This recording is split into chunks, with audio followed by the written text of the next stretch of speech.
Li Xian woke up to find that he had crossed over into the world of the courtyard full of love, becoming an ordinary postman. Fortunately, he activated the animal abuse system, specifically designed to punish beasts. Faced with Yi Zhonghai's attempt to establish a dictatorship, Li Xian reported him, causing the manager to step down on the spot. The Jia family actually dared to covet his house to marry off Jia Dongxu. Without hesitation, Li Xian struck back, ensuring the Jia family would have no descendants. He did not tolerate any of the various beastly behaviors of the residents in the courtyard, dealing with each one he encountered. While he took pleasure in punishing these beasts, Li Xian's own life was thriving. Let's see how this time-traveling postman carves out his own territory during the special period of the 1950s, becoming a respected figure in the courtyard. Chapter 1. Crossing into the courtyard, starting as a postman. Li Xian suddenly opened his eyes, and what met his gaze was a dilapidated room. Old paintings hung on the mottled walls, and sunlight slanted in through the window, adding a touch of warmth to the room. He was momentarily stunned, then memories surged like a tide. He had crossed over into this world called the courtyard. What the hell? The courtyard? It can't be that courtyard, right? As a time traveler, how could he not know about the show The Courtyard Full of Love? When memories that did not belong to him flooded in, Li Xian cursed. Now, he had become a resident of the backyard. The original owner shared his name, also called Li Xian, and was 17 years old this year. The time Li Xian crossed over was many years earlier than the events depicted in the show. At this time, Jia Dongxu was not yet married, and the military management era had just ended. Yi Zhonghai, Lu Haizhong, and Yin Bugui had just taken office as managers. The original owner's parents had passed away, leaving him all alone. Fortunately, he had been assigned to work at the post office, becoming a postman. In this era, being a postman was a golden job. First, it was a public institution with a good reputation. Second, the salary was good, earning 30 yuan a month, which was not a small sum. Not bad luck, Li Xian couldn't help but exclaim. But in the next moment, he suddenly realized a problem. This was the world of the courtyard full of love.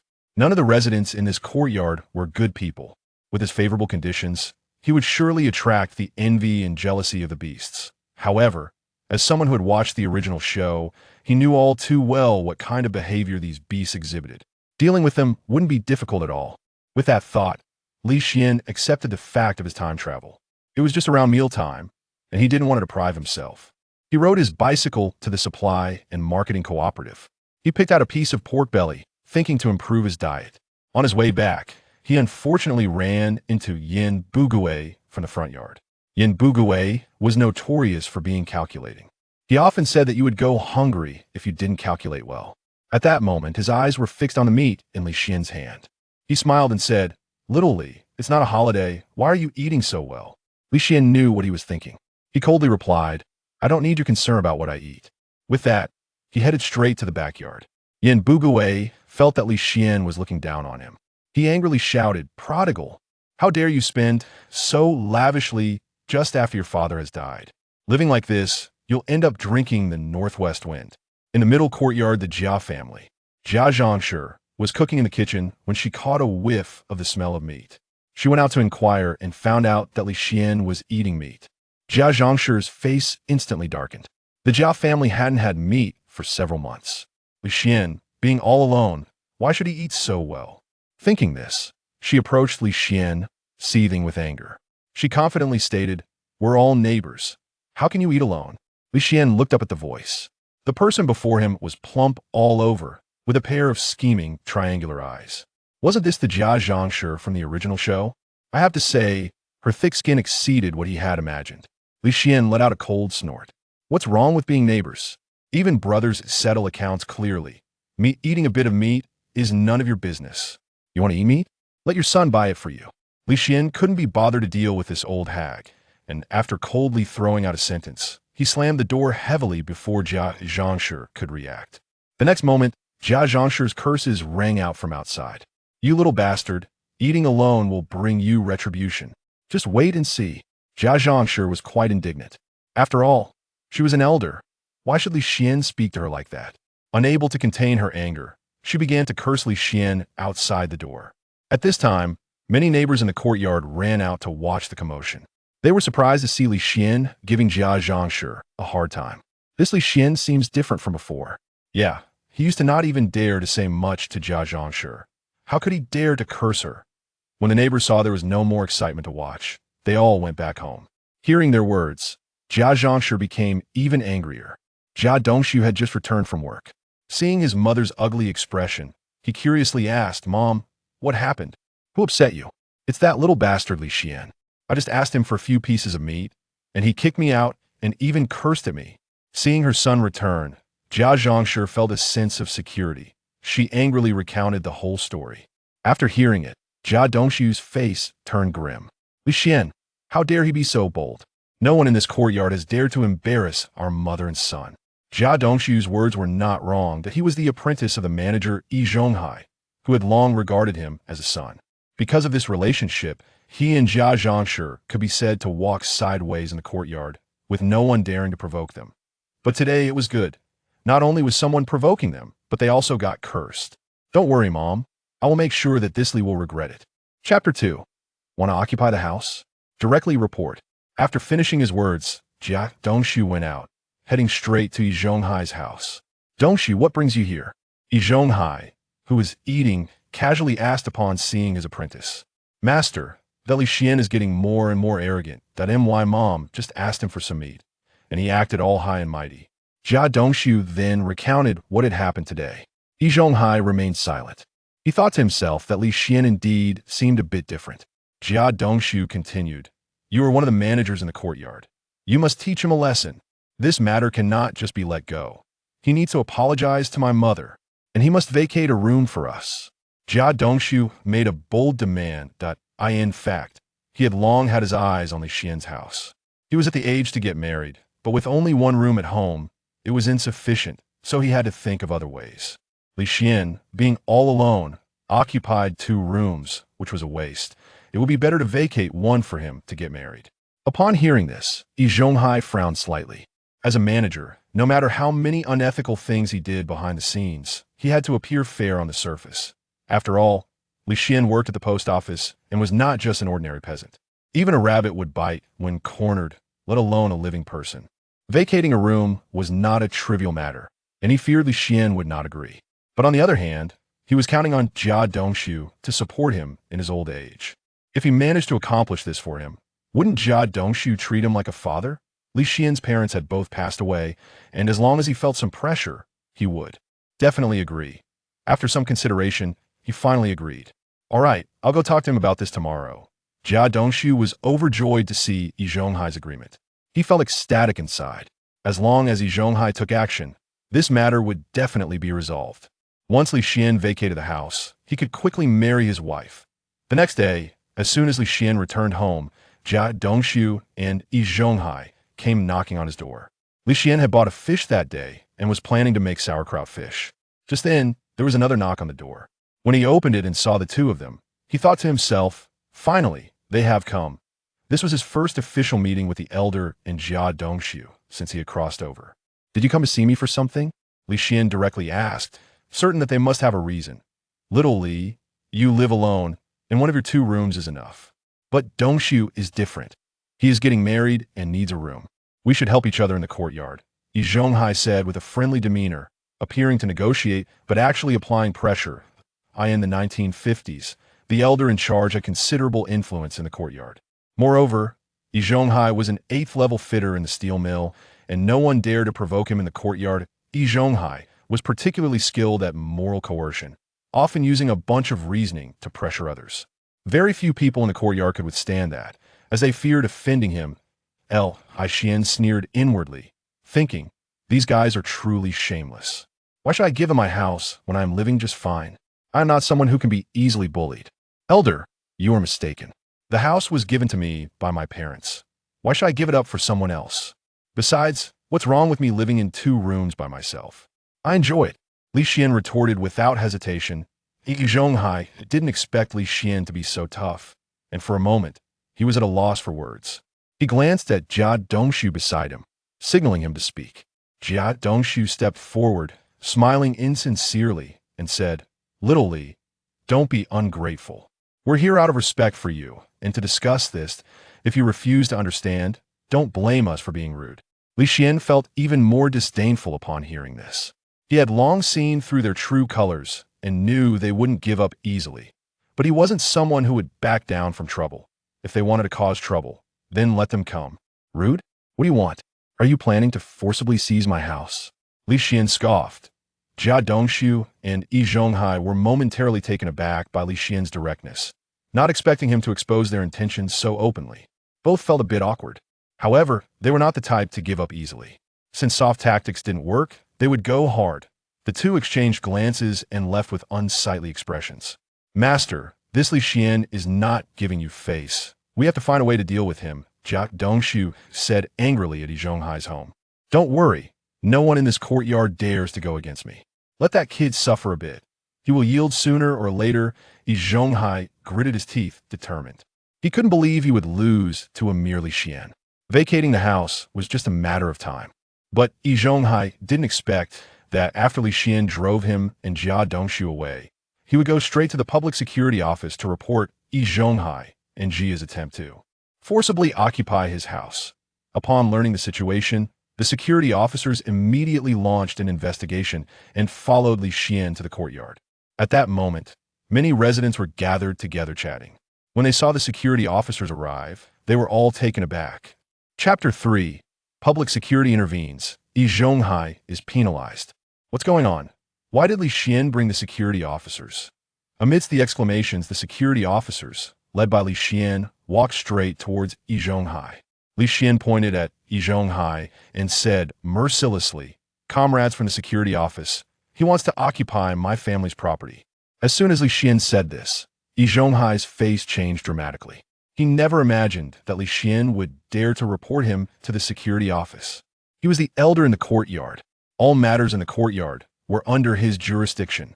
Li Xian was openly challenging his authority. Yi Zhonghai was filled with suppressed anger. However, the security officers held real power. He couldn't just lash out at Li Xian in front of them. After calming down, he smiled and explained to the officers, "Comrades, don't listen to him. There's no such thing as occupying a house." As he spoke, Yi Zhonghai deliberately glanced at Li Xian with a hint of threat in his gaze. Li Xian had nothing to fear. He directly stated in front of all the residents, "This elder in charge wants my house for his apprentice to get married.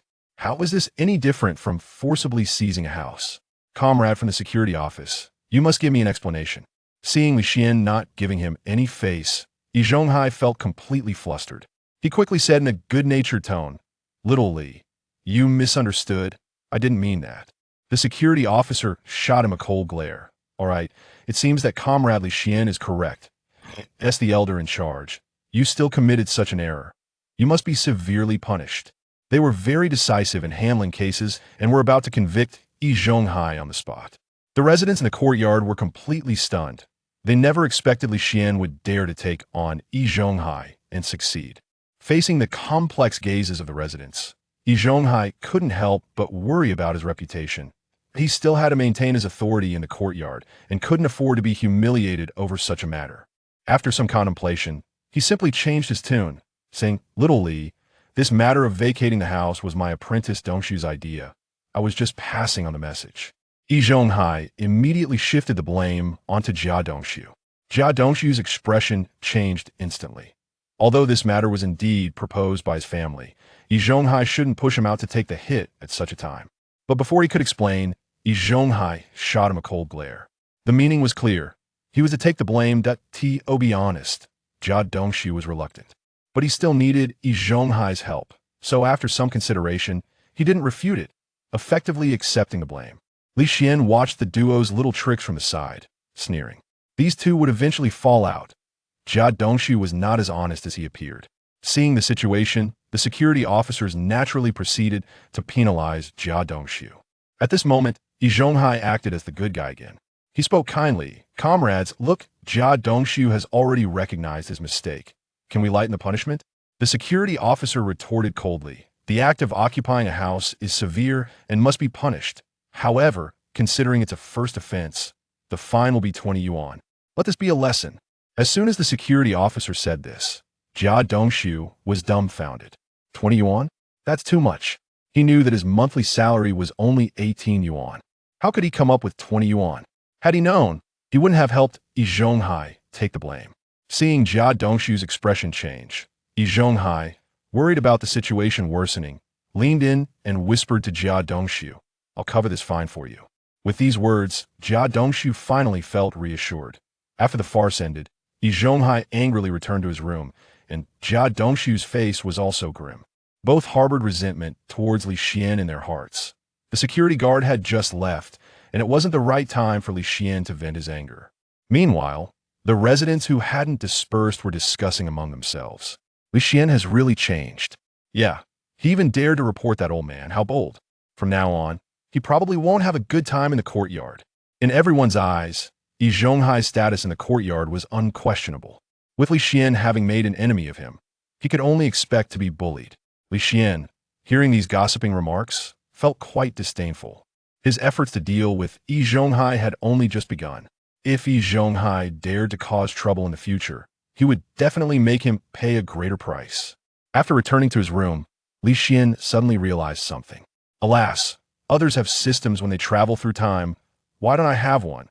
As Li Xian sighed, a voice suddenly echoed in his mind. Ding! Congratulations to the host for successfully activating the system. This system is called the Animal Abuse System. Reward System. For every 4 instances of abusing the courtyard's animals, the host will receive corresponding rewards. Congratulations, host, for receiving a beginner's gift pack. 20 pounds of flour, 5 pounds of pork belly, 1 portion of wheat seeds, and 1 portion of vegetable seeds. Additionally, a personal space has been granted, and the rewards have been deposited into the space, which the host can access at any time. With the continuous mechanical sounds, Li Xian confirmed that this was indeed a system. Wow, the system really has come. Chapter 4. The Bird Torture Reward System. An incredible start. Li Xian was extremely excited. He knew that the system was a standard feature for every traveler. He initially thought he was the unlucky one, but unexpectedly, the system was not absent, just delayed. A personal space? Li Xian thought with excitement as a transparent system panel appeared before him. This was the so-called Bird Torture Reward System.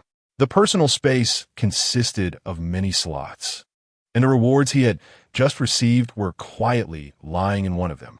He understood the flour and pork belly rewards, but he was puzzled by the seed rewards. Wheat seeds? Vegetable seeds? What use are these? Are they meant for farming? But in a place like 49 City, where would there be land to cultivate? Li Xian scratched his head in confusion when suddenly his gaze was drawn to a blank area on the panel. What is this place? Why is there a broken house here? Li Xian was curious and instinctively reached out to touch it. Then his vision blurred, and when he found himself in a completely unfamiliar place. Where is this? Li Xian looked around and saw a thatched cottage behind him. Beside the cottage was a well. Why does this house look so familiar? Li Xian approached the thatched cottage, puzzled. Suddenly, he thought of something. No way could it be? Am I inside the system? The scene before him reminded Li Xian of what he was about to do. Just as he was about to touch the house, he was brought in. After figuring out where he was, Li Xian's emotions gradually calmed. He approached the thatched cottage and pushed the door open. The moment he saw the hoe and several other planting tools inside the cottage, Li Xian understood. So this is what was waiting for him. Li Xian had come from a rural background in his past life and was somewhat familiar with farming. After realizing the system's intention, he took the hoe and began to cultivate the land in front of the thatched cottage. They worked vigorously for over 20 minutes, finally planting the seeds and watering them. After finishing his work, before Li Xian could catch his breath, his vision blurred again, and when he opened his eyes, he found himself back in reality. Li Xian let out a long breath and pinched his thigh. What he had just experienced felt like a dream. Looking at the time again, he was amazed that he had been busy in the system for so long, yet only 5 minutes had passed outside. This meant that the time in the system and reality was not equal. Understanding this made Li Xian even more astonished. It really is a system, so amazing. Li Xuan exclaimed in shock. With the farm provided by the system, he no longer feared a food shortage. Thinking of this, he went to the kitchen to add a dish for himself. Next door, in Lu Haizhong's house, the eldest Lu Guiyuan smelled the meat coming from Li Xian's house. He shouted at his mother, "Mom, I want to eat meat too." At this time, Lu Guiyuan was still a teenager. He was in middle school and had not yet started working. As a growing boy, he had a big appetite, and the smell of meat made his stomach rumble. Annie had just placed the dishes on the table. pickles, and steamed buns. This was their family's dinner for today. Lu Haizhong was still only a level 4 fitter, earning just over $30 a month, supporting several people in the family. Their living conditions were naturally poor. Any heir said irritably, "What's so good about meat? Steamed buns can fill your stomach just the same." Lu Haizhong chimed in. That Li Xian kid has no idea how to live frugally after losing his parents. Just wait. He'll have his crying moments in the future. When Li Xian had just clashed with Yi Zhonghai, he had been watching from the crowd. It must be said that Li Xian was indeed bold. He dared to openly challenge Yi Zhonghai. You should know, even his second uncle had to show some respect to Yi Zhonghai. However, Li Xian's actions were just youthful exuberance. It wouldn't end well for him. Yi Zhonghai would not let him off easily. Meanwhile, at He Yuzhu's home, He Yushui was also crying and asking her brother for meat. He Yuzhu was furious. Their biological father, He Daqing, ran off with a widow before the new year. All the family's savings were taken by He Daqing. He was an apprentice at Fengzi Garden, earning only $10 a month, barely enough for him and Yushui to fill their stomachs. Where to get braised pork? And that Li Xian, he didn't even think to share some good things with the neighbors. How selfish could he be? In the courtyard at the Jia family, Jia Dongxu was still thinking about the earlier incident. Although the compensation money was paid by Yi Zhonghai, her son Dongxu's reputation was ruined. Just letting Yi Zhonghai pay $20 was too unfair. Coincidentally, she wanted to eat meat today as well. So, she instructed Jia Dongxu, "You go to Master Yi's house and borrow $10 from him. Then our family can have meat tonight." She was greedy but reluctant to spend her own money. So she set her sights on Yi Zhonghai. Jia Dongxu hesitated. He had borrowed money from Yi Zhonghai several times before and hadn't paid it back yet. So he felt embarrassed to ask again. But Jia Dongxu insisted. "You took the blame for him with the Public Security Bureau. He should naturally thank you as his apprentice." Chapter 5. A blunt retort. Jia Dongxu thought about it and felt what Jia Dongxu said made sense. Even though he lost $20, his reputation was gone. He deserved some compensation. Saying this, Jia Dongxu stood up and went to Yi Zhonghai's house. "Master, it's time for dinner." Yes. When he came in, he was fierce. But seeing Yi Zhonghai made Jia Dongxu feel a bit timid. After all, he had borrowed so much money and hadn't paid back a single cent. Yi Zhonghai's expression was not very good either. If it weren't for Jia Dongxu urging him, he wouldn't have gone to find Li Xian. And the subsequent events wouldn't have happened, which almost made him lose face in the courtyard. "What do you want? Don't just stand there, say it." "Master, my family hasn't eaten meat for nearly 2 or 3 months, and I want to borrow $10 to buy some meat." After just paying out $20, to be asked to borrow money again, Yi Zhonghai's face darkened a bit more. "Dongxu, my family is also in difficulty. Look at this meal. It's just plain soup and water. I just paid out $20. Where'd I have money?"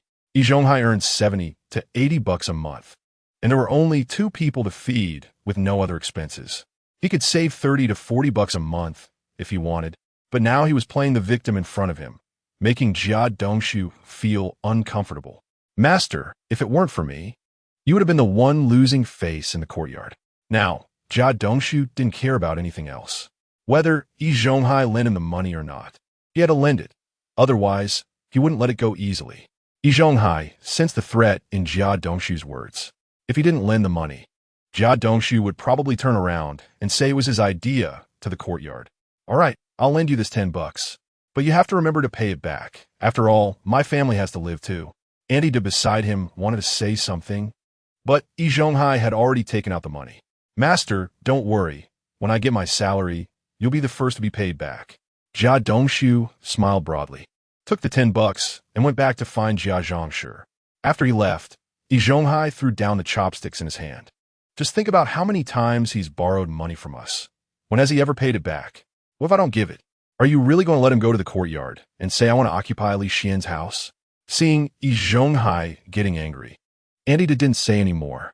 Suddenly, as if she thought of something, she went to the cabinet and took out a letter, handing it to Yi Zhonghai. "This is a letter your nephew wrote. It's been at home for several days, and you haven't looked at it. Too many things have happened, and Yi Zhonghai has forgotten." Originally in a bad mood, Yi Zhonghai felt even worse after reading the letter. What did your nephew say? That reckless kid still thinks about coming to the city to develop. Suddenly, the old lady's eyes brightened. Then you should find him a job in the city so he can establish himself there. In the future, your nephew will surely remember our kindness, and we won't have to look for others to take care of us in our old age. Having this blood relationship is definitely better than those neighbors in the courtyard. Yi Zhonghai let out a cold laugh. If he were reliable, I would definitely help him, but he is just a lazy glutton. I want to find an easy job, preferably one where I can just lie at home and earn money. If we rely on him for our old age, he will probably drive us to death. Sucking our blood. Yi Zhonghai knows his nephew very well. He is not cut out for work at all. Believing in him is like believing a pig can climb a tree. I will write back to refuse him right now. Yi Zhonghai picked up the pen and started writing. After eating and resting, Li Xian decided to go to work at the post office the next day. In this era, there are no mobile phones, no computers, and nothing to pass the time. Lying at home is not as good as going to work and earning some extra money. The next morning, Li Xian got ready and went out to work. Just as he reached the front yard, he saw Yin Bugui arrogantly lecturing his sons. Li Xian glanced at him indifferently, pushed his bicycle, and continued walking, which displeased Yin Bugui. Li Xian, what's wrong with you? Can't even greet the elder in the yard? Where's your upbringing? Did a dog eat it? No wonder your parents died young. Your father probably died of anger because of you brat. Yin Bugui had heard about Yi Zhonghai and Jia Dongxu wanting to take over Li Xian's house, but he wasn't home and didn't know the specifics. He just felt it must have been exaggerated by his wife. Today, seeing Li Xian, he thought he was still the same useless person as before. He had just been upset by his 3 sons in the morning. He couldn't scold them too harshly, or it would backfire on him. So, he vented his anger on Li Xian. Li Xian stopped, parked his bicycle, and turned to look at Yin Bugui. What are you? Why should I stop and greet you? Those who know you think you're one of the 3 grandpas in this yard, and those who don't know you might think you're the local emperor of the courtyard. Should everyone who sees you bow and scrape and ask how you are? With that poisonous mouth of yours, I bet your sons are hoping you die sooner. And when that happens, I will definitely send gifts to your family. Li Xian had indeed changed. He was much more articulate than before. Unlike the past, when he would remain silent after being scolded, he now even started to retort. Yin Bugui was so angry that his chest heaved, and he almost passed out. Li Xuan, wait a minute, I have a letter here. Help me take it to the post office. Li Xian expressionlessly took the letter, put it in his bag, and then left with his bicycle. As soon as Yi Zhonghai turned around, he saw Yin Bugui leaning against the wall, gasping for breath. Old Yin, what's wrong with you this early in the morning? It's all because of that useless Li Xian. When he said this, Yin Bugui felt even angrier. When his father died, who in our courtyard didn't he help their family? Even a mourning wreath was written by me. It's one thing for him not to be grateful, but he has no manners at all. Considering what happened yesterday, Yi Zhonghai couldn't help but frown. Li Xian's change in temperament was too drastic. He used to be too afraid to say a word in front of the 3 grandpas. Now he had even made Yin Bugui so angry, and he didn't even regard him as the elder. The events in the courtyard had even attracted the attention of the local security office. This absolutely cannot happen. Yi Zhonghai still wanted to maintain control over the courtyard.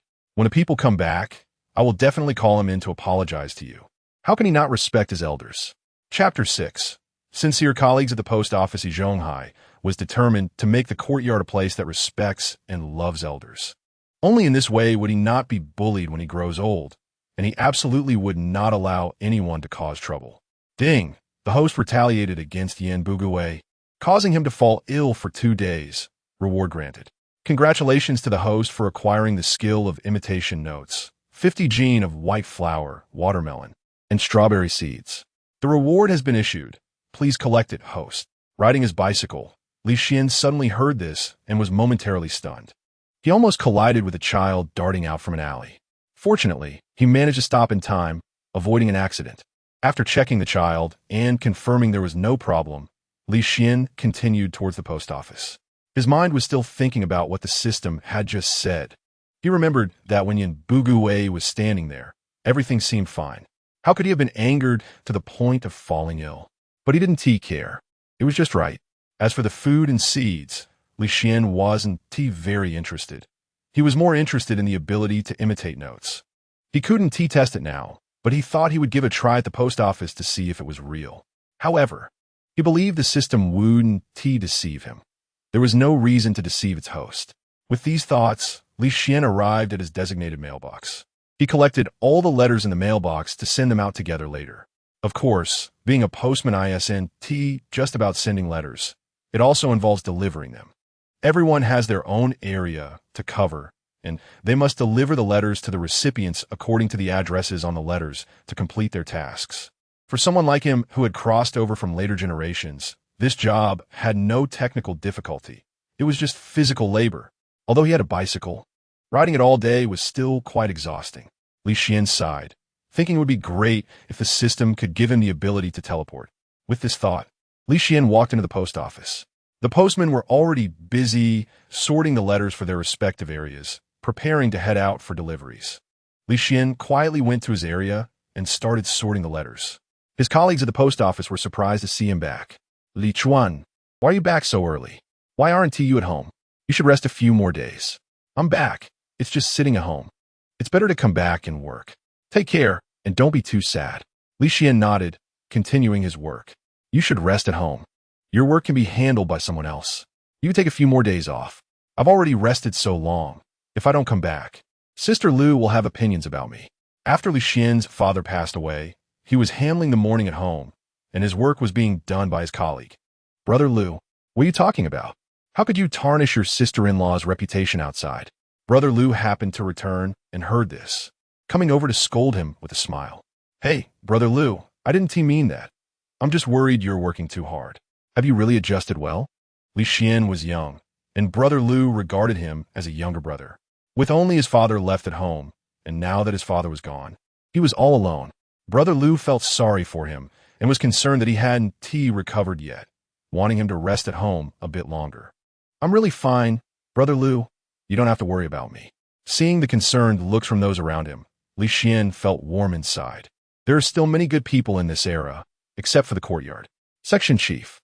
A voice called out, drawing everyone's attention, and they all turned to look.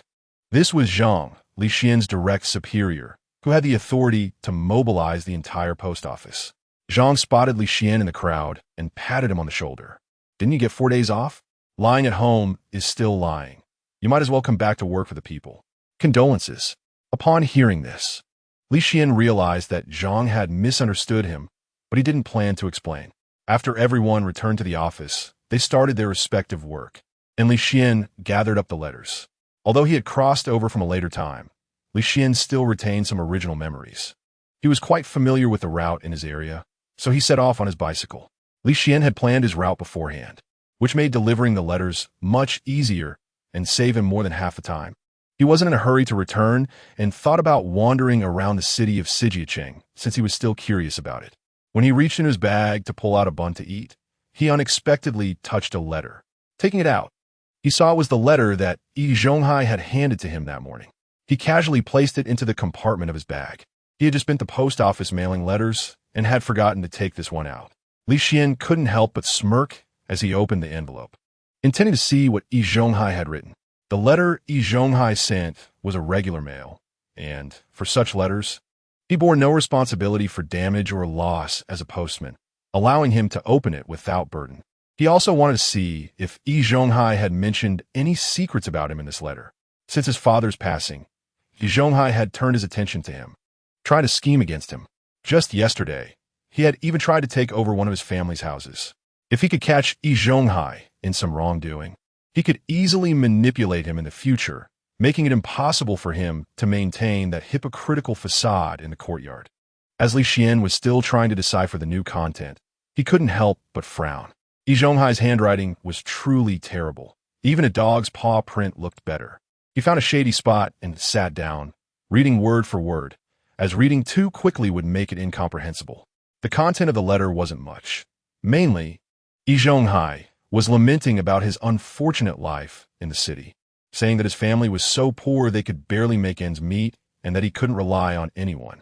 He advised his nephew to depend on himself, urging him to work hard and create better conditions with his own hands. After reading, Li Xian couldn't help but chuckle, as expected of the moral authority in the courtyard, always preaching philosophy. However, Yi Zhonghai was being too much as an uncle. Living so grandly in the courtyard, he didn't think about helping his nephew at all. He would rather assist Jia Dongxu, who had no blood relation to him, then lend a hand to his own nephew. What kind of person was this? Absolutely beastly. Li Xian muttered as he folded the letter and put it back in the envelope, preparing to send it at the post office. On the way back, Li Xian suddenly remembered the reward he had received on his way here. He had meant to test it at the post office, but got sidetracked and forgot. This was the perfect opportunity to see if his writing matched Yi Zhonghai's. If they were identical, with no difference at all, then he could truly claim to have mastered this skill. Thinking this, a playful smile appeared on Li Xian's face as he came up with a good plan to deal with Yi Zhonghai. Since Yi Zhonghai was so intent on keeping his nephew away, he would just have to invite him over. He wanted to see what kind of person this nephew was that Yi Zhonghai so despised. He could also enjoy the show while keeping Yi Zhonghai occupied, preventing him from plotting against him. The more he thought about it, the better Li Xian felt, humming a little tune as he returned to the courtyard. The ants in the courtyard had finished their task for the day and had nothing else to do, so they were sitting in the yard chatting. When they saw Li Xian return, they smiled and greeted him. Li Xian, why are you back so early today? Did you finish delivering your letters so quickly? It seems you're becoming more skilled at your work. Li Xian was focused on testing whether the skills given to him by the system were useful. He also wanted to revise Yi Zhonghai's letter, so he had no time to pay attention to the ants. He pushed his bicycle quickly toward his home. The ants frowned at Li Xian's departing figure. What's happened to this child? He's becoming more and more impolite, ignoring people when they talk to him. One of the ants, Aunt San, pouted. Let me tell you, my old yin was concerned about him this morning. Not only did he ignore him, but he also made my old yin quite angry, and now he's lying at home instead of going to work. The other ants exchanged glances. What's happened to this child? Since his father died, he's completely changed. How can he be so disrespectful to his elders? When Uncle De returns, I have to report this to him. Under Yi Zhonghai's influence, the entire courtyard was filled with a culture of respecting and loving elders. Yi Zhonghai often said, there are no bad elders in this world, only inadequately raised juniors. This led the elders in the courtyard to become quite arrogant, believing that every younger generation should greet them with smiles. They thought their words must be heeded, and anyone who dared to go against them was not a good person.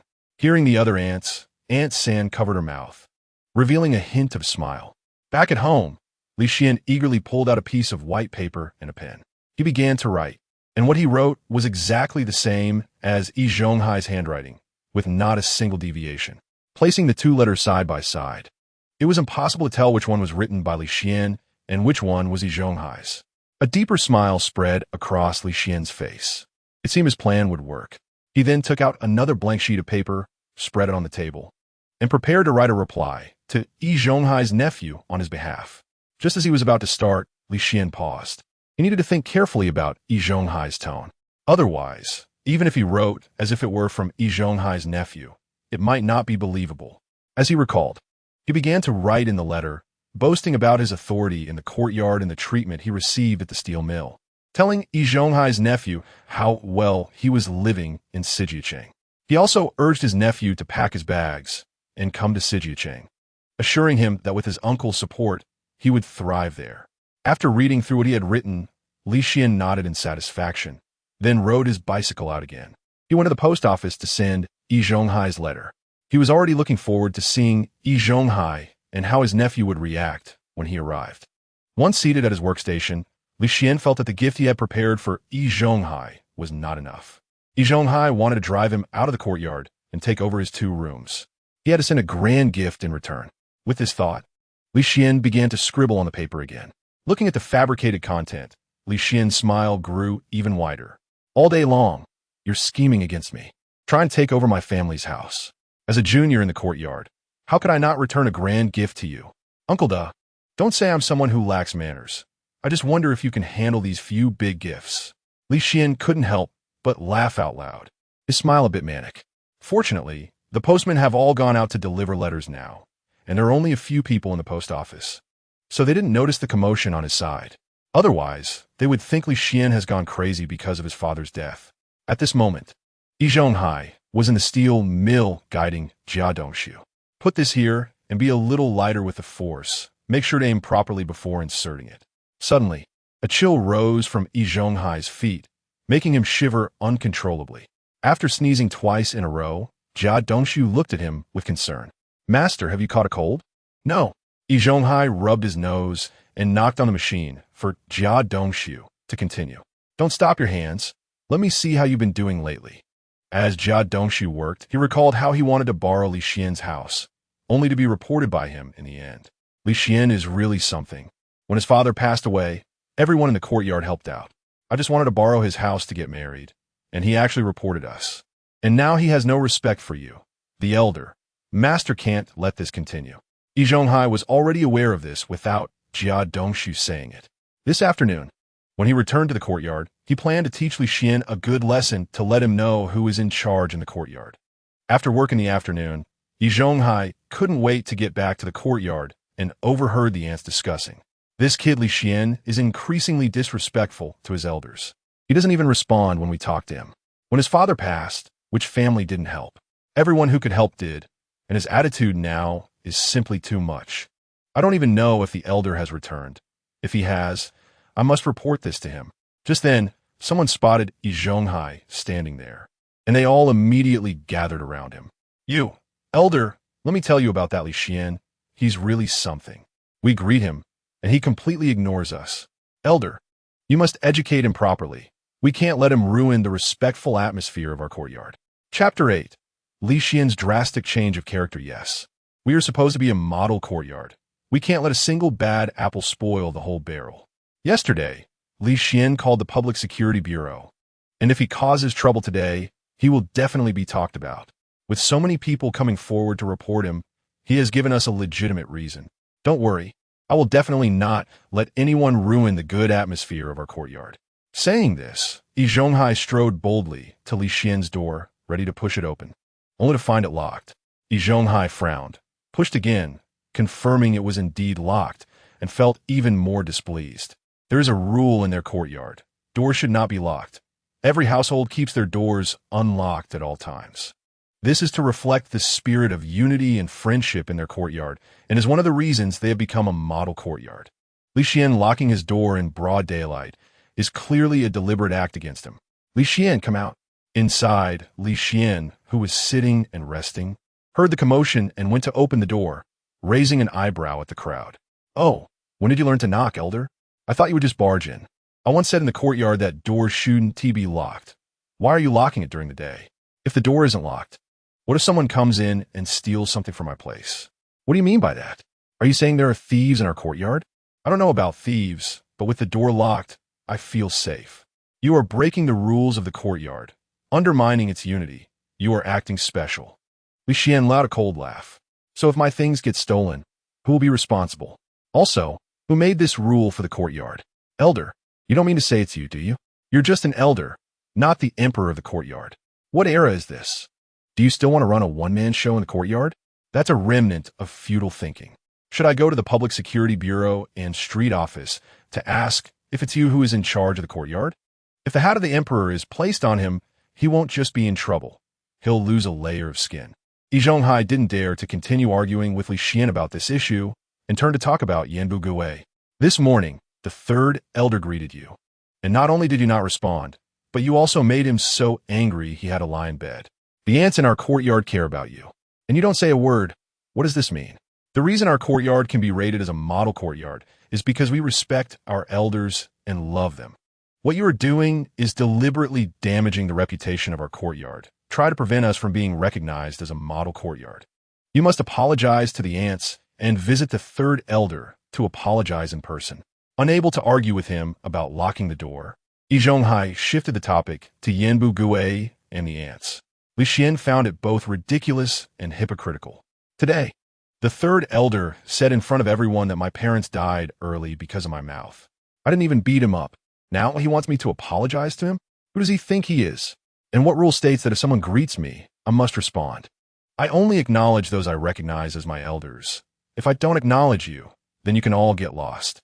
After saying this, Li Xian turned and went back inside, locking the door behind him, ignoring the crowd outside. Yi Zhonghai was so furious that he trembled, standing there with a twisted expression. Ever since he became the elder, he had always been the one in charge in the courtyard. No one had ever dared to publicly challenge his authority. At most, they would privately talk to him. Li Xian not only placed a label on him, but also retaliated against him, rubbing his dignity on the ground. Yi Zhonghai was so enraged that he shouted at Li Xian's room, "Li Xian, don't go too far." Hearing this, Li Xian immediately opened the door, standing there with a half-smile, looking at Yi Zhonghai. "Me go too far? Or have I gone too far? What outrageous thing have I done? Aren't you the one who came looking for trouble?" Which rule clearly states that doors in the courtyard cannot be locked. And it was Yanbu Gui who overstepped first. As an elder, you are not treating this matter fairly. Instead, you directly come to blame me. Clearly, you are the one looking for trouble. Yet you accuse me of going too far. I see you want to drive me out of the courtyard, don't you? You see that my parents are gone, and now I'm alone, deliberately causing me trouble to take over my house and eat my family's inheritance. Yesterday, you wanted to get my house, and I called the Public Security Bureau. Today, you want to take my inheritance. It seems I need to call the security personnel again. The events of yesterday were still fresh in Li Xian's mind, and if he really called them over today, no one would be able to take the blame for him. Yi Zhonghai, in a fit of rage, defended himself. "Don't spout nonsense here. I never had such thoughts. As the elder of the courtyard and an experienced worker in the steel mill, earning 70 or 80 a month, I have my own house. How could I think of seizing your house or eating your family's inheritance?" Li Xuan snarled coldly. "What exactly are your thoughts? You know best in your heart. I believe everyone still remembers what happened yesterday. They haven't forgotten, right? I don't want to waste more breath with you. So hurry up and roll away from my door. If you think I'm wrong, feel free to use your methods. But there are some things I must say up front. I'm not someone you can easily manipulate. If you dare to act, I will dare to bring someone over to reason with you. I'll ask Director Li from our street office and Manager Yang from your steel factory to see who gave you such power." As soon as Yi Zhonghai heard this, there was a loud bang as Li Xian slammed the door shut. Inside the room, Li Xian could be heard humming a little tune while cooking. Yi Zhonghai's face turned as dark as the bottom of a pot, and his body trembled like a sieve. Soon, the smell of meat wafted from Li Xian's room. The residents of the courtyard who had gathered to see Li Xian being scolded were left dumbfounded, unable to regain their senses for a long time. They looked at Li Xian's room in disbelief, then began chatting among themselves. How did Li Xian suddenly become so tough? He used to be afraid to speak loudly. When they spoke to him before, he was gentle and polite, completely a different person. Chapter 9. The God of War in the Courtyard. He even dared to scold the elder, offending him. It seems that Li Xian won't have a good time in the courtyard from now on. Lu Haizhong, as the second elder, watched Yi Zhonghai tremble with anger, standing motionless beside him. He hoped Yi Zhonghai would get so angry that he would fall ill, ideally lying in bed forever. If he fell ill, Lu Haizhong could take advantage of the situation and rise to become the first elder of the courtyard. This was something Lu Haizhong dreamed of, quietly standing by to lower his presence. "Are you all right, elder?" A neighbor nearby thought this was a good opportunity to show concern for Yi Zhonghai. "I'm fine." Yin Bugui also shakily got out of bed and walked out. Having heard the commotion outside, he was very pleased to learn that Yi Zhonghai had gone to teach Li Xian a lesson. It would be best if Li Xian could be driven out of the courtyard, giving him a chance to take over a room. But unexpectedly, Li Xian wasn't afraid of Yi Zhonghai at all and directly confronted him. Yin Bugui was also very surprised. He didn't expect that a person who had been so timid before could be so tough now.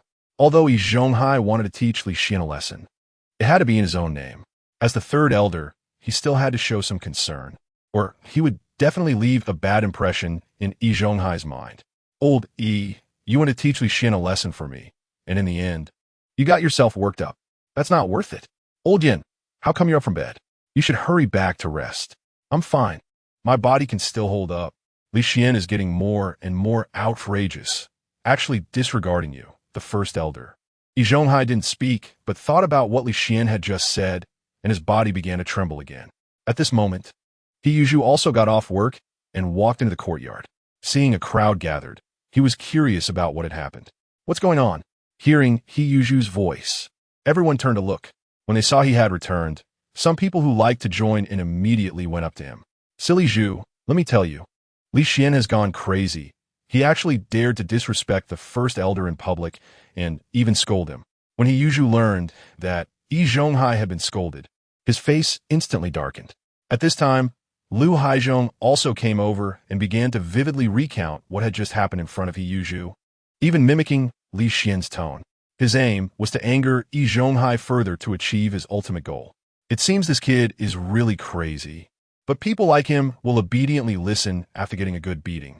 He usually was a loyal supporter of Yi Zhonghai and absolutely wouldn't allow anyone to offend him in the courtyard. As the god of war in the courtyard, he had to step up. After speaking, he strode angrily toward Li Xian's room. After taking a couple of steps, he was stopped by Yi Zhonghai. "Silly Zhu, I'm fine." Seeing Yi Zhonghai's pale face made it clear that he was not as fine as he claimed. "Elder, I've just returned, and no one in the courtyard can bully you. I'm going to help you teach Li Xian a lesson." Yi Zhonghai shook his head, once again stopping He Yuzhu. He Yuzhu was confused. "Elder, why are you stopping me?" "Silly Zhu, I'm really fine." It's not that Yi Zhonghai didn't want He Yuzhu to vent his anger for him. It was just that the current situation didn't allow him to act. Right now, Li Xian was like a madman. If he really went to reason with the street office and the security department, neither of them would have a good outcome. He might even send you for labor reform. It's not worth losing myself over this small matter. I have a way to deal with him, so don't worry. This is just a small issue. It's not worth you taking that risk. Just listen to me.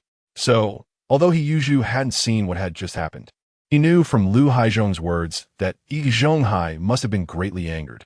At this moment, Yi Zhonghai was still thinking about maintaining himself and considering He Yuzhu's feelings, which also touched He Yuzhu. Yin Bugue, who was standing nearby, also spoke up. "Silly Zhu is right. It's best not to provoke Li Xian right now. We'll think of a way to deal with him later." Lu Haizhong beside them showed a regretful expression. He had just put in so much effort to anger Yi Zhonghai. Unexpectedly, in the end, it didn't stir up any waves, and Yi Zhonghai's anger gradually subsided. After calming He Yuzhu, Yi Zhonghai looked up and scanned the surroundings. He saw the neighbors in the courtyard whispering and occasionally glancing at him. It was obvious they were discussing what had just happened, which made Yi Zhonghai frown. Just now, Li Xian had scolded him in front of so many people and said he wanted to be the local emperor of the courtyard. The neighbors must have heard it, which would definitely affect his prestige in the courtyard. Although the residents of this courtyard were not very bright and easy to manipulate, they were not complete fools. He had put in so much effort and energy to gain control of the courtyard. He absolutely could not let Li Xian's words affect the entire courtyard. There are people in our courtyard who disregard the rules and destroy the unity of the whole yard. People like him will not have a good outcome in the future. I hope others do not follow his example. Otherwise, they will end up regretting it. Yi Zhonghai's warning, along with the presence of He Yuzhu, the god of war in their courtyard, made everyone dare not continue the discussion, and they dispersed. Once back home, and with the door closed, what they talked about and how they talked, Yi Zhonghai had no way of knowing. Watching the neighbors disperse outside, Li Xian let out a cold laugh. "Old man, did you think you could isolate me from the neighbors in the courtyard like this? Dream on. The first big gift I promised you is almost here. I hope you will like it." Looking in the direction of Yi Zhonghai, Li Xian slowly revealed a somewhat sinister smile. In a village near the 4-9 city, a seemingly carefree man was walking down the road, chewing on a piece of grass and cursing as he walked. He was none other than Wang Taizhu, Yi Zhonghai's nephew, whom Yi Zhonghai did not want to come to 4-9 city. "Damn it, old man. All you had to do was give me some food, and you wouldn't even do that." Chapter 10 Uncle's reply, "No wonder you're destined for a dead end. When the time comes, I'll take everything from your family. I'll even occupy your house and live comfortably there, marrying a wife." As Wang Taizhu approached his home, he saw an envelope on the door. Upon getting closer, he realized it was from the other side of the city, and his eyes immediately lit up with joy. It seemed his uncle had replied to him. Wang Taizhu exclaimed excitedly as he returned to the house. Inside, a man with a broken leg was cooking rice porridge. Seeing Wang Taizhu return from outside, he eagerly asked, "Taizhu, did you go to find your master and ask him to lend us some food? What did he say? Is he willing to give us some food? Our family really can't continue living like this." At this point, the smile on Wang Taizhu's face instantly vanished, replaced by a fierce expression. "That old man has so much food at home, but is unwilling to share even a little with us. He has no wife or children. I'm his only disciple. In the future, I'll be the one supporting him in his old age, taking him to his grave. He doesn't even want to lend us some food. Don't expect me to take care of him when he is old. When he dies, I'll just roll up his bedding and casually toss it on some mountain, leaving him without even a gravestone. After hearing Wang Tieju's words, Wang's father's face also showed dissatisfaction. You're his only disciple. Does he really want to give everything to outsiders? One old fool. When he gets old, don't bother with him. Let him fend for himself. Wang Taiju waved his hand, unwilling to let the old fool affect his mood. He doesn't want to lend us food, and we don't depend on him. Saying this, Wang Taiju waved the envelope in front of his father. Look, this is a letter my uncle just sent me back. Wang's father was somewhat surprised that Yi Zhonghai would reply. Their families hadn't had much contact, especially after his wife passed away, and they lost touch. The only thing he knew was that Yi Zhonghai had a house in the courtyard and worked as a laborer in a factory. Besides that, he had no other information. Although he didn't know Yi Zhonghai's salary or how he was doing at the factory, it was definitely better than their rural life. His son had learned a couple of characters during the literacy campaign. He had some education. He didn't want him to stay in the village any longer. It was too much of a waste of his talent to work in the countryside. He had even asked Wang Taiju to write a letter to his uncle, but hadn't expected a reply. Quickly open your uncle's letter and see what he said. Wang Taiju eagerly tore open the envelope and took out the letter. Wang's father couldn't read, so Wang Taiju read it out loud, word by word. Taiju, I didn't expect you would write to your uncle. I'm glad to hear you still care about me.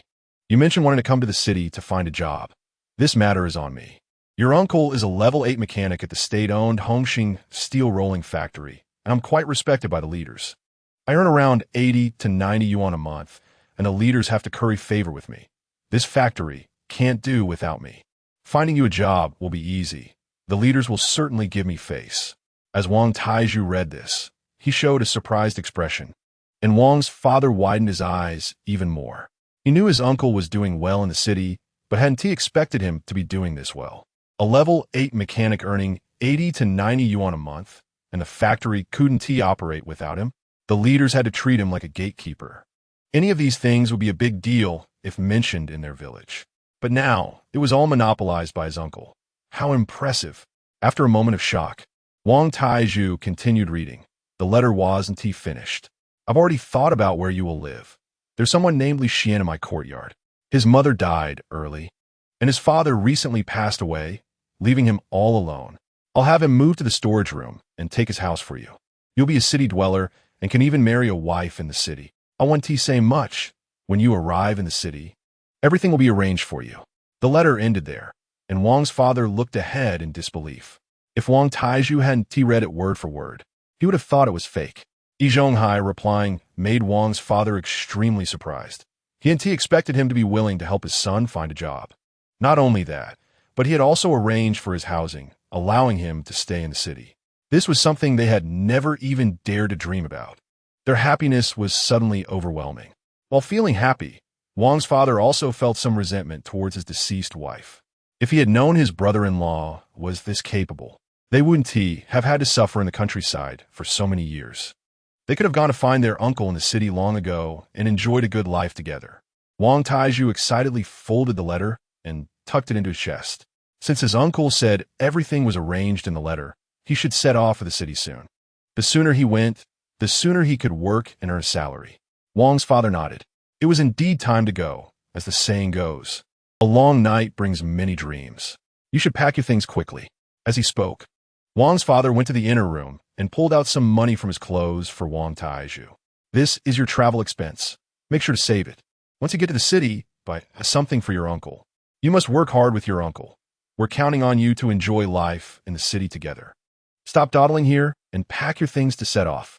In the following days, Yi Zhonghai was constantly thinking of ways to deal with Xuan. However, the methods he thought of had no effect on Xuan at all. They worked perfectly on other residents, but Xuan simply didn't care. Even if Yi Zhonghai talked until he was hoarse, it wouldn't matter to him. At this time, the neighbors in the courtyard also realized that Xuan was different from before. Chapter 11. The strange changes in him. He was no longer the weak and bullied Xuan that anyone could ride on. However, they didn't quite understand how Li's departure had caused such a drastic change in Xuan's personality. But the facts in Xuan's changes were right in front of them. They didn't want to believe it, but had no choice. All the methods Yi Zhonghai thought of to deal with Li Xian had failed, which only fueled his anger. Finally, in desperation, he had no choice but to call upon his enforcer, Yi Zhonghai, from the courtyard. He originally thought that Yi Zhonghai's intervention would certainly teach Li Xian a lesson and make him think twice before being disrespectful again. But unexpectedly, the result was shocking. Coming here with such anger, are you looking to fight me? Li, in the courtyard, there are rules. If you don't understand the rules and insult the elders, you deserve to be beaten. Li Xian let out a cold laugh, and upon seeing his expression, Yi Zhonghai's anger flared even more. There's nothing to say to him. Just teach him a lesson so he won't dare act like this again. Yi Zhonghai nodded, then rushed forward according to Yi Zhonghai's instructions, intending to make a move on Li Xian. However, just as he reached Li Xian, he was grabbed by the wrist and thrown to the ground with a shoulder throw. In recent days, Li Xian had completed his tasks and received a reward. A powerful pill. Now, his strength was considerable. Lifting 1,000 pounds of iron was definitely not a problem. Not to mention Yi Zhonghai, whose punch could send someone flying. This shoulder throw made Yi Zhonghai, known for his strength in the courtyard, lose face completely. Rage filled his entire chest, and his eyes turned red. Meanwhile, Li Xian stood there smiling, not taking him seriously at all. Yi Zhonghai clenched his fist and swung at Li Xian, but just as he was about to hit him, Li Xian grabbed his fist. Immediately, Yi Zhonghai felt a sharp pain in his wrist. Yi Zhonghai wanted to pull back his hand, but found he couldn't move at all. Looking at Li Xian in disbelief, he couldn't believe how strong he had become in such a short time. Li Xian smiled slightly and slowly released his grip, revealing Yi Zhonghai's wrist was bruised. Yi Zhonghai frowned and stepped closer to Yi Zhonghai. "Uncle, this kid is not normal." At this moment, Yi Zhonghai was also shocked, staring at Li Xian with eyes wide as saucers. Even without Yi Zhonghai saying it, he could feel something was off about Li Xian. Today, in front of everyone, Yi Zhonghai had requested Li Xian to host a banquet in the courtyard. Previously, when Li's father left, everyone in the courtyard had helped out. But Li Xian only treated them to a few simple meals without hosting a grand banquet. Yi Zhonghai wanted to take this opportunity to have Li Xian throw a lavish feast and give everyone a small red envelope. Yi Zhonghai had put in a lot of effort to make this happen, but Li Xian completely ignored him. Li Xian saw that Yi Zhonghai wanted to use this occasion to gain an advantage over him. If that happened, it would be easier for Yi Zhonghai to take advantage of him later. How could Li Xian fulfill Yi Zhonghai's wishes? He not only refused, but also mocked him coldly. He even directly accused Yi Zhonghai of wanting to take advantage of his family, which was why he proposed a grand banquet. Moreover, the neighbors in the courtyard had helped him, and he hadn't given them nothing. He had treated them to meals, and every meal included meat. Li Xian's refusal and sarcastic remarks made Yi Zhonghai unable to contain his anger any longer. He no longer rejected Yi Zhonghai's idea of using force to teach Li Xian a lesson, but the final result left him in disbelief. In the courtyard, including the steel mill, Yi Zhonghai had never lost a fight, yet he had been defeated by Li Xian. Yi Zhonghai couldn't even touch Li Xian and was directly taken down by him. At first, Yi Zhonghai thought Yi Zhonghai had been too careless, allowing Li Xian to get the upper hand. But after several exchanges, Yi Zhonghai realized that Yi Zhonghai was no match for Li Xian and was at a disadvantage. This made Yi Zhonghai realize that even Yi Zhonghai couldn't handle the current Li Xian. Upon learning this, Yi Zhonghai felt a cloud of gloom over him. He looked Li Xian up and down, noticing that there was no change in him. He was still as thin as a stick, just a bit plumper than before. Yet, within this small frame, there was immense power capable of knocking down Yi Zhonghai. Was this really possible? Yi Zhonghai was feeling a bit overwhelmed. He had never expected such an outcome, and faced with the current situation, he didn't know how to resolve it. The neighbors in the courtyard, hearing the commotion outside, rushed out to see what was happening. They stood behind Yi Zhonghai and Yi Zhonghai, whispering and discussing the excitement. It was unbelievable that the strongest fighter in the courtyard, Yi Zhonghai, had lost to Li Xian. Li Xian seemed like a different person. Previously, he was so weak he couldn't lift a finger. Just last month, they had a conflict, and Li Xian had been beaten badly by Xiaozhu. I remember that incident clearly. It's so strange. When did Li Xian become so strong? His personality seems completely different now. Could he have been possessed by some dirty spirit? Better shut up. Don't let anyone hear that. where you might get arrested for superstitious beliefs. Among the crowd, there was a person with a big smile on his face, none other than Su Damao from the courtyard. Ha ha ha. I can't believe it. I really can't believe it. Shaju finally got beaten. He thought he was invincible in the courtyard. Now he's been slapped in the face, right? Today is truly a day worth celebrating. Nearby, Jia Dongxu, standing 2 positions away from Su Damao, began to curse again. Shaju, what a useless piece of trash. He can't even beat Li Xian. What's the point? Why does Li Xian's family occupy 2 rooms? He could just live in the storage room. The house should be given to my family. My family Dongxu is about to get married. How can we do that without a house? Li Xian really doesn't understand. Standing beside him, Jia Dongxu also looked displeased. As Yi Zhonghai's apprentice, and Yi Zhonghai being Yi Zhonghai's right-hand man, he felt it was his duty to help him seize this house. In Jia Dongxu's eyes, this house was already his property. Chapter 12.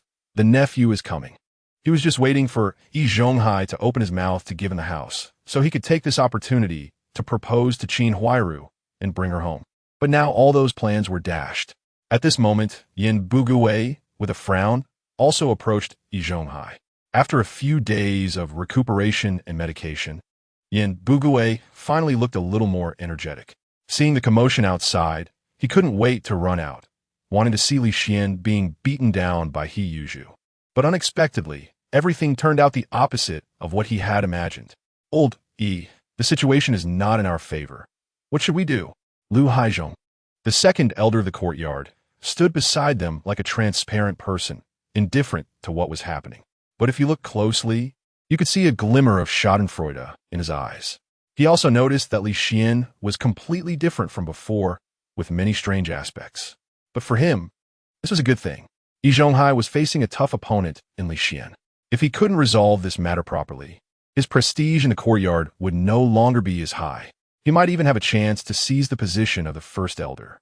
Lu Haizhong had always dreamed of becoming an official. Although he had become the second elder in the courtyard, there was still a first elder above him. Only by becoming the first elder and the top leader could he truly be considered a small leader. Each person present had different thoughts, and the situation became tense. But Li Xian was unwilling to waste time with them and took the initiative to speak. The first elder keeps coming to my house for the sake of the property, not minding the trouble at all. Did you bring someone to beat me up and take my house? If someone didn't know better, they'd think you were a bunch of thugs trying to seize my property. With this accusation, Li Xian managed to peel off a layer of skin from Yi Zhonghai. Yi Zhonghai's face changed repeatedly, colorful like a palette, finally turning ashen as he stared at Li Xian. Li Xian, you can eat whatever you want, but you can't say whatever you like.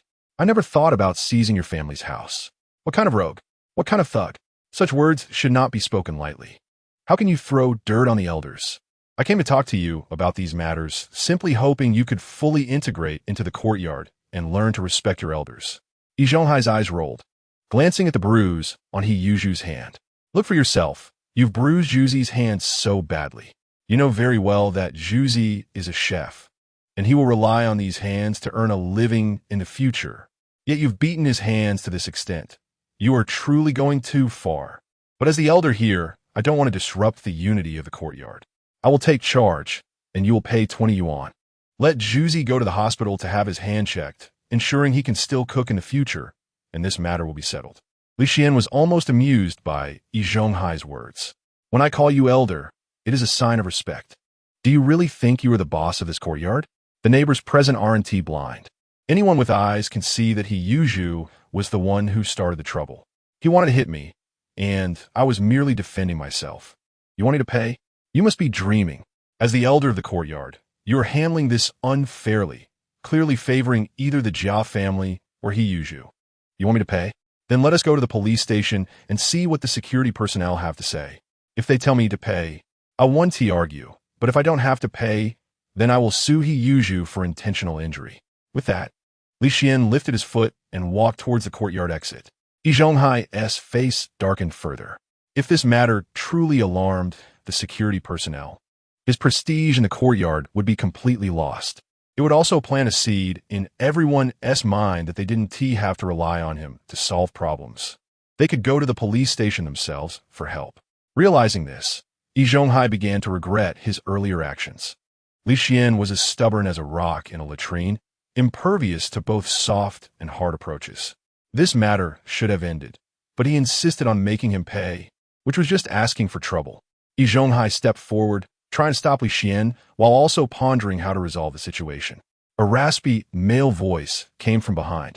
The courtyard in Sijio City was bustling. Everyone turned to see a man, dressed in patched clothes and exuding a rough demeanor, walking towards the courtyard. As the man entered, he curiously surveyed the surroundings. Upon noticing a stranger, Lu Haizhong, who was at the front of the crowd, approached, holding his large belly. He sized up the man with a mix of contempt and suspicion. "Who are you? What are you doing in our courtyard? It's rare for strangers to come to our courtyard." Moreover, this man's clothes were tattered, making him seem untrustworthy. As the second elder of this courtyard, he felt it was his right and duty to question him thoroughly. In this day and age, enemies and spies are everywhere, and the elders in the courtyard should help the street office catch these threats. Now, whenever a stranger entered the courtyard, the first thing to do was to ask who they were, why they were there, and if they had acquaintances in the courtyard. This had to be clarified, and if there were any problems, they would have to be taken to the street office for further questioning. The man's appearance made Li Xian, who was about to report to the police station, stop in his tracks. He looked up at the unfamiliar face, feeling a surge of excitement.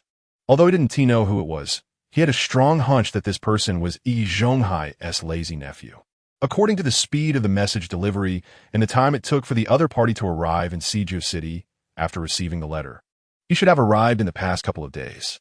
Yi Zhonghai was also sizing up the young man, feeling that he looked somewhat familiar, as if he had seen him somewhere before. On the other hand, Wang Taizhu felt very displeased at the contempt in Lu Haizhong's eyes. "I didn't come to this courtyard to look for you. What are you acting all high and mighty for? This has nothing to do with you. Get out of my way. Good dogs don't block the path." Lu Haizhong was furious. This was the first time he had been insulted like this, especially by such a young kid. If it had been a neighbor from the courtyard, Lu Haizhong might have thought twice. But since this newcomer treated him this way, he certainly couldn't bear it. "I am one of the elders in this courtyard. You, a stranger, have no right to be here without explaining yourself. You need to address me as second elder while you're in the courtyard. So quickly disclose your identity and the reason for your visit. Otherwise, I will suspect you are a spy and will take you to the police station for questioning." Lu Haizhong made his identity clear and even used the police station to intimidate the other party. He thought the stranger would be scared and wouldn't dare to be so arrogant. But unexpectedly, the young man didn't take his words seriously at all. Just because he was the second elder of the courtyard, he acted so high and mighty. "Let me tell you, I'm here to see the first elder of your courtyard, and I'm his nephew. If you dare to block me and keep talking nonsense, do you believe I will let my uncle come out and beat you up?" Lu Haizhong looked dumbfounded as he turned to Yi Zhonghai. The surrounding neighbors were equally shocked. They all turned their attention to Yi Zhonghai. Yi Zhonghai's eyes, which were not particularly large, suddenly widened several times, staring intently at Wang Taizhu. This is his nephew?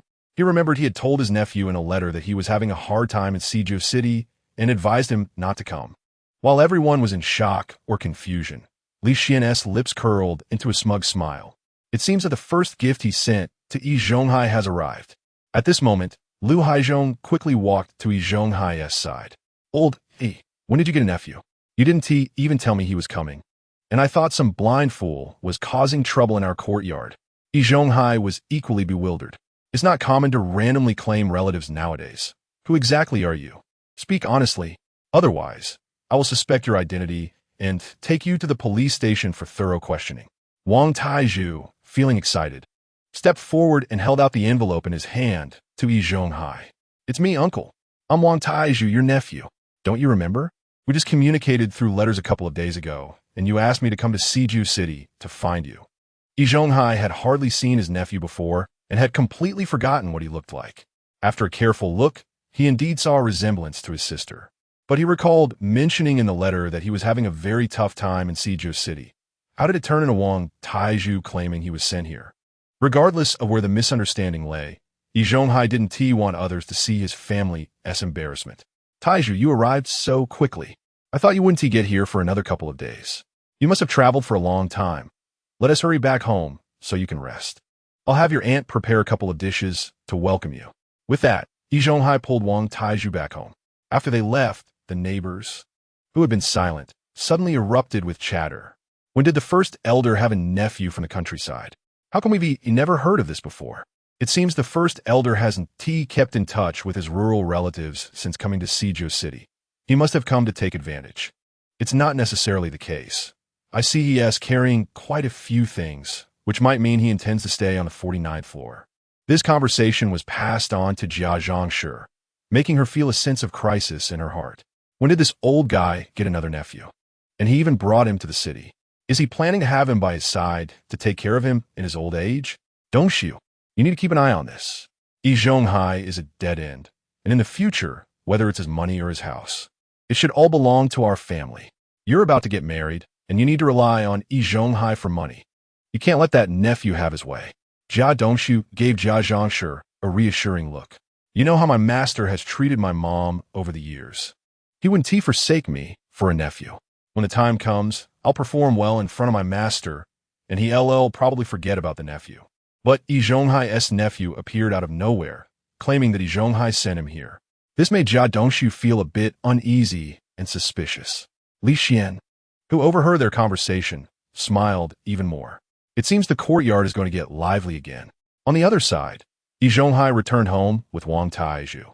Auntie, who was tidying up at home, was momentarily stunned when she saw the young man following Yi Zhonghai. This is my sister's son, my nephew, Wang Taizhu. Taizhu, quickly greet your aunt. Wang Taizhu grinned, showing his two big teeth, and called out twice an aunt. Auntie remembered that Yi Zhonghai had previously given a not-so-good evaluation of this nephew, and was reluctant to let him come to the 49th city. Why did he suddenly come here? Auntie was also puzzled, but since he was right there, she couldn't ask Yi Zhonghai directly and could only entertain him first. So it's Taizhu, come sit down. You've had a tough journey. Hurry up and sit down or rest. Once you're here, it's just like home. Don't be so formal. While Auntie was welcoming Wang Taizhu, she suddenly heard warm breaths beside her. Bring out the leftover steamed buns and pickled vegetables we didn't finish. Hurry up and get rid of him. We can't let him know how we live in the courtyard. Auntie didn't say anything but understood in her heart. Taizhu, you and your Uncle haven't seen each other for a long time. Sit and chat for a bit while I prepare something to eat. No need to be polite. Aunt. Though he said that, Wang Taizhu still stretched his head toward the kitchen, wanting to see what good food his uncle had. Yi Zhonghai observed Wang Taizhu's reaction and sat across from him with disdain in his heart. Taizhu, your visit is so sudden. You didn't give your uncle any preparation. By the way, when you enter the courtyard, did your uncle write you a letter asking you to come to the 49th city? Wang Taizhu nodded slightly. Yes, uncle. Didn't you tell me to come? I didn't dare delay a day after receiving your letter. I took the earliest bus to the city to find you. The more Wang Taizhu spoke, the more confused Yi Zhonghai became. Your uncle asked you to come to the 49th city? How could that be? Your uncle can't even make ends meet in the 49th city, eating steamed buns and pickles every day. How could he let you come and suffer with me? Now, it was Wang Taizhu's turn to be confused. Chapter 14. The confrontation between uncle and nephew. Uncle, you didn't say that in the letter. You said you could arrange a job for me at the steel mill. You also said you would help me with housing. You said all that. So how could I not come? We're close relatives, and there's no one else involved, so stop pretending in front of me. You're an 8th level fitter at the Hongxing steel mill, earning $80 to $90 a month. The leaders of the steel mill have to consider your feelings. And in the courtyard, you're even respected as uncle. If your life is hard, then no one's life is easy. After Wang Taizhu finished speaking, Yi Zhonghai was dumbfounded. How does this kid know so much about me? He remembered he hadn't revealed anything in the letter. He had made himself sound as miserable as possible. Realizing something was off, Yi Zhonghai smiled bitterly and gestured for Wang Taizhu to stop. Taizhu, your uncle isn't that capable.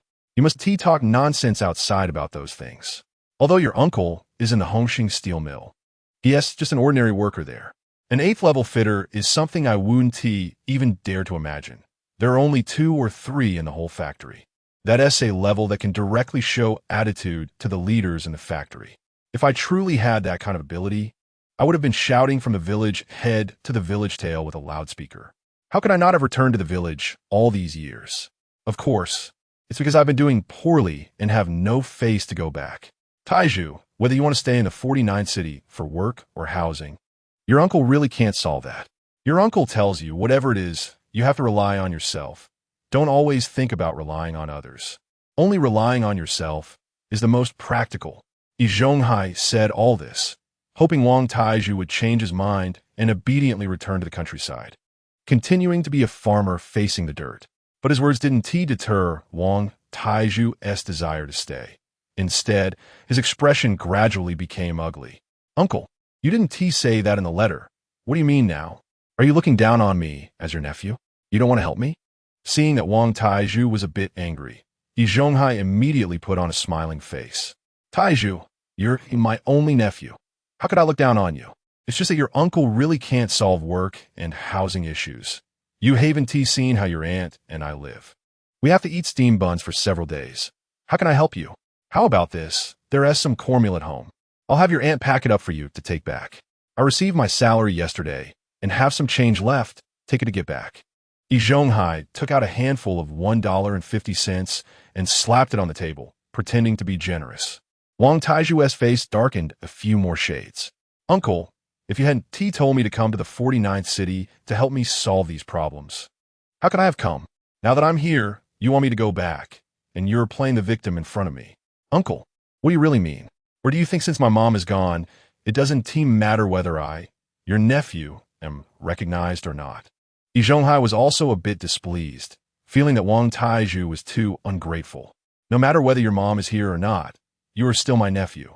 That is an unchangeable fact. You're my only nephew. How could I not recognize you? It's just that your uncle's life is really hard, and I can't help you with that. Yi Zhonghai also felt guilty in his heart. You're not a child anymore, and I hope you can be more understanding. Moreover, how come you've learned to lie after not seeing you for a while? Don't I know what I wrote in the letter? I never said those things in the letter. Yi Zhonghai adamantly denied having asked him to come to the 49th city and even accused him of lying. Wang Taiju, unable to contain his anger, started to pull out the letter Yi Zhonghai had written to him. Good thing I brought the letter from home. Otherwise, I would even have a leg to stand on. At that point, you'd really have succeeded in flipping the script on me. Calling him an old thing made Yi Zhonghai lose his composure, his hands starting to tremble with anger. He had worked hard to create an atmosphere of respect for the elderly in the courtyard, since he had no children of his own. He held a deep disdain in his heart for someone like Wang Taiju, who didn't respect his elders at all. Yi Zhonghai was just about to adopt the stance of an elder and have a serious talk with Wang Taiju when he saw him take out a letter and slam it on the table. Old thing, didn't you say you didn't say anything? Then open your dog eyes wide and take a good look. This is the first time I've seen someone talk nicely in a letter, but when we meet, they start turning their back on me. You're even more disgusting than my heartless master, who can't have children.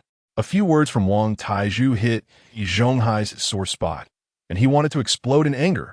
When Yu Guang glanced at the letter Wang Taiju had spread out on the table, Yi Zhonghai's words got stuck in his throat, and he couldn't say a word. He had been boasting about his position in the steel mill and the salary he received each month. Yi Zhonghai turned his head and picked up the letter to read it carefully. After reading just 2 lines, beads of sweat appeared on Yi Zhonghai's forehead. The letter was bragging about his glory in the steel mill and the calculations in the courtyard. It even mentioned helping him take over Li Xian's house. But what scared Yi Zhonghai the most was that the handwriting was exactly the same as his own. He remembered that he had written about being poor in the letter, saying how difficult his life was. How did it end up in Wang Tieju's hands? This letter made a complete turnaround. Wang Taiju looked at Yi Zhonghai with glee. Uncle, didn't you say I was lying? Take a good look at who is making a fuss here. Now it's in black and white, so don't think about denying it anymore. Yi Zhonghai clutched the letter tightly. His face darkened as he turned away. Taiju, this letter was indeed not written by your uncle. I know you might think your uncle is lying, but this letter definitely did not come from me. If you don't believe me, I swear to heaven. At this point, Yi Zhonghai still wanted to deny it. Wang Tieju's anger was boiling. Yi Zhonghai, do you still want that old face of yours? It's right here in black and white, and you still refuse to admit it. This handwriting is exactly like yours. If it's not you, then who could it be? You called me over and now won't admit it, giving me 50 cents to send me back. Are you playing tricks on me? Chapter 15. Tear off his hypocritical face. This letter was indeed not written by Yi Zhonghai. How could he admit that? Wang Tieju's shout of Yi Zhonghai made the anger in his heart rise even higher. Taiju, your uncle has no need to lie to you about this. If I didn't write it, then I didn't write it. How can I admit to something I didn't do? Do you need your uncle to swear a vicious oath in front of you before you believe me? You just call me uncle, and now you're calling me by my name. Hurry up and apologize. I am your elder. Elders are to be respected, not someone you can shout at. The argument between Yi Zhonghai and Wang Taiju grew louder and louder. Auntie in the kitchen, who was heating up steamed buns, suddenly heard a shout and dropped the spatula in her hand. She hurriedly got up and walked out, only to see Yi Zhonghai and Wang Taiju sitting there, swords drawn. What are you two arguing about? Your family. Can't you sit down and talk it out? Calm down, don't argue. Let's sit down and talk things over calmly, so outsiders don't laugh at us. Annie tried to mediate from both sides, but her efforts did not cool their tempers. Instead, Yi Zhonghai became more arrogant. You a woman. Don't understand, so don't pretend you do. Go back to your kitchen. This young man had no manners at all, directly calling out the elder's name. This brat doesn't know the rules after being in the countryside. It was clearly Yi Zhonghai who called him over, yet he has such an attitude. Wang Taiju was also unwilling. Elder, what kind of elder are you? Yi Zhonghai, you old thing, you wrote a letter for me to come. And now you're saying this letter wasn't written by you. You're changing your words and treating me like a fool. Yi Zhonghai, if you're not benevolent, don't blame me for being ungrateful. As he spoke, Wang Taiju glared fiercely at Yi Zhonghai and casually picked up the letter from the table. Aren't you the respected elder in this courtyard? I'm going out now to tell them what kind of person you are. As soon as he finished speaking, Wang Taiju rushed out with the letter. Yi Zhonghai was just about to reach out to stop him when he saw the corner of his clothes brush past his hand. Watching Wang Tieju's departing figure, Yi Zhonghai couldn't help but curse in his heart. If this matter really blew up in the courtyard, regardless of whether he was in the right or wrong, he would lose face. Moreover, that letter indeed had his handwriting. Auntie, with a furrowed brow, pulled Yi Zhonghai aside. What happened? Didn't you two just have a good chat? How did it turn into an argument? Yi Zhonghai pushed Annie away with an unhappy expression. I don't even know what happened. It's so strange. What is this about? He decided to go pull Wang Taiju back first. If it caused a stir in the courtyard, his face as the elder would be completely lost. Leaving this sentence behind, Yi Zhonghai hurriedly walked towards the door. Wang Taiju ran to the center of the courtyard with the letter and began to shout. Everyone in the courtyard, come and see. Your respected elder here is a shameless and treacherous person. He said in the letter that he would help me find a job and solve my housing problems, and let me come to the city. Now that I'm here, he denies it and says I'm lying. This is in black and white, and he's turning the tables on me. I've never seen such a shameless person before. Neighbors, in the future, be careful about believing anything Yi Zhonghai says. If he can deceive his own nephew, imagine how much he can deceive you who are unrelated to him. Wang Tieju's loud voice made the entire courtyard hear him. The neighbors, who loved to watch the excitement, quickly gathered around, especially since it was about Yi Zhonghai. Jia Dongxu, sitting at the door eating steamed buns, quickly stood up after finishing the last bite. What does this old thing Yi Zhonghai mean? He actually called his nephew over here. He said he would find his nephew a job and a place to live. Is he planning to kick my Dongxu out? Everything in his family will have to belong to ours. Otherwise, when he dies, we'll just roll up his belongings and throw them into the wilderness. Jia Dongxu frowned and gestured for Jia Dongxu to stop talking. Mom, Yi Zhonghai is still my master. Please don't say these things. It won't be good if others hear. Didn't you hear what he said? He didn't agree to help him find a job. Otherwise, he wouldn't be standing up and shouting like this. Jia Dongxu glared angrily ahead. If he didn't agree, how could he possibly have called his nephew to the city? I heard it clearly. His nephew said that old Yi wrote him a letter to come. Yi Zhonghai must have had thoughts of having him come over to support him in his old age. Dongxu absolutely cannot let this happen. Everything in their family must belong to them. Let's go see what exactly is going on. Jia Dongxu didn't say anything else and followed Jia Dongxu into the crowd. Inside, Li Xian, who was preparing to eat, raised an eyebrow at the commotion outside, revealing a cold smile. He didn't expect Yi Zhonghai's nephew to have such a bad temper. shouting in public. It seems there will be a good show to watch next. The neighbors in the courtyard, who had nothing to do every day, were keen on watching the excitement of others' families. When Yi Zhonghai walked out of the house, he saw a crowd gathered around Wang Taizhu. Seeing this scene, Yi Zhonghai felt something was off. The situation was still unclear, and if Wang Taizhu continued to shout, he would truly lose all face. Yi Zhonghai smiled awkwardly and walked over to Wang Taizhu's side. Taizhu, my nephew, didn't mean it that way. Come back home with me first. We can discuss our matters properly at home. We should resolve our family issues ourselves and not let them affect others. This kid, really? Your uncle only said a couple of words. Why are you getting so worked up? As Yi Zhonghai spoke, he reached out to pull Wang Taizhu back home. However, as soon as he touched him, Wang Taizhu shook him off. Now you realize this isn't a good look?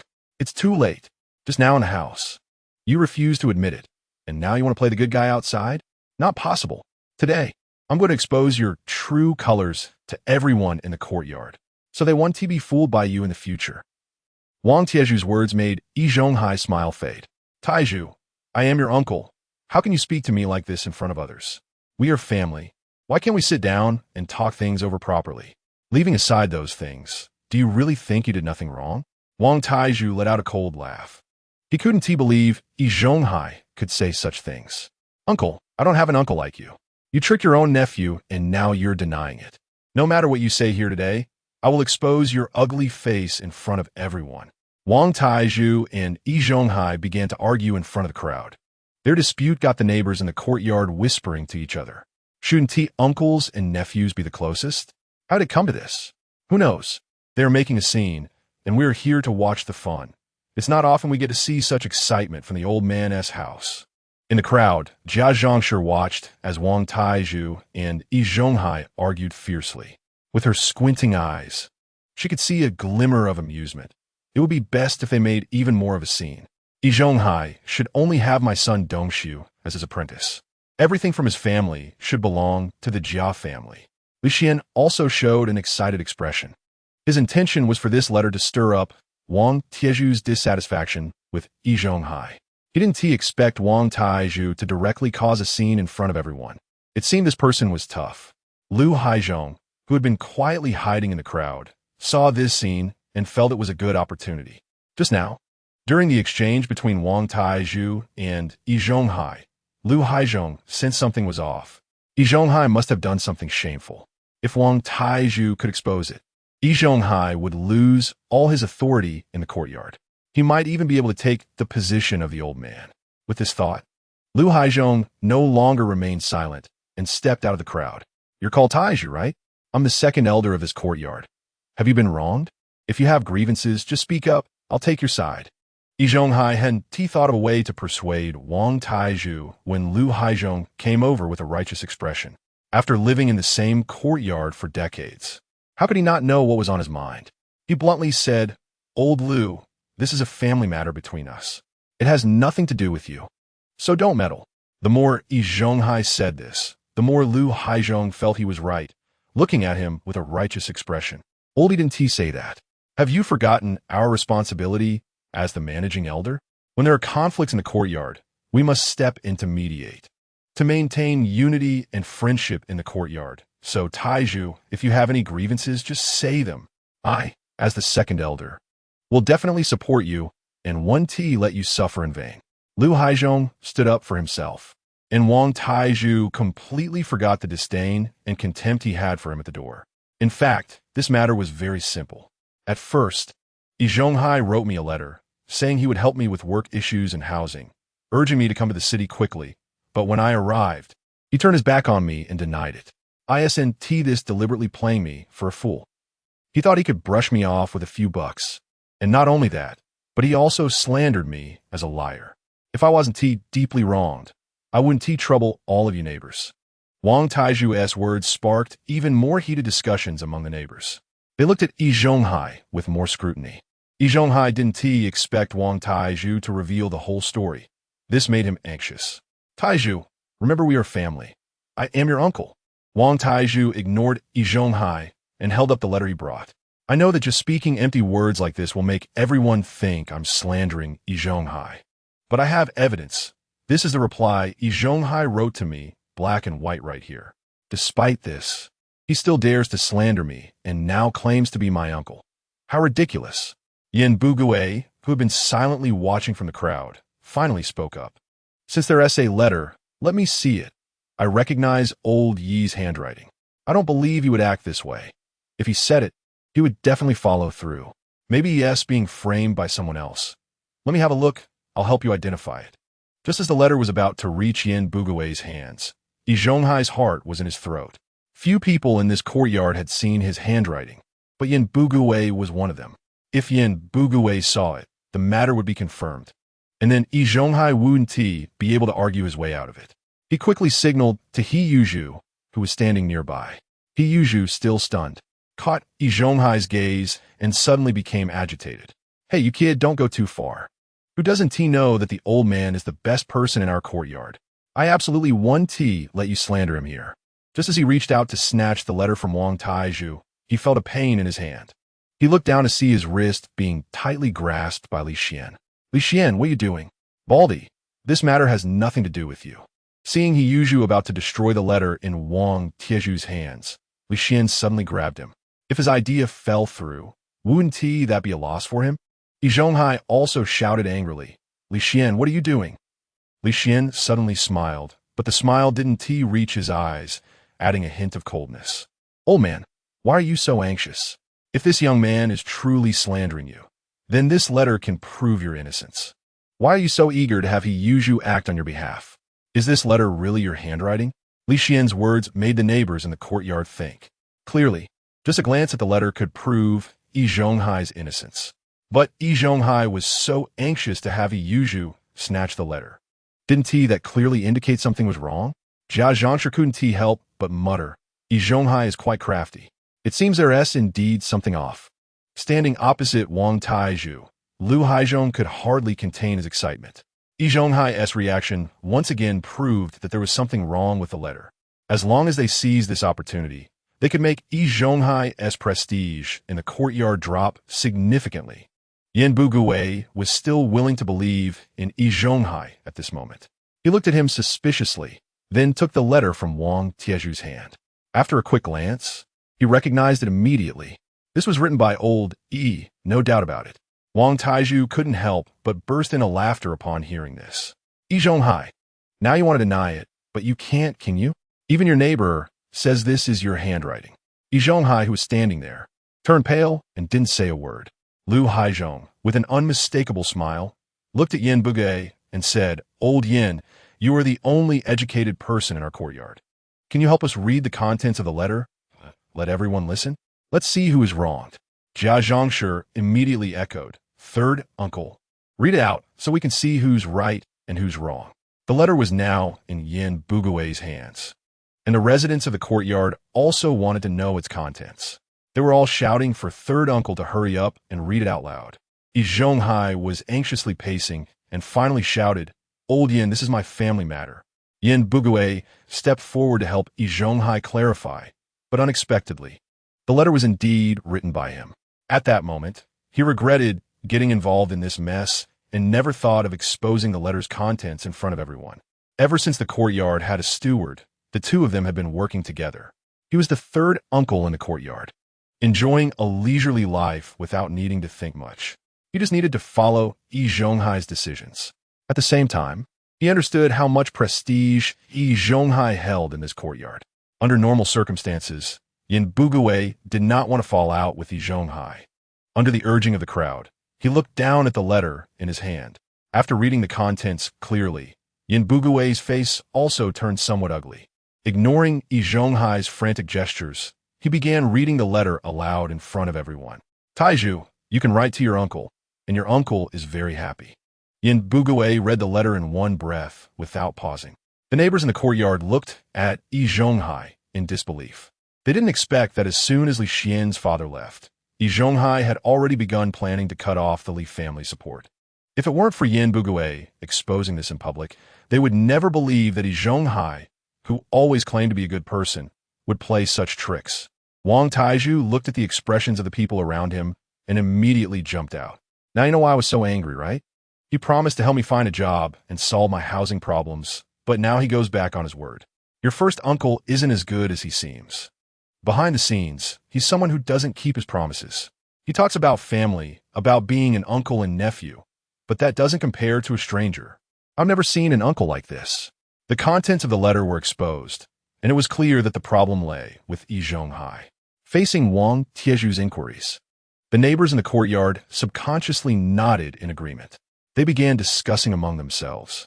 The letter indeed mentioned helping to solve work and housing issues, and it seemed this matter was handled unethically by the first uncle. After all, he was just an 8th-level fitter, and he really thought too highly of himself, even saying that the leaders should give him face. If this got back to the steel mill, Yi Zhonghai might not be able to keep his position as an 8th-level fitter. Su Damao couldn't believe it either. He never expected Yi Zhonghai to elevate himself so high, even looking down on the leaders of the steel mill.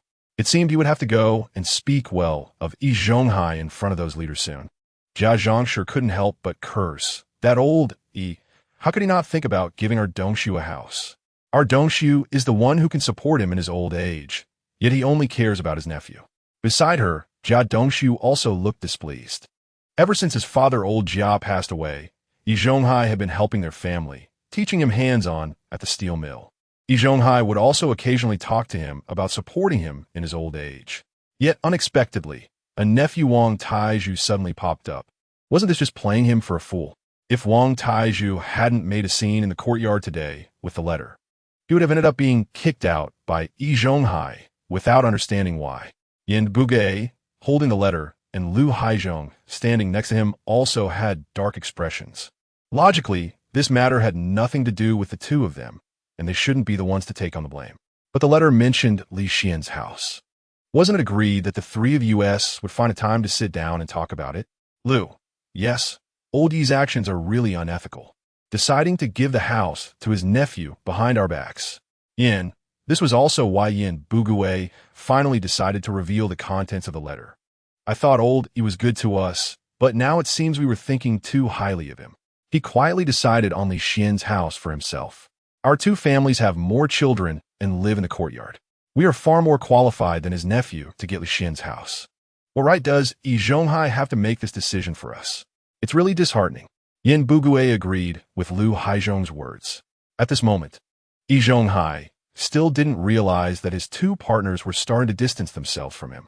Looking at Wang Taizhu, who was still shouting that Yi Zhonghai was untrustworthy and went back on his word, and the neighbors who occasionally cast disdainful glances at him, Yi Zhonghai was extremely anxious, feeling that everything was over. Now that the contents of the letter were fully exposed, he couldn't contain the situation. Was he supposed to keep Wang Taizhu around and then help him find a job and solve his housing problem? Just as Yi Zhonghai was pondering how to resolve this matter, a furious shout suddenly came from beside him. Yi Zhonghai, I didn't expect you to have such intentions. I call you first uncle, and you think of how to scheme against my family's house behind my back. As a first uncle, you don't do any proper work. Just thinking about plotting against others. Do you even deserve to be this first uncle? You think my dad just died, and there's no one to back me up, so you can casually scheme against my house, right? Yi Zhonghai stiffly turned his head and saw Li Xian glaring at him fiercely. He felt something was wrong in his heart. How'd he forget about this? The letter clearly mentioned scheming against Li Xian's house. The neighbors discussing around them recalled Li Xian's angry shout and the contents of the letter. Did you hear that? The first uncle has his eyes on Li Xian's house, wanting to drive him away and take over Yang's house for his nephew. I heard it too. That's exactly it. Yi Zhonghai is not worthy of being the first uncle. As soon as someone's father dies, he starts plotting against their house. Now that this matter was brought to light, Li Xian continued to question Yi Zhonghai. Why were you so eager to come to my house when my dad passed away? Moreover, you kept comforting me, telling me not to be too sad. Then you wanted to host a banquet and give red envelopes to the neighbors in the courtyard. I thought you were just standing up for the neighbors, thinking that the meals I served during those days were not good enough. It turns out you were trying to scheme against me, wanting to drive me out so you could occupy my house. You had the intention of taking my family's property. Li Xian's words shocked the residents of the courtyard immensely. The matter of taking over a family's property is not trivial. But upon further thought, Yi Zhonghai had been targeting Li Xian recently, seemingly with the intention of taking over the Li family's property. Once the idea of taking over the property was laid bare, Yi Zhonghai also felt somewhat defensive. If this matter of taking over the property was confirmed, then his reputation would be irreparably damaged. Yi Zhonghai forced a smile. Li Xian, you mustn't misunderstand. This letter has nothing to do with me. I didn't write it, and I have never had such thoughts. He Yuanzhu firmly stood by Yi Zhonghai's side, immediately echoing, Li Xian, you know that our uncle is a good person in the courtyard. Who doesn't need help when there's trouble? He would never have such intentions. You can't just because you have grievances against uncle and randomly accuse him. Li Xian raised an eyebrow with a sneer, staring intently at Yi Zhonghai. Then why did third uncle just say that the handwriting in that letter is yours? I didn't misspeak, did I, third uncle? Li Xian then turned his gaze to Yin Bugui. At this moment, Yi Zhonghai also looked over, signaling desperately, hoping Yin Bugui could help cover for him. But Yin Bugui seemed to ignore Yi Zhonghai, responding indifferently. That's indeed old Yi's handwriting. I've seen his handwriting before. There's no way I could be mistaken. If you don't believe me, you can verify it yourself. As a postman, you should have seen old Yi's handwriting. You can recognize it with just a glance. Saying this, Yin Bugui handed over the letter he held. Li Xian nodded and seriously examined the letter after receiving it. Then he loudly called out to the surrounding neighbors. Third uncle is right. This is indeed Yi Zhonghai's handwriting. I've seen him write. There's no mistake. He Yuanzhu, standing nearby, began to feel dissatisfied, believing that others were unfairly slandering Yi Zhonghai. Do you really recognize uncle's handwriting? I think you just want to wrongfully accuse him by claiming it's his handwriting. Li Xuan lauga fuli. I'm not the only one saying it's his handwriting. Didn't third uncle authenticate it too? If you think I'm framing Yi Zhonghai, deliberately saying it's his handwriting, then let the others in the courtyard take a look. There should be quite a few people who have seen Yi Zhonghai's handwriting, right? Come over and see if this is indeed Yi Zhonghai's handwriting, or if I'm wronging him. As soon as Li Xian finished speaking, many curious neighbors gathered around, examining the letter in Li Xian's hand. That's right, this is indeed uncle's handwriting. It's exactly the same as what I saw before. There's absolutely no mistake. I can also confirm that Li Xian is not wronging him. This is uncle's own handwriting. After the residents finished looking, Li Xian brought the letter in front of He Yuanzhu. Do you still think I'm wrongfully accusing him? I'm not that bored. He Yuanzhu also recognized Yi Zhonghai's handwriting. And looking at the familiar characters on the letter, he was left speechless. Even though he recognized that this was Yi Zhonghai's handwriting, he was willing to believe that it wasn't written by him. He Yuanzhu suddenly lunged forward, wanting to snatch the letter from Li Xian's hand and destroy it in front of everyone. Li Xian seemed to have anticipated this move, quickly turning around to tuck the letter into his chest. Wang Taizhu began shouting again, Yi Zhonghai, you're inhuman. You're worse than a beast. Just now at home, you swore that this letter wasn't written by you. You said I was wronging you and lying. Now, everyone in your courtyard says this is your handwriting. Damn it. How are you going to argue your way out of this? Realizing that the plan to destroy the letter was impossible, He Yuanzhu began to seek another way to defend Yi Zhonghai. Uncle never lies. If he says this letter has nothing to do with him and wasn't written by him, then it definitely wasn't him. Maybe someone who dislikes Uncle deliberately imitated his handwriting to write this letter.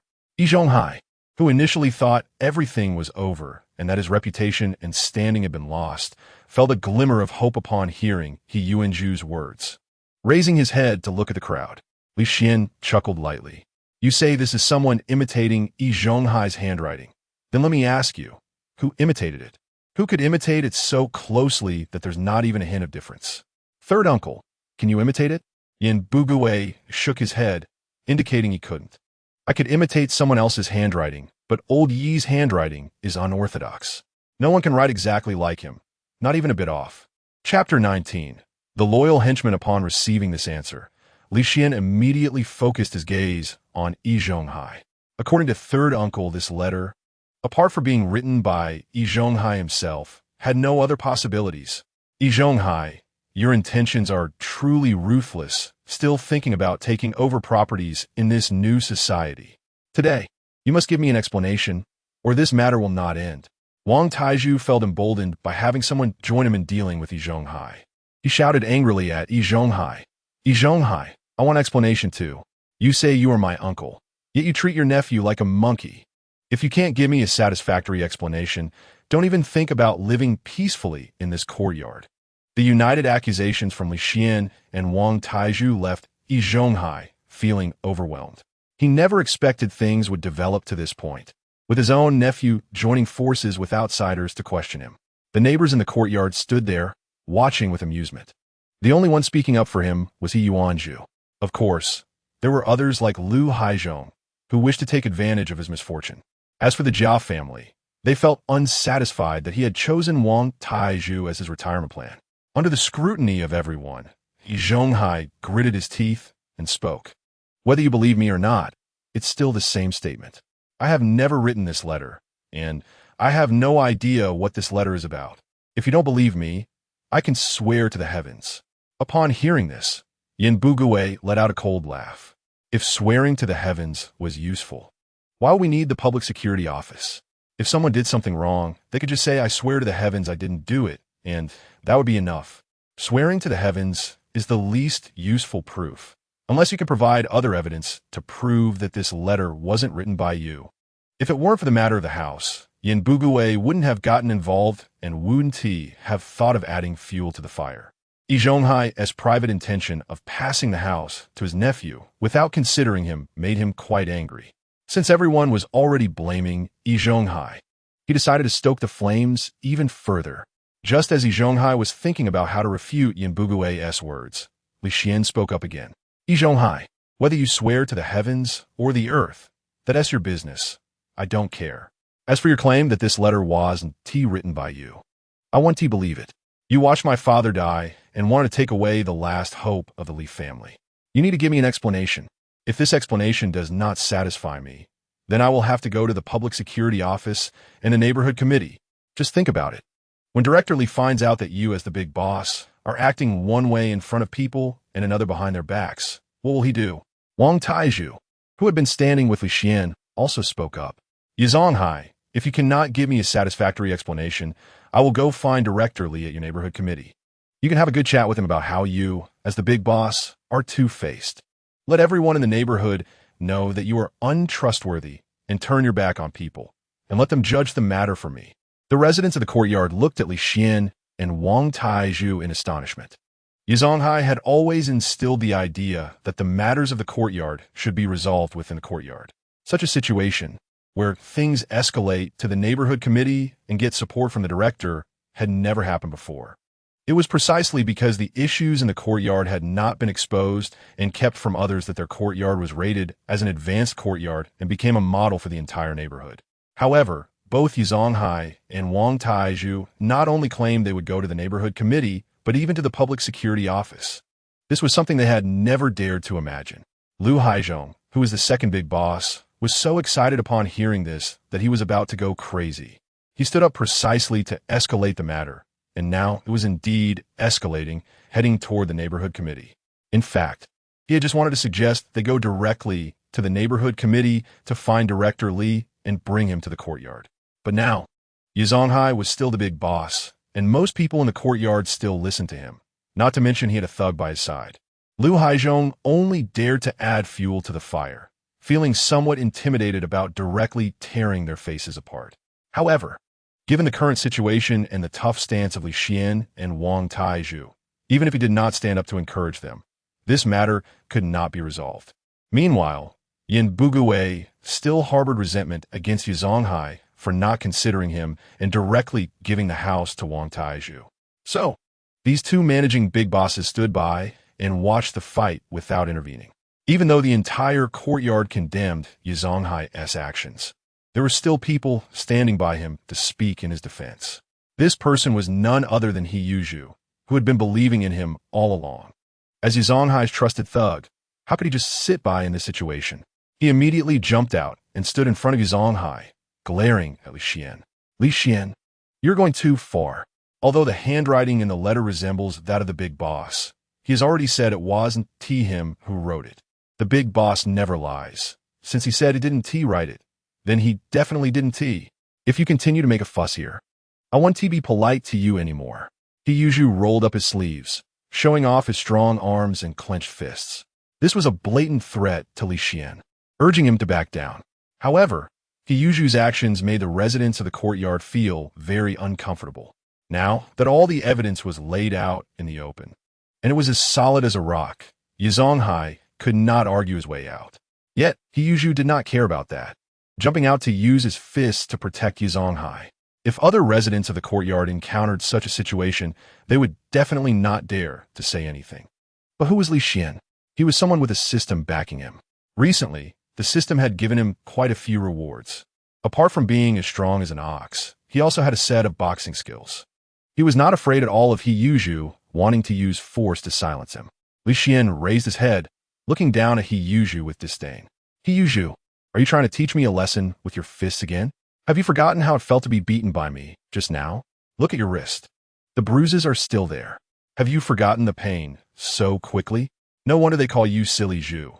It seems your brain really isn't working well. Yi Yuzhu glanced down, seeing the injury on his hand and recalling how he had been beaten by Li Xian earlier. The spot where he was injured still throbbed. Even when he was uninjured, he couldn't beat Li Xian and had been subdued. In this situation, wanting to deal with Li Xian was even more impossible. In that moment, Yi Yuzhu realized that his idea of using force to subdue Li Xian was too simplistic. Feeling a bit embarrassed, he lowered his fists. The residents of the courtyard had expected to see a fight between Li Xian and Yi Yuzhu. They did not anticipate such an outcome, and some couldn't help but laugh out loud. Su Damao, who had always been at odds with Yi Yuzhu, burst out laughing, almost crying from laughter. It seemed that his thug was unable to deal with Li Xian, but this matter could not continue to drag on. The longer it dragged on, the worse it would be for him. Yi Zhonghai took a step forward, his gaze cold as he looked at Li Xian. Li Xuan, what kind of explanation do you want from me? Yi Zhonghai's voice carried a hint of helplessness. If it were in the past, he would never admit to writing that letter under any circumstances. But the current situation was that the person who wrote the letter had perfectly imitated his handwriting, to the point that he almost couldn't recognize it himself. If Yi clearly remembered the content of the letter, he might even have doubted himself. The unfavorable circumstances didn't stop there. The letter was now exposed in front of all the residents of the courtyard. Many people had seen his notes and recognized that it looked exactly like his notes, even if he talked until he was blue in the face. No one would believe him. What he could do now was to calm Li Xian down. Once this issue was resolved, he could then investigate the notes. With his experience as the big boss in the courtyard for so long, figuring out the handwriting was just a matter of time. The most important thing now was to pacify Li Xian so that he wouldn't continue to make a fuss. Li Xian was different from others. He was always eager to go to the neighborhood committee and the public security office to report grievances. If he was calmed down, this matter would never end, and he wouldn't have a peaceful life in the courtyard. A sly and cunning smile appeared on Li Xian's face as he raised the corners of his mouth slightly. The neighbors watching felt a shiver down their spines at this smile. Under everyone's gaze, Li Xian slowly spoke. I can forgive you for everything else, Yi Zhonghai, but you want to take away the last hope of the Li family. I can never forgive this matter, but I'm not the kind of person who will force someone into a dead end. You can choose to compensate me with 400 yuan right now. As soon as Li Xian's request was made, Yi Zhonghai's eyes widened in disbelief as he instinctively refused. Impossible. Yi Zhonghai's loyal thug, Yi Yuzhu, couldn't sit still either. Damn it, Li Xian, you clearly don't want to solve the problem properly. Asking for 400 yuan right off the bat is no different from outright robbery. Not only he, but the other residents of the courtyard also gasped in surprise. Li Xian looked meaningfully at Yi Zhonghai. It seems you're not satisfied with my request for money. Then let me change it, Li Xian said understandingly, and Yi Zhonghai felt relieved, thinking there was still room for negotiation. My other request is simple.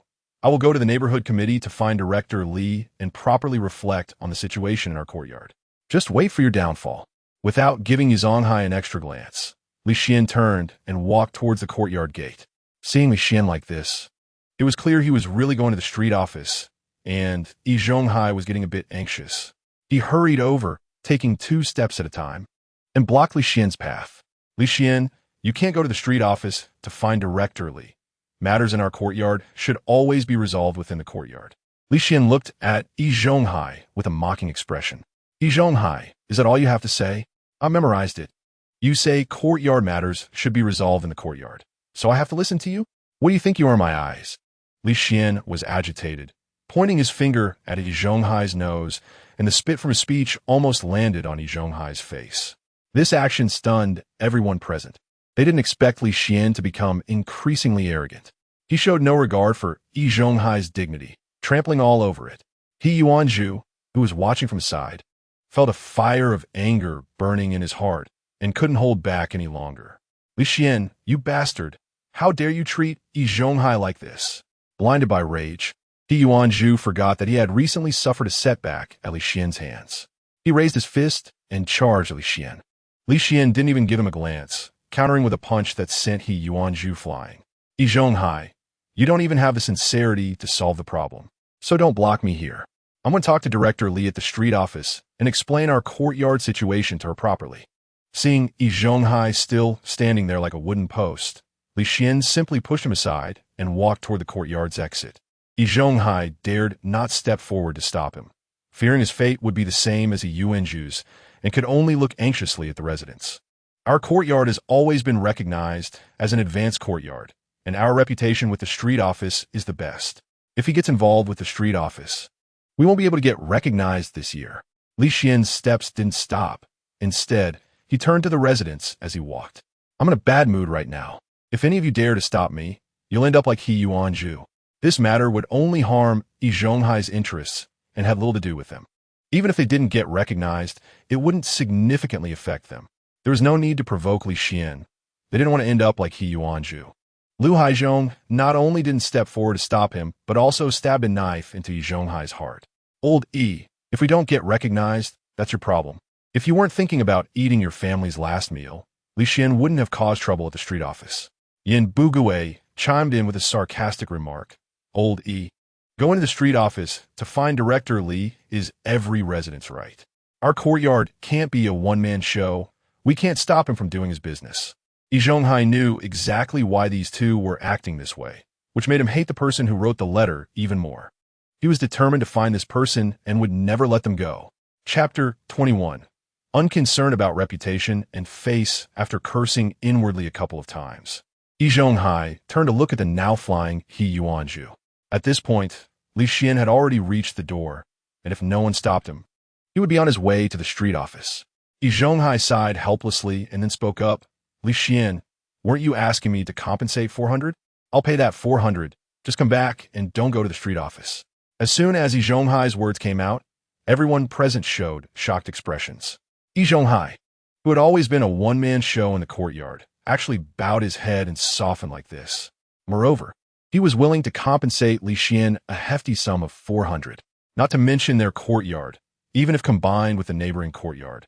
No one could take out 400 in one go. Jia Dongxu, who had been watching the crowd, couldn't help but start cursing. Useless old man. How could you bow down like this and even pay him? In the future, he'll be a dead end. When he dies, this money should belong to our Jia family. No one even consulted us before saying he would pay. Jia Dongxu was also dissatisfied that Yi Zhonghai agreed to pay Li Xian 400 just like that. But he also knew that Yi Zhonghai was forced into this position and didn't genuinely want to compensate. Mom, stop talking here. The master definitely doesn't want to pay this money. He has no choice. Even though he publicly supported Yi Zhonghai, he still felt resentful inside. If he hadn't been thinking about changing to another elderly caretaker and written this letter to Wang Taizhu, this wouldn't have happened. At this moment, Li Xian had already approached Yi Zhonghai. Well, since you want to pay, then pay 800. Agreeing to pay 400 was already Yi Zhonghai gritting his teeth to say it. Now, Li Xian directly doubled the amount. Weren't you just saying 400? How did it turn into 800 now? In fact, he only agreed to the 400 to trick Li Xian back and then discuss whether he could pay less or in installments. Although he earned around 80 or 90 yuan a month, taking out 400 all at once was painful. Moreover, he didn't even write the letter. Yet he had to bear such a huge cost. Why should he? He felt very uncomfortable inside. The surrounding neighbors thought 400 was a huge sum. But when Li Xian opened his mouth to double the amount, they couldn't believe their ears, doubting whether they had misheard. Even Jia Dongxu was stunned by the amount Li Xian proposed. Is Li Xian crazy? Now he's asking for 800. We were struggling with money and didn't dare to ask for 800. In the midst of everyone's shocked gazes, only one person was different. And that was the second elder, Lu Haizhong. He was extremely excited.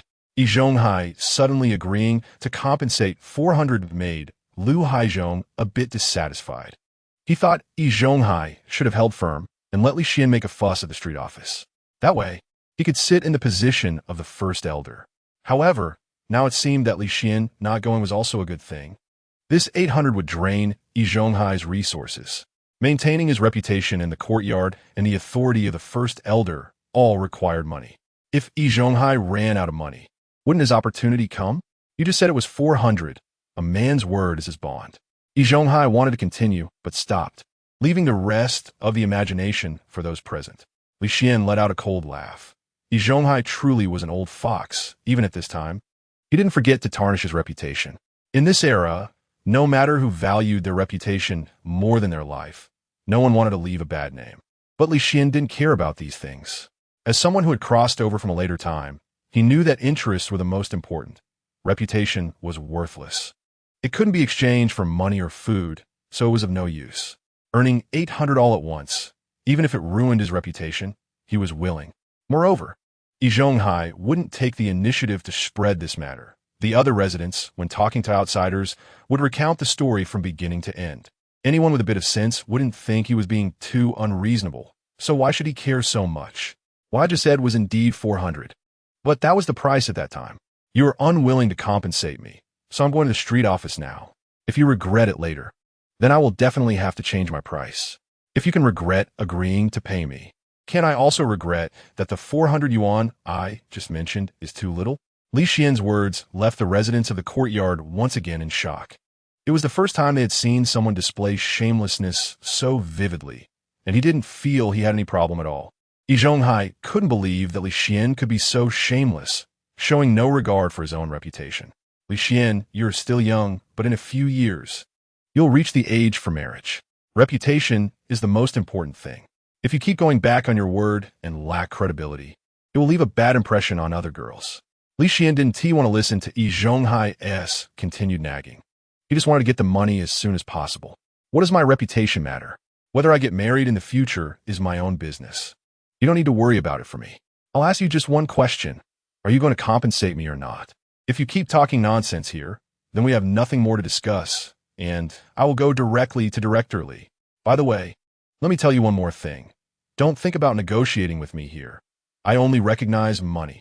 This point about only recognizing money made Jia Dongxu nod in agreement. But the next moment, she felt something was off.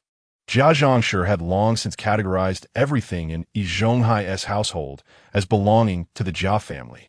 She was just waiting for Yi Zhonghai and Aunt Yi to pass away so she could take everything. Of course, the 800 yuan Yi Zhonghai had to pay was also from the Jia family. But if it ended up in Li Xian's pocket, it would have nothing to do with the Jia family. Jia Dongxu quickly stepped forward and shouted a couple of words at Yi Zhonghai. Li. The most important thing in life is integrity. One cannot go back on their word. Li Xian's words don't count. You absolutely cannot agree to compensate him. Yi Zhonghai didn't even hear Jia Dongxu's words. He was staring intently at Li Xian.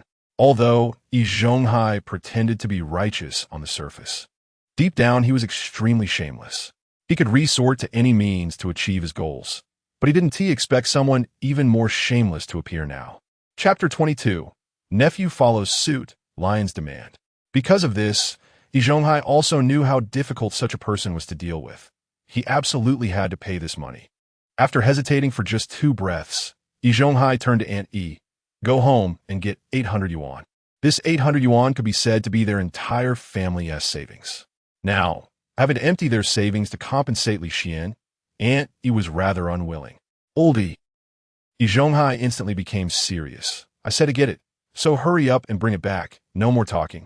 In the household, the one in charge was Yi Zhonghai, and although Aunt Yi was reluctant, she ultimately went home to get the 800 yuan. Once Li Xian received the money, he started counting it in front of everyone, causing the residents to stare wide-eyed. Jia Dongxu and Yin Bugui, who were greedy at the sight of money, were almost sticking their eyeballs to the cash. At the same time, everyone thought that Li Xian really had money to spare, pulling out 800 yuan without blinking. At this moment, Li Xian had just counted the cash when a hoarse male voice came from behind. Yi Zhonghai, our business isn't finished yet. Since you compensated him 800, you must also compensate me 800, otherwise I will go find your street director. Everyone was curious about who was speaking, and following the voice, they saw Wang Taizhu standing there. During Li Xian's confrontation with Yi Zhonghai, Wang Taizhu had remained silent, and everyone had almost forgotten about him. In the places where others couldn't see, Li Xian, with a sly smile, stuffed the money Yi Zhonghai had given him into his pocket. Others might not remember, but he hadn't forgotten that Wang Taizhu had been lingering in the courtyard. He directly asked Yi Zhonghai for 400 yuan, and then turned around to raise it to 800. This was also to show Wang Taizhu that Yi Zhonghai wasn't short on money, hoping that Wang Taizhu would follow his lead. It seemed Wang Taizhu didn't disappoint him. Lu Haizhong, who had always wanted to see Yi Zhonghai fall, was smiling so much that the flesh on his face began to tremble. Yin Bugue sighed at the thought of having to fork out another 800. But this 800 wouldn't go into his own pocket. Old Yi had just taken out 800, and now someone was asking for another 800. It seemed that old Yi would have to empty his family's savings today, and he might even have to borrow some from the residents. Li Xian was a tough nut to crack, and Jia Dongxu didn't dare to obstruct him too much for fear of being resented. But Wang Taizhu was different. He was just a young lad from the countryside. How could he dare to ask Yi Zhonghai for 800 yuan? Such a lion's demand. Jia Dongxu couldn't hold back anymore and stood up from the crowd. Our Dongxu is the one who will take care of Yi Zhonghai in his old age. So this money should rightfully belong to the Jia family. Giving 800 yuan to Li Xian is one thing, but why should this filthy fellow from the countryside get any? It's better to use it to support our Jia family. Our Dongxu is loyal to Yi Zhonghai. Uncle Yi, you absolutely mustn't give him the money, Jia Dongxu said excitedly, almost shouting directly into Yi Zhonghai's ear. But Yi Zhonghai was on the edge of losing his composure and couldn't hear Jia Dongxu's words anymore. He had just taken out 800 yuan, and now he was worried that other residents would follow suit. He didn't expect that his nephew Wang Taizhu would learn from him, and he learned it perfectly. He had just taken out 800 yuan, and there was no way he would take out another 800. Yi Zhonghai forced a smile. Taizhu, let's sit down and talk at home about what we need to discuss. We're all family. You can still call me uncle. What can't we discuss calmly? If you really have difficulties or want to stay and work in the city, your uncle won't really ignore you. Yi Zhonghai was saying all this as a delaying tactic, trying to coax Wang Taizhu to his home. Then, in front of Wang Taizhu, he would perform his moral superiority act and sway him. For this nephew, Yi Zhonghai absolutely wouldn't take out the 800 yuan. He was a living, breathing ingrate. Even if he had to give him 80 cents, Yi Zhonghai would have to think about it. Yi Zhonghai's calculations were ringing loudly. But Wang Taizhu didn't follow the path he laid out. Yi Zhonghai, do you really think I'm that easy to fool? I haven't forgotten the way you denied everything at home and accused me of lying. Today, this matter must be resolved here. I don't want anything else. I just want 800 yuan. You have to pay this 800 yuan, whether you want to or not. Unexpectedly, this nephew was also a tough nut, unyielding to both soft and hard approaches. He usually clenched his fists at the side. He couldn't beat Li Xian, and now he couldn't beat Wang Taizhu either. He raised his fist and charged toward Wang Taizhu. Uncle, but he is your elder, your uncle. How can you treat him like this? Not understanding how to respect elders. I will teach you a lesson today, Yi Zhonghai said as he approached Wang Taizhu, grabbing his collar and raising his fist to strike. Seeing this scene, Yi Zhonghai hurriedly shouted, Silly Zhu, let go. No fighting allowed. Yi Zhonghai didn't listen to Yi Zhonghai's words and didn't release Wang Taizhu. He just turned to look. Uncle, this little brat is really too much, showing no respect for you as his elder. I must teach him a good lesson today.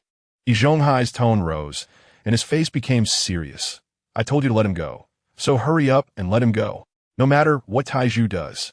As his uncle, I can't really hold it against him. Let it go quickly. Hurry up. Under Yi Zhonghai's repeated scolding, the helpless Yi Zhonghai finally released Wang Taizhu's collar. Li Xian laughed at this scene, realizing that Yi Zhonghai always cherished his own image no matter the situation. Yi Zhonghai, as his enforcer, could beat anyone in the courtyard. But Wang Taizhu, as his nephew, was off limits. If this got out, it would definitely make others think he was being indulgent. He still needed to establish his reputation in the courtyard, making others believe he was a good-natured person. It was precisely because of this that he gained his own prestige in the courtyard, making everyone listen to him. However, this also made it difficult for him to resolve the situation properly. Originally, he could have just beaten Wang Taizhu a bit to end it, but now, since he was his nephew, he couldn't do that. Didn't this just add a layer of protection for Wang Taizhu? Wang Taizhu's mind was racing, and he realized this point, becoming even more arrogant. Chapter 23. A True Wolf in Sheep's Clothing, Yi Zhonghai. If you don't give me this 800 yuan, I'm going to have a chat with Director Li from the street office. If it weren't for the residents of the courtyard watching, Yi Zhonghai would have really rushed up to give his nephew a good beating. But in this situation, he couldn't do that. However, not wanting to part with the 800 yuan, he began using his moral high ground. Yi Zhonghai looked at Wang Taizhu with a wounded expression. It's been about 10 years since I last went back to my hometown. In the blink of an eye, Taizhu, you've grown from such a small child into a big guy. I just didn't expect that you used to seem so obedient and sensible. But now you're so calculating. I am your real uncle, and your mother and I are siblings tied by blood. You actually dare to pressure me like this in front of everyone. Whatever the issue is, we could have a good chat at home. But you're only thinking about my money, and you start with 800 yuan. It's not easy for your uncle to earn some money. It's all earned bit by bit, saved one mouthful at a time. Even if I really give you this money, won't you feel guilty? Do you want to see your uncle only able to eat husks and vegetables in the future? I think you're still a conscientious child, and you surely wouldn't want to see such a thing happen. Moreover, if this gets out, your reputation will be utterly ruined.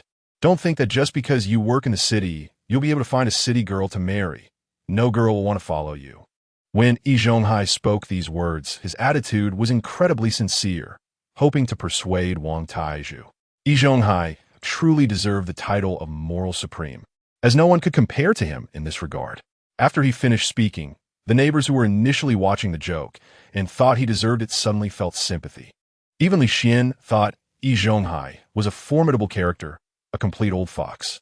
His words managed to deceive everyone present, except for Li Xian and Wang Taizhu.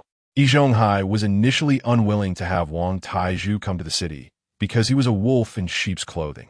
Once entangled with him, it was like having a leech attached, not letting go until it drained all his blood. Not to mention Li Xian had just taken 800 yuan from Yi Zhonghai. Wang Taizhu was even less likely to be fooled by Yi Zhonghai's words. Yi Zhonghai was praying in his heart for a scenario he hoped wouldn't happen. But it ultimately did. Yi Zhonghai, don't think that just because you say these things they'll be useful. They're not. I'm telling you, I only recognize money. I don't care about reputation. If I have 800 yuan, what kind of girl can I marry? Stop rambling and quickly give me the 800 yuan. Or I really will go to the street office to find Director Li. Let us see whose reputation gets ruined then. Yours as an uncle or mine. At this moment, Yi Zhonghai's face was worse than if he had eaten something disgusting. The neighbors in the courtyard were shocked and also felt that these words sounded somewhat familiar, as if they had heard them somewhere before. Upon reflection, it seemed Li Xian had just said the same thing, only recognizing money and not caring about reputation.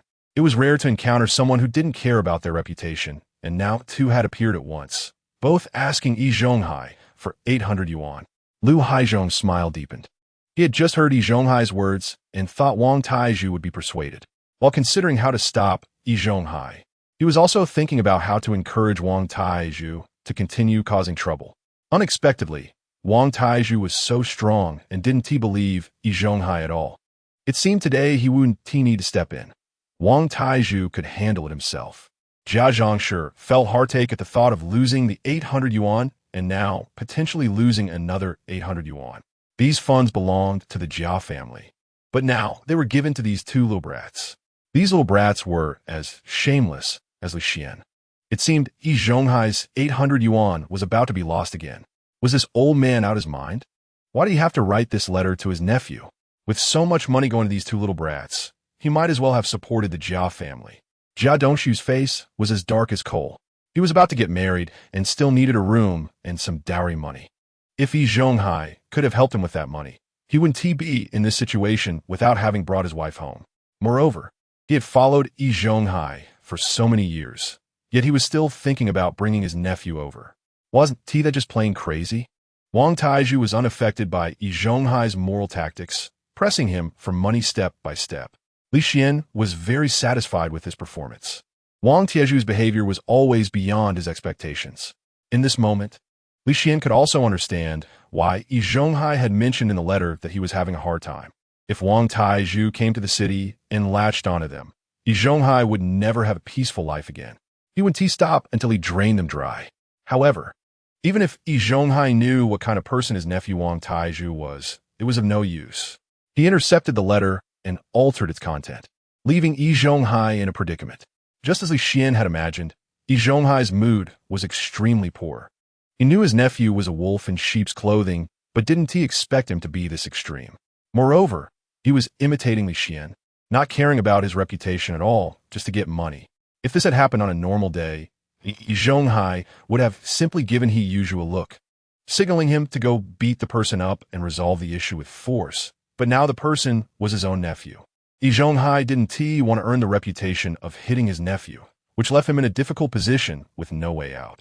It seemed he could only fork over the money. Yi Zhonghai's expression changed repeatedly, more colorful than a palette. Wang Taizhu saw all of this but said nothing. However, seeing Yi Zhonghai standing there without speaking or taking a stance, Wang Taizhu grew impatient. Yi Zhonghai, I'll ask you one last time. Are you giving me this 800 yuan or not? Stop standing there in silence, dragging it out like a woman. If you don't give me money, I'll go find Director Li from the street office right now and have a good chat with him. If you're willing to pay, hurry up and give me the money to settle this. Chapter 24. Helpless Yi Zhonghai continues to lose money looking at Wang Taizhu, who was pressing him step by step and unwilling to relent. Yi Zhonghai sighed helplessly. He turned to the aunt. Go home and get 800 yuan. Just went out for 800, and now he wants another 800, and it's being forced by his own nephew. Of course, the aunt was unwilling and tried to persuade Wang Taizhu. Taizhu, we are all family. Listen to your aunt. Let's go home and sit down and have a good chat. Wang Taizhu impatiently interrupted the aunt. Stop talking nonsense and hurry up and bring me the money. If you don't bring the money, I'll go to the street office. Hearing this, Yi Zhonghai's face darkened, and he looked at the aunt with increasing impatience. I told you to go get the money. What are you blabbering about here? Helpless. The aunt finally went back inside and brought out another 800 yuan to give to Wang Taizhu. Wang Taizhu finally had a smile on his face and, like Li Xian, began to count the cash publicly. Everyone watched with envy and jealousy at the stack of cash in Wang Taizhu's hands. He came over and did nothing, just made a fortune with a letter, and life would be so much better from now on. At the same time, some were surprised that Yi Zhonghai was so wealthy, able to take out 1,600 yuan just like that. In such a wealthy household, there was no second family in the entire street. Knowing that Yi Zhonghai's family background was so strong, Lu Haizhong and Yan Bugui were even more dissatisfied with him. Lu Haizhong leaned closer to Yan Bugui and whispered, Old Yan, old Yi is so rich, yet he still has his eyes on buying a house. He could casually take out 200 or 300 yuan to buy a house for his nephew, yet he still wants to compete with us. That is too much. Yan Bugui agreed with Lu Haizhong's words, but also felt something was off. Old, he called his nephew to the city to find him a job, and he even wanted to arrange housing for him. But now the two had fallen out, and it was because Oldie didn't acknowledge this letter. I feel like things aren't that simple. There might be other issues involved. Lu Haizhong's mind wasn't as convoluted as Yan Bugui's. He was straightforward. Old Yan, you're overthinking it. We both know what kind of person Oldie is. He likes to keep everything under his control. And now that the young people aren't listening to him, they've fallen out. He just didn't expect his nephew to be so stubborn, which led to his own downfall. At this point, Lu Haizhong couldn't help but laugh heartily, but was careful not to let others hear, covering his mouth while chuckling, his flesh shaking with laughter. Yan Bugui still felt something was off, but since Lu Haizhong spoke so confidently, he didn't think much more about it. Seeing Wang Taizhu counting money, Jia Dongxu's mouth twisted even more. That damned little beast should die in the countryside. What is he doing in the city? That money should all belong to the Jia family.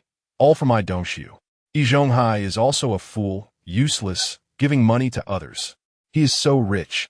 I'll go to his house tomorrow to ask for some money, and if he doesn't give me 800, I'll one back down. Yi Zhonghai looked at Wang Taizhu, who was happily counting money, with a bleeding heart. This money was all earned by him bit by bit, and he saved it by eating cornmeal buns and boiled vegetables every day. Now all of it is benefiting Wang Taizhu, the ingrate. But in order to maintain his reputation and persona in the courtyard, and to recover some money from him, Yi Zhonghai forced a smile and walked over to Wang Taizhu.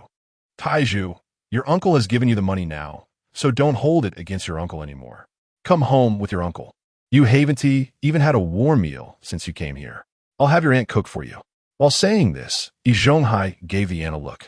Having shared a bed for decades, she understood immediately what he meant and quickly chimed in. Yes, let us go home, sit down, and have a warm meal. Since you came to the city, we, as your uncle and aunt, should treat you well. I'll make my special braised meat for you, and also braised fish, and steam a couple of white buns. As soon as the aunt said this, everyone present gasped. In the 1950s, when everyone's average salary was only a few yuan, only leaders could have fish and meat on their tables. Couldn't eat boiled vegetables every day, not even sparing a little salt. Yin Bugue, who initially thought Yi Zhonghai might have been wronged, completely believed Lu Haizhong's words at this moment. Old Yi is really not a good person. His nephew is treating him so poorly, and he still thinks of treating him with fish and meat. Lu Haizhong immediately nodded in agreement. It seems old Yi has never regarded us highly at all. He has never treated us like this. His nephew comes, and he serves fish and meat, and even white buns. Not only Yin Bugue and Lu Haizhong thought this way, but Jia Dongxu also did. While drooling, she didn't understand. Wang Taizhu was treating Yi Zhonghai so poorly, taking a large sum of money from him, yet he still thought of treating him with fish and meat. Yi Zhonghai is really not a decent person. Our Dongxu runs around after him, doing everything he says like a servant, yet he claims there's only cornmeal at home. Dongxu, he really doesn't care about you as his apprentice. Jia Dongxu's words were like a knife to Jia Dongxu's heart. Originally already dissatisfied with Yi Zhonghai, he became even more indignant. At this moment, Yi Zhonghai was unaware of all this and was staring fixedly at Wang Taizhu, waiting for his response. In his heart, he believed Wang Taizhu would definitely not refuse. After all, he had offered such a lavish meal. As long as Wang Taizhu was willing to go back and have a meal with him, he could use his big trick to brainwash Wang Taizhu. Even if he couldn't get all the money back, at least he could get half of it back. He would suffer too much loss today. But he had already said it. Wang Taizhu was an ingrate. Since he was an ingrate, how could he not disappoint him? Yi Zhonghai, put away your little thoughts. I want to fall for your tricks and go back to listen to your nonsense. Chapter 25. Leaving at once. Yi Zhonghai wanted to say something more, but before he could get the words out, he was interrupted by Wang Taizhu. I came to the city to find you with no other purpose than to take some money from you. Now that I have the money, I won't serve you anymore. By the way, I have one more thing to remind you. Your uncle's heart is as black as it can be.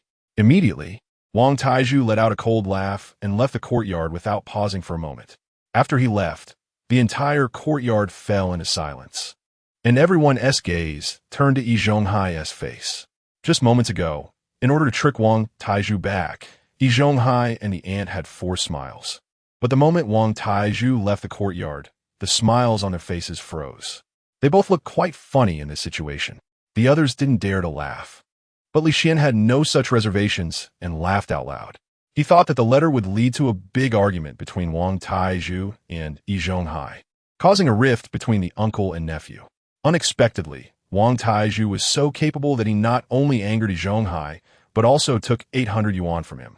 Li Xian's laughter broke the temporary silence. The neighbors in the courtyard didn't just stand there in silence. They began chatting among themselves. At this moment, Yi Zhonghai also snapped back to reality from what had just happened with Wang Taizhu. He looked up and saw the neighbors talking to each other. Although he couldn't hear what they were saying, he knew they were discussing Wang Taizhu's words from earlier. Today, he spent 1,600 yuan to settle these two matters without letting them escalate to the street office. However, his reputation in the courtyard had plummeted. As soon as Li Xian's father passed away, he thought about taking advantage of others' misfortunes. He even tricked his own nephew into coming over, only to turn his back on him. Either of these incidents would greatly damage his reputation. If he hadn't previously controlled the courtyard entirely and used moral authority, the neighbors would have likely jumped up to scold him. Although these people were only talking privately, Yi Zhonghai couldn't accept this situation. Over the years, he had learned one thing very well. Public opinion could destroy a person. He immediately adopted an authoritative demeanor. This matter ends here for today. No one is allowed to bring it up again. Anyone who spreads this outside is trying to undermine the unity of the courtyard and disrupt this community. Every year, our courtyard is recognized as an advanced courtyard.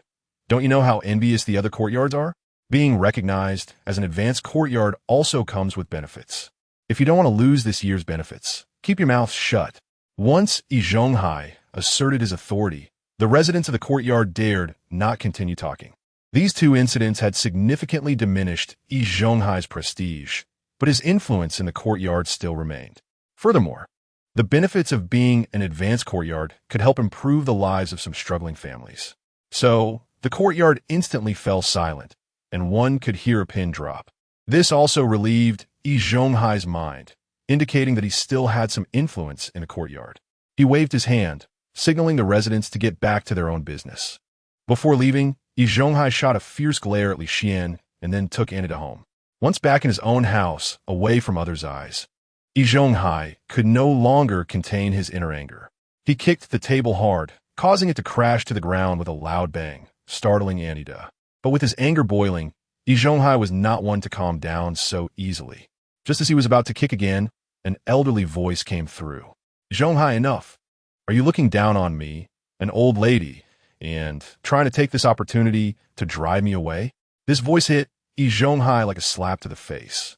Waking him up, he looked up to see the deaf old lady staring at him intently. In that moment, Yi Zhonghai felt wronged. "Old lady, you don't know how Li Xian and Taizhu dealt with me outside.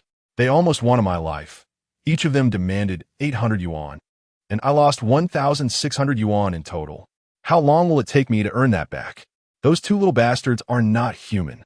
By the end of his rant, tears welled up in Yi Zhonghai's eyes. Losing 1,600 yuan to Wang Taizhu and Li Xian hurt him more than cutting off his flesh. It was true that Yi Zhonghai had a good salary, but the work at the steel mill was not easy. Moreover, he had no children. Although he was training someone to look after him in his old age, he knew that wasn't very reliable. The only thing he could depend on was the money he had saved.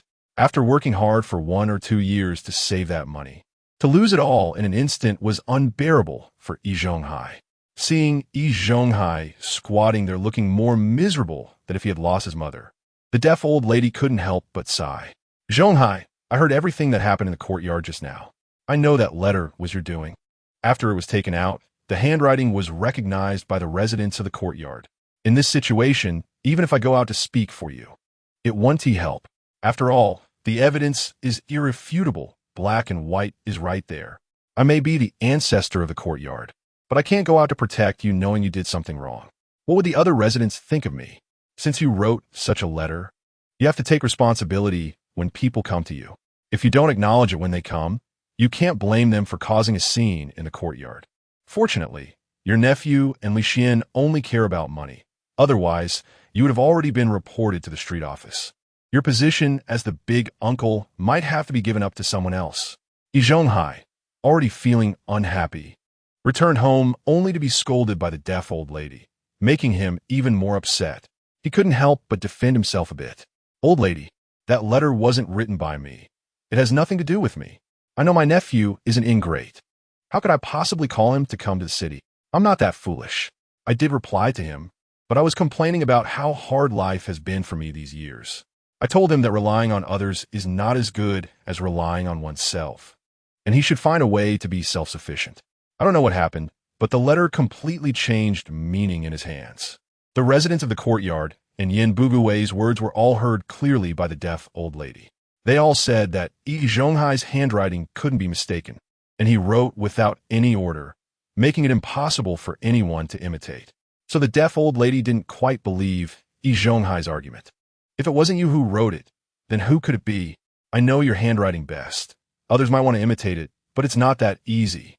If someone were that skilled, they wouldn't be hiding in our courtyard. Seeing that the deaf old lady didn't believe him, Yi Zhonghai became a bit anxious.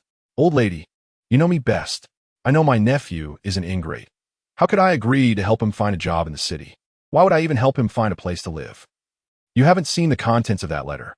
It was full of bragging, even mentioning wanting to take advantage of Li Xian's misfortune. Even when I talked to Dongxu and Shaju, I wouldn't use that kind of tone. At this point, Yi Zhonghai truly felt wronged.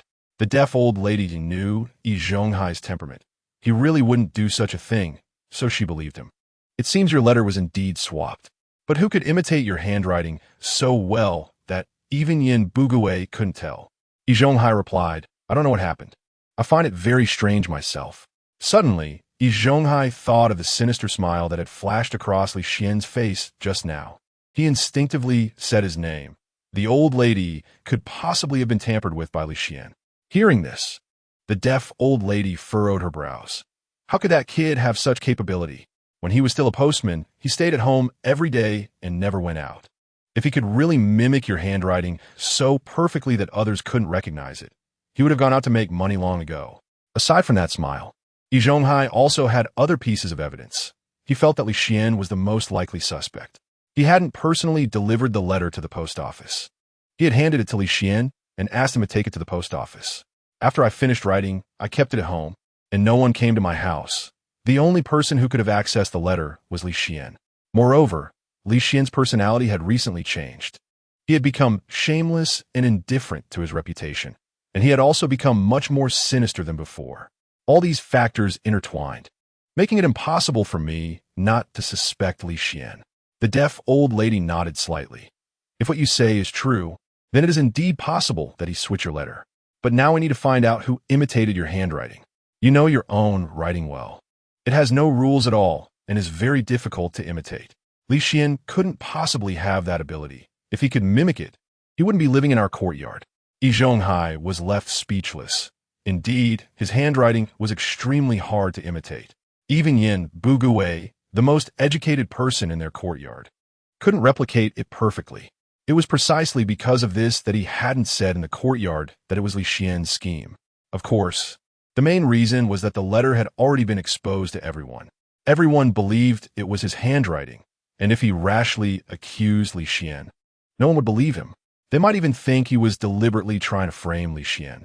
Although he was unlikely to be able to imitate your handwriting, we need to keep a close eye on that kid from now on. You said you only handed the letter to him, and no one else had the chance to touch it. So he is the most likely person to have done this. Moreover, his personality has completely changed from before. He no longer fears you, the elder, and doesn't listen to you. For someone like that, we must be extra cautious. Yi Zhonghai repeatedly nodded in agreement with the deaf old lady's words. The two continued to discuss how to deal with Li Xian. After returning home, the residents of the courtyard continued to discuss what had happened today. Although the two incidents were eventually settled, Yi Zhonghai's prestige was still somewhat affected. No matter who spoke about it, they felt that Yi Zhonghai had gone a bit too far. After Lu Haizhong returned home, he had An fry him 3 eggs. Eating eggs while drinking wine, he couldn't have felt more carefree. Of course, the main reason was that Yi Zhonghai had suffered today, and he was in a good mood. That old fellow, Yi Zhonghai, didn't expect to call his nephew over. Not only did he not help him, but he also ended up losing 600 yuan. Serves him right, truly serves him right. This is his retribution. He let me and old Yin be in the dark while he single-handedly decided to give the Li family's house to his nephew. An quickly chimed in. Kid's father. Since Yi Zhonghai lost so much face in the courtyard today, does that mean you can become the elder soon? Hearing this, Lu Haizhong put down his wine cup and shook his head. Today's 2 incidents only caused Yi Zhonghai's prestige to take a hit. It would still be difficult for me to become the elder. However, after what happened today, the residents of the courtyard no longer believed his word so much. Not to mention the existence of Li Xian. If this time doesn't work, there will be plenty of opportunities in the future. Compared to Lu Haizhong's family, the Yin Bugue family didn't eat as well. Their meal consisted of a steamed bun and a plate of pickled vegetables. But the taste of the pickled vegetables was somewhat off. It seemed they had gone bad after being stored for too long. On ordinary days, the Yin Bugue family would definitely complain about this food. However, after so many events today, they had no time to worry about that. They were excitedly discussing what had happened in the courtyard today. Chapter 27. People become a bit strange. Yin Zhongtai took a bite of the pickled vegetables and said while stuffing his mouth, "Dad, I think today's matter is very strange." The nephew was called over by Yi Zhonghai himself, but when he arrived, he suddenly denied everything, and the two had a huge falling out. Yin Bugui had the same thought at first, but after hearing Lu Haizhong's words and the previous actions of Yi Zhonghai, he felt there was no need for so many twists and turns. Yi Zhonghai must have his own little scheme. His nephew disagreed, and then the two had a falling out. Yi Zhonghai is the kind of person who likes to control everything in his hands, let alone his nephew Wang Taizhu, who came from the countryside. Even before, Jia Dongxu, who was close to Yi Zhonghai, sometimes disagreed with some of his actions and decisions. I don't care how they fell out. What I care about is the Li family's house. They clearly agreed to discuss the distribution of this house together as 3 people. It hasn't been long since then, and he privately decided to give the house to his nephew. He didn't take me, the 3rd elder, into consideration at all. Our family has the most people, and we live in such a small space. We're the ones who desperately need the house. He's just a childless man, thinking all day about scheming for the house. Why does he need so many houses? When he dies, is he going to bury a little in each room? Just thinking about this makes Yin Bugui feel angry. As he spoke, the expressions of the other people at the table also turned sour. Their family was the largest in the entire courtyard and desperately needed room. But Yi Zhonghai didn't consider their situation at all. He only thought about using the house to win over his own nephew. Is such an elder even competent? Because of this topic, the Yin Bugui household suddenly fell silent. After a moment, he spoke again. There is one person who has become very strange in all this, and that is Li Xian. Even if his father died, it shouldn't have changed his personality so much. The way he spoke today was both sinister and dismissive. Yi Zhonghai used to have the entire courtyard under his thumb, but today he was outmaneuvered by Li Xian. Moreover, even Shaju couldn't beat him. This is truly bizarre. Not only Yin Bugui, but others also felt that Li Xian had become very strange. 3rd aunt. I've been feeling that Li Xian has been increasingly eerie lately. He seems completely different from the previous Li Xian, like he's turned into another person. If it weren't for the strict crackdown on feudal superstitions, I'd really suspect someone had taken over his body. Speaking of feudal superstitions, they couldn't continue that line of conversation. Yin Bugui shot 3rd and a glance to silence her. No matter what the reason is, our family should keep our distance from Li Xian in the future. Not only should we stay away from him, but we also need to be on guard, so we don't get tricked by him. Jieqing, remember this. You must not provoke him again. We don't know if he holds grudges. You have bullied him before. Anyway, just keep your distance from him in the future. If you see him, just take a detour. Hearing what Yin Bugui said, Yin Jieqing felt a chill run through him. He shivered, and goosebumps rose all over his body. Then he nodded repeatedly. At this time, Su Daomao was happily drinking and eating snacks. After drinking enough, he started chatting with Lu Xiaoyi. Xiaoyi, today, Uncle Yi really bled heavily. He took out 1,600 yuan and got a belly full of anger. I've lived in the courtyard for so long, and it's the first time I've seen Uncle Yi unable to voice his grievances. But finally, someone can deal with him. It served him right for protecting that silly Zhu all day long. However, Lu Xiaoyi found it a bit strange. Daomao, Li Xian seems like a different person. He used to be honest and weak, but today he was spitting when facing Uncle Yi, almost pointing his finger at Yi Zhonghai's forehead. That's too strange. Su Daomao nodded in agreement. Indeed, Li Xian had suddenly changed his temperament. Whether it was supernatural or not didn't matter. As long as someone was willing to take on Uncle Yi and deal with silly Zhu, he was happy. Besides, he had no grudges against Li Xian and hadn't bullied him like others just because he seemed honest. He didn't need to worry that Li Xian would come to settle scores with him now that he had become formidable. He could even find an opportunity to chat with him over a drink and strengthen their relationship. The Jia family was the most lively, with Jia Dongxu's mouth never stopping, continuously cursing Yi Zhonghai, spitting as she did so. That old thing, Yi Zhonghai doesn't take our Jia family seriously at all. We've been his apprentice for so many years, and when we ask him for help, he brushes us off. Asking him for a little money, he just gives us a couple of coins, and the most he offers in food is cornmeal. But today he gave those 2 shameless little beasts 800 yuan each. Why? He doesn't think about our Jia family or Dongxu at all, and he expects Dongxu to take care of him in his old age? He must be dreaming. Jia Dongxu sat nearby with a dark face, not saying anything, but suddenly recalled something. After Li Xian's father passed away, I went to find my master and told him I wanted the Li family's house. If I had the house, I could get married sooner. But my master didn't agree. It seems he was already thinking of giving the house to his nephew back then. Jia Dongxu, already fuming, exploded at this moment. Right? How did I forget about the house? The Li family has 2 houses, and with Li Xian alone, why should he live so spaciously? He can sleep anywhere. Even if he sleeps on the street, it's fine. That house should belong to us. It's all our Jia families. In the past, I could have snatched those 2 houses from Li Xian, but now Jia Dongxu isn't so optimistic. Today, in front of so many people in the courtyard, Li Xian publicly pointed at Yi Zhonghai's nose and cursed him. Even my master couldn't do anything about him. How can we make him give up the house? Jia Dongxu began cursing Yi Zhonghai again. That old thing, Yi Zhonghai. If it weren't for him wanting to find his nephew to take care of him in his old age, how would there be so many issues? Since he can take out 1,600 yuan for those 2 little bastards, he must have more money. I need to find him. I want him to cough up some cash. Otherwise, he'll think our Jia family is easy to bully. On the way back, Li Xian suddenly heard the system's voice. Ding! Host retaliated against Yi Zhonghai, took 800 yuan from him, and thus received a reward. 100 meat buns, 20 jin of white flour, and 10 jin of beef, as well as the ability to imitate anyone's notes. Last time, Li Xian received the ability to only imitate Yi Zhonghai's notes. This time, he directly gained the ability to imitate anyone's notes. Now, he could imitate anyone, and he could do so without being recognized. A delighted expression appeared on Li Xian's face. The first person that popped into his mind was Yi Zhonghai. Yi Zhonghai wasn't educated, and he left to apprentice early, so his handwriting was messy and unstructured, which ordinary people couldn't imitate. But now, with the system's boost, he could imitate anyone's handwriting, and Yi Zhonghai's was definitely not a problem. After just ripping off Yi Zhonghai, Li Xian hadn't decided who to scam next. But now, there was no need to think. It was undoubtedly Yi Zhonghai. Li Xian's signature sly smile reappeared on his face.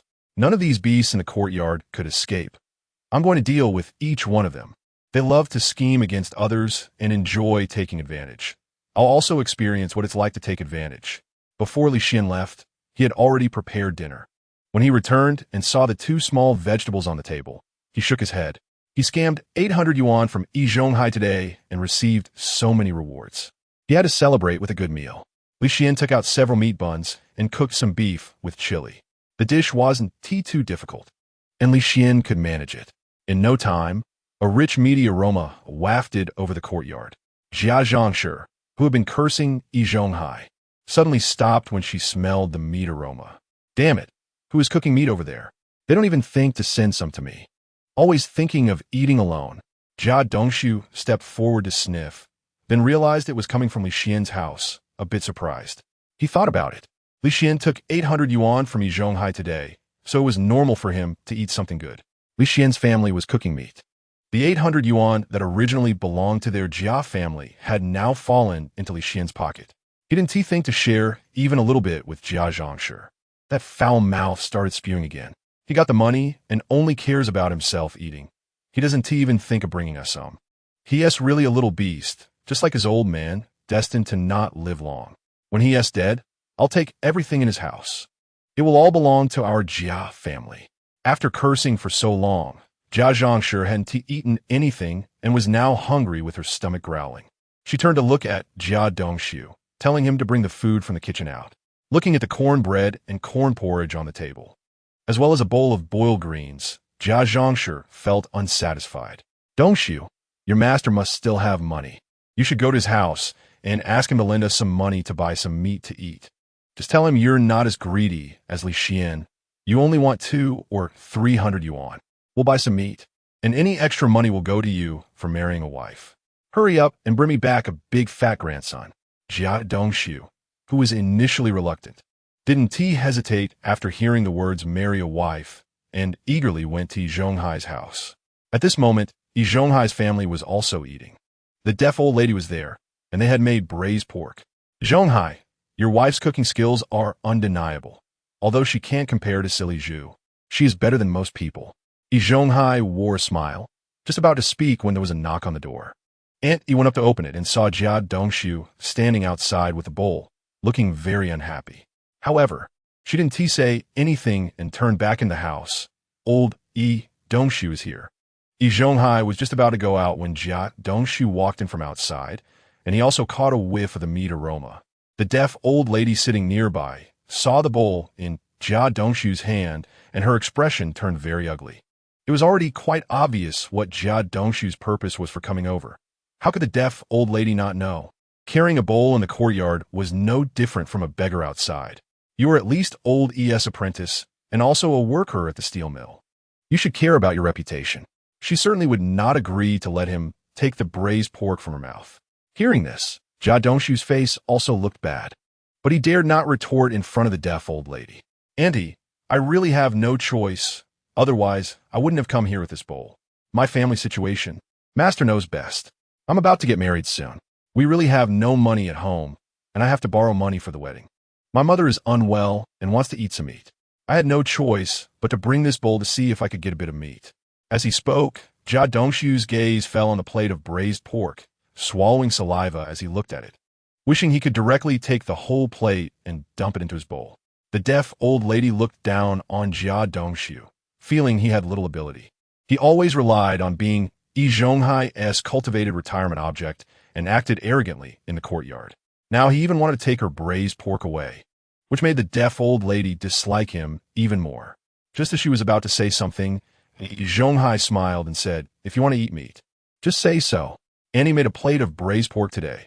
I'll give you some to take back and eat with your mother."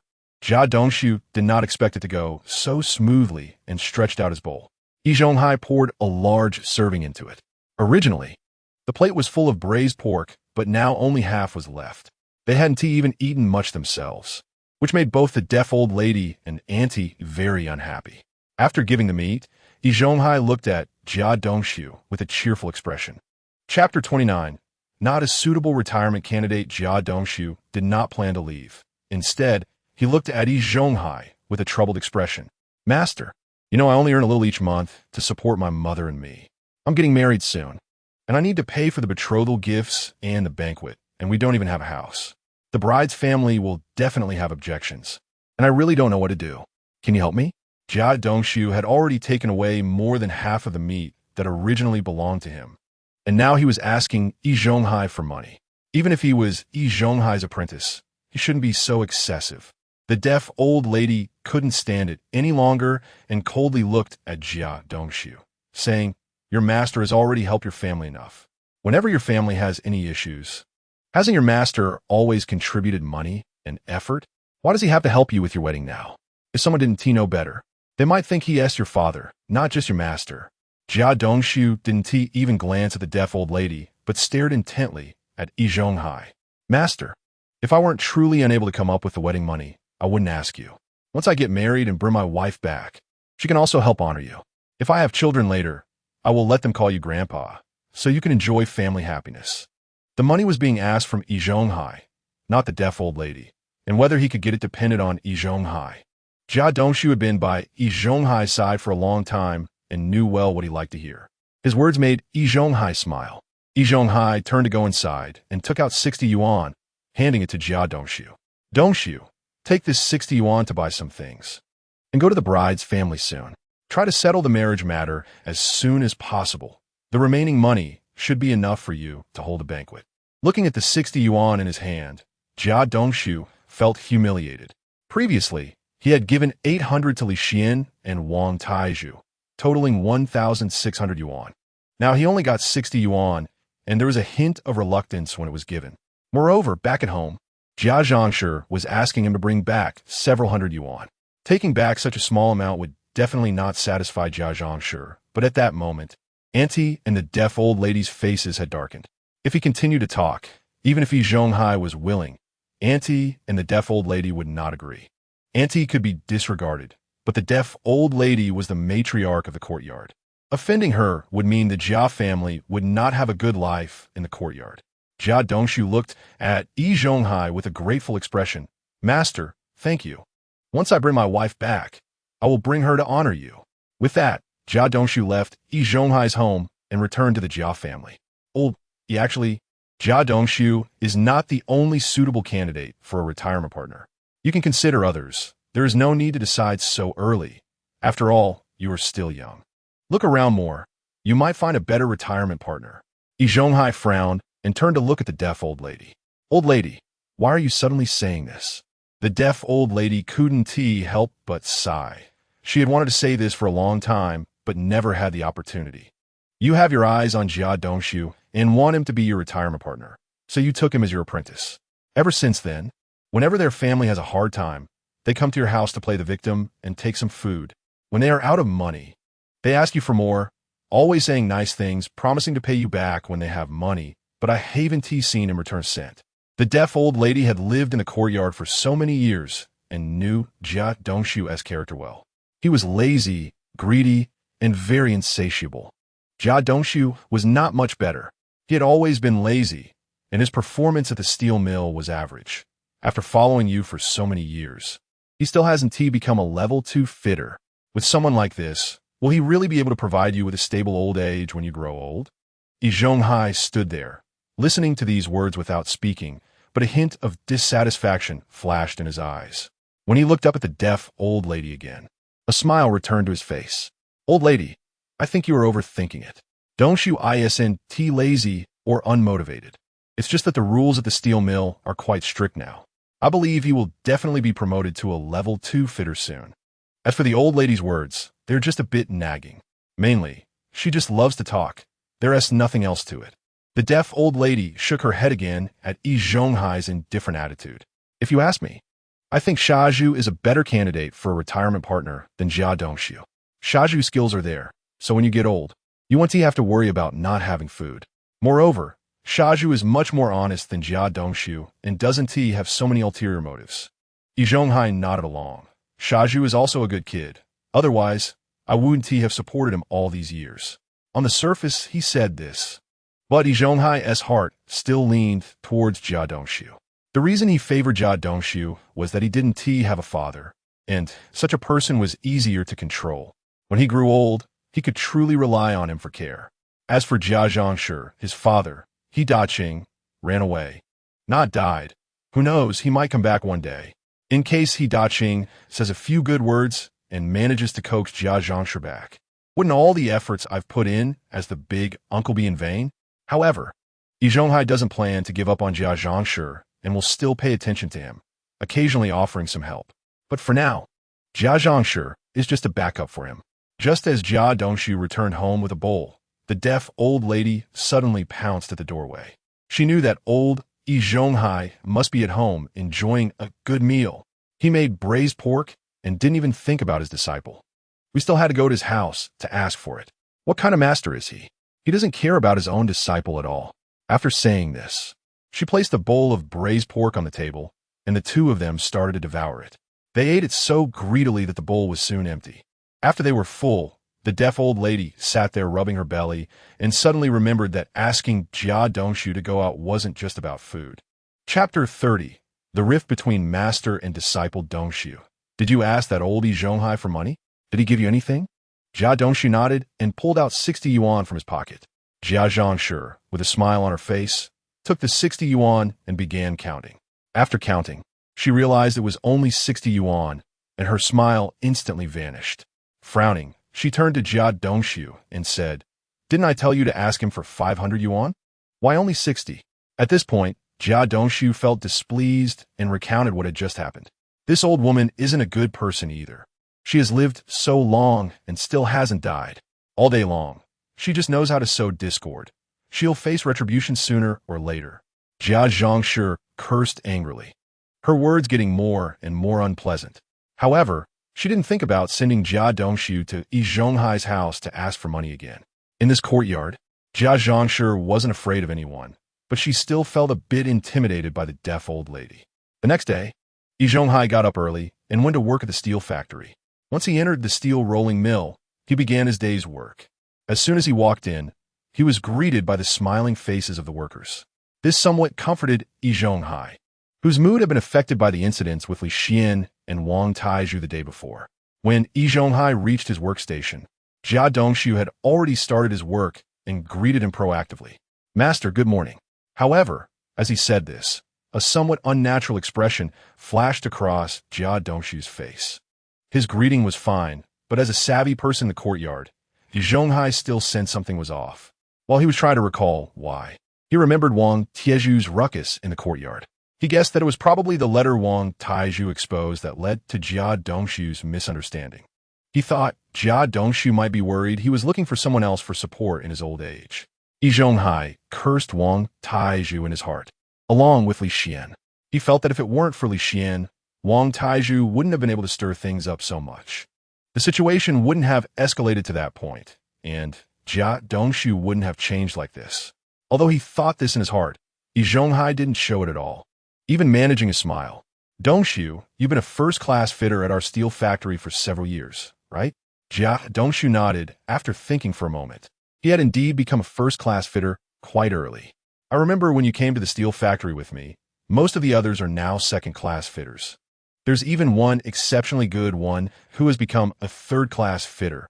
Jia Dongxu listened expressionlessly to Yi Zhonghai's words, already cursing in his heart. He felt that he couldn't become a second-class fitter because Yi Zhonghai hadn't taught him all the real skills.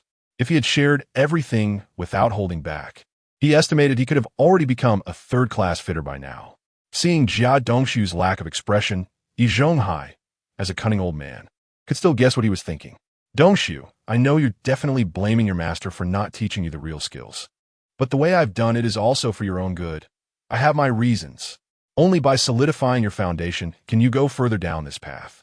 That's why I haven't taught you the techniques until now, but I think it's time." Moreover, there wasn't much time left before the next fitter level assessment. "As long as you master the new techniques I'll teach you before the assessment, you can become a second-class fitter." Without saying a word, Jia Dongxu felt a stir of emotions at that moment. This old man was finally willing to pass on new techniques that could help him advance. He had waited for these things for so many years, and he was nearly out of patience. However, he wouldn't feel grateful just because Yi Zhonghai was willing to teach him. In Jia Dongxu's mind, he deserved it all. After all, he had taken Yi Zhonghai as his master and was being groomed as someone to support him in old age. Therefore, Yi Zhonghai had an obligation to pass these on to him and train him to become an 8th-level fitter like himself. However, these were just Jia Dongxu's inner thoughts. On the surface, he still had to show a very grateful expression. "Master, thank you. I will definitely not let you down, and I will work hard to pass the second-class fitter exam. Once I pass, with a higher salary, I can have more money to support you." Yi Zhonghai also gave without unnecessary words and immediately began to teach him those new techniques. Demonstrating while explaining, he then let Jia Dongxu try it out. Jia Dongxu knew that mastering this would allow him to pass the second-class fitter exam, and he was very focused. Watching Jia Dongxu's back, Yi Zhonghai fell into thought. Although Jia Dongxu had just shown great gratitude for him willing to teach these new techniques, Yi Zhonghai still felt that the knot caused by that letter had not truly been resolved. After all, Jia Dongxu was his disciple for so many years. How could he not understand him? This made Yi Zhonghai hate Li Xian even more. He currently had no substantial evidence that the contents of his letter had been tampered with by Li Xian. But in his heart, he believed that this was all Li Xian's doing. If it weren't for Li Xian's meddling, he wouldn't have bled so much money and taken out 600 yuan at once. It wouldn't have led to a rift between him and his disciple Jia Dongxu. All of this was because of Li Xian. Yi Zhonghai also began to think about how to cause Li Xian to suffer a setback, while also repairing his relationship with Jia Dongxu. Soon, Yi Zhonghai came up with a good idea and approached Jia Dongxu. "Dongxu, you only earn a little over 10 yuan a month. You're about to get married, and you need to prepare at least a small 100. Your mother's health isn't particularly good. I can only do so much on my own. If you really want to change your current situation, it still requires everyone's help. So, I'm planning to hold a courtyard meeting tonight to let everyone donate money for your family." Jia Dongxu, who had just been busy, immediately stopped his movements upon hearing this. His eyes lighting up as he turned to Yi Zhonghai. Holding a courtyard meeting to let everyone in the courtyard donate money to his family wasn't something Yi Zhonghai was doing for the first time. Every time such meetings were held, they had received a large amount of money. However, all that money had ultimately been collected by Jia Dongxu, and it was unknown where she had hidden it. Chapter 31. Holding a meeting for the whole courtyard, only a very small part of it would be used at home. This time, using his marriage as an excuse to collect donations in the courtyard, the Jiazhong family had no reason to take money. However, even if all the money ended up in the hands of the Jiazhong family, it would still be a good thing for them. After all, they could earn some income without doing anything, and it would be quite a considerable amount. So when he looked at Yi Zhonghai again, Jia Dongxu's smile was a bit more sincere. Master, thank you for still thinking of our family. I really appreciate it. Yi Zhonghai waved his hand, indicating that Jia Dongxu did not need to be so polite. At the same time, he was calculating how to use this donation event to trick Li Xian. He wanted to use this meeting to tell Li Xian that Yi Zhonghai's money was not something anyone could take at will. At this moment, Li Xian was still unaware that he had been plotted against, as he rode his bicycle to deliver letters around streets. There were not many letters today, and coupled with Li Xian's familiarity with the area, he finished all the deliveries by around 4 in the afternoon and directly returned to the courtyard to rest. At this time, many residents had already returned home from work. It was still quite early, and cooking at this time would leave them hungry later in the evening. Generally, they would start preparing dinner around 5 or 6 o'clock and would just sit in the courtyard chatting in the meantime. After all, in this era, there were no electronic products to entertain them. The only thing they could do was gossip with their neighbors and talk about recent interesting events to pass the time. When they heard movement at the courtyard gate, they looked up and saw Li Xian pushing his bicycle back, and their expressions changed. The events that had happened in the courtyard had made everyone realize that Li Xian was not someone to be trifled with now. They had also witnessed his temper, knowing that even the elder Yi Zhonghai was not his match. Thus, the residents of the courtyard now placed Li Xian on their list of people not to provoke. Li Xian noticed the subtle changes in the residents' attitudes, but he did not see such changes as negative. After all, no one dared to bully him anymore. By appearing fierce, these people did not dare to bother him, which also saved him a lot of trouble in daily life. Therefore, Li Xian enjoyed the residents' attitude towards him. Just as he was about to enter the house, Lu Guangtian, the second son of the Lu family, came over to find him. What do you want? Li Xian glanced at him out of the corner of his eye. Lu Guangtian was the most unfortunate person in the courtyard. Whenever Lu Haizhong was unhappy, he would vent his anger on him. Li Xian's cold gaze made Lu Guangtian's skin crawl. And my dad said that the elder Yi Zhonghai is holding a meeting for the whole courtyard at 8 o'clock tonight. He asked me to come and inform you. You must remember to attend. After saying this, Lu Guangtian ran off as if a ghost was chasing him. After he left, Li Xian pushed his bicycle into the house and began preparing his dinner. His home had plenty of food, and even if he got hungry in the middle of the night, he could get up and make something for himself. Unlike other residents, who would save a meal if they could, as buying food cost a lot of money. While cooking, Li Xian couldn't help but mutter about why Yi Zhonghai suddenly wanted to hold a meeting for the whole courtyard. Why is he suddenly holding a meeting? I haven't heard of anything happening in the courtyard. This old guy is always so idle, holding meetings for no reason. He was just tricked out of 800 yuan yesterday, and now he wants to hold a meeting. Is he trying to trick me again? At this point, a smile appeared on Li Xian's face. If it really is aimed at me, that would be great. Let me trick him once more. I wonder how many times Yi Zhonghai can be tricked by me. At 8 o'clock sharp, the residents of the courtyard had almost finished preparing. They looked at the time and gathered around the 8 immortals table in the courtyard, waiting for Yi Zhonghai to come and start the meeting. Li Xian found a corner to hide in, wanting to see what Yi Zhonghai was up to today. After a minute, Yi Zhonghai, Lu Haizhong, and Yin Bugui sat at the center. Yi Zhonghai's face was full of smiles, completely different from the dejected look he had when he was tricked out of 1,600 yuan yesterday. In contrast, Lu Haizhong and Yin Bugui looked rather displeased. They knew the reason for today's meeting. Yi Zhonghai had informed them in advance, and they were not very willing to cooperate. But standing behind Yi Zhonghai was a loyal henchman, He Yuzhu, along with the ancestor, also standing by his side. Even if they were internally dissatisfied, they could not show it. They still had to cooperate where necessary. Yi Zhonghai scanned the room, confirming that all the residents were present, and he noticed Li Xian sitting in the corner. He cleared his throat twice, stood up from his chair, and addressed the residents. Today, I called everyone here for a meeting for the whole courtyard.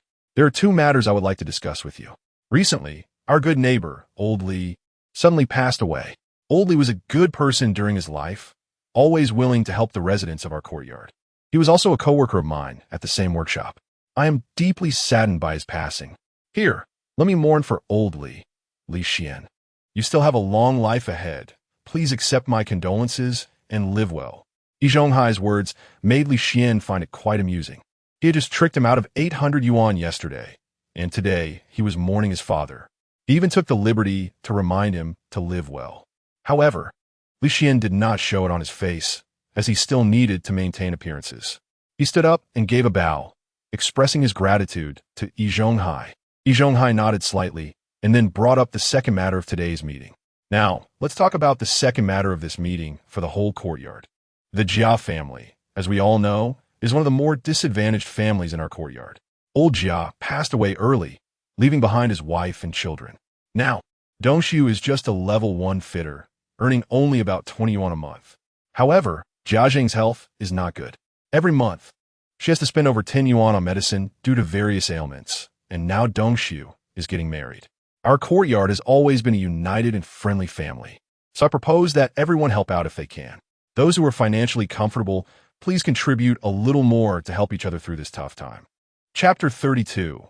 Fundraising for the Jia family. When he said the last sentence, Yi Zhonghai's gaze fell on Li Xian.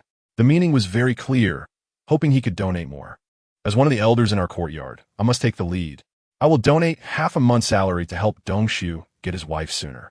Let's celebrate a happy event in our courtyard and let everyone share in his joy. Saying this, Yi Zhonghai took out 50 yuan from his pocket and placed it on the table. After he donated the money, he turned to Lu Haizhong and Yin Bugui, indicating that they should also contribute a bit. Lu Haizhong reluctantly took out 5 yuan from his pocket and placed it on the table. I'll donate 5 yuan. Seeing that Lu Haizhong only donated 5 yuan, Yi Zhonghai felt dissatisfied.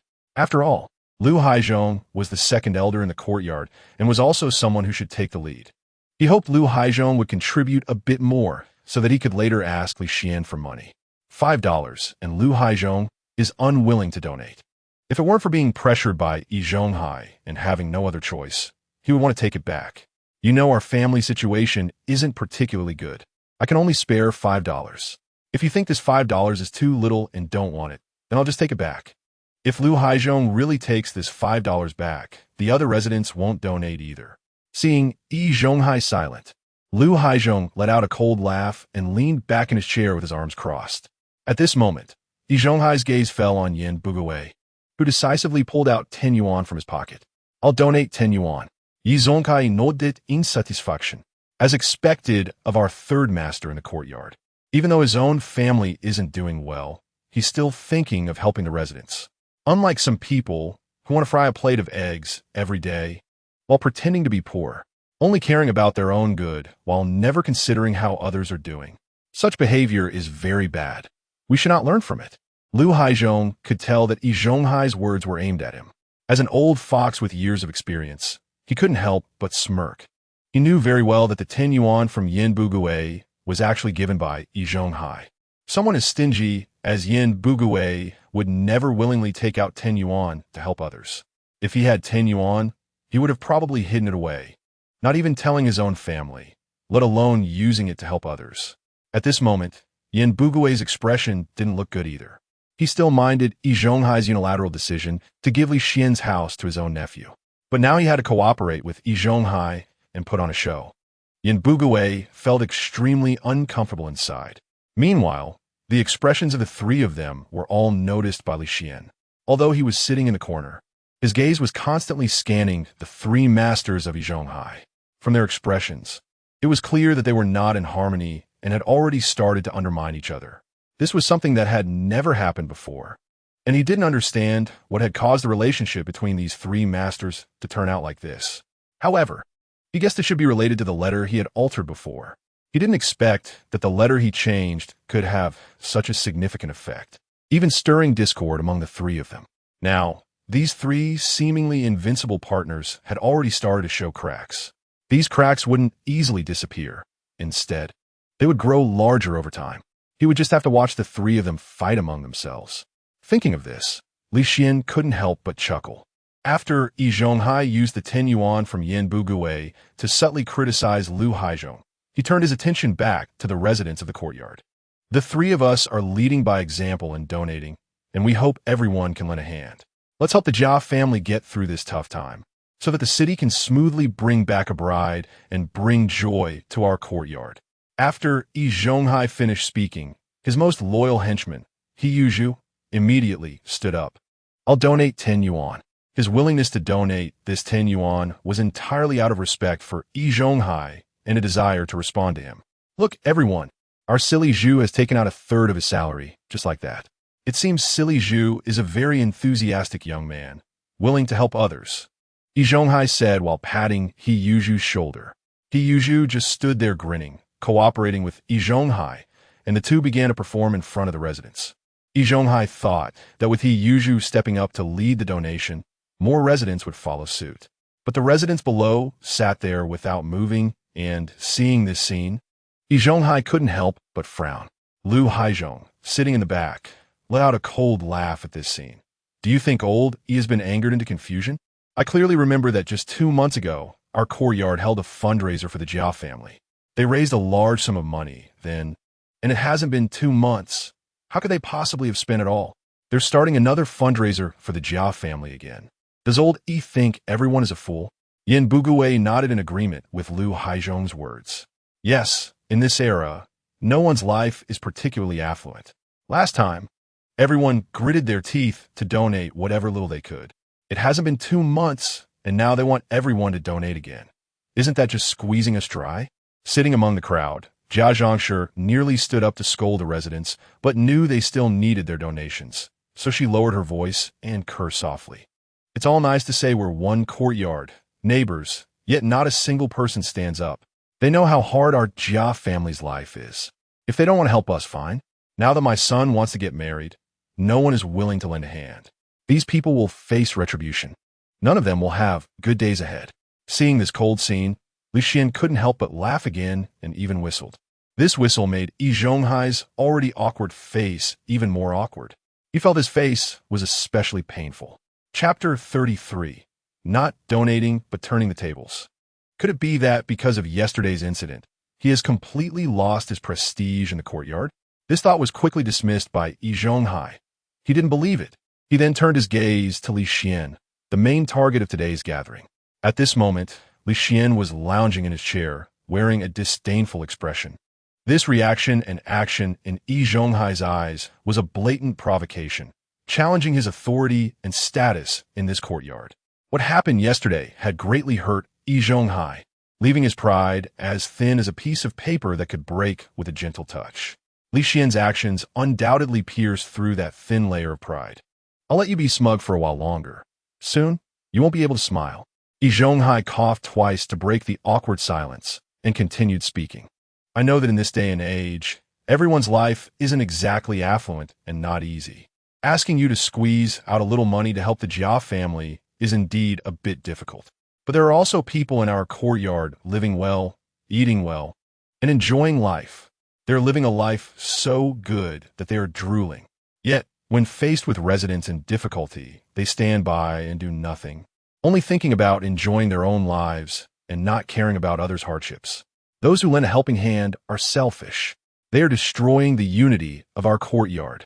I hope there won't be such selfish people in our courtyard, and still hope everyone can be united, friendly, and help each other. Only by supporting one another can we live well and get through tough times together. So I hope those living well can step up to help the residents who are currently struggling.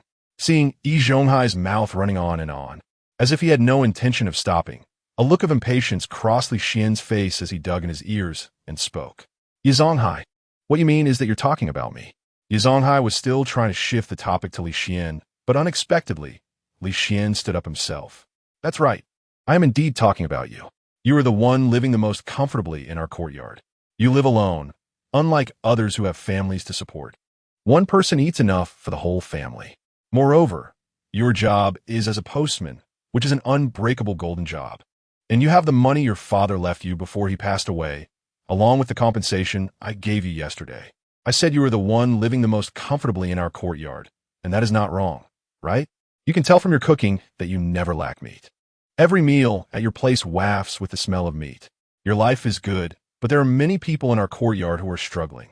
Since we all live in the same courtyard, shouldn't we help each other out? Hearing this, Li Xian couldn't help but laugh and retorted to Yi Zhonghai. Yi Zhonghai, you said so much just to hope that I could take out some money to help the Jia family, right? Yi Zhonghai didn't nod directly, but continued to maintain his posture of righteousness. Li Xian, you're still young and don't understand much about human relationships, which I can understand. When facing people in difficulty, if you can help, you should help, as long as you have the ability. This is good for you and will help you in the future. You have a decent amount of money and a good job, so why not donate 400 yuan? I believe with your savings, you can afford it without affecting your life. At this point, Yi Zhonghai stared intently at Li Xian. He had tricked him out of 800 yuan yesterday, and today he had to make Li Xian cough up some money. He also wanted to use this to pressure Li Xian, letting the people in the courtyard know that he wasn't too afraid of him. Meanwhile, he wanted Li Xian to realize that being a big figure in this courtyard was no small feat in the future. He should be more humble and not harbor thoughts of opposing him. After a cold snort, Li Xian spoke up. Yi Zhonghai, how can you say I should donate 400 yuan? Now I finally understand why you started by saying you wanted to mourn for my father. It turns out you were trying to take advantage of me from the beginning. You, as a big figure in the courtyard, why can't you be a bit more broad-minded? Your heart is smaller than a needle. Some women have bigger hearts than you. After hearing Li Xian's words, Lu Haizhong, who had been looking unhappy, showed a smile, unable to hold back a chuckle. Yin Bugui, who was nearby, also looked much better, now wearing an expression of watching a good show. In the crowd, Jia Dongxu nodded in agreement with Li Xian's words. This was indeed true. Yi Zhonghai's heart was pitifully small. Soon, Jia Dongxu realized something was off. Today was about raising funds for her Jia family. This 400 yuan must be taken out. No matter what, not a single penny less. No one heard Jia Dongxu's words except for Jia Dongxu, who was sitting nearby. He thought the same way. Li Xian had to take out this money today, no matter what. Meanwhile, Yi Zhonghai's face turned ashen. He sensed the change in the residents' gazes, which now held a hint of scrutiny. He had just asked Li Xian to donate, only asking for 400 yuan. He had tricked him out of 800 yuan yesterday, so he was only asking for half back. Not only did Li Xian not take out a single penny, but he also started to turn the tables on him. Was this entire courtyard meeting really to raise funds for the Jia family? Or was it aimed at Li Xian? Of course, it was aimed at Li Xian, but this thought and meaning could never be shown. Otherwise, his image of righteousness in the courtyard would suffer. To suppress and control Li Xian, he even called for a courtyard meeting. He gathered all the residents of the courtyard. How could he give up because of Li Xian's 2 words? Not to mention that Li Xian had implied in front of so many residents that he had a small heart and was not broad-minded. Thinking of this, Yi Zhonghai's expression turned serious. Li Xian, you can't speak recklessly. I, Yi Zhonghai, always do things openly and never engage in shady dealings. The reason for today's courtyard meeting is that Jia Dongxu is getting married and his family has no money, so we are raising funds. As soon as Yi Zhonghai finished speaking, his most loyal henchman, Yi Zhu, chimed in. The big guy is right. Li Xian, you are indeed living the most comfortably in our courtyard. You eat fish or meat every day, and there's never a shortage of meat at home. You live so well alone, while your neighbor, the Jia family, is eating steamed buns and boiled vegetables every day. Life is tough, and now they can hardly afford to eat to marry off their son. Yet you're unwilling to donate money to help your neighbors through this tough time. Are you even human? Do you have any conscience? Li Xian clapped his hands in approval. Well said. If you have more to say, go ahead. I want to see what else you can come up with. It will be best if you said something new. Don't keep repeating the same old phrases. I'm about to memorize what you all say. It's just that those who live well must help those who live poorly, right? Yi Zhonghai nodded while echoing Li Xian's words. This has always been the tradition of our courtyard, helping each other through tough times.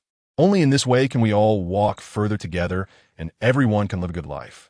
This is also the fundamental reason why our courtyard was rated as an advanced courtyard. Li Xian nodded in agreement with Yi Zhonghai's words, looking at him with a sinister smile. This made Yi Zhonghai have a bad premonition in his heart, and at that moment, Li Xian spoke up.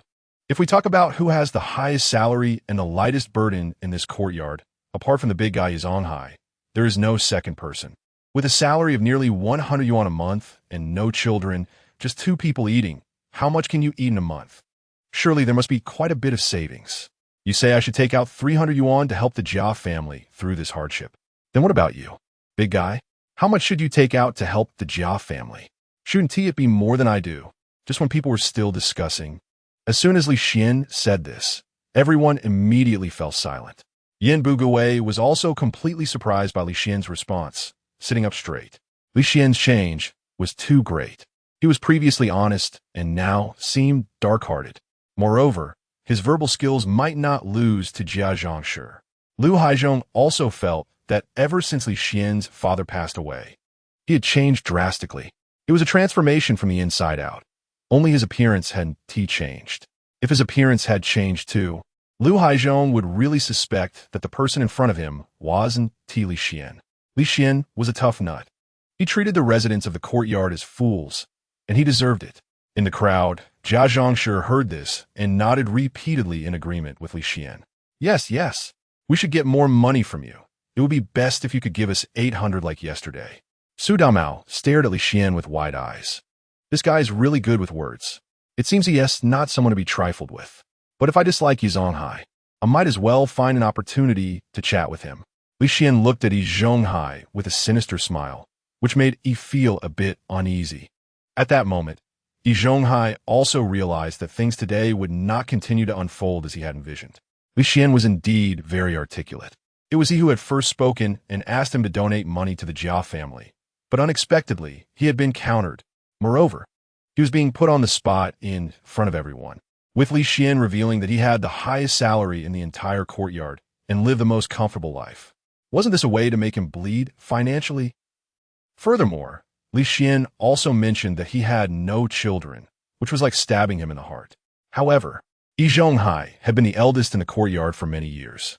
He had a firm grip on all the residents of the courtyard. How could he give up just because of a few words from Li Xian due to this minor difficulty? At that moment, Yi Zhonghai hated Li Xian deeply and was determined to find a way for him to suffer a loss. Moreover, today's courtyard meeting was held for him. It cannot just end like this. Yi Zhonghai quickly controlled his excited emotions and turned to Li Xian with a serious expression, saying, I admit that what you said about my salary being the highest and my burden being the lightest is true, but I have always been helping the Jia family, and my assistance to them has never stopped. Everyone in the courtyard knows this. You see, Dongxu is my apprentice. If the courtyard doesn't raise funds for their family, I will find a way to support them. Before Yi Zhonghai could finish his sentence, Li Xian directly interrupted him. You say you are his master, and he is your apprentice. If your apprentice's family is so poor they can't even afford food, isn't it your duty as a master to help them? But the Jia family is just an ordinary neighbor to me, with no relation whatsoever. Hearing this, Yi Zhonghai straightened his back, feeling he had something to say back to Li Xian. What you said is not correct. Although you are neighbors, you are not just any neighbors. Haven't you heard the saying? Far relatives are not as good as close neighbors. Neighbors are the ones who help in times of need. And after being neighbors for over a decade, isn't it right to help each other in times of trouble? In the future, if your family faces difficulties, the residents of the courtyard will also lend a hand, so everyone can live better. The smile on Li Xian's face deepened, unfazed by Yi Zhonghai's words. All right, then what about Uncle Chun in the front courtyard, and Widow Lu in the middle courtyard, and Grandpa Wang and Grandma Wang? Aren't they our neighbors? For these residents, who are not very prominent, Yi Zhonghai didn't quite understand why Li Xian would bring them up at this moment. However, he still nodded instinctively. They are our neighbors. We all live in the same courtyard. Li Xian had been waiting for Yi Zhonghai to say this. Since we are all neighbors, then why haven't you, the eldest, ever helped their family? They're also a well-known poor family in our courtyard. What have you done for them? Did you send them cornmeal or money?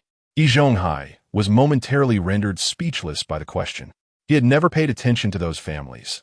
There was no benefit for him in doing so. Of course, he wouldn't lend them his money.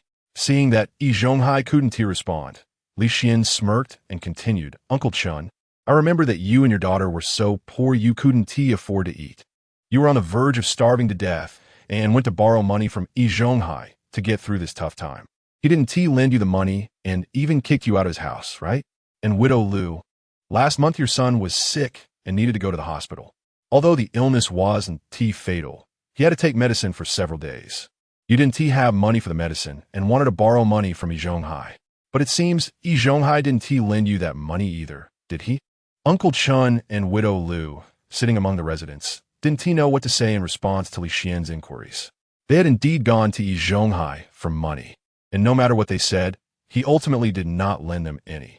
Not only that, but he also stated that these matters had nothing to do with him and told them to find a way to solve it themselves.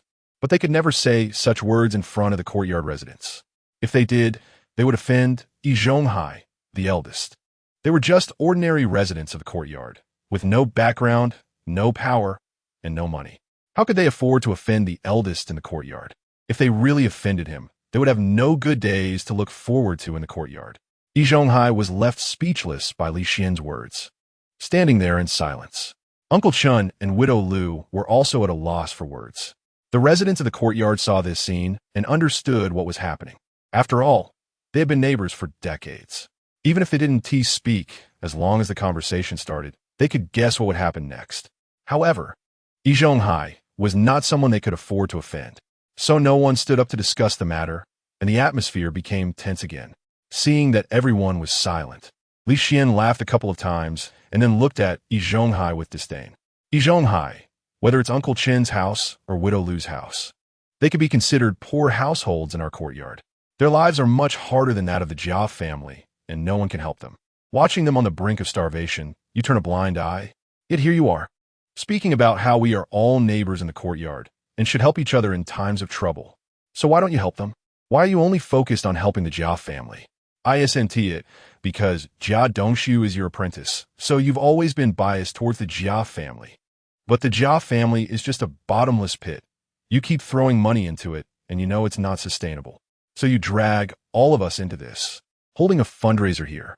You use the hard-earned money we save to do favors for you, so that Jia Dongxu will remember your kindness and take care of you when you're old.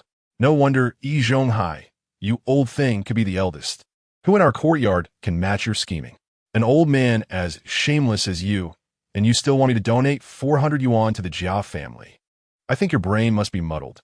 Otherwise, you should just have a Yuzhu punch me to death. After I'm dead, just send all my family's money to the Jia family. You can also give my house to the Jia family, letting Jia Dongxu take advantage of your favor to take good care of you in the future. Otherwise, if you want to donate money, you're just dreaming. When Li Xian said the last sentence, his voice rose high enough to lift the roof off. His words had thoroughly scolded Yi Zhonghai from head to toe. Yi Zhonghai stood there motionless, a bit shaken. In all his years, he had never been scolded like this. Even when he made mistakes at the steel factory, the leaders never scolded him like this. The residents of the courtyard were also shocked. They never expected that Li Xian would have the audacity to point at Yi Zhonghai's nose and scold him in front of all the residents. But when they thought about it, what Li Xian said made a lot of sense. Because of Li Xian's actions, the atmosphere in the courtyard once again fell silent. If it weren't for Yi Zhonghai's years of work as a blacksmith, taking good care of his body, he is probably so furious that he has fainted, but he is not in a much better condition now. He is trembling all over, his lips are bluish, his face is mottled with blue and white, and the veins on his neck are very prominent. Yin Bugui, who is sitting behind and watching the drama, keeps shaking his head at this scene. Lao Yi knows that Li Xian is a tough nut to crack, someone not easy to provoke. Yet he insists on throwing himself into the line of fire, getting himself into this state. Lu Haizhong is trying hard to suppress his joy.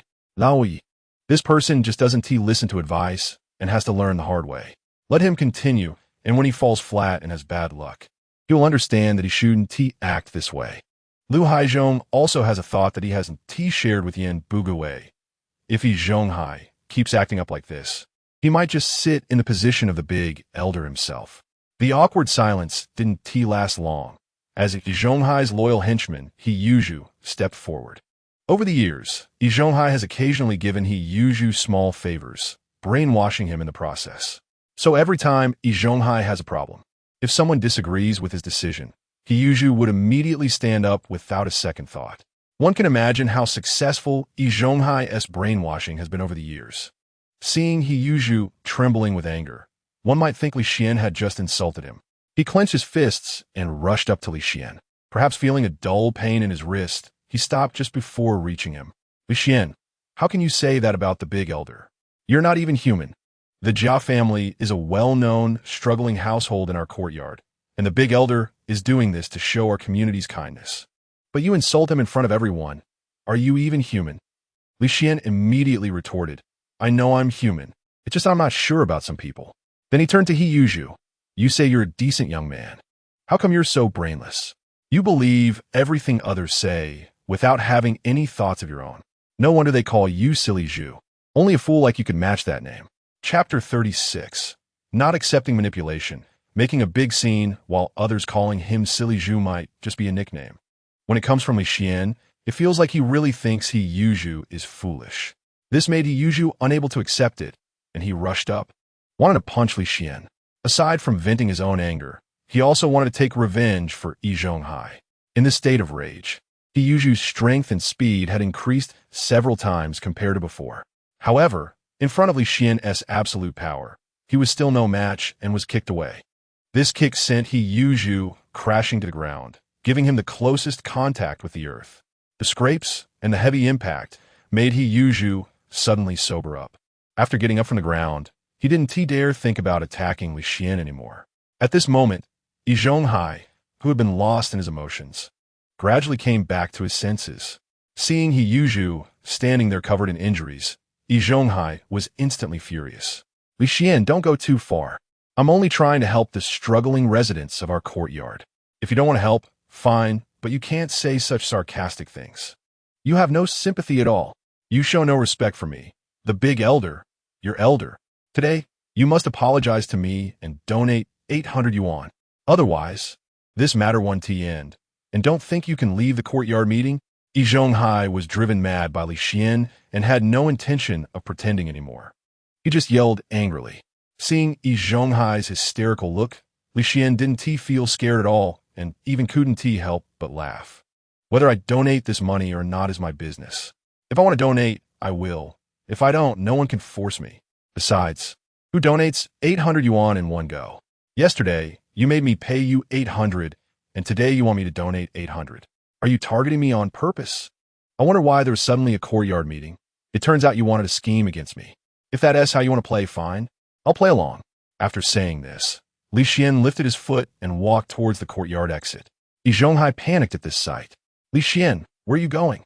The courtyard meeting isn't over yet. You can't leave without permission. You're disregarding the rules of the courtyard and disrupting our unity. Hearing this, Li Xian stopped, turned around with a cold smile, and looked at Yi Zhonghai. What rules? I didn't know there were such rules in the courtyard. And who do you think you are? My feet are on my body. If I want to go out, I will, and you can't stop me. Also, I don't have time to waste on this manipulated donation. I'm going to find Director Wang from the street office and have a good talk with her about this. Let's now see if the street office has issued such rules for the courtyard. Is there such a thing? Yi Zhonghai didn't expect Li Xian to be so tough and actually want to go find Director Wang. Of course, he couldn't let him go. If he did, his position as the big elder would truly be over. Yi Zhu hurried to stop him. After getting up from the ground, Yi Zhu leaned against a chair, unable to move. Every movement felt painful, as if his bones had been kicked apart. Big elder, that kick from Li Xian hurt me all over. My foot still hurts. Saying this, Yi Zhu wore a bitter smile. Yi Zhonghai turned to look at Yi Zhu's injuries and didn't dare let him continue chasing after Li Xian. He cursed inwardly, feeling that Yi Zhu was really useless. He couldn't even defeat someone as thin as Li Xian and ended up getting hurt. And why did he have to get hurt at this moment when he couldn't move? You all hurry up and stop him. Matters in the courtyard must always be resolved here. Unable to command Yi Zhu, Yi Zhonghai could only direct the other residents of the courtyard, wanting them to go up and stop Li Xian. This matter must not reach Director Wang's ears. However, Li Xian's actions today had intimidated the residents of the courtyard. He dared to insult Yi Zhonghai and even kick the strongest, Yi Zhonghai, away. They were too afraid to step forward, not want to end up like Yi Zhonghai. If Li Xian went to complain to Director Wang, the unlucky one would be Yi Zhonghai, and it wouldn't have much to do with them. Lu Haizhong and Yin Bugui would definitely not help Yi Zhonghai stop Li Xian either. Lu Haizhong had always wanted to see Yi Zhonghai fall and wanted to push him off his pedestal to take the position of the big elder himself. Meanwhile, Yin Bugui was still calculating how Yi Zhonghai didn't discuss giving the house to Wang Taizhu with him. Yi Zhonghai could only watch in despair as Li Xian walked step by step out of the courtyard. After Li Xian left, the courtyard became lively, with the residents sitting below starting to discuss the matter. Li Xian is really bold. He isn't afraid of Yi Zhonghai at all and is going directly to find Director Wang. He is giving no face to the big elder. How will he have good days in the courtyard from now on? If it were me, I wouldn't want to pay this money either. I would go find Director Wang to complain. After all, it's hard-earned money. Yes, Jia Dongxu is getting married. That's their own business. Why should we pay? Listening to the discussions of the crowd, Lu Haizhong was filled with excitement. The excitement made the flesh on his body tremble uncontrollably, and at the same time, he saw the money on the table. He quickly pulled back the 5 yuan he had put out and stuffed it into his pocket. He then turned to look at Yin Bugui beside him. It seemed that old Yi was really finished this time. It had escalated to Director Wang, and this matter couldn't be easily resolved. Li Xian had never been someone who could be manipulated by others. How could Yi Zhonghai still want to use his uncle's power to pressure him? Maybe Director Wang would directly remove Yi Zhonghai from his position as the uncle, and then I would be the uncle. If I became the uncle, you could also smoothly take the position of the second uncle.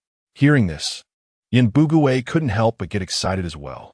Yi Zhonghai had been sitting in the position of the uncle for too long, truly thinking that he was the sole authority in this courtyard. He didn't take the two of us seriously, and he deserved to learn a lesson.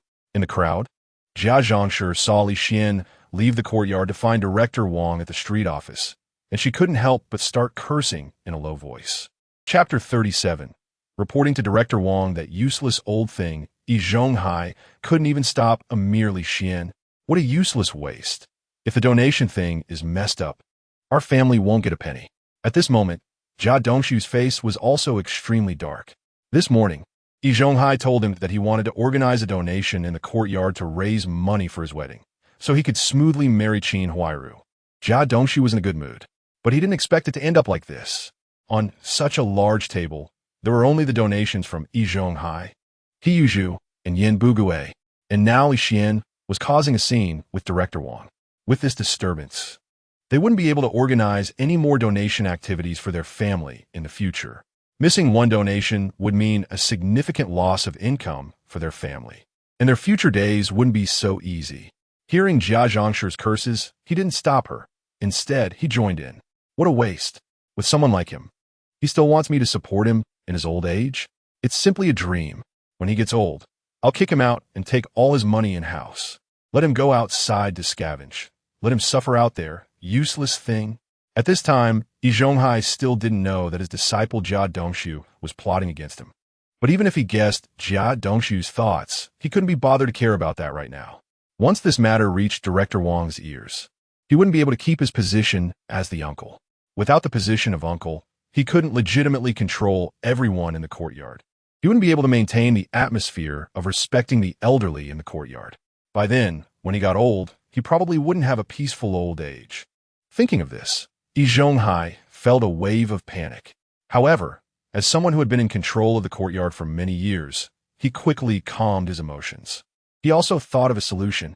He exchanged glances with the first aunt and Yi Zhonghai, and the three quietly left. After leaving the courtyard, Li Xian, relying on his memories from his past life, found his way to Director Wang's home. Director Wang, are you home? Upon hearing the voice, Director Wang opened the door and was somewhat surprised to see Li Xian standing outside. Li Xian, what brings you here? After asking this question, Director Wang called Li Xian into her home. She also realized that something must have happened. Otherwise, no one would come to her house during non-working hours. Li Xuan, what's going on? Director Wang's expression turned serious. Director Wang, I want to report a complaint against our courtyard's uncle. He relies on his identity as the uncle to frequently organize donations in the courtyard. And every time, the recipient is the Jia family. It has only been 2 months since the last donation for the Jia family. Tonight, he held a meeting in the courtyard to raise money for the Jia family. And he even pressured me to donate 800 yuan. My father just died, and he wants to squeeze me dry so he can take over my family's house. I have no objections to his fundraising. I am willing to donate money, but he only raises money for the Jia family. He doesn't even acknowledge the residents in the courtyard who are truly in need. Those residents are struggling to get by and come to him for help, but he doesn't lend them a single cent. Yet, he is here every day raising money for the Jia family. His behavior as the uncle is simply too much. Yi Zhonghai stared at Li Xian in shock, unable to believe what he was hearing. Is what you said true? Did Yi Zhonghai really do such things? Li Xian nodded and answered very seriously, yes. It's all true. I can stand by my words. I haven't told a single lie. I just couldn't stand the courtyard meeting earlier, so I came to find you. If you go now, the meeting may still be ongoing, and you can see for yourself. Director Wang casually grabbed a coat, stood up, and walked toward the door, clearly indicating that she wanted to follow Li Xian back to the courtyard. On the other side, after Yi Zhonghai calmed down, he disbanded the courtyard meeting, telling the residents to return to their homes. But Jia Dongxu was unwilling to leave and began cursing. Yi Zhonghai, you said you would raise money for our Jia family tonight to help our Dongxu get the wedding money. What's going on now? Yi Zhonghai hurriedly picked up the 70 yuan from the table and handed it to Jia Dongxu. Sister-in-law, today, with Li Xian causing a scene, we can no longer continue the fundraising. This is the 70 yuan donated by me, Zhuzi, and the third uncle. You could take it for now. Jia Dongxu was very dissatisfied with the 70 yuan, but her hands didn't stop moving. She rolled it up and stuffed it into her pocket, then pointed at Yi Zhonghai while cursing. Just 70 yuan? Are you trying to brush us off? You gave Li Xian and your nephew 800 each. How can 70 yuan be enough for my Dongxu's wedding? You old thing, you expect my family to take care of you in your old age? Is this how you treat my Dongxu? From now on, I'll make sure he doesn't recognize you as his master. Hearing Jia Dongxu's curses, Yi Zhonghai felt a headache coming on. He almost wanted to slap Jia Dongxu and send her back home. But he still wanted Jia Dongxu to take care of him in his old age, so he could only tolerate Jia Dongxu. Sister-in-law, you saw the situation tonight. The fundraising really can't continue, and Li Xian has gone to find Director Wang. If this matter really reaches her, I won't be able to be the uncle anymore. If I'm not the uncle, I won't be able to raise funds for your Jia family anymore. Yi Zhonghai's words made Jia Dongxu feel that there was some truth to it, and for the sake of long-term benefits, she stopped arguing. Dongxu, hurry and help your mother back to rest. It's getting late. Jia Dongxu, with a dark expression, helped Jia Dongxu back. The residents of the courtyard did not hurry to leave, but instead stood there discussing among themselves. Although Yi Zhonghai couldn't hear them, he could guess with his toes what they were discussing. It was nothing more than the events that had just occurred. Yi Zhonghai looked at them with a serious expression. Keep your mouths shut and don't talk nonsense outside. Chapter 38. No one dares to speak the truth in the courtyard. Just as Yi Zhonghai finished arranging these matters, Director Wang returned with Li Xian.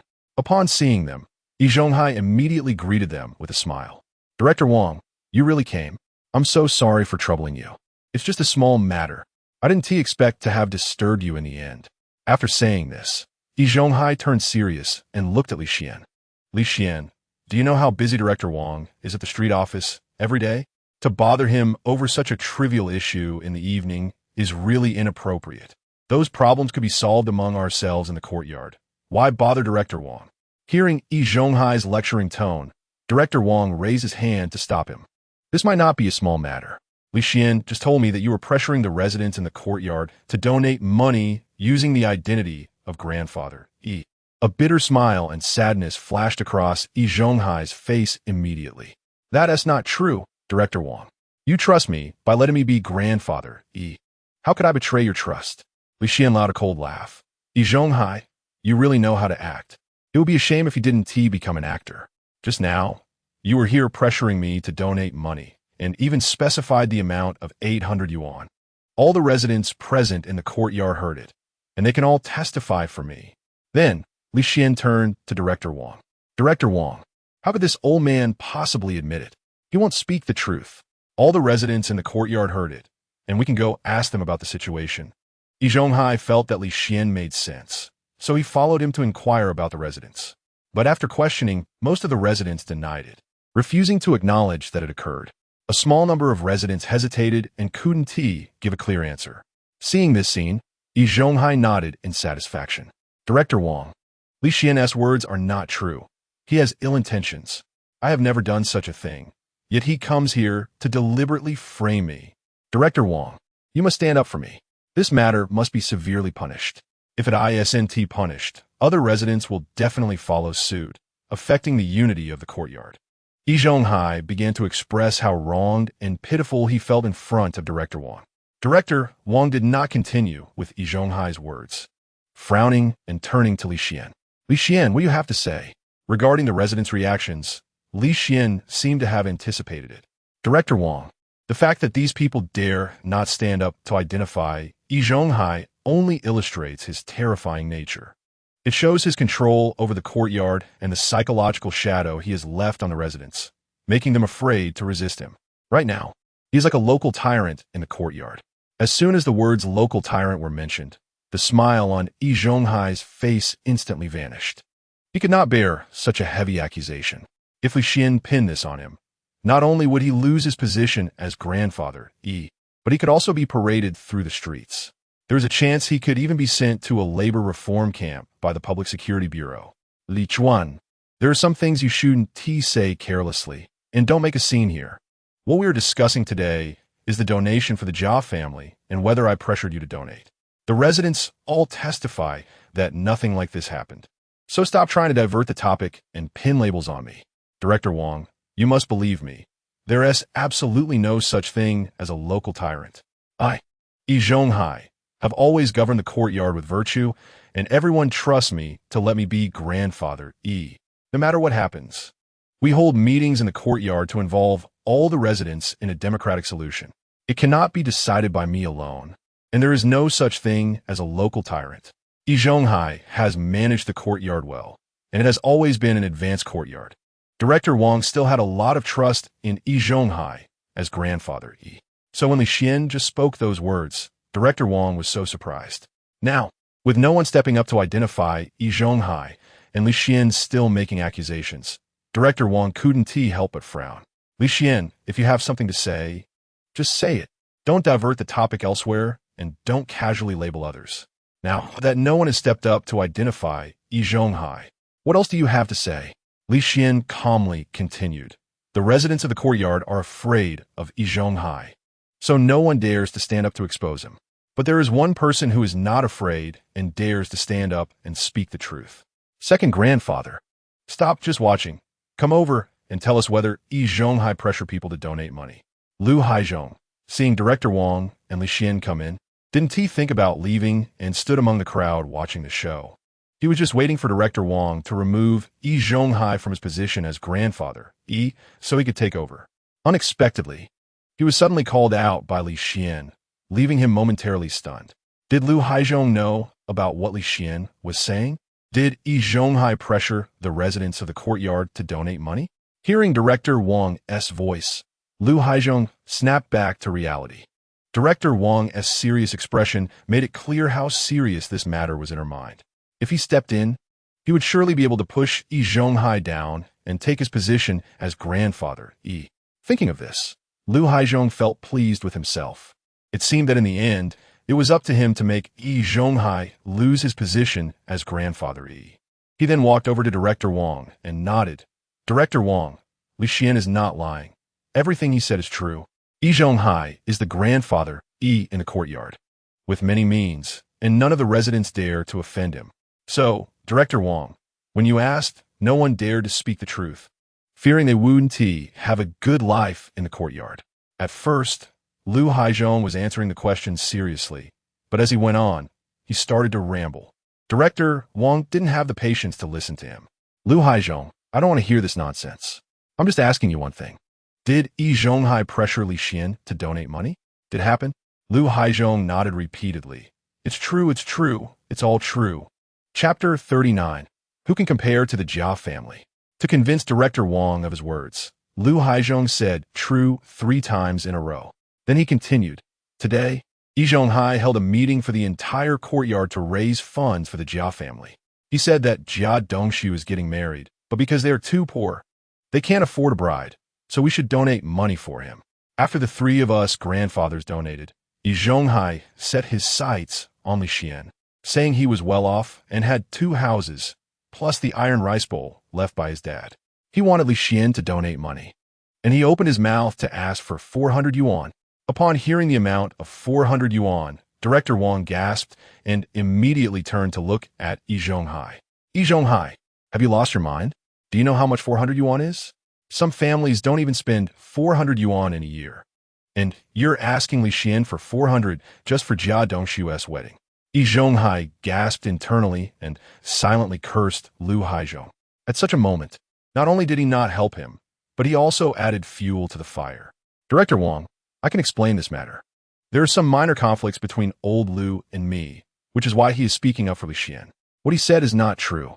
If I really did that, the residents of the courtyard wouldn't support me either." Lu Haizhong frowned deeply. "Yi Zhonghai, you can't say that. Why are you now unwilling to admit the things you've done in front of Director Wang? Everything I said is true, not a single lie, Director Wang. This matter is not over yet." Li Xian was unwilling to donate so much money, so he argued with him a bit. He got angry all of a sudden, scolded Li Xian, saying he had no conscience, and then demanded he donate 800 yuan. "Whether what I said is true or not, Director Wang, you can ask old Yin." Lu Haizhong knew that Yin Bugui was also dissatisfied with Yi Zhonghai now, because Yi Zhonghai decided to give the Li family's house to his nephew Wang Taizhu without consulting them. He definitely wouldn't speak up for Yi Zhonghai at this time. Moreover, Yin Bugui also wanted to be the second elder. Although there is only one character difference between the second elder and the third elder, their power in the courtyard is vastly different. Yin Bugui's thoughts were exactly the same as Lu Haizhong's, and he nodded towards Director Wang. "Director Wang, everything old Lu said is true. That's just how it is." With 2 managing elders standing on Li Xian's side, Director Wang no longer had doubts. He turned and glared at Yi Zhonghai. "Yi Zhonghai, I trusted you to let you be this managing elder, and even let you be the first elder overseeing the whole courtyard, arranging all matters in the courtyard. But how have you acted? You have been domineering in the courtyard and even forced people to donate. You are no different from the landlords of the old society. I see you don't intend to continue being the first elder, right?" The last sentence made Yi Zhonghai's heart leap to his throat, realizing that his position as the first elder was somewhat dangerous. "Director Wang, I didn't mean that. I initiated this donation because I saw that the Jia family was having a really hard time. Jia Dongxu only earns about 20 to 30 yuan a month to feed 2 mouths. And Jia Dongxu does nothing at home, plus she has various ailments. Every month, she spends over 10 yuan on medicine. It's hard to find a girl willing to marry Jia Dongxu. But now Jia Dongxu needs to buy a new outfit and hold a banquet. I just thought of organizing a donation to help him through this tough time. His marriage would also bring a joyful event to our courtyard, allowing everyone to share in the happiness. As for Li Xian, he has the best life in our courtyard. So I asked him to donate a bit more. Maybe I was a bit harsh in asking him for money, but I absolutely did not mean to force him. It was all up to him. If he didn't want to donate, I wouldn't really force him. I just wanted the residents of the courtyard to unite a bit more, help each other, and get through this tough time together to create a better tomorrow." Yi Zhonghai had been able to sit in the position of first elder for so long and made everyone in the courtyard submit to him because he had a bit of cunning and means. Especially in acting, no one in the courtyard dared to claim the second spot after Yi Zhonghai. His words also moved Director Wang's heart a bit. Just then, Li Xian, who had been silent, let out 2 cold laughs. Li Xian's laughter made Yi Zhonghai feel uneasy, sensing that things might take a turn for the worse. "Li Xian, if you have something to say, just say it. What's so funny?" Li Xian's cold smile deepened. "What I laugh has nothing to do with you, old man. Why are you so reactive just because I laughed? Don't you know that your actions make you seem even more guilty?" Yi Zhonghai pointed at Li Xian, but couldn't say a word, as he indeed felt a bit guilty. Li Xian ignored him and continued speaking to Director Wang. "Director Wang, if it is really as Yi Zhonghai said that the Jia family's life is hard, then why is Jia Dongxu so well-fed? Just take a look at Jia Dongxu's figure. Who in the courtyard can compare with her? Even other courtyards on the street probably can't find anyone to match her. Director Wang also turned to take a look and immediately spotted Jia Dongxu in the crowd. Jia Dongxu's figure was too conspicuous. Even if Director Wang wanted to ignore it, it was difficult. I haven't been to the courtyard for a while, and I didn't expect Jia Dongxu to have gained even more weight. Director Wang, look at the others. How do their faces compare to Jia Dongxu's? Jia Dongxu is plump and round, her face full of fat, almost overflowing. The other residents look as thin as sticks, their faces pale. They can't compare at all with Jia Dongxu's plump appearance, creating a stark contrast. Upon seeing this, Director Wang understood almost everything, and his face instantly darkened. Yi Zhonghai, watching from the side, thought to himself that it was bad, realizing that he might really suffer today. Lu Haizhong almost couldn't hold back, but at the last moment, he restrained himself. However, the flesh on his body kept trembling, revealing his excited emotions.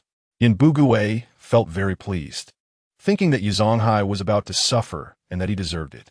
Not only these two, but even the residents of the courtyard couldn't help but start to stir. Chapter 40.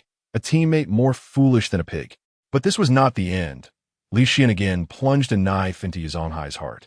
Director Wang, the reason Yi Zhonghai does these things is all because of Jia Dongxu from the Jia family, his disciple, holding a courtyard-wide meeting for donations. Only the Jia family has a share, while it's as difficult as climbing to the sky for others to hold a donation.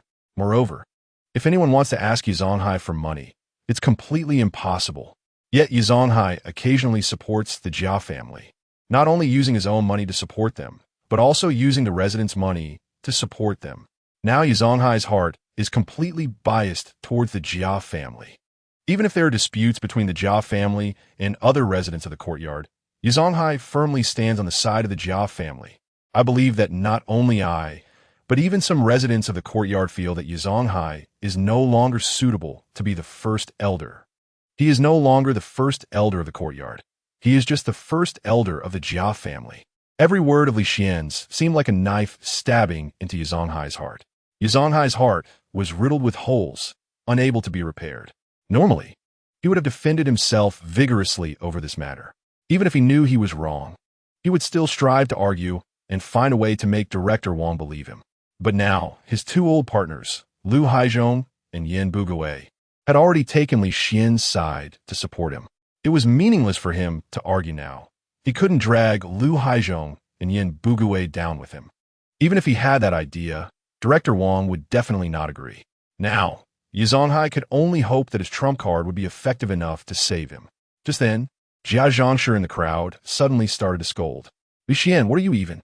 Why do you say Yi Zhonghai's heart has turned towards our Jia family? Saying he only holds donations for our Jia family? Isn't it because our Jia family is the most difficult in the entire courtyard? When you see us struggling to make ends meet, you should actively help us.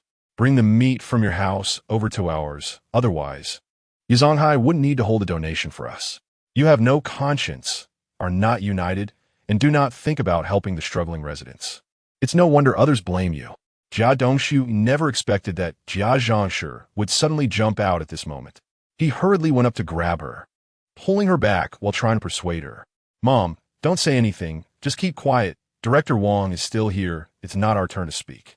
Although Jia Dongxu couldn't see the situation clearly, she understood that if Li Xian succeeded in this matter, her family would no longer benefit from the donations in the future. Jia Dongxu absolutely could not allow that to happen and forcefully shook off Jia Dongxu. Don't hold me back. Let me go. I'm just speaking the truth. I'll say whatever I want. Our Jia family is the most difficult household in this courtyard. You should support us. From top to bottom, inside and out, you people need to help our family. Make our lives a bit easier. Today's courtyard meeting is to raise funds for my Jia family. So hurry up and get your money out for me. You better bring it to my Jia family later. Otherwise, you're heartless and not united. And you, Yi Zhonghai, you old man, who are you trying to shortchange with 50 yuan? You better bring more later. Who doesn't know you earn the most and have the most savings in the whole courtyard? Upon hearing this, Yi Zhonghai closed his eyes in despair, feeling that Jia Dongxu was just a pig. No, to call her a pig would be an insult to pigs. Even pigs are much smarter than her. Even if Jia Dongxu wanted money, she shouldn't have jumped out and asked for it in this setting. Director Wang was already very suspicious of his actions, just short of solid evidence. Jia Dongxu jumping out at this moment was like handing evidence directly to Director Wang. Li Xian watched Jia Dongxu go crazy and almost couldn't help but laugh out loud. He originally wanted to say something to take Yi Zhonghai down from his position, but before he could speak, Jia Dongxu jumped out and made a scene. This was a major boost for him and could directly trample Yi Zhonghai in the ground. Collecting himself, he turned to Director Wang with a serious face. Director Wang, did you see that? Jia Dongxu's tantrum, saying we must give her all our money and support the Jia family. The way she can speak so arrogantly in front of you shows what kind of behavior she had in the courtyard before. This is all because of someone's indulgence. When mentioning that someone, Li Xian glanced at Yi Zhonghai. Lu Haizhong, seeing this scene, felt his opportunity had come and decided to take the chance to undermine Yi Zhonghai. Director Wang, what Li Xian said is absolutely correct. Perhaps you have trusted Yi Zhonghai too much, leaving everything to him to handle. This has led him to completely disregard us two grandfathers, making decisions all on his own. Although Yi Zhonghai is very capable and has managed the courtyard well over the years, winning the title of advanced courtyard for several years, over time, that is not good for the courtyard. Yin Bugui immediately followed up. Director Wang, it's not that I want to complain, but what I'm saying is the truth. Right now, both the second and third grandfathers have no presence in the courtyard at all. We just do whatever Yi Zhonghai says like puppets. He calls the shots. Lu Haizhong and Yin Bugui's words were like knives, stabbing directly into Yi Zhonghai's heart. Yi Zhonghai almost spat blood from anger. When did he ever treat Lu Haizhong and Yin Bugui as puppets? He wanted to control the courtyard, but he also respected Yin Bugui and Lu Haizhong. He had even informed them in advance about today's meeting and discussed it with them. How did it end up that in Lu Haizhong and Yin Bugui's mouths? It sounded like he was the one making all the decisions and they had no presence at all. At this moment, Yi Zhonghai felt the taste of being pushed down by the crowd. There was nothing more to say at this point. Everything was clear. Director Wang's face was darker than the bottom of the pot as he turned to Yi Zhonghai. Chapter 41. Dismissal of Yi Zhonghai from his position as the first grandfather. Yi Zhonghai, I trusted you to manage the courtyard as the first grandfather. But look at how you've done, managing this courtyard in a chaos. You don't even regard the second and third grandfathers, running a one-man show in the courtyard. Not only that, but you've also nurtured a tumor like Jia Dongxu in the courtyard. Yi Zhonghai knew he was finished, but still wanted to struggle one last time. Director Wang, you must believe me. I never had such intentions. I truly want to manage the courtyard well, and I treat everyone equally in the courtyard. If Director Wang still believed Yi Zhonghai's words now, she would be a fool. I only believe what I see with my own eyes. At this point, you're not thinking about admitting your mistakes or how to correct them. Instead, you're still arguing in front of me, trying to make me believe you. You're truly disappointing me. I think you should stop being the first grandfather. If you continue, this courtyard will be ruined. The last sentence completely broke Yi Zhonghai's defenses, and he couldn't care about anything else as he cried in front of Director Wang. Director Wang, I sincerely want this courtyard to do well. You must believe me. I never had any other intentions. Director Wang, please give me another chance. I've put in so many years, if not for my contributions. At least for my hard work. Director Wang, give me one more chance. The male protagonist interjected before Director Wang could speak. Yi Zhonghai, can't you say something different? You keep repeating those two sentences. I've memorized them. And are you even a man? If you were a man, you'd admit to this matter early on. There's a saying, once a word is spoken, it's hard to take it back. What is the point of quibbling here? You should at least set an example for your juniors. Oh, I forgot. You don't even have any juniors. However, you should set an example for the younger generation in the courtyard. Not let your inability to have children lead others' children astray. As the male protagonist finished speaking, the residents in the courtyard watching the drama couldn't help but laugh. They all heard the male protagonist mocking Yi Zhonghai for being childless. Aside from the position of the first grandfather, what Yi Zhonghai cared about most was his inability to have children. Yet the male protagonist trampled his dignity in front of so many people, and Yi Zhonghai couldn't hold back anymore. You little bastard. But Yi Zhonghai's words were interrupted by Director Wang. All right, stop arguing. If outsiders see this, they'll think a bunch of bandits have gathered here. Yi Zhonghai, in view of your heinous actions and the chaos you've caused in the courtyard, I, on behalf of the street office, revoke your rights as the first grandfather and temporarily appoint Lu Haizhong to manage the courtyard. At this point, Director Wang turned to Lu Haizhong. Yi Zhonghai is your warning. I hope you can manage the courtyard well after taking charge. Otherwise, I want to be polite, and I'll remove you from your position as well. Lu Haizhong smiled with his eyes squinted, nodding while expressing that he would definitely not follow in Yi Zhonghai's footsteps. I will listen to Director Wang and manage the courtyard well, following the will of the people, and I want to run a one-man show. This was what Lu Haizhong had been eagerly anticipating, and he finally waited for this moment. Then he stood up straight, put his hands behind his back, coughed a couple of times, and looked at Yi Zhonghai. Now, I'm the acting head of this courtyard, and I'm also in charge of the courtyard. From now on, Yi Zhonghai, you must listen to me in this courtyard and can no longer act as you did before. After becoming the person in charge, Lu Haizhong couldn't wait to show off his authority. The first person he targeted was Yi Zhonghai, using him to establish his own prestige. Just like that, Yi Zhonghai lost his position, ultimately allowing this petty person Lu Haizhong to take his place. This made Yi Zhonghai grind his teeth in anger, but with Director Wang here, he dare not say anything. Director Wang was already completely disappointed in him, and if he did anything wrong again, it would be a dream for him to return to the position of head. Watching Lu Haizhong flaunting his authority over Yi Zhonghai, Director Wang couldn't help but frown. Suddenly, Director Wang felt that there was no one good in this courtyard. They were all unreliable. But looking around, apart from Lu Haizhong, there was no one more suitable for the position of acting head. So, he could only let Lu Haizhong stay in that position for the time being, and other matters could be discussed later. Now that the issue was resolved and it was getting late, Director Wang planned to go back and rest. Just as he turned around, he seemed to think of something and looked back at Yi Zhonghai again.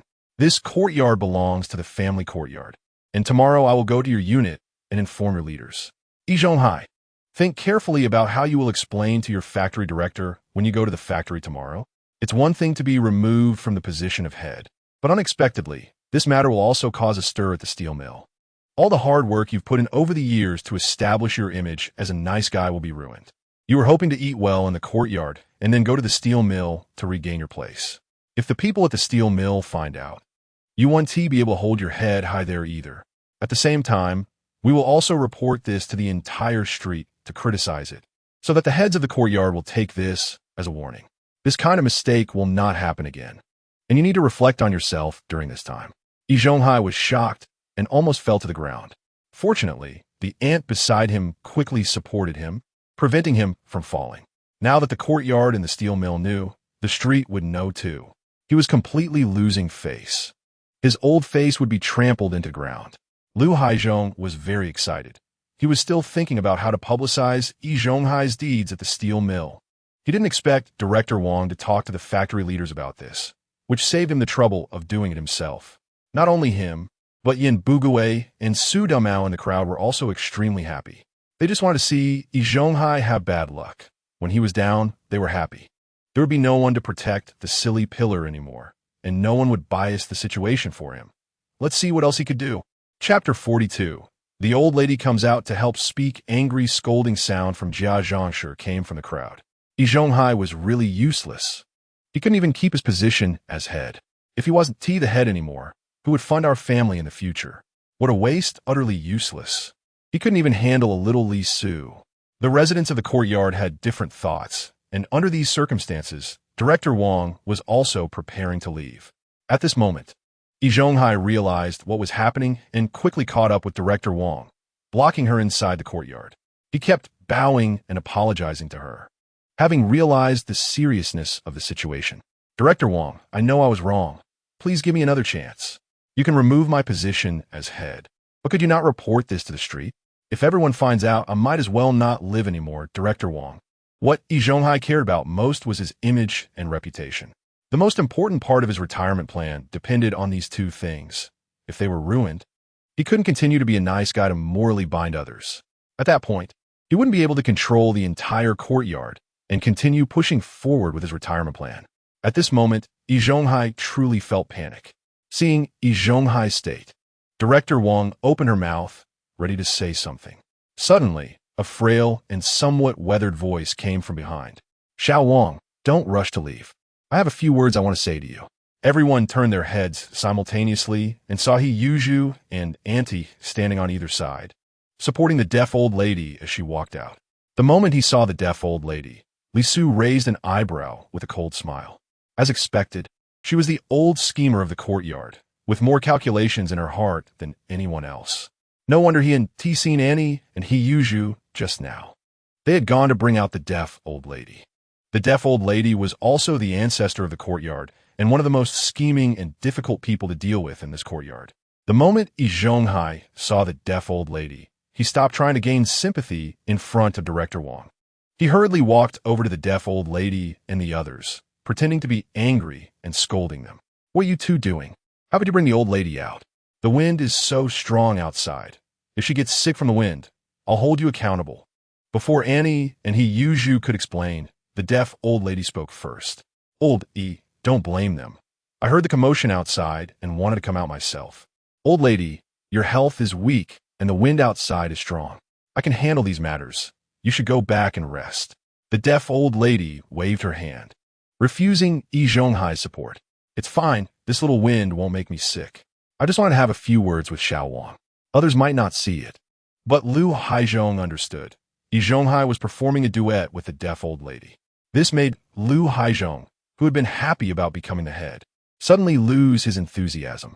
The deaf old lady coming out at this time clearly meant she wanted to protect Yi Zhonghai. His chance of being the head might be ruined again. Yin Bugui's expression also darkened. He understood why the deaf old lady had come out at this moment. Director Wang, who was originally ready to leave, saw the deaf old lady turn around and quickly walked up to her. "Old lady, I came in a hurry and have been dealing with matters in the courtyard. I forgot to visit you. I appreciate you coming out personally," Director Wang said, even holding the deaf old lady's hand, his expression filled with respect for her. The scene made both Lu Haizhong and Yin Bugui feel worse than eating shit. Su Damao's mouth, which had been wide open, gradually closed. Yi Zhonghai, who had just looked like the sky was falling, now had a grin that could almost reach his ears. Then, they heard the deaf old lady's aged voice. "Xiao Wang, it's okay. Don't think I'm here to interfere with your work or meddle. I just couldn't help but want to say a few words about Yi Zhonghai. Yi Zhonghai has been the head of the courtyard for such a long time, managing it well. Even if he hasn't contributed much, he has put in hard work. Is it really fair to just remove him from his position? Even if he made a mistake, he should have a chance to correct it. You could also let him atone for his sins. If it were something else, Director Wang might have turned a blind eye and just verbally reprimanded Yi Zhonghai. However, this matter is too serious, especially since it was personally reported to him by Li Xian. He frowned and said, "Old lady, you've been at home, so you might not understand the specific situation." Yi Zhonghai saw the difficulties of the Jia family and organized a donation, but during the donation, he pressured Li Xian to donate a few hundred yuan. Li Xian's father has just passed away, and he's being pressured to donate money. This doesn't look good if it gets out. To put it more seriously, it might even make others suspect that Yi Zhonghai wants to cut off Li Xian's resources. It's fine for the residents of the courtyard to help out with donations, but they shouldn't pressure anyone to donate. Donations should be entirely voluntary. And by forcing someone to give money, isn't that just robbery? The deaf old lady shook her head repeatedly in disagreement with Director Wang's words. "Xiao Wang, things aren't that serious. I know Yi Zhonghai's character very well. He wouldn't force anyone to donate. He just thinks that living in the courtyard means everyone should help each other. Perhaps he said something wrong during the donation process, leading to a conflict that made Li Xian think he was being pressured to donate, but that couldn't have been his true intention." The deaf old lady's words were all in defense of Yi Zhonghai, trying to absolve him from this matter. Director Wang's smile had disappeared, and he looked at the deaf old lady with a furrowed brow, but his tone remained polite. "Old lady, I don't really want to punish Yi Zhonghai, but this matter is indeed too serious. Moreover, there are also Lu Haizhong, the second elder of the courtyard, and Yin Bugui, the third elder, standing up to testify for Li Xian. As the director of the street office, I can't just ignore this. I must take a stand." The deaf old lady cast a cold glance at Lu Haizhong and Yin Bugui. You two are speaking up for Li Xian, claiming that Zhonghai pressured him to donate? How much do you dislike Zhonghai to slander him in front of so many people? Lu Haizhong and Yin Bugui felt a chill at her gaze. Whether in life or in speech, one must be true to their conscience, especially since you two are the second and third elders of the courtyard. Aren't you setting a bad example for the other residents? I'm asking you again, did Zhonghai really pressure anyone to donate during the fundraising? Faced with the deaf old lady's questioning, Lu Haizhong and Yin Bugui exchanged glances, but neither spoke. The two who had just been eloquent now seemed like mutes, unable to say a word. They were facing the deaf old lady, the ancestor of the entire courtyard. They dared to offend Yi Zhonghai and think of ways to bring him down, but they didn't dare to offend the deaf old lady. If they contradicted her now and continued to testify against Yi Zhonghai, their homes would likely be vandalized tonight or have feces thrown at them.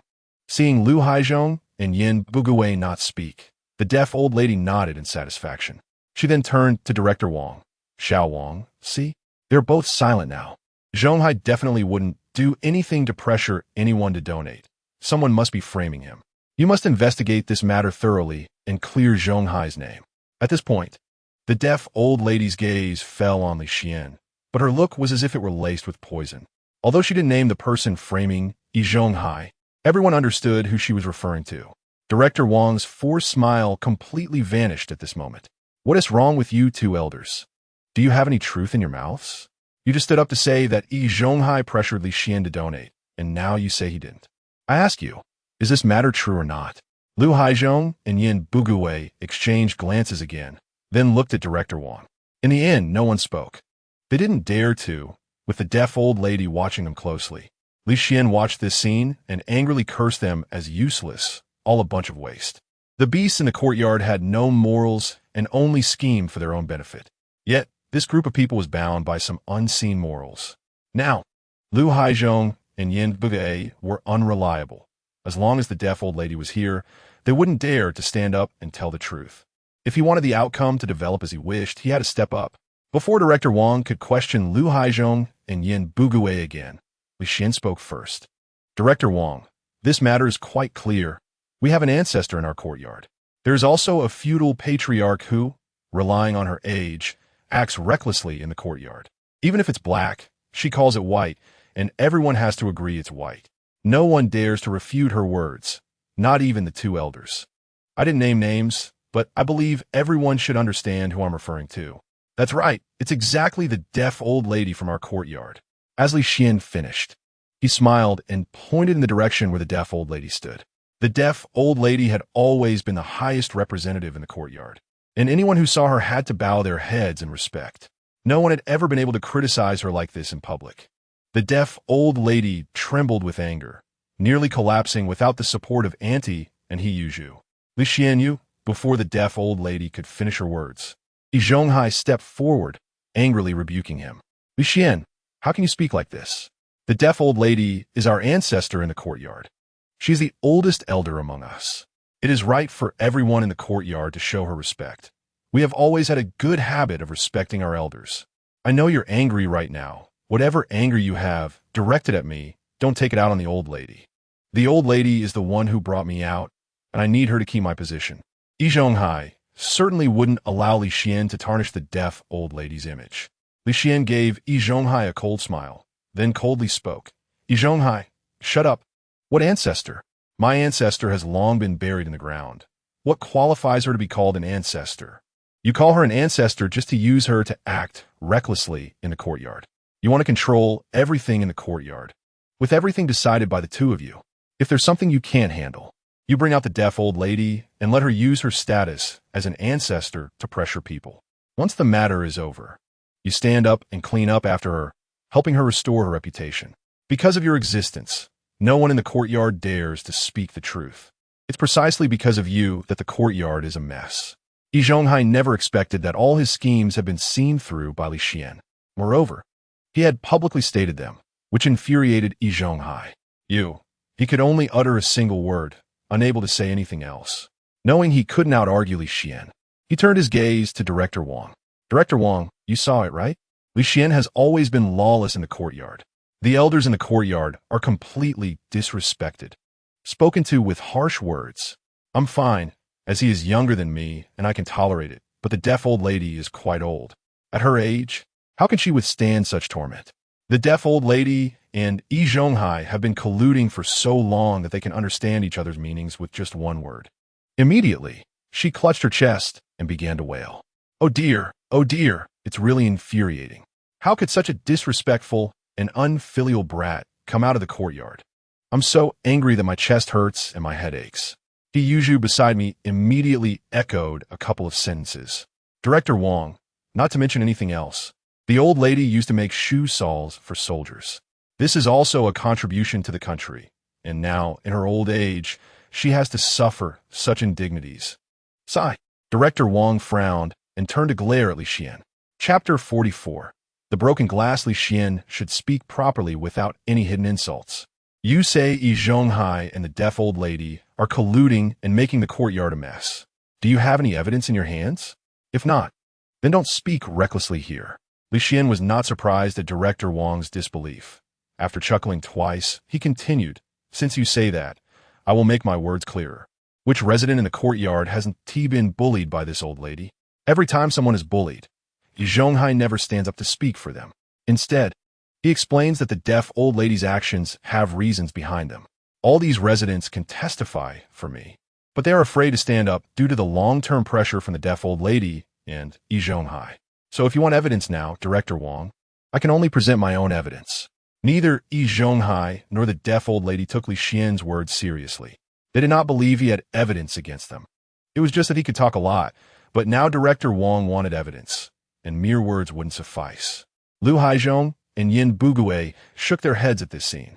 Old Yin, I thought this time Director Wang would be moved and teach Yi Zhonghai a lesson. It seems that's impossible now. Yi Zhonghai will probably become even more arrogant in the courtyard from now on. Yin Bugui nodded in agreement, while sighing. Yes, it looks like this matter is about to come to an end.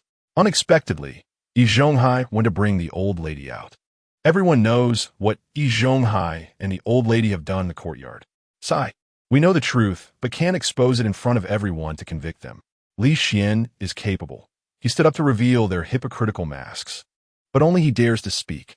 Others don't dare to stand up, and if Li Xian can't produce evidence, Director Wang won't believe him either.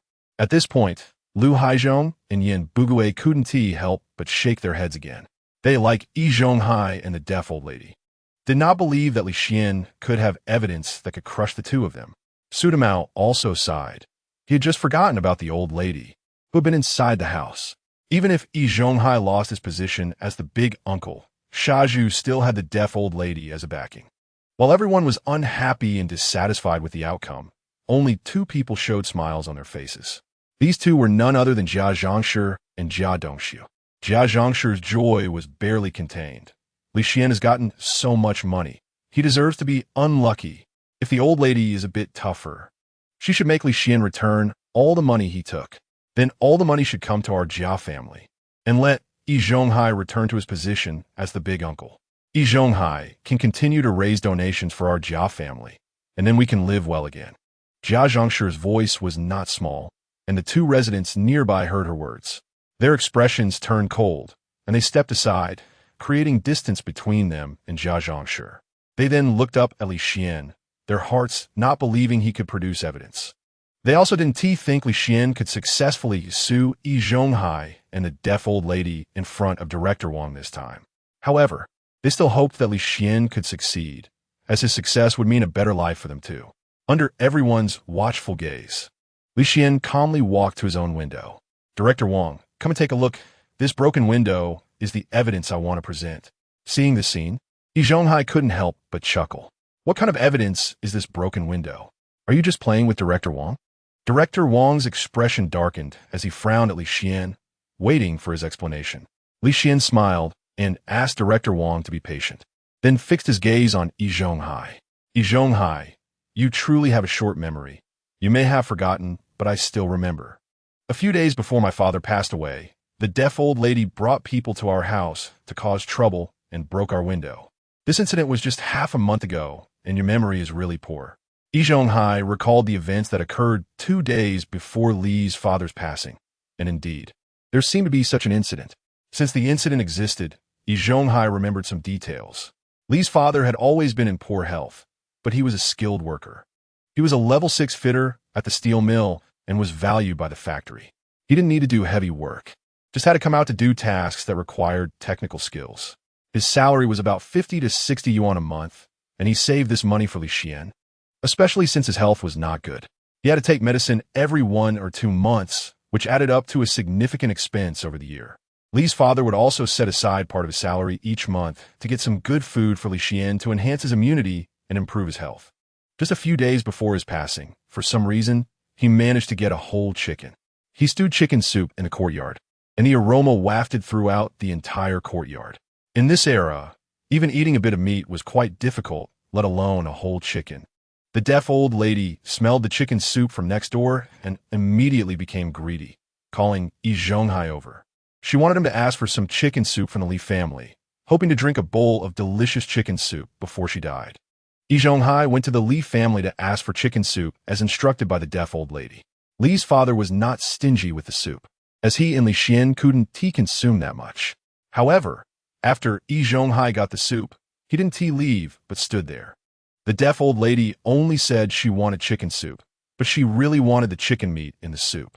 However, Li's father was reluctant to part with the meat, wanting to save it for Li Xian to nourish his body. Yi Zhonghai initially only asked for chicken soup, so Li's father used this reason to send Yi Zhonghai away, unwilling to give him the meat.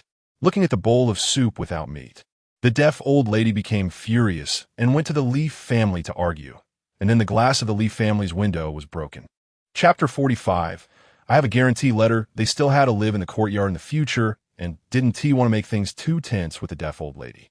In the end, Li's father still took a large piece of chicken meat to give to the deaf old lady. It has been half a month since this incident occurred. Logically, Li Xian should have fixed the glass long ago. It's surprising that he let the broken glass remain unfixed for half a month. Just as Yi Zhonghai was pondering over this matter, the deaf old lady's expression changed as well. Clearly, she was also reminded of that day when she wanted to eat chicken but didn't get to and ended up breaking the glass. However, the deaf old lady was thick-skinned, and besides, there were no modern technologies like surveillance or comparisons to determine that she was the one who broke the glass. As long as she didn't admit it, no one could do anything to her. Thinking of this, the deaf old lady looked at Li Xian with distress. Li Xuan, I know you don't like me. You can disrespect me, but you can't throw dirt on this old lady. The glass is broken, and I don't know how it happened. How can you blame me for this? Yi Zhonghai immediately spoke up. Li Xian, you are being very disrespectful. What kind of dirt are you throwing? Just because you say the glass was broken by the old lady doesn't mean it was. What evidence do you have to prove it? Maybe it was some kid playing with stones who accidentally broke your glass. Director Wang was also somewhat dissatisfied, feeling that the evidence presented by Li Xian was just nonsense. Li Xian, your glass is indeed broken, but no one can stand up and prove that it was the old lady who broke it. If you can't provide proof, then you're just throwing dirt on the old lady. Yi Zhonghai glanced at He Yuzhu, who was supporting the deaf old lady, signaling him to help say a few words. Director Wang, look at how the old lady needs me and a big ant to support her while walking. How could she have the strength to break Li Xian's glass? You must be framing her. Faced with the accusations and questions from several people, Li Xian was not flustered at all. Instead, he revealed a smirk. Why are you all so anxious? I haven't finished speaking yet. Saying this, Li Xian turned and walked into the house, leaving the crowd outside looking at each other in confusion. They couldn't understand what Li Xian was up to. Everyone was curious about what kind of evidence Li Xian could present to prove that the glass was broken by the deaf old lady. Amidst the curious gazes, Li Xian walked out from inside the house. Yi Zhonghai, as the elder of the courtyard, when the deaf old lady broke my glass, you came out to mediate. You even wrote a guarantee in front of my dad and me, saying that the deaf old lady would not break my glass again in the future. You said you would be your guarantor, and that's why we didn't pursue responsibility or demand compensation. Have you forgotten this just half a month later? Your memory is really poor. Upon hearing the words guarantee, Yi Zhonghai frowned. He indeed mediated the situation when the deaf old lady broke Li's glass. but he never wrote a guarantee. Moreover, he wouldn't be foolish enough to write a guarantee and leave it in Li Xian's hands as leverage. Seeing Yi Zhonghai's furrowed brow and his inability to figure out the situation, Li Xian smiled and continued. That guarantee has always been in my house. In black and white. Yi Zhonghai, you wouldn't want to deny it, would you? So, the elder of our courtyard is such an untrustworthy person. You've forgotten something you did and have black and white evidence of it. Yi Zhonghai thought back to that incident repeatedly, but couldn't recall writing a guarantee. However, Li Xian's insistence made the deaf old lady next to him start to doubt. She leaned closer to Yi Zhonghai and whispered, Zhonghai, you really didn't write a guarantee, did you? Yi Zhonghai shook his head with a serious expression. Old lady, how could I write such a guarantee and leave my leverage in his hands? Besides, they did something wrong by not even bringing you some chicken as a token of respect. They did wrong. So how could I write him a guarantee? He must be making it up. Just then, Li Xian pulled out a piece of paper from his pocket and waved it in front of everyone. Could it be that this kid really has your guarantee? Why don't you think about it again? You really didn't write it. Yi Zhonghai snorted coldly, convinced that he had never written such a thing. Li Xian must have randomly taken out a piece of paper that was blank. He probably just wanted to use this method to trick them. Watch how I expose him. Saying this, Yi Zhonghai stepped forward and reached out his hand. You say I wrote a guarantee in black and white, then show it to me. You can't just take any piece of paper and claim it's something I wrote. Li Xian immediately put the paper away, not complying with Yi Zhonghai's request to show the guarantee. Are you afraid to show it to me? I see you just want to randomly take a piece of paper to fool Director Wang. Director Wang's time is very precious. He doesn't have time to waste with you. Seeing that Li Xian wouldn't show it, Yi Zhonghai became angry, thinking that things were going as he expected. I'm afraid if I give you the guarantee, you'll just tear it up on the spot and destroy my evidence. Saying this, Li Xian walked up to Director Wang and handed her the guarantee. Director Wang, can you see if this paper has Yi Zhonghai's handwriting? Director Wang took the guarantee, looked at it seriously for a moment, then nodded. This is indeed Yi Zhonghai's handwriting. Lu Haizhong and Yin Bugui, who had been standing by, also became interested and leaned in. After seeing the content and handwriting, a smile appeared on Lu Haizhong's face. With your big belly and hands behind your back, you're starting to put on airs and lecture Yi Zhonghai. Yi Zhonghai, I have to talk to you about this matter. How can you deny something that's in black and white? Writing it is writing it. You can't be so untrustworthy, especially since this isn't the first time. As the elder of our courtyard, if you do this, aren't you leading the residents of the courtyard astray? Chapter 46, Giving Punishment and Warning in Bugui, also looked at Yi Zhonghai with a smile in his eyes. Yes, old Yi, this isn't the first time. Do you want a third or fourth time? How will you earn the trust of the residents in the courtyard in the future? No one will believe what you say. Su Demao had quietly moved to stand behind Director Wang at some point and glanced at the guarantee in her hand. Wow, it really is the elder's handwriting.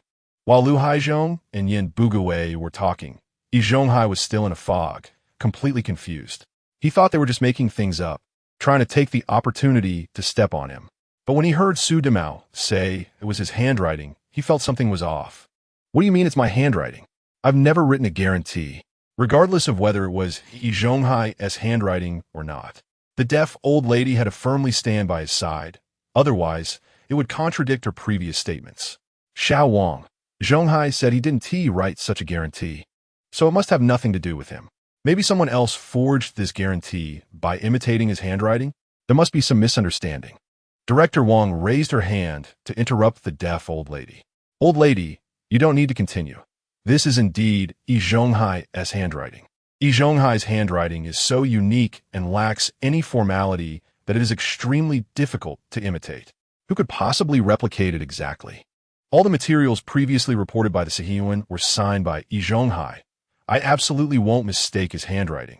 Now that things have escalated to this point, I understand it clearly. Yi Zhonghai, you really are incorrigible. You refuse to admit your mistakes and even think of using the deaf old lady to pressure me. It seems my decision to dismiss you was indeed the right one.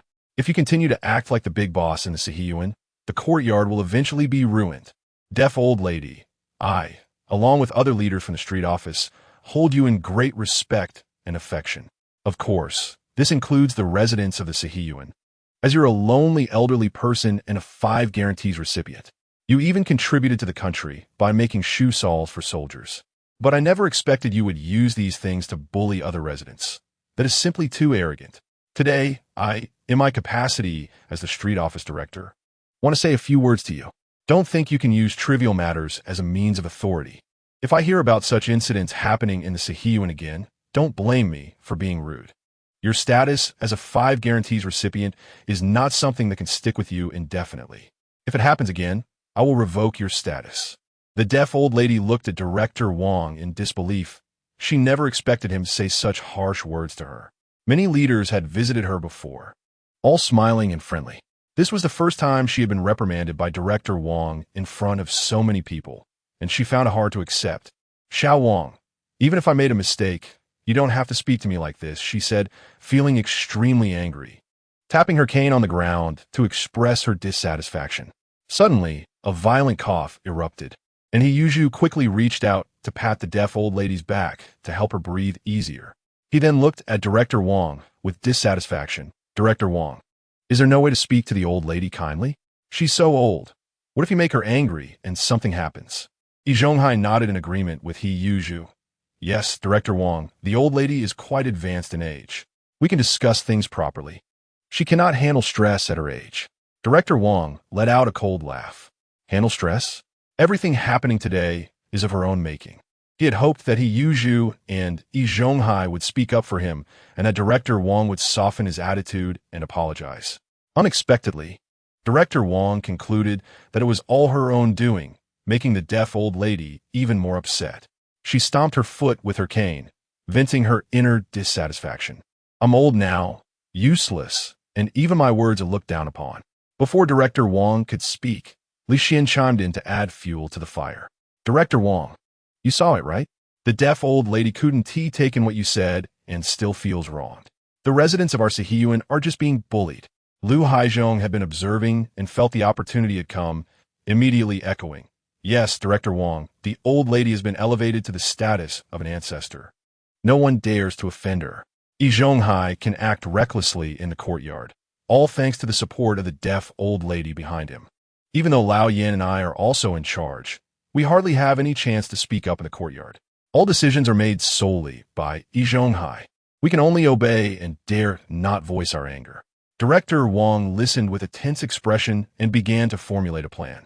Yi Zhonghai, I will not change my previous decision regarding you, and I will add one more thing. Every Saturday, you must dedicate a day to volunteer work and cannot miss a single day. If you fail to show up one day, don't blame me for making you clean the public toilets outside. As for the old lady, your thinking is problematic. I will arrange for someone to come and work on your mindset. But if there is another incident, it won't be as simple as just addressing your thoughts. So I hope you will think carefully about what you do in the Sihiyuan from now on, whether it's something you should do. Director Wang's gaze towards the deaf old lady carried a hint of warning. In this era, most officials have come through the war years. Even the officials in small places like the street office are not simple.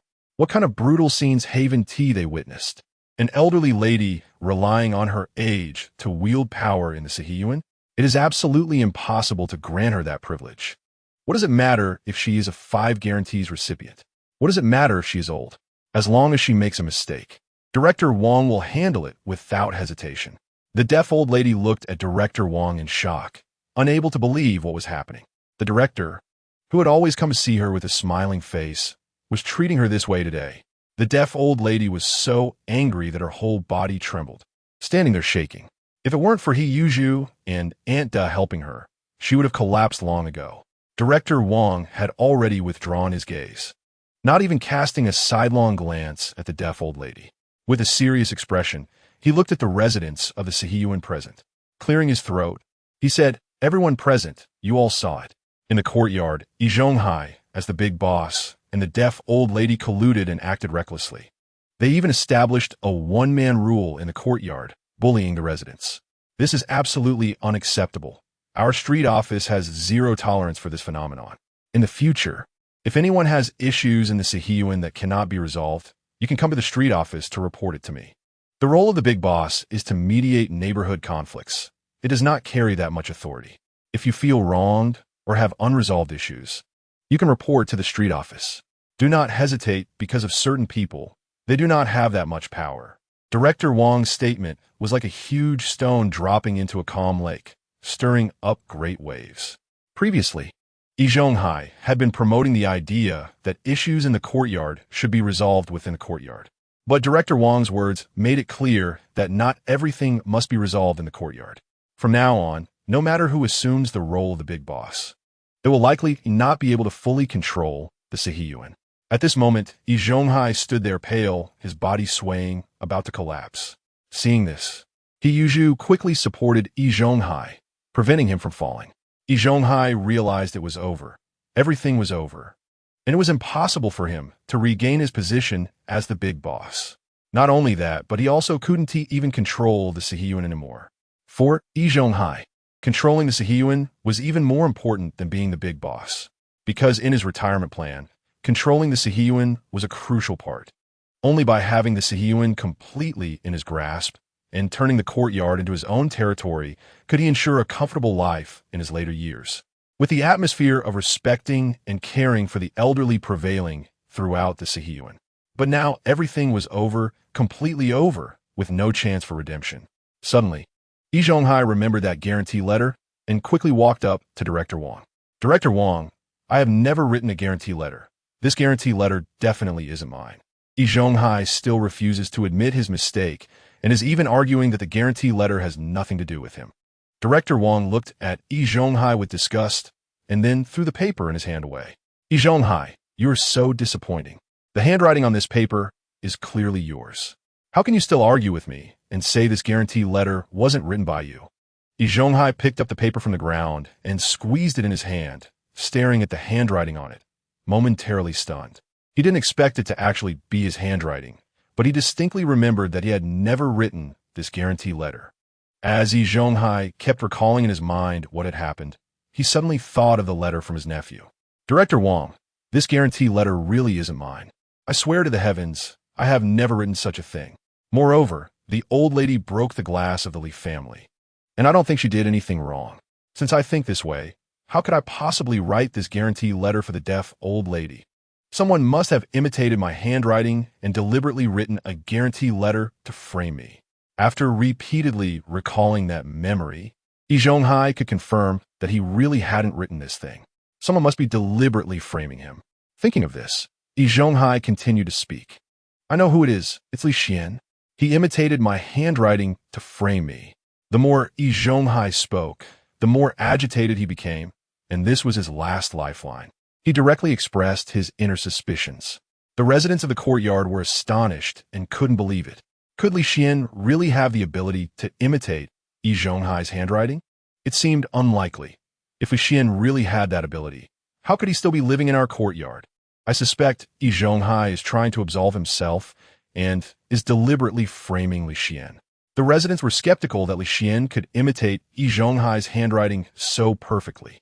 Li Xian raised an eyebrow with a faint smile on his cold face, looking meaningfully at Yi Zhonghai.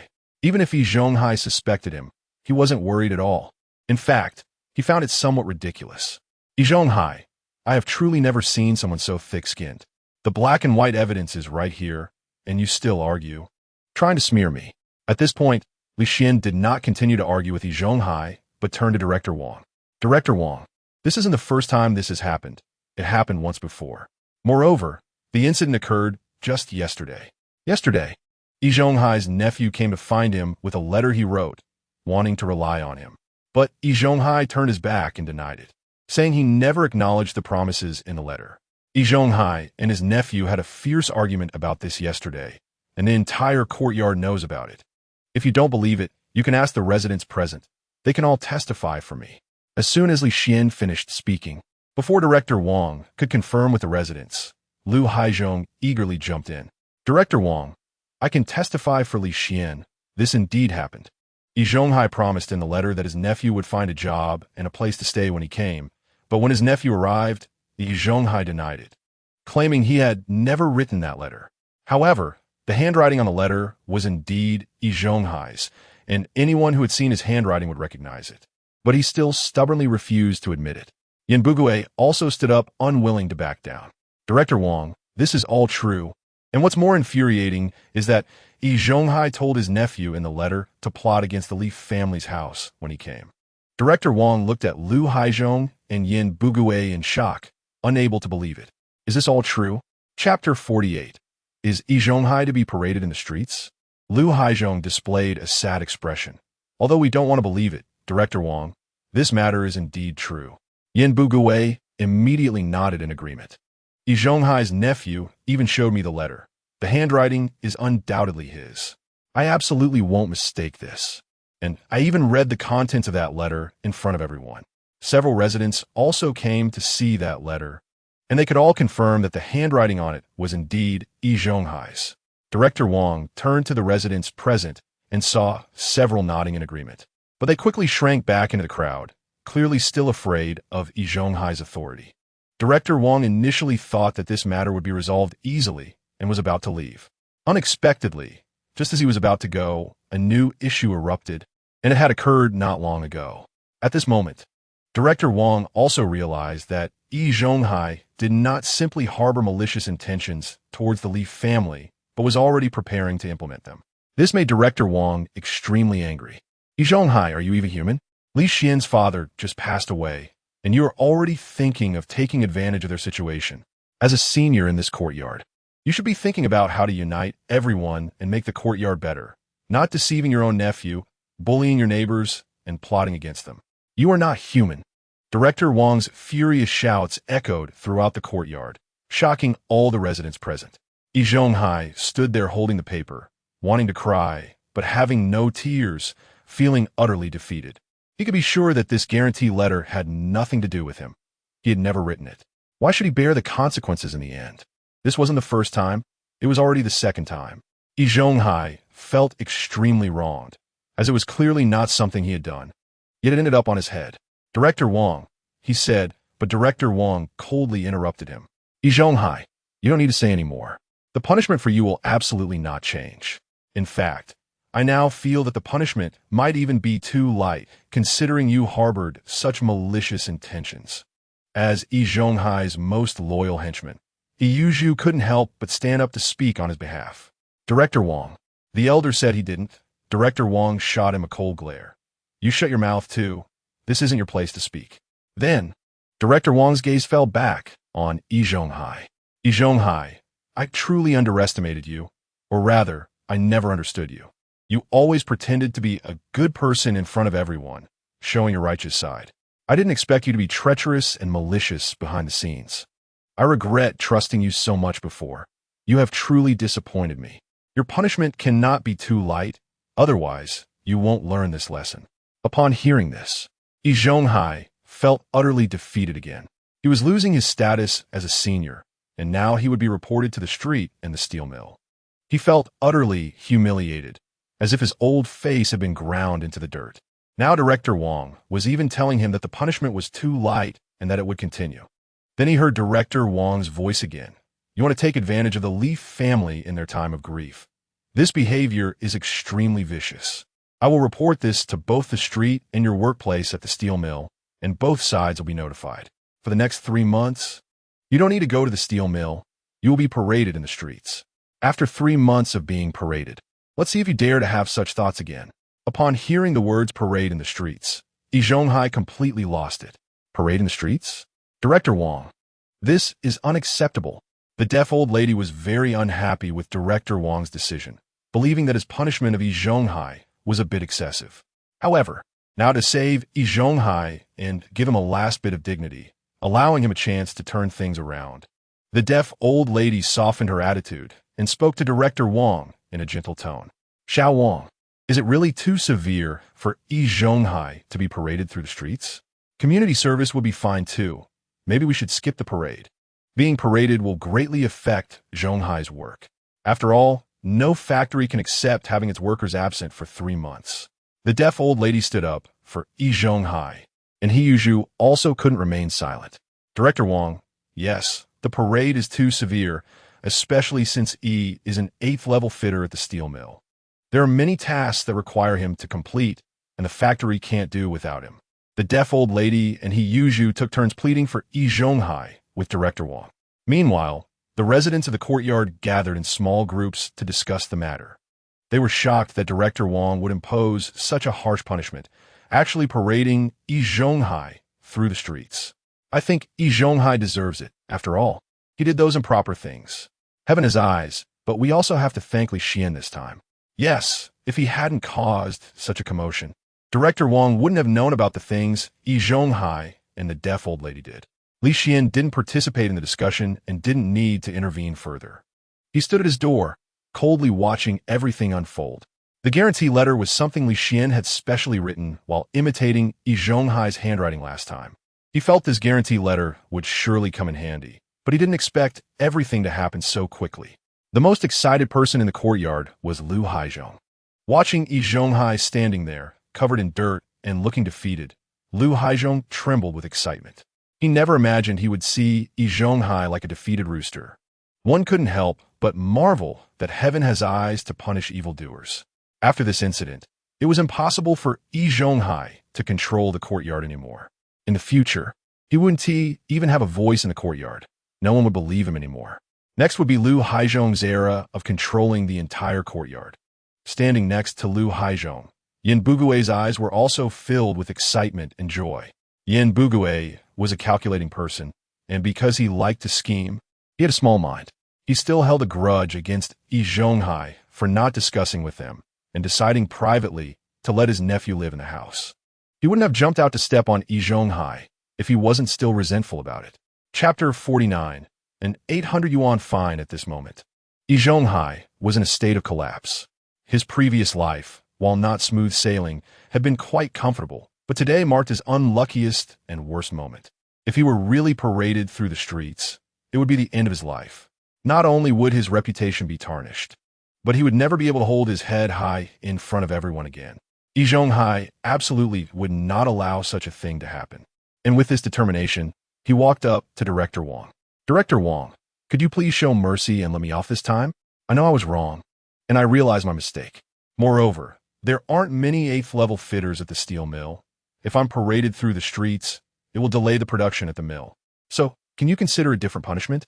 Director Wang had been very firm about parading Yi Zhonghai through the streets to make him realize his error. However, after hearing Yi Zhonghai's words, his resolve began to waver. Yi Zhonghai was right. As an 8th level fitter at the steel mill, he held a significant position. Many tasks required him, and if he were paraded for 3 months, the mill's leadership would have concerns. Although Yi Zhonghai had tried to take advantage of the Li family, he hadn't succeeded, and Li Xian hadn't suffered any losses. With this in mind, Director Wang made a decision.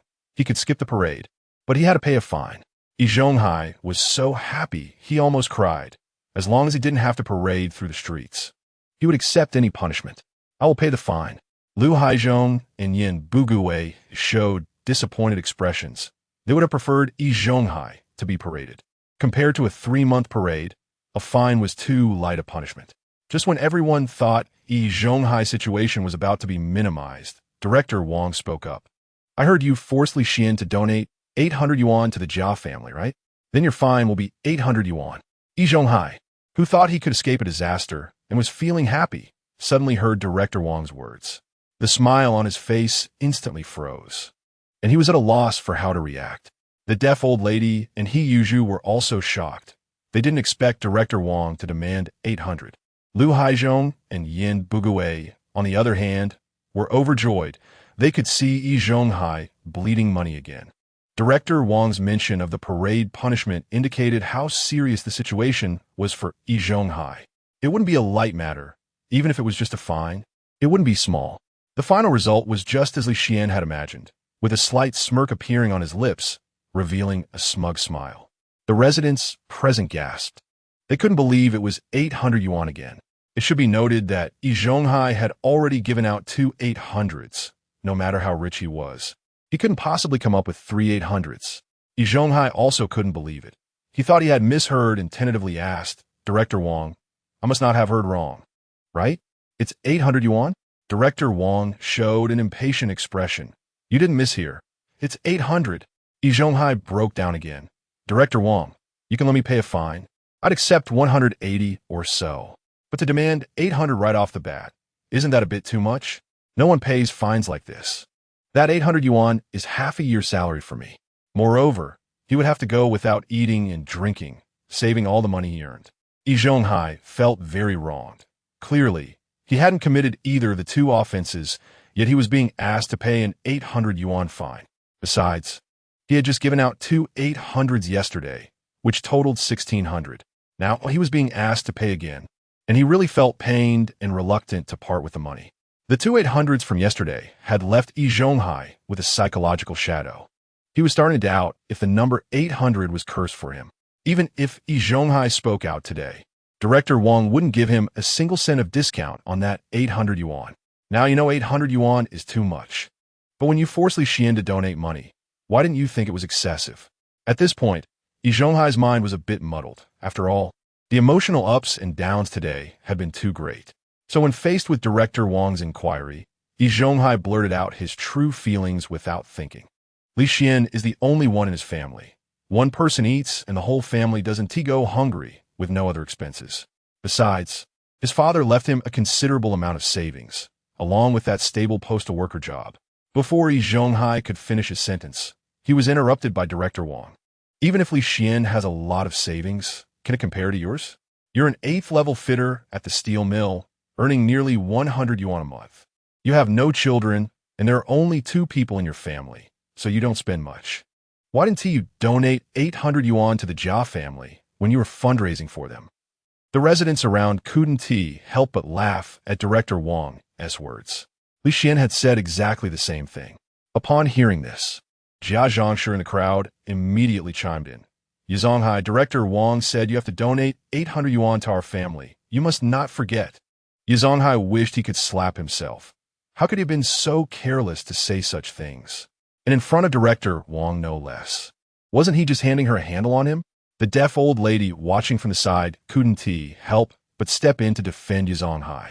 Xiao Wang. Zhonghai did indeed make a mistake and should be fined to learn a lesson. But the fine shouldn't be so steep. 800 yuan all at once. I've never heard of anyone being fined so harshly. Director Wang no longer held the same respect for the deaf old lady and found her somewhat annoying. After glancing at her, she said, "Old lady, there are plenty of things you haven't heard of. Just because you haven't heard of them doesn't mean they don't exist. You might have forgotten that you're still under suspicion. It's best not to meddle in others' affairs. If you weren't so old, I would have had someone put you in a little dark room for reflection." The mention of the little dark room made the deaf old lady shudder, and she immediately clamped her mouth shut, no longer daring to say anything. With the meddling old lady dealt with, Director Wang turned her gaze back to Yi Zhonghai. "I see you're unwilling to pay the 800 yuan fine. Since you're not willing, then it's off to a public shaming for you. You only have 2 choices in front of you now. Public shaming or the 800 yuan fine." Yi Zhonghai felt like he might faint. He didn't want to choose either option. However, the guarantee letter presented by Li Xian had already convicted him, leaving him no room to argue. He began to seriously consider which option would be more advantageous for him. Economically speaking, choosing public shaming would be less costly because 800 yuan was equivalent to more than 8 months of his salary, without any food or drink. But if he were really taken for public shaming, he would not only suffer financially, but also lose face and dignity. Thinking this way, he decided it was better to pay the fine. Taking a deep breath, Yi Zhonghai said, "Director Wang, I am willing to pay the fine." "All right, then pay it now." Yi Zhonghai had planned to pay it in installments of 100 yuan a month for 8 months to lessen the pressure on himself and avoid taking all the savings out at once. But he didn't expect Director Wang to demand the entire 800 yuan fine right away. And at that moment, Yi Zhonghai felt like crying. "Pay it now." He still wanted to struggle a bit, but then saw Director Wang nodding. With no choice, Yi Zhonghai gritted his teeth and asked a big ant to go inside and bring out 800 yuan to pay the fine. In just a couple of days, he had already taken out 3 800s, and the thought made him feel suffocated. After a while, the big ant brought the 800 yuan to Director Wang. The onlookers in the courtyard couldn't help but gasp. Yi Zhonghai was indeed wealthy. He had taken out 2 800s yesterday, and yet another 800 today. If Yi Zhonghai had so much money, Why did he always ask us to donate to the Jia family?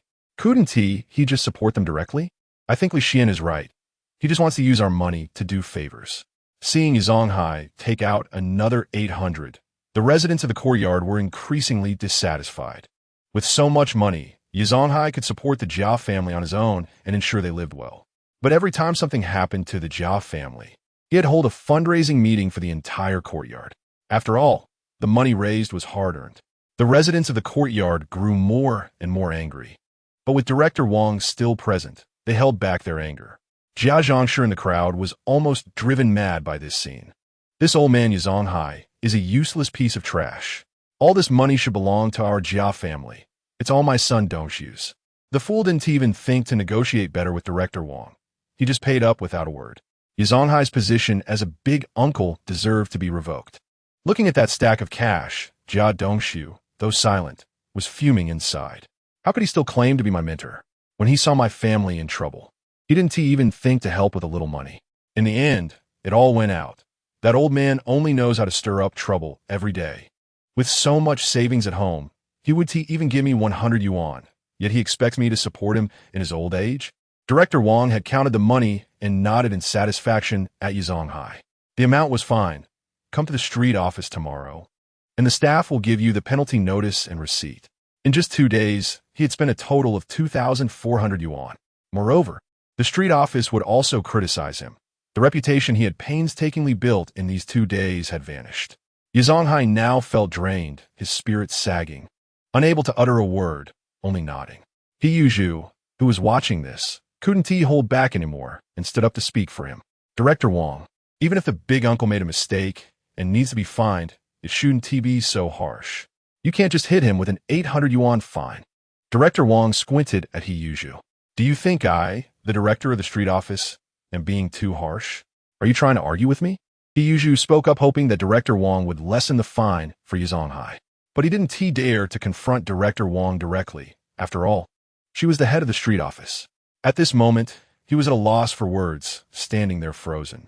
Director Wang glanced at Yi Zhonghai, then looked at Yi Zhonghai and the deaf old lady beside him. Seeing their unwilling expressions, she sneered and said, "It seems you are very dissatisfied with my penalty decision. If you're unhappy, you can report it to the higher authorities. I don't think my fine of 800 yuan for Yi Zhonghai is excessive. I'm doing everything above board and have no fear of you reporting me. If I go easy on Yi Zhonghai as punishment today, there's a good chance the courtyard will really face the situation of being left without support in the future. Such things are not allowed by our street office, and even the higher-ups won't allow it. If you think that being left without support and forcing someone to donate are justifiable actions, then go ahead and report me." After saying this, Director Wang turned to leave, ignoring them. Watching her departing figure, Li Xian immediately stepped forward to follow her. "Director Wang, let me see you off." Liu Haizhong, who had finally taken over Yi Zhonghai's position, certainly wanted to perform well in front of Director Wang. He followed in Li Xian's footsteps, escorting her out of the courtyard. When they reached the courtyard gate, Director Wang looked apologetically at Li Xian. "I'm really sorry. Your father just passed away not long ago, and such a thing happened. This incident is also a failure on our street office's part for not checking in on you. I was too trusting of Yi Zhonghai. I should have come to the courtyard more often." Li Xian shook his head. If it weren't for his ability to imitate Yi Zhonghai's handwriting, he wouldn't have been able to expose his true nature. Even though Director Wang often came to the courtyard, under Yi Zhonghai's authority and control, she wouldn't have noticed anything. "Director Wang, how can you and the street office be blamed for this? If anyone is to be blamed, it can only be Yi Zhonghai. He knows how to put on a show, disguising himself so well that everyone thinks he is a nice guy, especially in front of the street office. He has disguised himself even better. Yi Zhonghai is too cunning." Chapter 51. Pressing Li Xian about the handwriting, Director Wang nodded in agreement with Li Xian's words. Yes, Yi Zhonghai is indeed very scheming. Ordinary people can't see through him. He pretends to be righteous and handles matters with a facade of morality. Even I thought he was a nice guy, but I didn't expect him to be doing such unspeakable things behind the scenes. At this point, Director Wang glanced at Li Xian. "I need to thank you properly today. If you hadn't bravely stepped forward to expose Yi Zhonghai's true nature, I wouldn't have known about these dirty deeds he was hiding." Director Wang felt a bit scared. Had she not learned about these things today, Yi Zhonghai would have faced severe punishment. Who knows what terrible things he might have done in the courtyard afterward. If such things happened, it would be a significant stain on her life. If the higher-ups found out, she would definitely face consequences. Li Xian's courageous act of exposing Yi Zhonghai not only saved himself in the courtyard, but also saved her as the street office director. She felt grateful towards Li Xian. Director Wang, this is what I should do. As a resident of the courtyard, I cannot just watch such things happen. Director Wang nodded in satisfaction at Li Xian and then turned her attention to Lu Haizhong beside her. Lu Haizhong, you are now in charge of the courtyard. You must manage it well. Such incidents must not happen again, and you must not follow Yi Zhonghai's example of dictatorial behavior in the courtyard. Lu Haizhong nodded enthusiastically. Director Wang, don't worry. Yi Zhonghai is a heartless person. I will absolutely not be like him. I will uphold unity, friendship, and treat every resident fairly. It's not just the responsibility of the person in charge. I will also take on the responsibilities of Uncle Da. Today, he finally managed to pull Yi Zhonghai down from Uncle Da's position, making him the person in charge of the courtyard. Lu Haizhong was immensely happy in his heart, which made him a bit smug in front of Director Wang. However, his smugness led to some of his deepest thoughts being exposed. Seeing Lu Haizhong's proud demeanor, Director Wang suddenly felt he was quite unreliable. However, there was no one more suitable for the role than Lu Haizhong at the moment. So she had to let him be in charge for now. Even if Lu Haizhong wasn't capable, he wouldn't do something as cruel as Yi Zhonghai. Thinking of this, Director Wang shook her head helplessly and then left the courtyard. Once Director Wang's figure disappeared from view, Li Xian and Lu Haizhong returned to the courtyard. Director Wang's departure did not cause the residents to disperse. They all stood in the courtyard. Yi Zhonghai, Yi Yuzhu, and the deaf old lady, the three of them, were standing at the entrance of the courtyard, glaring at him fiercely. Seeing Li Xian return, Yi Zhonghai stepped forward, unable to contain his anger any longer. You better explain this guarantee letter, Li Xian. Hearing this, Li Xian shot Yi Zhonghai a contemptuous glance. What is there to explain? It's clearly written in black and white. That's your handwriting. Director Wang recognized it. Do you really want to argue here? Or is your brain not working and you can't understand the contents of the guarantee letter? Do you want me to read it out loud in front of everyone in the courtyard? Li Xian couldn't help but laugh, which made the residents of the courtyard laugh even more. If this had been before, the residents would never have dared to laugh so wildly. But just now, Yi Zhonghai had been severely punished by Director Wang. Moreover, Director Wang also said that not everything had to be resolved in the courtyard. Any issues could be brought to her at the street office, so the residents had nothing to worry about. The laughter in his ears made Yi Zhonghai feel extremely annoyed, and he was almost digging his nails into his palms. At that moment, Yi Zhonghai completely lost his composure and could no longer contain his anger. He yelled at Li Xian, "This guarantee letter was not written by me. It was you who imitated my handwriting. And that letter I wrote to my nephew was also written by you imitating my handwriting, wasn't it?" After Yi Zhonghai finished speaking, the deaf old lady chimed in. "Li Xian, you may be able to fool others with your little tricks, but you can't fool this old lady." He Yuzhu immediately added, "You must come with us to the street office tomorrow to clear this up. If you don't go, don't blame." Before He Yuzhu could finish, Li Xian interrupted him directly. "Don't blame me for what? Don't blame you for hitting me? Why do you want to lay hands on me again? Have you already forgotten how I kicked you away before? You really are quick to forget the pain after the scars heal. You say the guarantee letter and the letter are things I imitated from Yi Zhonghai's handwriting. So that means I imitated it? Just saying it without any proof doesn't count. Moreover, Uncle San has already said that Yi Zhonghai's handwriting is chaotic. Apart from him, no one else can imitate it. Besides, why would I want to imitate his ugly handwriting? I don't usually have the chance to see Yi Zhonghai's handwriting. If anyone is suspected of imitating, it's most likely He Yuzhu. He Yuzhu spends every day with Yi Zhonghai and often sees what he writes. And most importantly, He Yuzhu's handwriting is just as ugly as Yi Zhonghai's. So I say He Yuzhu is even more suspicious than I am. Don't you think so?" He Yuzhu was so angry he couldn't say a word, his mouth trembling. He stood up to speak for Yi Zhonghai, only to find himself covered in dirt in the end. Not only was he accused of being the one who imitated Yi Zhonghai's handwriting, but they even said his handwriting was ugly. Yi Zhonghai had always thought his handwriting was quite good, just a little worse than others. How did it become so ugly that it was compared to a dog's crawl in Li Xian's mouth? Yi Zhonghai was very confident in his handwriting, but the residents watching the scene were in agreement with Li Xian's words. Chapter 52. Yi Zhonghai being called shameless, even if you put a handful of rice on paper. A chicken would write better than they do. Who could imitate that? Even Uncle San, a penman, could not imitate Yi Zhonghai's handwriting. How could Li Xian possibly do it? It's clearly written in Yi Zhonghai's handwriting, and now he refuses to admit it. Just like yesterday, he wrote it and insisted it had nothing to do with him. He really is shameless. Lu Haizhong, with his big belly sticking out, walked over to Yi Zhonghai with his hands behind his back, swaying as he walked. Yi Zhonghai, I am now the person in charge of this courtyard, and I believe I have the right to say a few words to you. The evidence is clearly in black and white, and it is obviously your handwriting. How can you still think of denying it? Do you think we and Director Wang have poor eyesight? Yin Bugui immediately stood up and said, their essay saying, if you make a mistake, you should correct it. Why do you always think of playing dirty? Yi Zhonghai, we are all of such an age, we should still have some self-respect. It will be embarrassing to speak of it. Li Xian sneered and said, self-respect? Does he have any? He just wants to save face. If he had any self-respect, he wouldn't be arguing for himself under such strong evidence. He even wants to throw dirt on others to clear his own suspicion.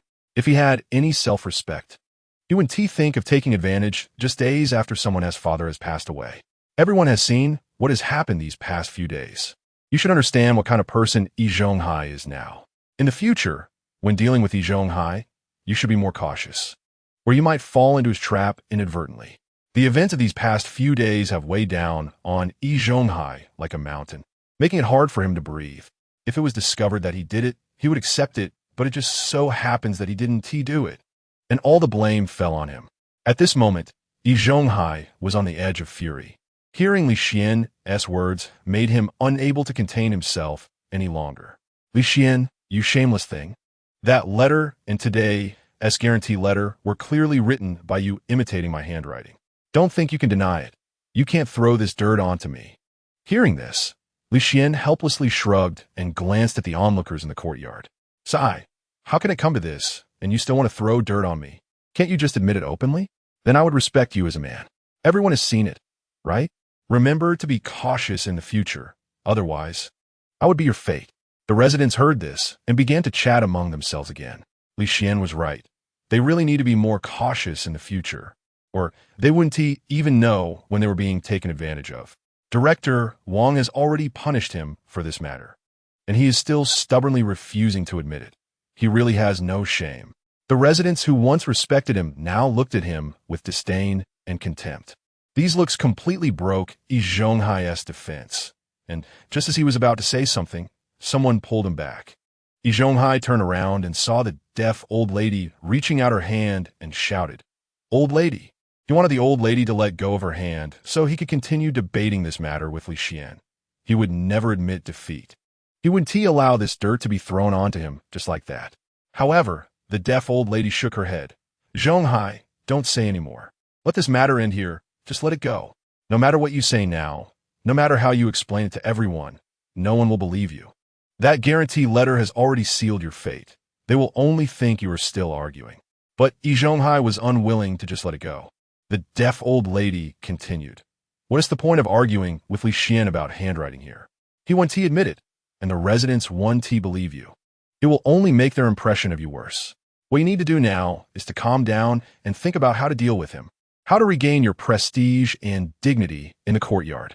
And he also advised, "Zhonghai, just listen to the old lady, don't say any more." Yi Zhonghai was unwilling to let it go, but he had to admit that the old lady's words made sense. Continuing to speak now would indeed be useless. No one would believe him. Realizing this, Yi Zhonghai finally felt deflated, and he left with the deaf old lady, Yi Zhu, and Annie.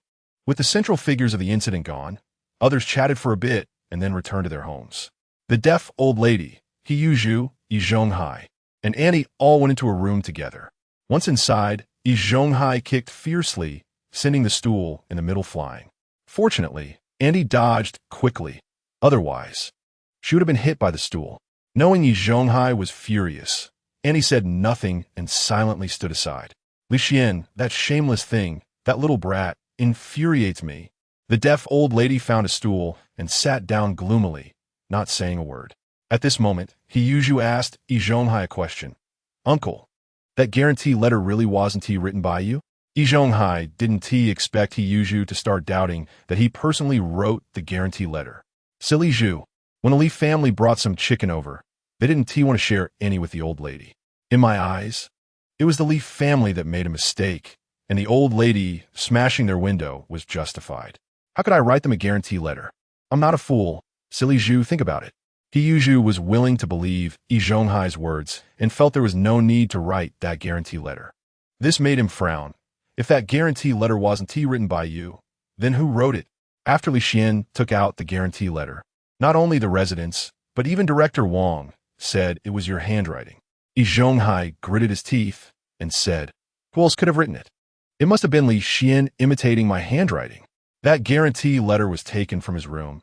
If it wasn't written by me, then it could only be him. And the letter to my nephew was also imitated by Li Xian. When I gave the letter to Li Xian to help me mail it, he must have taken the opportunity to imitate my handwriting and switched it for another letter. Chapter 53. Finding a way to regain reputation at this moment. Yi Zhonghai was extremely resentful towards Li Xian.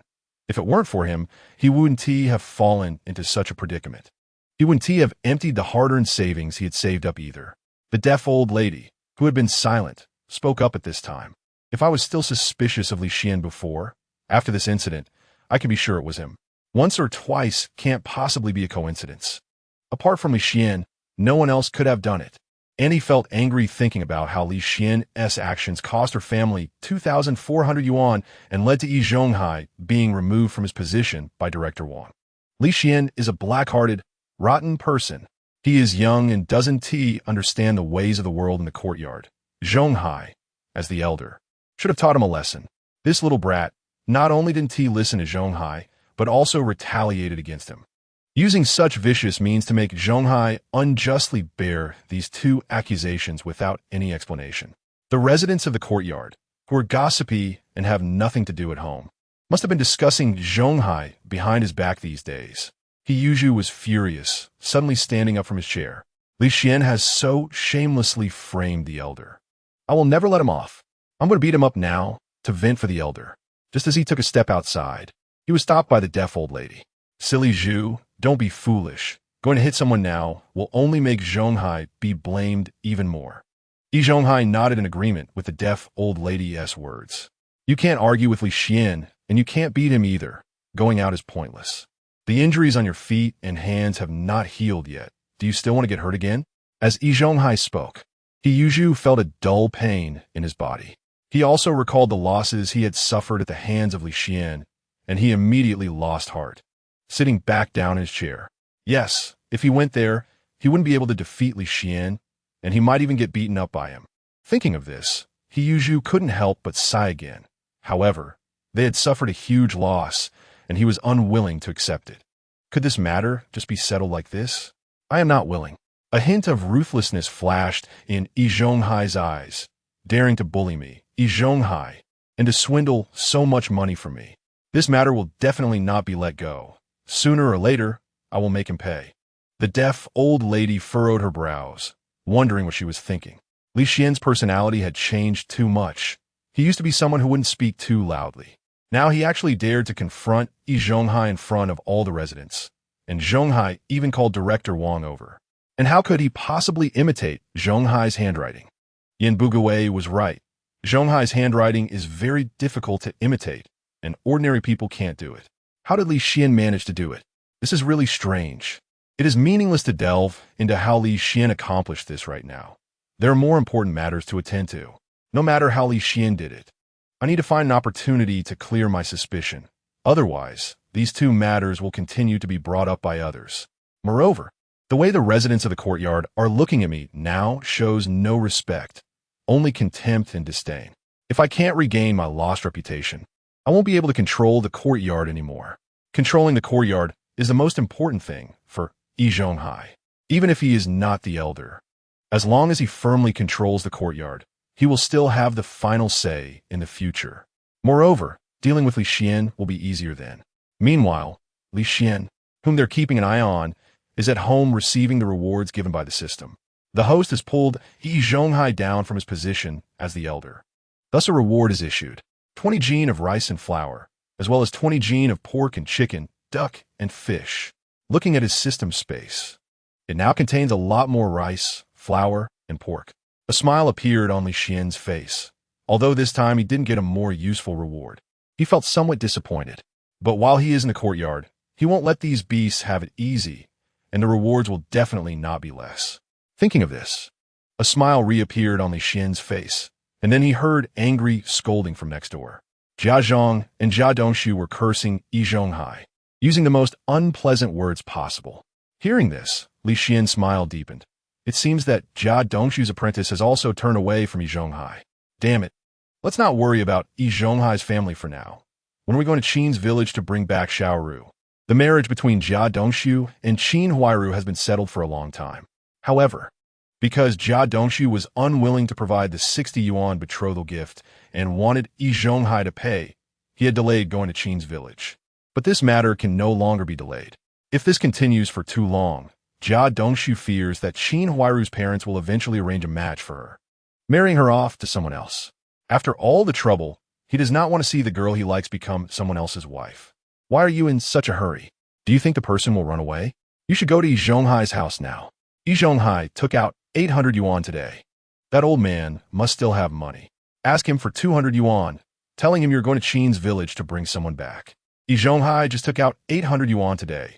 If you go to him now to ask for money, it definitely won't give it. He might even feel unhappy and think his apprentice is ungrateful. Although Jia Dongxu is very dissatisfied with Yi Zhonghai because of these matters, believing that his master is incompetent. He cannot tear his face with Yi Zhonghai for now and must maintain their relationship. Only by doing so can he gradually take money from Yi Zhonghai in the future. Yi Zhonghai earns over 100 yuan a month and can save at least 70 yuan. He is a god of wealth. Jia Dongxu does not want to push this god of wealth away for just 200 yuan. But seeing Jia Zhang's furious expression, Jia Dongxu knows she won't listen to him right now. Why are you still sitting here? Didn't I tell you to ask Yi Zhonghai for money? Do you still want to get married? Do you still want to marry that cheap girl? Jia Zhang is not very satisfied with Qin Huairu as her daughter-in-law. She thinks Jia Dongxu can marry someone better. Qin Huairu is just a country girl and can't help Jia Dongxu with anything.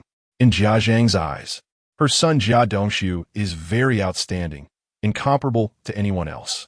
She believes that only girls from worker families are worthy of Jia Dongxu, and they must work in factories.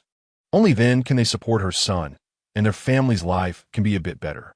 2 people earning money is better than 1 person earning money. But those girls from families with good conditions and their parents are not fools. Jia Dongxu looks very ordinary after working in the steel factory for so long. He is still just a first-level fitter. Moreover, their family has no house and is unwilling to pay too much in betrothal gifts. Who would want to marry their daughter to him? If it weren't for the Qin family not knowing much about the Jia family situation and the matchmaker in between saying something, the Qin family would definitely not marry Qin Huairu to Jia Dongxu. With Qin Huairu's looks, finding someone better than Jia Dongxu is absolutely possible. Mom, my master just took out 800 yuan. If I go to ask for money now, he will definitely think I'm an ingrateful wolf. He will also think I'm being unreasonable, asking him for money at this time. He will say he has none and won't give it to me. So Mom, let's drop the money matter. Let us take care of the wedding expenses ourselves. When the time comes for the banquet, Yi Zhonghai, as my master, will definitely give a gift, and it won't be less. Why bother asking for money at this time?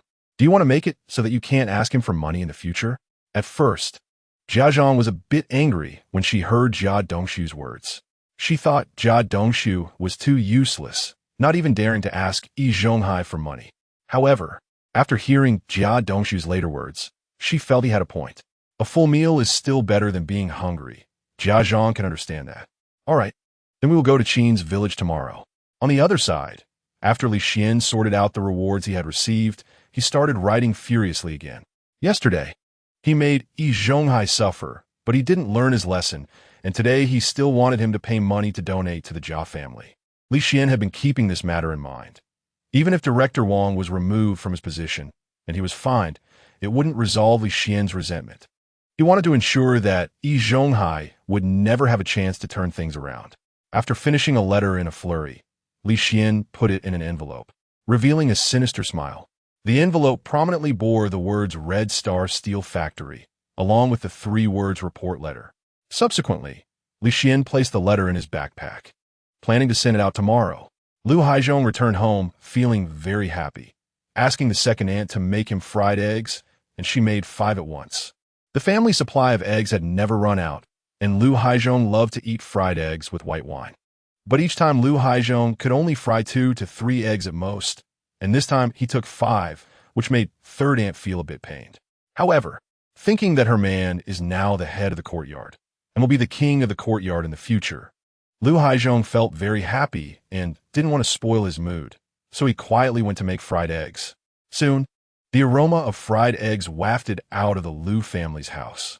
Lu Guangyuan and his 2 brothers sniffed eagerly, swallowing their saliva continuously.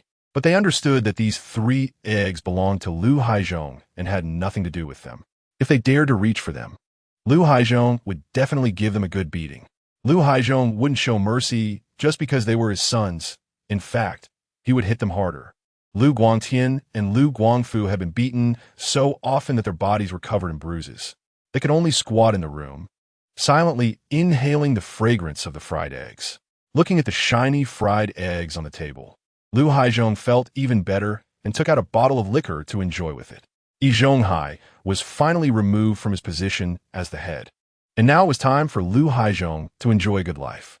Second aunt wasn't as optimistic as Lu Haizhong. After all, Yi Zhonghai still had Yi Yuzhu and the deaf old lady behind him.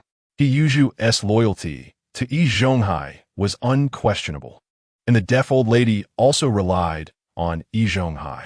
As long as she remained the ancestor of the courtyard, she would never let Yi Zhonghai be in such a situation. She would definitely find ways to help Yi Zhonghai regain control of the courtyard. Although Yi Zhonghai's position as the head was removed by Director Wang, he had been the head for so many years and still had some influence. Plus, with the fool Yi Yuzhu rushing to help Yi Zhonghai and the deaf old lady offering strategies from behind, could Yi Zhonghai still have a chance to turn things around? After a few cups of liquor, Lu Haizhong's face was already red, feeling tipsy. Hearing second aunt's words, he shook his head repeatedly. Turn around? He wants to turn around. That is absolutely impossible. Every time he presented black and white evidence, Yi Zhonghai always quibbled and refused to admit it. Such shamelessness had already tarnished his reputation in the courtyard. No one would believe him anymore. They would only think he was deliberately refusing to admit it. Moreover, today he took out 800 yuan, making everyone realize he was extremely wealthy. Yet he still solicited donations for the Jia family in the courtyard, making everyone dig into their pockets. Who would want such a person to be the head? Don't forget, Director Wang was furious today in the courtyard, scolding the old lady. For now, they wouldn't dare to take action. They would definitely hold back, making it impossible to plot anything. There was also no way to clear his name in such circumstances. Therefore, Yi Zhonghai absolutely wouldn't turn things around.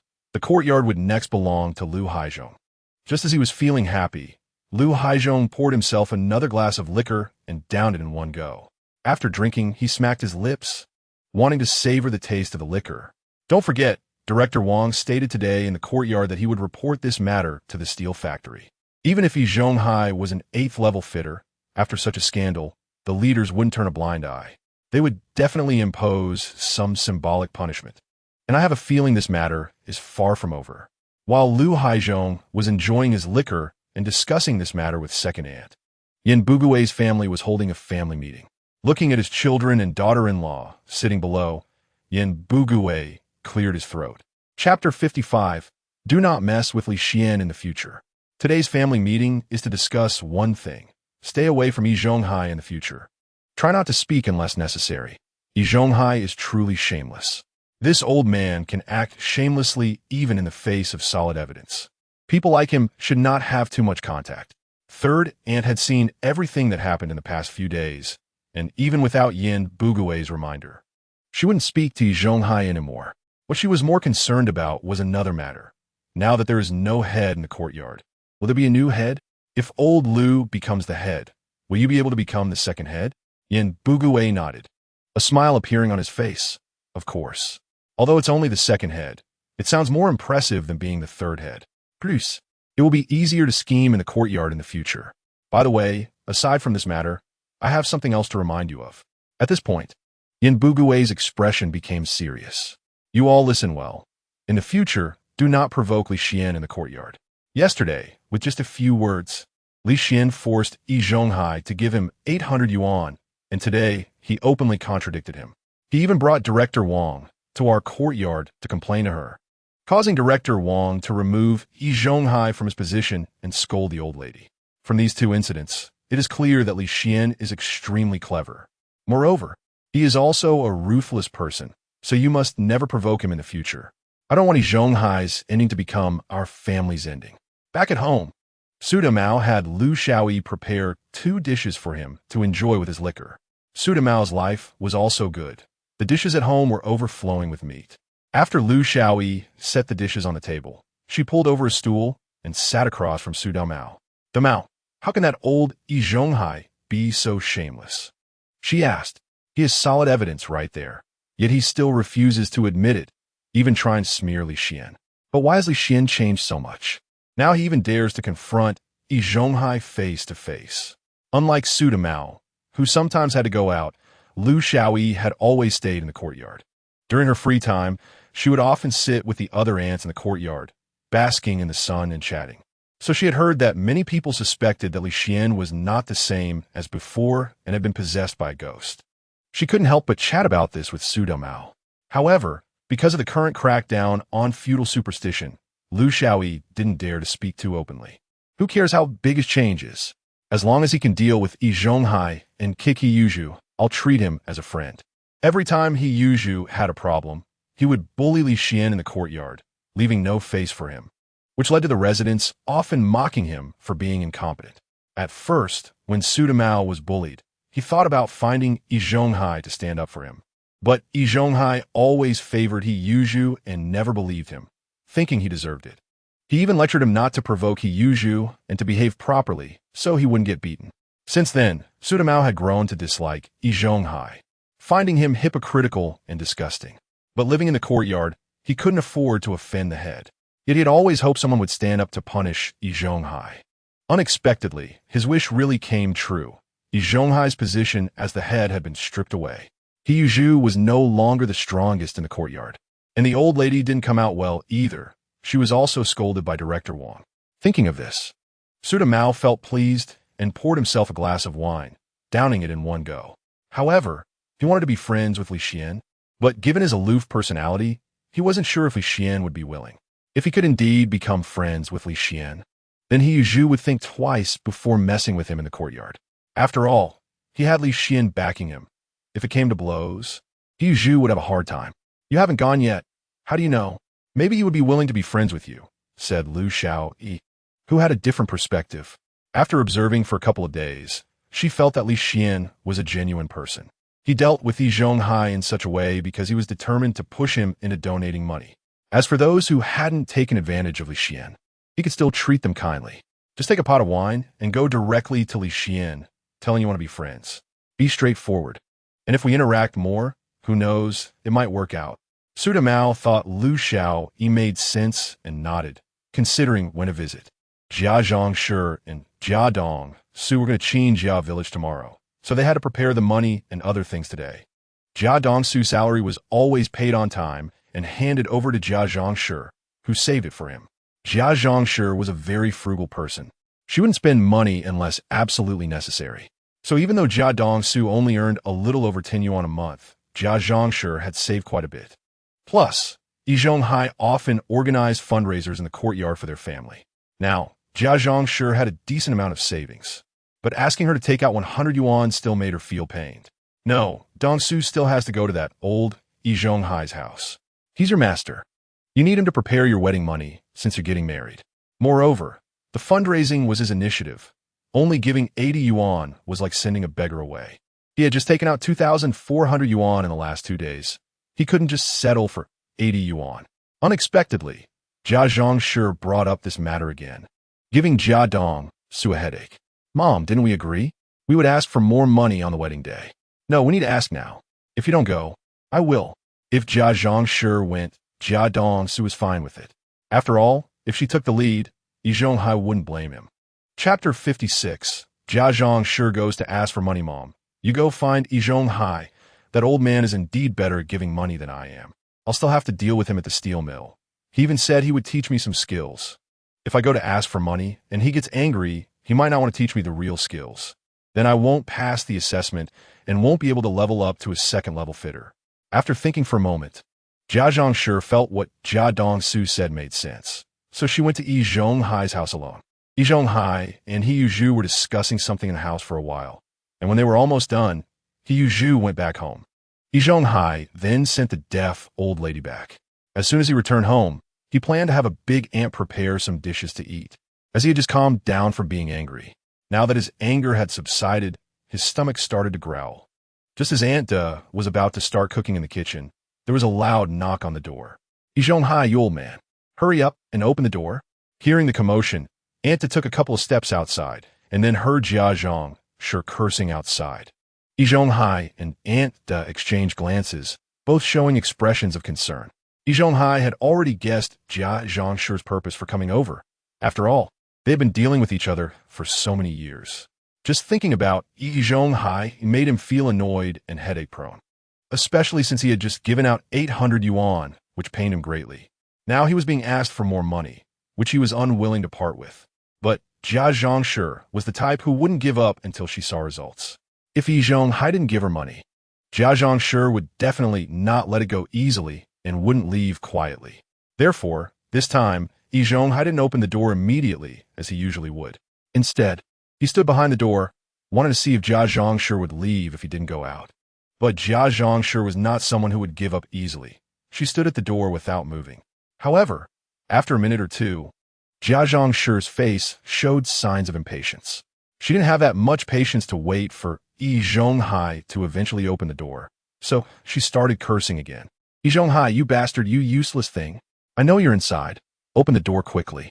Dongxu calls you master, and now that he is getting married, he can't even come up with wedding money. As his master, you can't ignore him. Do you want to see him live his whole life as a bachelor?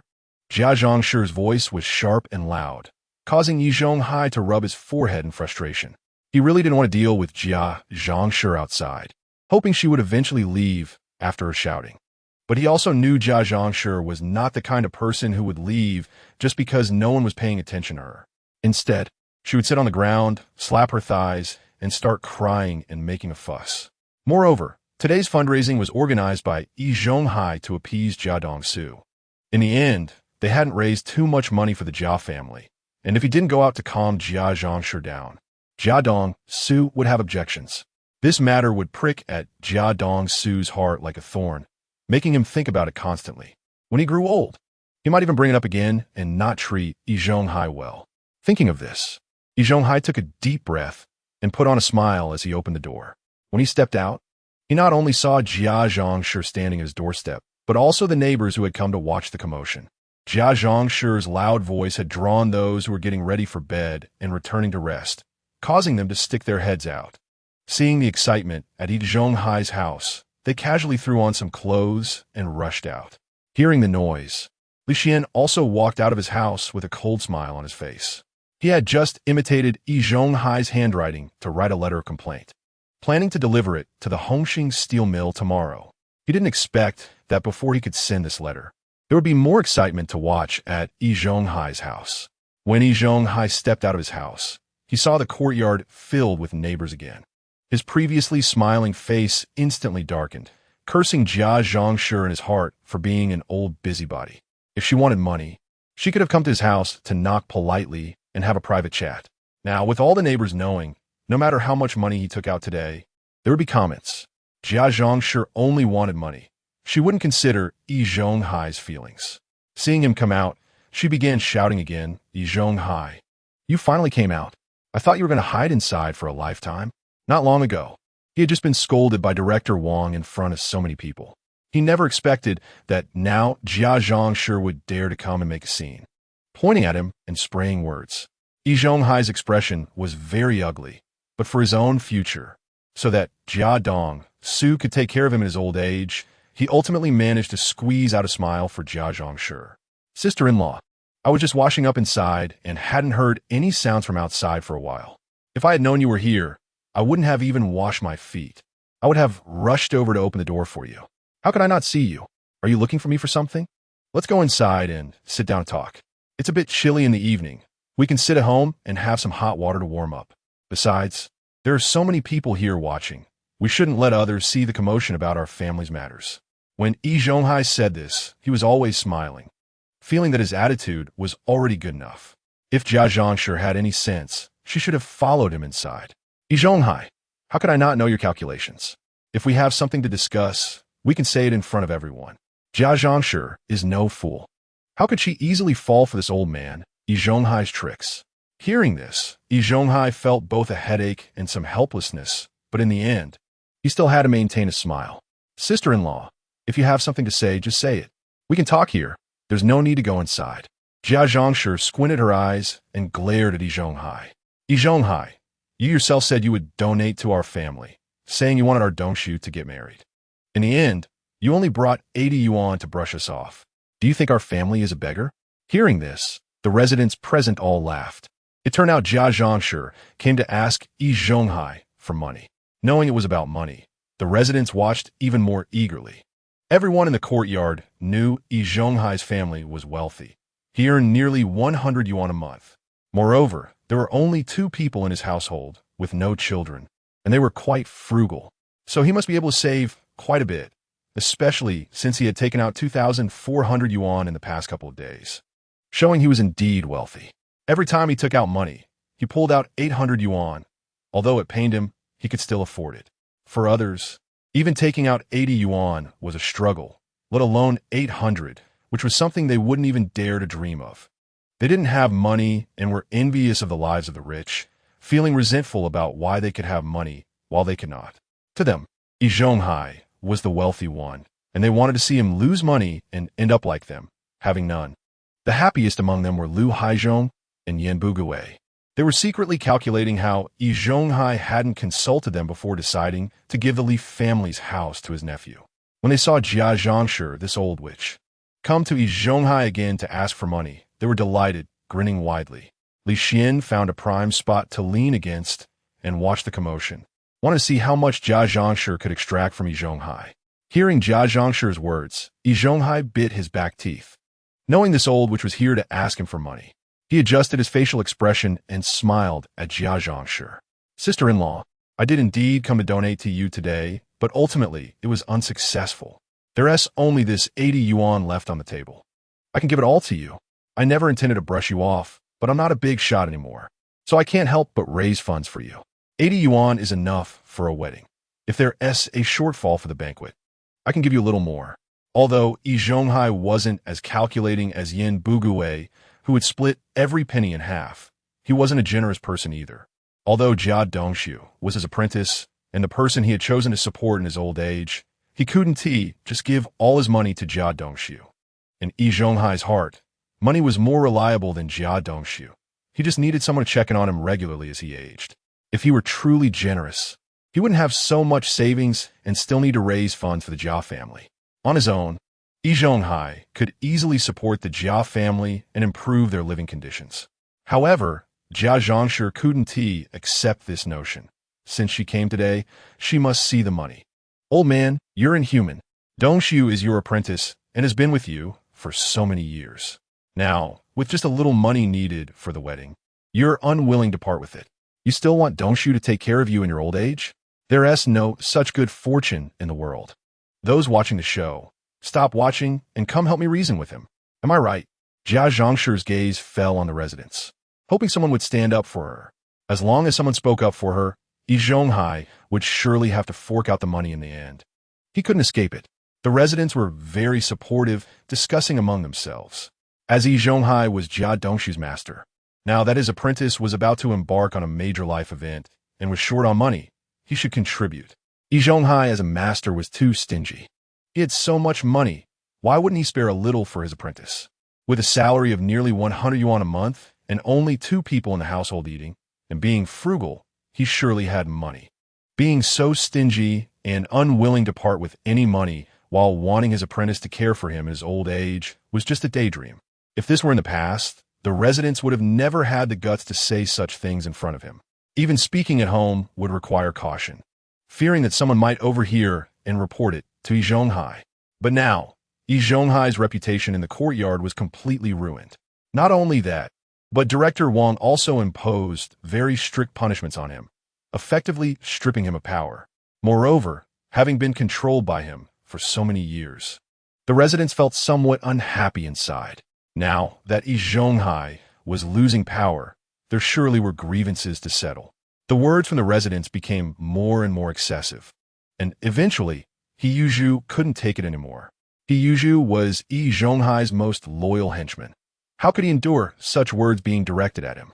He stood up, rolled up his sleeves to show off his muscles, and then swung a couple of punches in the direction of the residents. You better shut up. You people are just too despicable. The old man treated you so well before, and now you're taking advantage of his misfortune? You have no shame. Everyone, shut your mouths. No one is allowed to speak. If anyone doesn't listen, don't blame my fists. At this point, Yi Zhonghai had a fierce expression on his face. It seemed that if anyone dared to continue speaking, his fists would immediately land on their faces. Yi Zhonghai believed that as long as he showed his fists, the residents would surely not dare to continue. In the past, whenever such situations arose, Yi Zhonghai would threaten them with his fists. The effect was quite good. The residents would obediently comply, and no one dared to resist. It was precisely because of such effectiveness that in some situations, when Yi Zhonghai had to use force to resolve issues, Yi Zhonghai wouldn't stop him. Sometimes he would even give Yi Zhonghai a look to encourage him to use force. Yi Zhonghai was able to maintain control over this courtyard and keep the residents submissive largely thanks to having a henchman like Yi Zhonghai.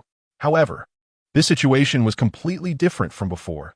The residents were not intimidated by Yi Zhonghai's fists this time. They even started to shout back at him. Hey, Shaju, what do you think you are? You want to hit me? Come on if you can. They were trying to intimidate them with fists, right? If you want to hit me, then really come at me and see if I'm afraid.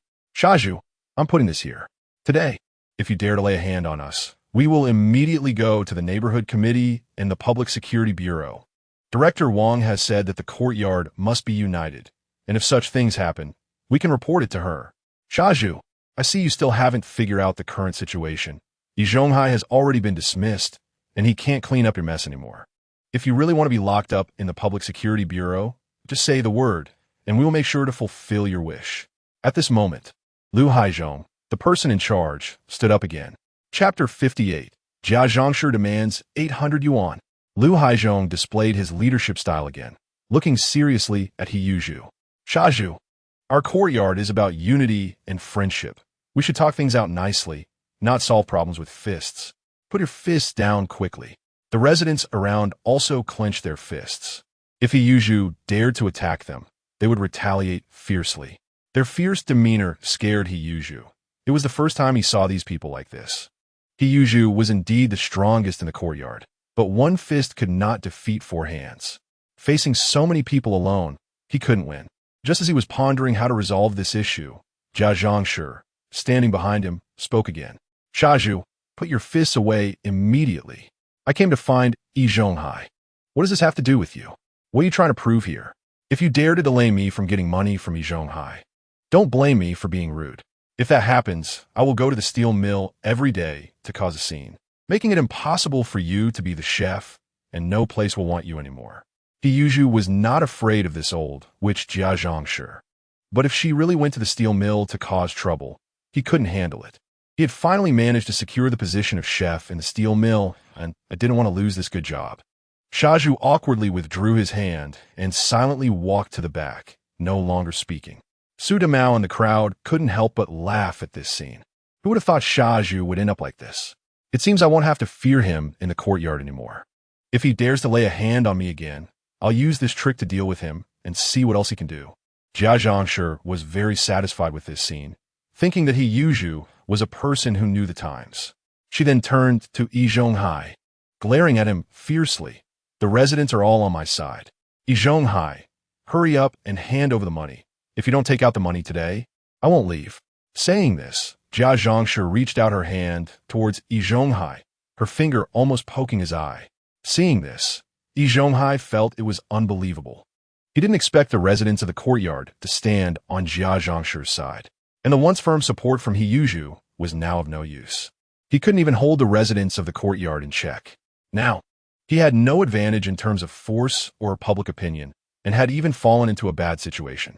In light of this, Yi Zhonghai sighed and said, Dongxu is my apprentice. He can't find a wife, and I'm worried too. So, old sister, just name a number. As long as I have it, I will definitely do my best to take it out. Jia Dongxu made a gesture for 800 yuan. Upon hearing 800 yuan, Yi Zhonghai jumped up as if triggered by a chain reaction. Asking for 800 yuan right off the bat, you might as well go rob someone on the street. No matter whose family is marrying a wife, even if it's a leading cadre, it wouldn't cost 800 yuan. Yi Zhonghai's attitude made Jia Dongxu very dissatisfied, glaring at him with her triangular eyes. Director Wang had said in the courtyard that your salary is the highest in the courtyard. Moreover, there are only 2 people in your family eating, and you have no children, so you must have saved quite a bit. You only donated 50 yuan, but asked Li Xian to donate 800. Why don't you donate 800 yourself? So you must take out 800 yuan for me today. Not a cent less. Yi Zhonghai was taken aback. Director Wang, when did you say that? Don't just talk nonsense here. Liu Haizhong stepped forward with his big belly, looking serious as he said, this time I can testify for the old sister. Director Wang indeed said such words. Yin Bugui also jumped in. I can testify too. I heard it. Other residents also stood by Jia Dongxu, testifying that Director Wang indeed said this. Seeing that everyone was on her side, Jia Dongxu gained more confidence and reached out towards Yi Zhonghai again.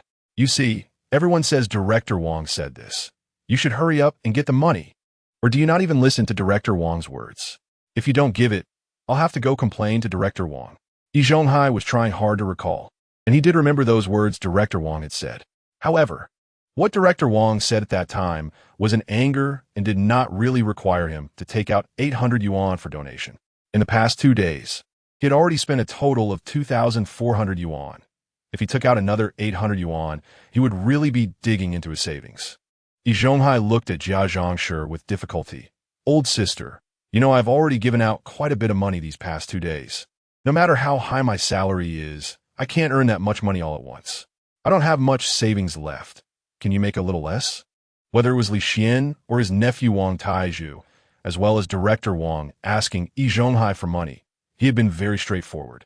Without hesitation, he had someone go get 800 yuan for them. But when it came to him, Yi Zhonghai started to stall and even began to bargain. Jia Dongxu's face darkened immediately. Yi Zhonghai, you old thing, do you think this is a market where you can bargain? You can't deduct a single cent. Hurry up and get it for me. Besides, my Dongxu is your apprentice, faithfully following you for so many years. Yet you're unwilling to give him even 800 yuan, thinking he will take care of you when you grow old? You are dreaming. When you get old, my Dongxu won't care about you. Either take out 800 yuan today, or I can still consider letting Dongxu take care of you. Yi Zhonghai was still somewhat hesitant, and Jia Dongxu got angry. You old thing are really too much. You think you can bully our Jia family just because there are no men, right? Today, I will scratch you to death and make you unable to leave your door. Saying this, Jia Dongxu extended her dark, sharp nails towards Yi Zhonghai. The two of them began to wrestle, and the residents of the courtyard became interested upon seeing this scene. Some even specifically went home to bring back a small stool to find a good spot to watch. Li Xian also found a comfortable position to sit and watch Jia Dongxu and Yi Zhonghai fight. In this era, there were no electronic devices, so they could only chat about trivial matters to pass the time. Chapter 59. Yi Zhonghai suffers facial injuries and financial losses like their family. There was not even a radio. Today, Yi Zhonghai and Jia Dongxu fighting here was quite a spectacle. Pressed down by Jia Dongxu, Yi Zhonghai was contemplating what to do now. He didn't dare to be too harsh with Jia Dongxu since she was a woman. If he really hurt her, his reputation would be completely ruined, and he would be pointed at by others. Moreover, Jia Dongxu was Dongxu's mother. If he hurt her, it would also make Dongxu unhappy. What if in the future, I really don't have anyone to take care of me in my old age? He has invested a lot of energy and money in Jia Dongxu, and it was not easy to choose him as a retirement partner. I absolutely cannot let a trivial matter drive a wedge between me and Jia Dongxu. However, what Yi Zhonghai doesn't know is that the events of the past few days have already made Jia Dongxu very dissatisfied with him. Even without today's incident, Jia Dongxu had planned not to take care of him in the future. Now, all the residents of the courtyard are watching the spectacle, and not a single person steps forward to help. The only one in the courtyard who thinks of Yi Zhonghai is Yi Zhonghai. But after all, Jia Zhong is a woman. Even if Yi Zhonghai wants to intervene, he is powerless. He can't just punch Jia Zhong away. The nearby Jia Dongxu would not agree, and the residents are now watching him closely. He can only look for opportunities to intervene, but this cannot save Yi Zhonghai from Jia Zhang's clutches. A lady is also anxiously pacing back and forth nearby, trying to separate the two. Jia Zhong has made up her mind to beat Yi Zhonghai severely, making him realize that their family is not easy to mess with. So even with the lady joining in, the situation did not improve. In the end, the lady had no choice but to go to the deaf old woman's house to fetch her. "Old lady, hurry up. If you don't go, Zhonghai will be beaten to death by that old witch Jia Zhong." Hearing this, the deaf old woman's expression instantly darkened, and she hurried over. Seeing Jia Zhong constantly clawing at Yi Zhonghai, the deaf old woman immediately struck her with her cane. At first, Jia Zhong was hit a couple of times and seemed to loosen her grip, but she quickly tightened it again. She even found an opportunity to push the deaf old woman, nearly knocking her to the ground. In the past, Jia Zhong was very afraid of the deaf old woman and did not dare to confront her. But today, Director Wang showed no respect for the deaf old woman in the courtyard and even scolded her. Jia Zhong took this as a sign that no one in the courtyard could suppress her anymore. However, Jia Zhong also understood that continuing to fight was not a solution. If they really fell out, she wouldn't get any money. The two were entangled, bargaining until they finally settled on a price of 350 yuan. When the lady returned home to fetch the 350 yuan and handed it to Jia Zhong, she finally let go. Once Jia Zhong released her grip, Yi Zhonghai stood up straight, and seeing his face, everyone gasped. Yi Zhonghai had several blood streaks on his face, all scratched by Jia Zhang's nails, and he looked quite disheveled. The lady, who had been holding back her tears, couldn't help but cry out upon seeing this. While crying, she went back inside to get something to disinfect Yi Zhonghai's wounds. Meanwhile, Jia Zhong was satisfied after confirming that Yi Zhonghai would give her money and happily took the cash back. This matter was considered over, and with no more excitement to watch, the residents began to leave. Li Xian stretched and returned home, now waiting to deliver the complaint letter to the Hongxing steel mill tomorrow.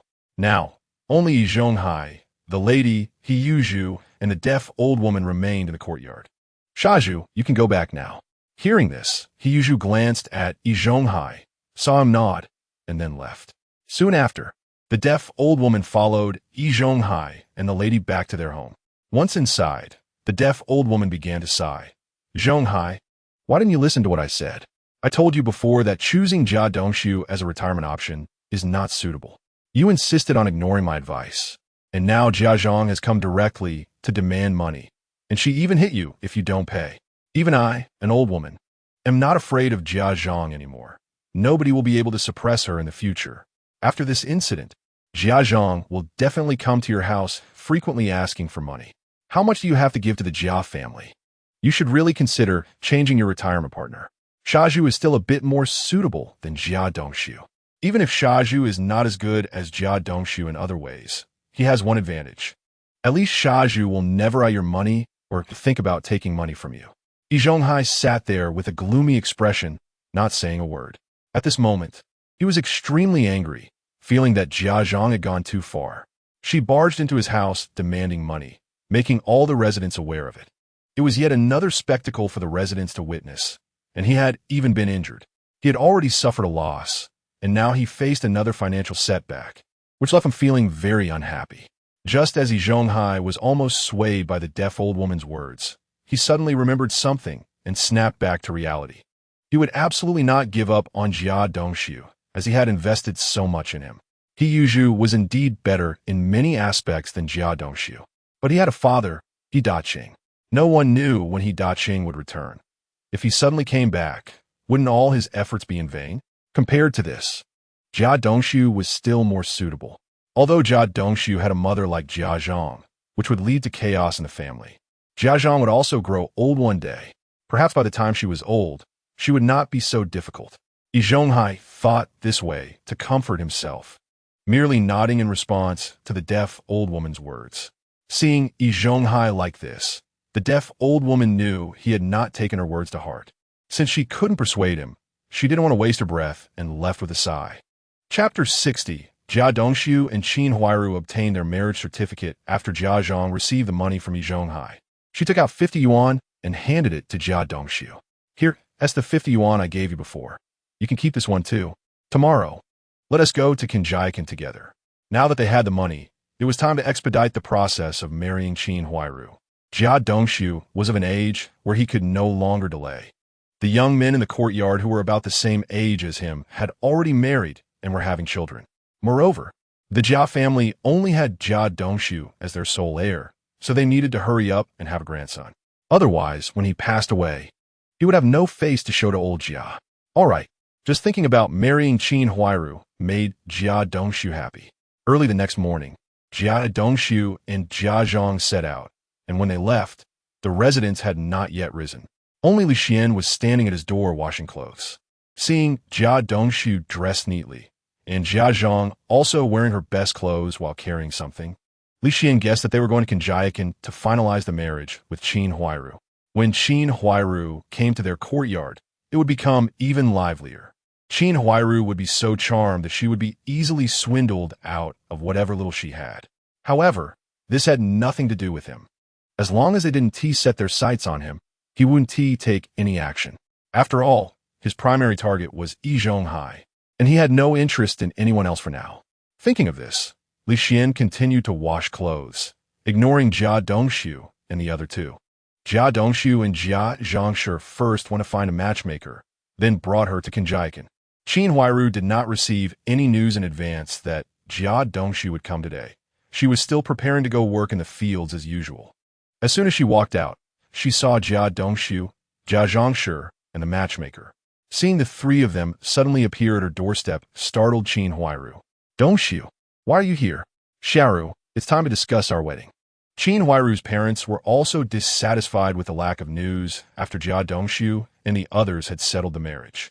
Recently, they planned to introduce Qin Huairu to a couple of other families, ready to marry her off to anyone comparable to Jia Dongxu. However, Qin Huairu still had feelings for Jia Dongxu. After all, he was from the city and had a house in the courtyard. Not only that, Jia Dongxu also had a job at the steel mill, which gave him some status. Qin Huairu believed in Jia Dongxu. Since he said he would come, he would definitely come. She thought about negotiating with her family and waiting for another 2 or 3 days. If Jia Dongxu still didn't come, she would obediently listen to her parents and go on a blind date. As the last day approached, Qin Huairu felt very uncertain. If Jia Dongxu didn't show up today, she would have to go on a blind date tomorrow, and perhaps the day after she would be someone else's bride. Fortunately, Jia Dongxu did not disappoint her and eventually appeared at her doorstep. This made Qin Huairu extremely happy, her face beaming as she looked at him. You finally came. Since I said I would come to marry you, I will definitely come. Are your parents home? Yes, they are home. Come in. As Qin Huairu spoke, she led Jia Dongxu and the others into her house. Next was the time to go through the necessary formalities. After completing all the processes, Qin Huairu followed Jia Dongxu to the 49 city.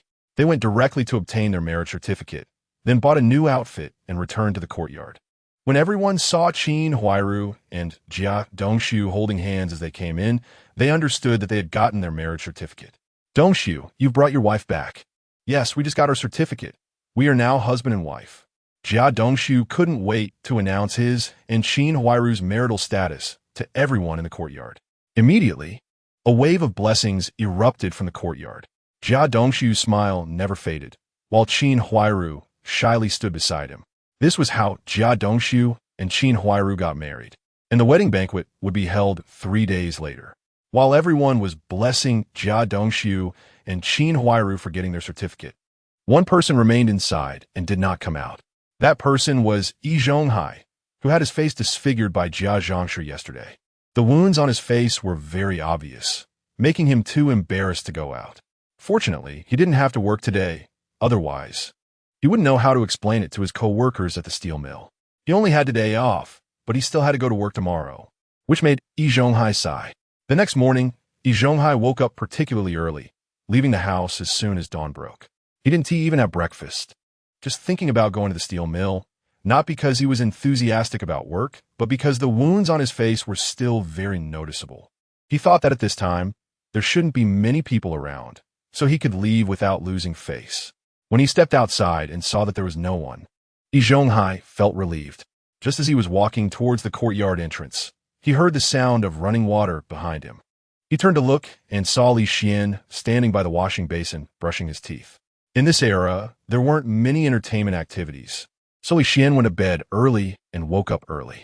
At this hour, the air was fresh, and he thought about practicing some boxing in the yard, but unexpectedly ran into Yi Zhonghai. The moment Yi Zhonghai saw Li Xian, he stopped in his tracks and glared at him fiercely. Everything he was experiencing now was caused by Li Xian imitating his notes. Not only did he lose his position as a senior, but he also suffered a significant financial loss and had his face disfigured by Jia Dongxu. At the same time, he thought that Li Xian, in such cold weather, was not home sleeping in, but actually got up so early. He must have known he was going to work at the steel mill today and deliberately got up early to see him make a fool of himself. Little did he know that Li Xian had never thought about him. All of this was just something Yi Zhonghai constructed in his own mind. While Yi Zhonghai was thinking about this, Li Xian finished brushing his teeth, looked up, and their eyes met. Seeing Yi Zhonghai's disfigured face, a smirk appeared on Li Xian's face. "Oh, isn't this Idage? Why are you out so early today? Your face is pretty symmetrical after being scratched. You got on both sides." Chapter 61. The respect earned in the workshop. Li Xian raised his voice deliberately while saying this. It was really that early. In this era, people generally went to bed early and woke up early. Because there wasn't much to do at night. If they didn't sleep, it would be quite boring just sitting there. Moreover, staying up meant keeping the lights on, which wasted electricity and money. However, everyone liked to linger in bed for a while and didn't want to get out of their warm blankets. But upon hearing Li Xian's voice, which indicated that there was some commotion outside, they couldn't stay lying down anymore. They casually threw on some clothes and came out to see what was happening.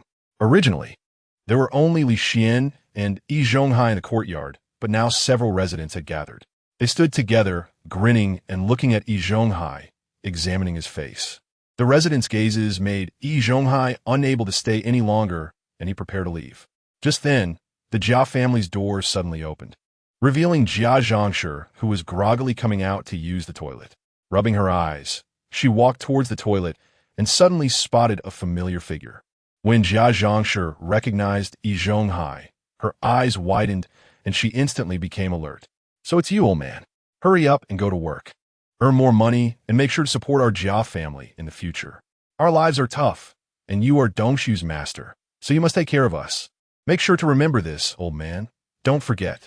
Yi Zhonghai's already unpleasant expression became even darker after hearing Jia Dongxu's words. The residents in the courtyard, standing with Li Xian, couldn't help but laugh at this. They didn't bother to suppress their laughter, so it clearly reached Yi Zhonghai's ears. He felt that their laughter was piercing and humiliating, and his face turned more colorful than a palette. At that moment, Yi Zhonghai was very grateful that he worked at the steel mill. If he weren't working as a mechanic, he wouldn't have been in such good shape.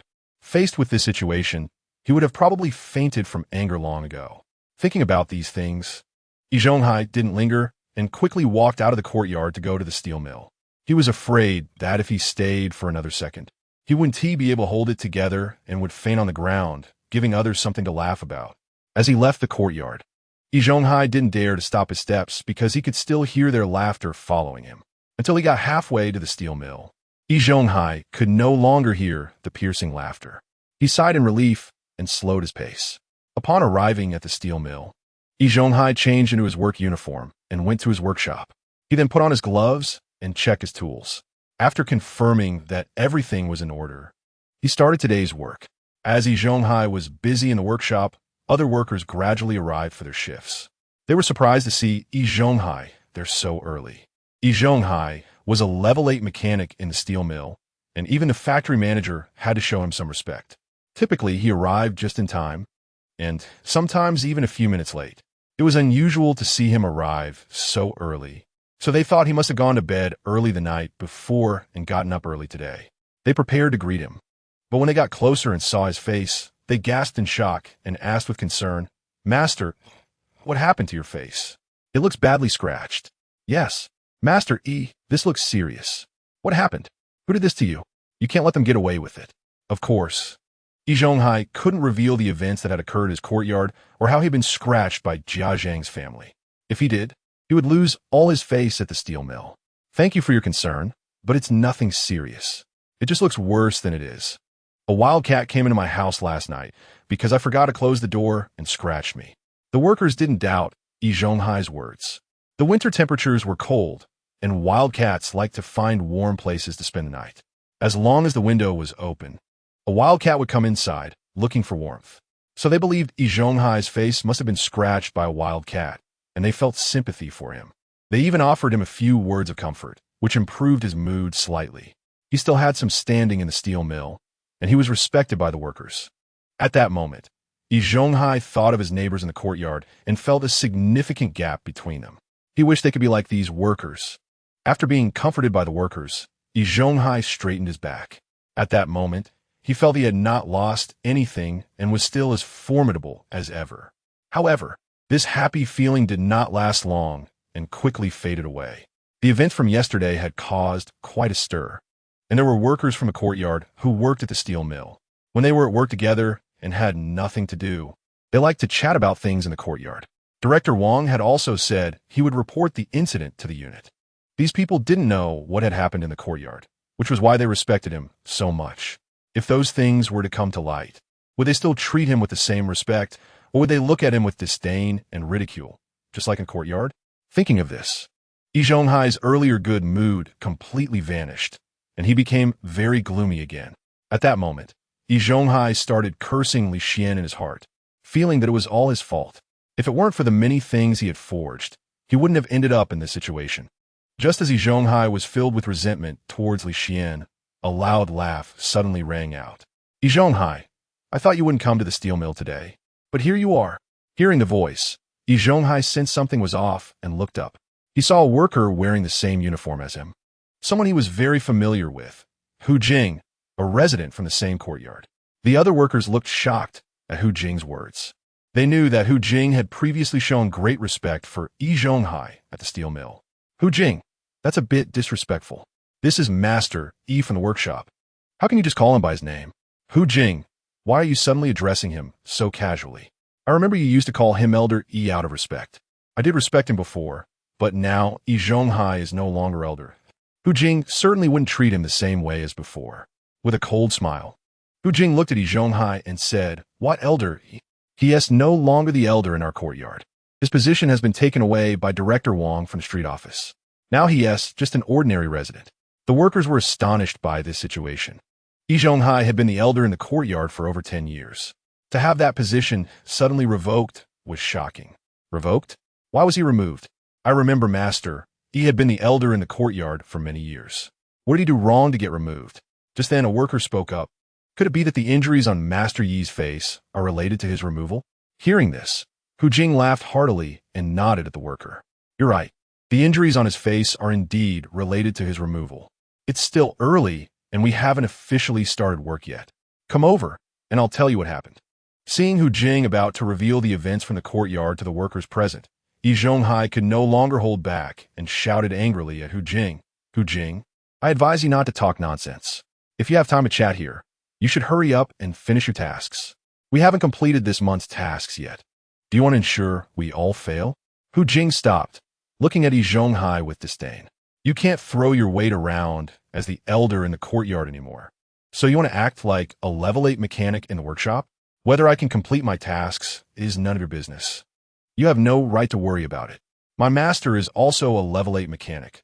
What right do you have to manage me?" Hu Jing was right. Yi Zhonghai indeed had no authority over him. After all, he and his master were both level 8 mechanics, and each could only manage their own apprentices. If he were to manage Hu Jing, it would only upset his own master. Back when he was the elder in the courtyard, he could still use his status to command him a bit. Now that he wasn't the elder anymore, he truly had no right to give him orders. While Yi Zhonghai was thinking about this, Hu Jing had already revealed everything that had happened in the courtyard. The workers in the workshop gasped in shock, staring at Hu Jing. Is that true? Did he really give 800 yuan? Wow, Yi Zhonghai really is wealthy, quietly pulling out 3 800s. Li Xian is so pitiful.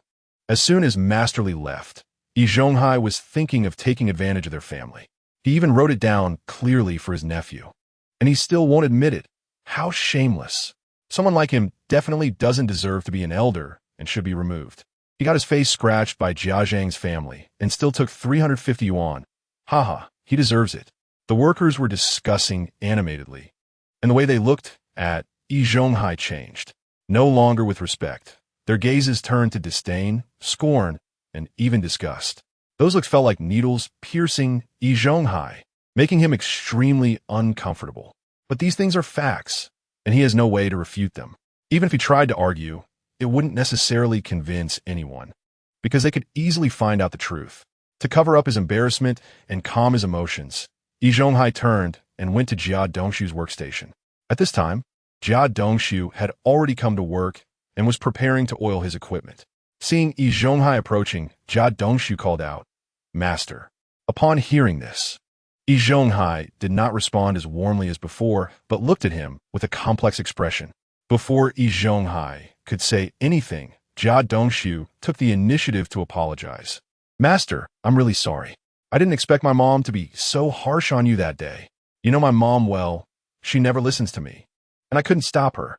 At this point, an expression of regret and embarrassment appeared on Jia Dongxu's face. Seeing this, Yi Zhonghai's mood improved slightly, and he didn't hold it against him anymore. "I do understand your mother's character. When she gets angry, no one can stop her. Just consider that money as my contribution to you for getting married, and later on, you can have a big, fat son. This matter can just pass, and you don't need to take it to heart." With that, Yi Zhonghai stepped forward and patted Jia Dongxu on the shoulder. But the moment Yi Zhonghai's gaze left Jia Dongxu's face, Jia Dongxu's expression changed instantly. He looked at Yi Zhonghai with disdain and was secretly cursing the old man in his heart. What he had just said was merely to make Yi Zhonghai not dwell on what happened that day. Everything was a facade. He didn't genuinely feel that way. At that moment, Jia Dongxu was thinking about how to take all of this master's money and belongings for himself, and then kick him out, dreaming of making him support him in his old age. This was impossible. In the office of the steel rolling mill, Director Yang was looking at the documents in his hand, making some notes. Suddenly, he heard a knock on the door, put down his pen, and looked up. It was Section Chief Wang from their security department. Seeing him, Director Yang smiled. "Oh, it's Section Chief Wang. Come in, come in. What brings you here?" Under Director Yang's warm invitation, Section Chief Wang sat down across from him. The moment he sat down, Director Yang noticed that his expression was very serious. Director Yang instinctively straightened up and became serious. "What happened? Why does Section Chief Wang look so serious? It's making me uneasy." Section Chief Wang looked at him very seriously and said, "Today, our security department found a letter in the complaint box. I opened it and found that the content is directed at you." Hearing this, Director Yang was momentarily stunned, but quickly regained his composure, smiling at Section Chief Wang. "How could this be? You must be joking, old Wang. This isn't a very funny joke. You have to know that I am the director, the top person in the factory. How could someone be so foolish as to write a complaint against me? Everyone knows that this letter will eventually end up in my hands. They wouldn't write a complaint against me. You must be mistaken." Director Yang's words did not cause Section Chief Wang's serious expression to change. After standing up from the chair, Section Chief Wang walked cautiously to the door. He looked outside a couple of times, confirmed that no one was around, and then closed the door. He then returned to sit across from Director Yang. "Director, I also know that saying this will sound absurd to you, but this indeed happened. I saw that complaint letter. And think about it, I am the newly appointed section chief, just transferred here. How many people in the entire factory actually know that I am your person? Everyone thinks I was sent down from above. Even the leaders from the upper departments don't know about our relationship." As Section Chief Wang said this, the smile on Director Yang's face gradually faded. The upper departments didn't know what was going on, They transferred Section Chief Wang to their security department without informing him. The director, after many years of navigating through bureaucracy, Director Yang realized something was off the moment he received the order. Not only him, but even some of the more astute workers at the steel rolling mill noticed something was amiss. The most obvious reaction came from Li Deluen, the factory's deputy director. Li Deluen had always been very dissatisfied with Director Yang, feeling that he was unqualified to oversee him. Li Deluen believed he should be the director of the steel rolling mill and had always wanted to topple him. After Section Chief Wang arrived, Li Deluen would often bring drinks to Section Chief Wang, trying to get close to him. However, Section Chief Wang only drank with Li Deluen once and refused all subsequent invitations. After all, he had just arrived at the factory and couldn't overstep. Li Deluen was still the deputy director of the factory, and some respect was due. The first time he gave him face, he didn't need to continue doing so afterward. But Director Yang had not had any conversations with Section Chief Wang, except for official matters. This made Li Deluen feel that his opportunity had come. He thought that since Section Chief Wang was willing to drink with him, he would certainly be willing to support him. And since there was no interaction between Section Chief Wang and Director Yang, he would definitely not support him. Thus, he believed he could topple Yang and take the director's position. What Li Deluen didn't know was that he and Section Chief Wang had a life-and-death friendship during the war years. Thinking of this made the appearance of a letter in the complaint box against him quite reasonable. The more he thought about it, the faster the smile on Director Yang's face disappeared, and his expression gradually became serious. Seeing that Director Yang also realized the seriousness of the matter, Section Chief Wang continued, "Director, you must take this matter seriously. Such things have happened in other factories as well, just this year in the first half, right?"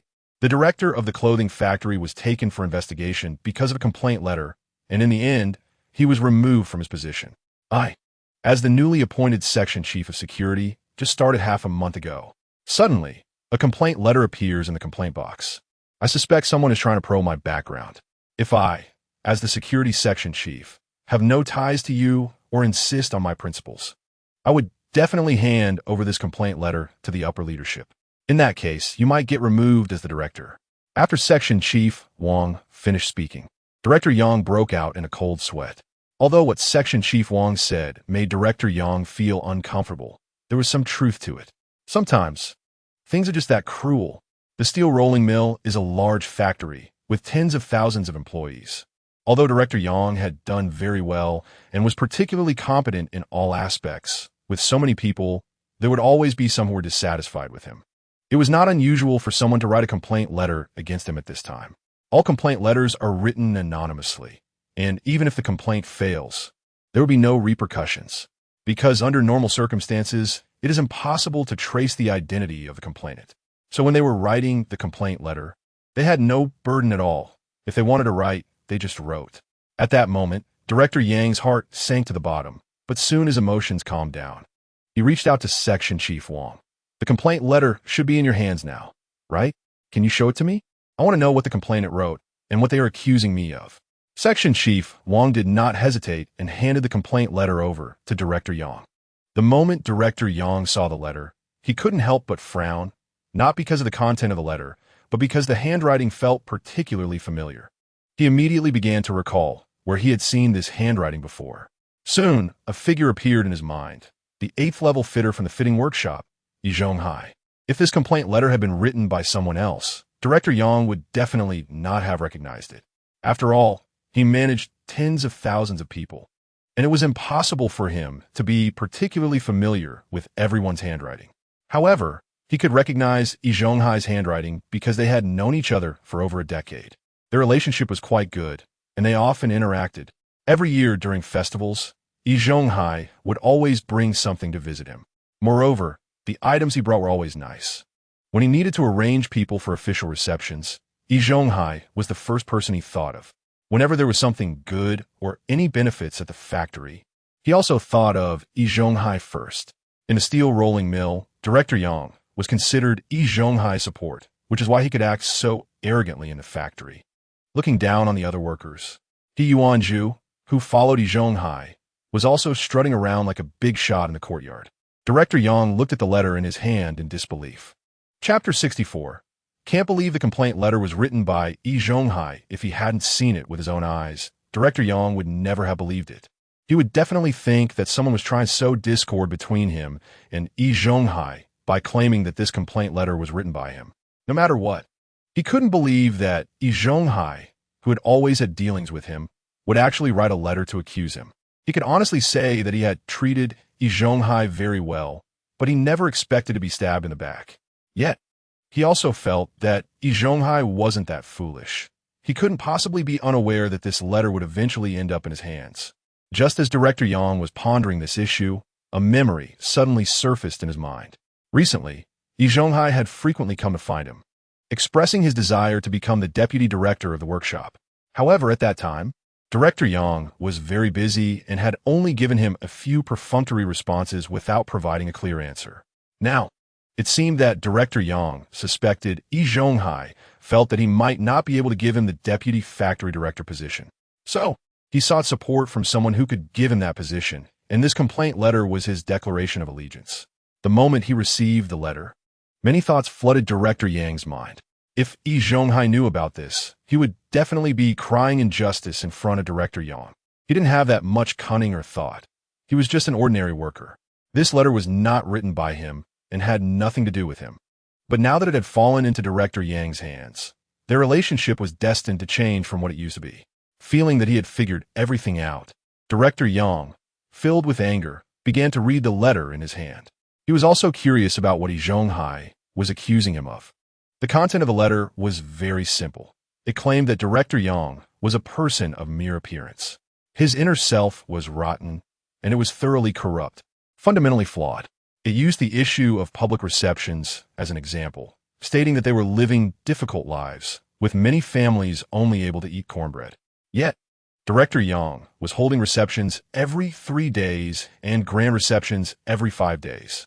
Each reception was particularly lavish, while the workers could only eat cornbread. The best they could hope for was some stir-fried cabbage with pork cracklings.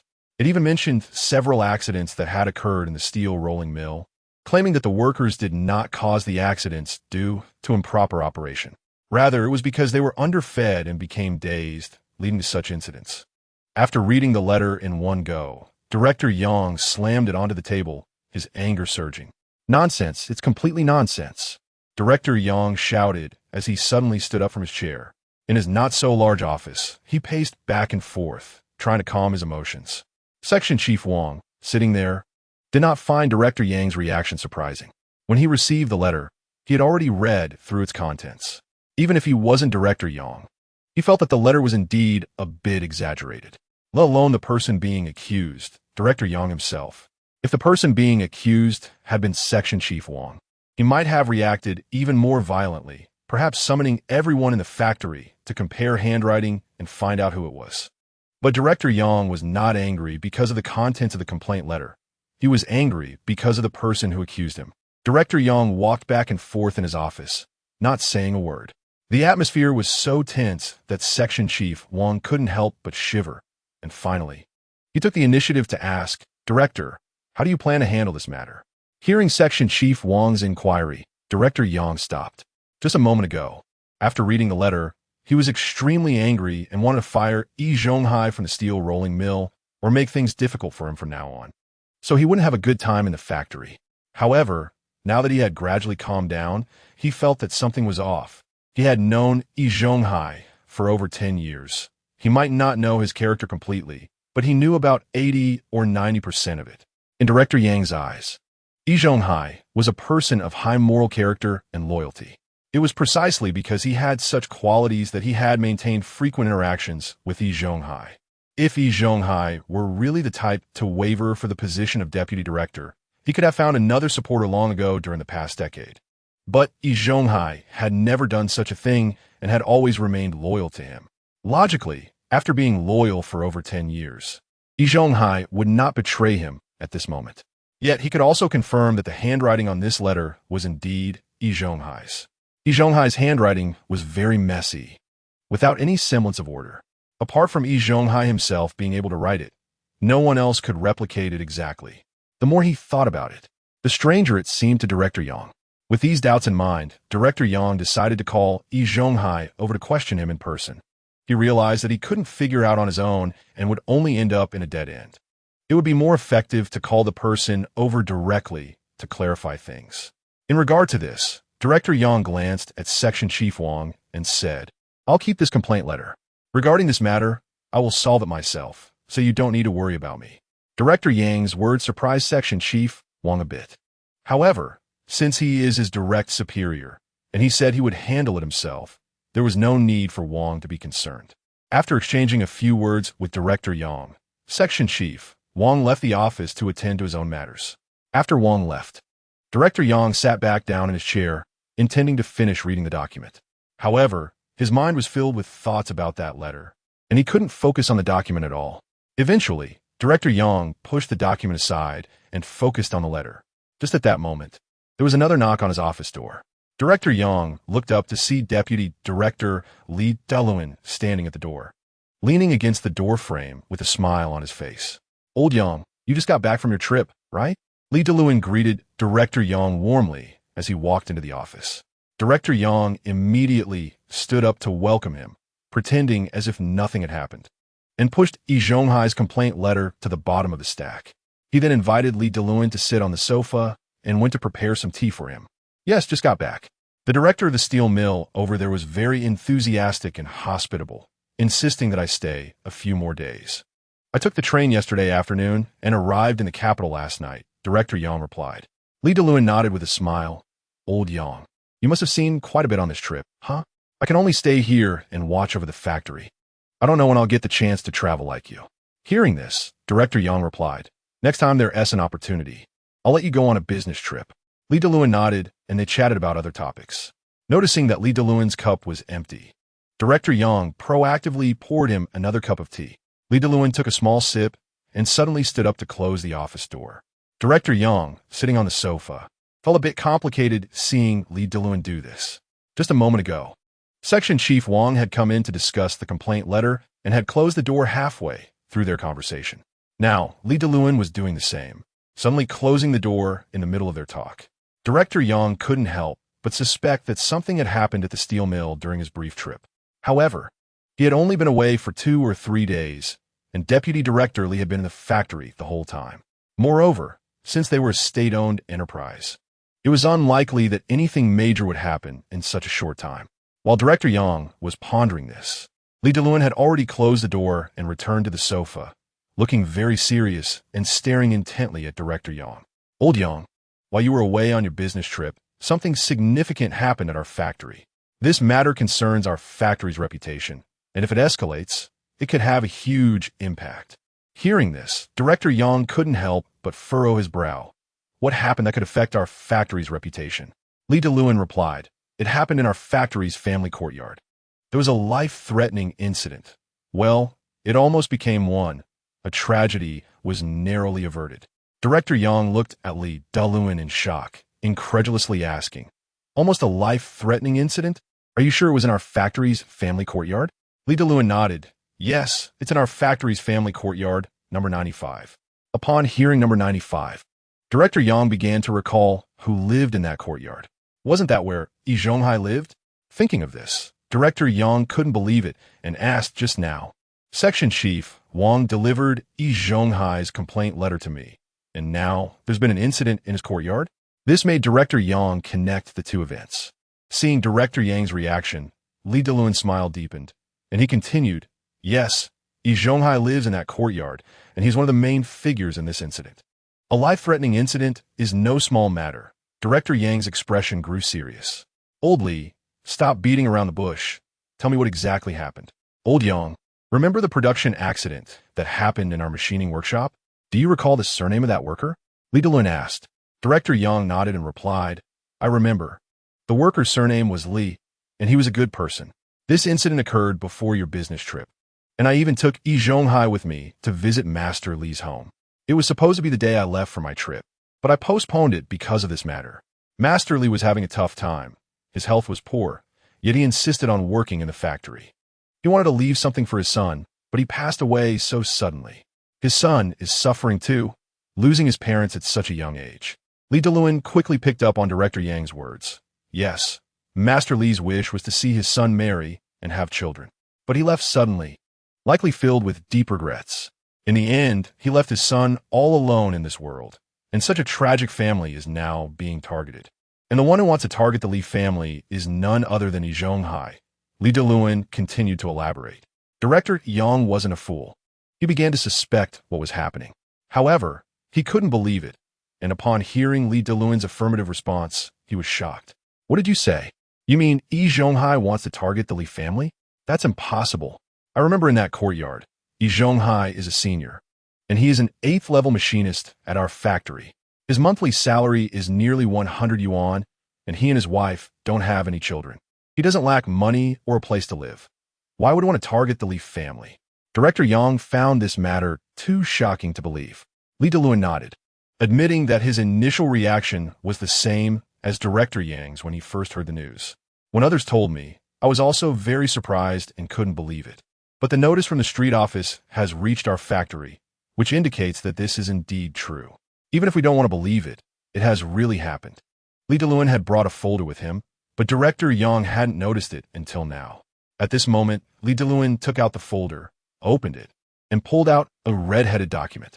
Old Yang, this is the document sent to us by the street office. It details all the events related to the incident. If you don't believe it, you could take a look. Director Yang took the document from Li Delun and began to read it carefully. He first checked the official seal on it, knowing that only an official seal could confirm its authenticity. Director Yang was still reluctant to believe it. He thought this incident might be a fabrication by Li Delun to sow discord between him and Yi Zhonghai. But the moment he saw the official seal, Director Yang's heart sank a little.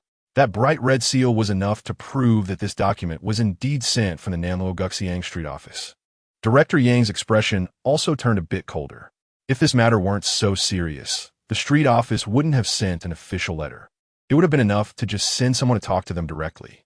As the factory director for so many years, there have been instances where employees caused issues in the street, and the street office issued a notice. Such incidents can be counted on one hand. Those who received notices did despicable things that are detestable to others. And Yi Zhonghai also received a notice from the street office. Could it be that he did something just as contemptible as those people? Director Yang thought to himself as he picked up the official letter and read it carefully. After a while, the office was filled with Director Yang's astonished voice. Donations to Jia Dongxu's family, asking Master Li's son to contribute 800 yuan. He schemed to have Master Li's house given to his nephew while forcing Master Li's son to live in the storage room. He colluded with the deaf old lady in the courtyard, creating a one-man show, controlling everything, and bullying the neighbors. By the end of his speech, Director Yang's eyes widened in disbelief. He doubted if there was something wrong with his vision. The content of this official letter was too unbelievable. In his impression, Yi Zhonghai could never do such a thing, let alone involve a deaf old lady. Every year during the new year, Director Yang would bring gifts to the deaf old lady's home to express his concern. He had great respect for her, but he never expected her name to appear in this official letter. Moreover, it stated that she and Yi Zhonghai were colluding in the courtyard, controlling everything and oppressing the neighbors. Director Yang truly couldn't believe it. It all seemed too surreal, like a dream. Li Delun noticed Director Yang's expression and couldn't help but laugh. Old Yang, I know you don't want to believe this, but this is indeed the official letter sent from the street office. If you don't believe it, you can check the official seal. It can't be faked, right? Director Yang was still lost in his thoughts and took a while to respond, finally blurting out, could it be that the street office made a mistake? How could Yi Zhonghai possibly do such things? By the end, Director Yang found it hard to finish his sentence. Deep down, he was unwilling to believe that Yi Zhonghai could engage in such despicable acts. However, he had just returned from a business trip and, upon arriving at the steel mill, received a complaint letter written by Yi Zhonghai. If Yi Zhonghai had the audacity to report him, the factory director, what else couldn't he do? It also seemed possible for him to commit such detestable acts in the courtyard. Seeing Director Yang in a daze, Li Delun thought he was still contemplating how to protect Yi Zhonghai. Li Delun shook his head and said, Old Yang, I know you don't want to believe that Yi Zhonghai did these things. In fact, when I received this official letter, I didn't want to believe it either. I thought he might have been framed. I specifically took people to his courtyard to understand the situation. The residents there said exactly what was in this official letter. Not a single detail was different. The letter stated that Yi Zhonghai wrote to his nephew in the countryside, asking him to come to the city. He would solve his nephew's job and housing issues. His nephew listened to him and came to the city, but once he arrived, Yi Zhonghai denied everything, claiming he never said such things and certainly never wrote that letter. His nephew brought out the letter in black and white, which exposed Yi Zhonghai's true nature. If Yi Zhonghai could shamelessly deny his own blood relative, how could he possibly treat those without blood ties any better? It's entirely possible that Yi Zhonghai was just good at pretending in front of us, but behind the scenes, he was calculating like no one else. A person like Yi Zhonghai doesn't deserve to be called human. He's just trash. At this moment, Director Yang finally snapped back to reality. Listening to Li Deluan's words, his feelings were quite complex. He still didn't want to believe that Yi Zhonghai had done these things. Something felt off. However, he had to admit that the facts aligned perfectly with what Li Deluan said. If it weren't the case, the street office would not have sent an official letter to their steel mill. Besides, Li Deluan had also taken people to the courtyard to inquire. The residents there echoed the contents of the official letter, indicating that this was indeed the truth, even if he was reluctant to accept it. Seeing Director Yang standing there in silence, Li Deluan tapped the glass table in front of him. "Old Yang, I know you've known Yi Zhonghai for over a decade, and you don't want to believe he would do such things. But these events are real. They aren't fabrications by someone trying to frame him. Yi Zhonghai has been scheming against both his nephew and his neighbors in the courtyard. How could he treat the workers in the workshop any better? Old Yang, you might not know, but I've long heard rumors about Yi Zhonghai. I know your relationship with him is special, which is why I haven't said anything before. But now I feel I must speak up. You can't continue to be deceived by him. Yi Zhonghai is very arrogant in his workshop. Others must treat him like he's issuing an imperial edict. Especially towards younger workers, he often nitpicks and sets them up for failure. He doesn't treat the workshop director any better, constantly finding faults. A person like this absolutely cannot remain in our steel mill. We must handle this seriously. He is a tumor, and if allowed to stay, it will be a significant hazard to our steel mill." Listening to Li Deluan's incessant chatter, Director Yang felt quite uncomfortable. Chapter 67. No longer respected Li Deluan, the deputy director, had always been someone Director Yang didn't particularly like because they weren't on the same page. Li Deluan had his eyes on Director Yang's position, wanting to pull him down and take over as the director of the steel mill. But now, as Li Deluan spoke to him, it felt like he was just going through the motions, all for the good of the steel mill.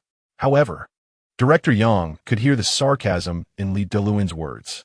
After all, it was common knowledge in the steel mill that he and Yi Zhonghai had a good relationship. They often interacted, and he valued Yi Zhonghai highly. If Yi Zhonghai was a tumor, what did that make him as the director? Wouldn't others say he had poor judgment for bringing a tumor into the factory? Although Director Yang felt very displeased with what Li Deluan said, he couldn't explode in anger since Li Deluan maintained an attitude of doing it for the good of the steel mill. After contemplating for a moment, Director Yang spoke up. "I know everything you've said. If Yi Zhonghai really did something despicable, I wouldn't cover for him anymore. Punishment is necessary. But how to punish Yi Zhonghai? I still need to think carefully." Director Yang planned to punish Yi Zhonghai, but only in a way that wouldn't disrupt the work at their steel mill. However, to Li Deluan, this statement took on a different meaning. He felt that Director Yang intended to protect Yi Zhonghai, keeping him safe and then only giving a light punishment. Although Li Deluan was not very satisfied with Director Yang's words, he did not show it on his face and still smiled at him. Regarding the punishment of Yi Zhonghai, Director Yang, you must think carefully. What Yi Zhonghai did can be said to be detested by everyone, and the punishment must be severe. If you don't show an attitude, the workers in the factory will definitely not be convinced. It might even make others think it's not a big deal and follow suit. Director Yang understood the implication of Li Deluan's words and couldn't help but roll his eyes. Without Li Deluan saying it, Director Yang knew that this time the punishment for Yi Zhonghai definitely couldn't be too light. If the punishment he gives is not satisfactory to others, the workers in the factory will definitely cause a ruckus. Not to mention the many workers. Even Li Deluan wouldn't let this matter pass so easily. He would definitely take the opportunity to grab onto his little tail to deal with him. Before giving the final punishment, to Yi Zhonghai. Director Yang still planned to have a face-to-face talk with him. Yi Zhonghai had always been seen by Director Yang as a person of justice and a strong moral sense. Yet, such a person not only wanted to eat the last fish in his courtyard, but also reported him the factory director. Director Yang was very curious about what had happened to make Yi Zhonghai turn out this way. At this moment, Yi Zhonghai was still unaware of what was happening. He was very seriously doing the work at hand, processing parts. On the surface, Yi Zhonghai seemed completely fine, looking particularly focused. But only Yi Zhonghai knew that his attention was far from focused. While working on the parts, his mind had already drifted far away. Ever since Hu Jing said those words, Yi Zhonghai felt that others were looking at him with strange eyes. He could still hear a few workers nearby whispering to each other. Although he didn't know what they were saying, Yi Zhonghai had a premonition that it was definitely related to his situation. He could no longer return to his previous status in the steel rolling mill. The workers in the workshop no longer called him Master Yi, nor did they greet him with a smile like before, showing him respect. Now, when they saw him, it was either with disdainful looks or they ignored him completely, as if he were invisible. Apart from Jia Dongxu, Yi Zhonghai had a few apprentices under him. Although these apprentices were not like the other workers in the workshop, they had also lost their previous respect. Now, they were only putting on a facade of friendliness with him. In this entire workshop, the only one who still listened to Yi Zhonghai was Jia Dongxu. This did give Yi Zhonghai some comfort, at least proving that he had not chosen the wrong person to support him in his old age. While feeling somewhat comforted, Yi Zhonghai was also silently cursing Li Xian in his heart. The reason he had fallen to this state was all because of Li Xian. If it weren't for him imitating his notes to write that letter, he wouldn't have lost his identity as a senior worker. It also wouldn't have allowed that disgraceful matter to spread to the steel rolling mill, resulting in him now facing strange looks in the workshop. Yi Zhonghai used to be respected whether in the courtyard or in the steel rolling mill. Now the difference in others' attitudes towards him compared to before was immense, akin to falling off a cliff. Yi Zhonghai kept thinking about these things, working like a robot, continuously repeating the same action. But being unfocused would inevitably lead to accidents. Just like now when his file was placed in the wrong spot. His other hand, not noticing anything wrong, bumped into it, and his finger was cut open. Blood flowed instantly from his wound to his fingertips, finally dripping onto the ground. The pain came too suddenly, and Yi Zhonghai instinctively let out a cry. Hearing the scream from behind, the workers were curious and instinctively turned to look. When they saw it was Yi Zhonghai who had hurt his hand due to distraction, they quickly returned their gazes. Some even sneered as they turned away, which made Yi Zhonghai feel extremely uncomfortable. Yi Zhonghai hurriedly used his clothes to wipe the blood off his hand, then found some tape to bandage the wound. Halfway through the bandaging, Yi Zhonghai saw a pair of shoes appear in front of him, and when he looked up, it was their workshop director, Director Guo. Upon seeing who had come, Yi Zhonghai's face darkened a few shades.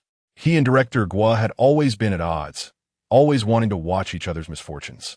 Now that he had come over, Yi Zhonghai felt that the other party must be here to watch him make a fool of himself. Do you have something to discuss with me? Yi Zhonghai's tone was very cold. Although his disgrace had been exposed, at least he still had the factory director as his backing. As long as that backing didn't fall, he could still have a good time in the steel rolling mill. Director Guo looked down at Yi Zhonghai's wound. He then glanced at the parts Yi Zhonghai was working on and couldn't help but chuckle. Master Yi, you are the 8th level fitter at our steel rolling mill. The best fitter in the factory. How could you injure your hand making such a model of parts? A 7th level fitter could easily make them. Yet you, an 8th level fitter, hurt your hand and bled so much. Could it be that you haven't worked for a while and your fitting skills have regressed? Or are you now so focused on scheming against others to live a good life that you can't concentrate at work? Yi Zhonghai had always been showing off in front of others, backed by Director Yang, making it impossible for Director Guo to do anything about him. Now that he finally had the chance to see Yi Zhonghai's misfortune, he certainly wouldn't miss this opportunity. While saying this, Director Guo deliberately raised his voice so that the other workers in the workshop could hear. Those workers were also clever enough to understand the meaning behind Director Guo's words and laughed along with him. The laughter echoed, making Yi Zhonghai feel extremely embarrassed, his face darkening further. In this moment, Yi Zhonghai was even more convinced that Director Guo had come over intentionally to watch him make a fool of himself after learning about that incident. Yi Zhonghai might have just smiled and continued with his work if it were any other worker, but he would never back down in front of Director Guo.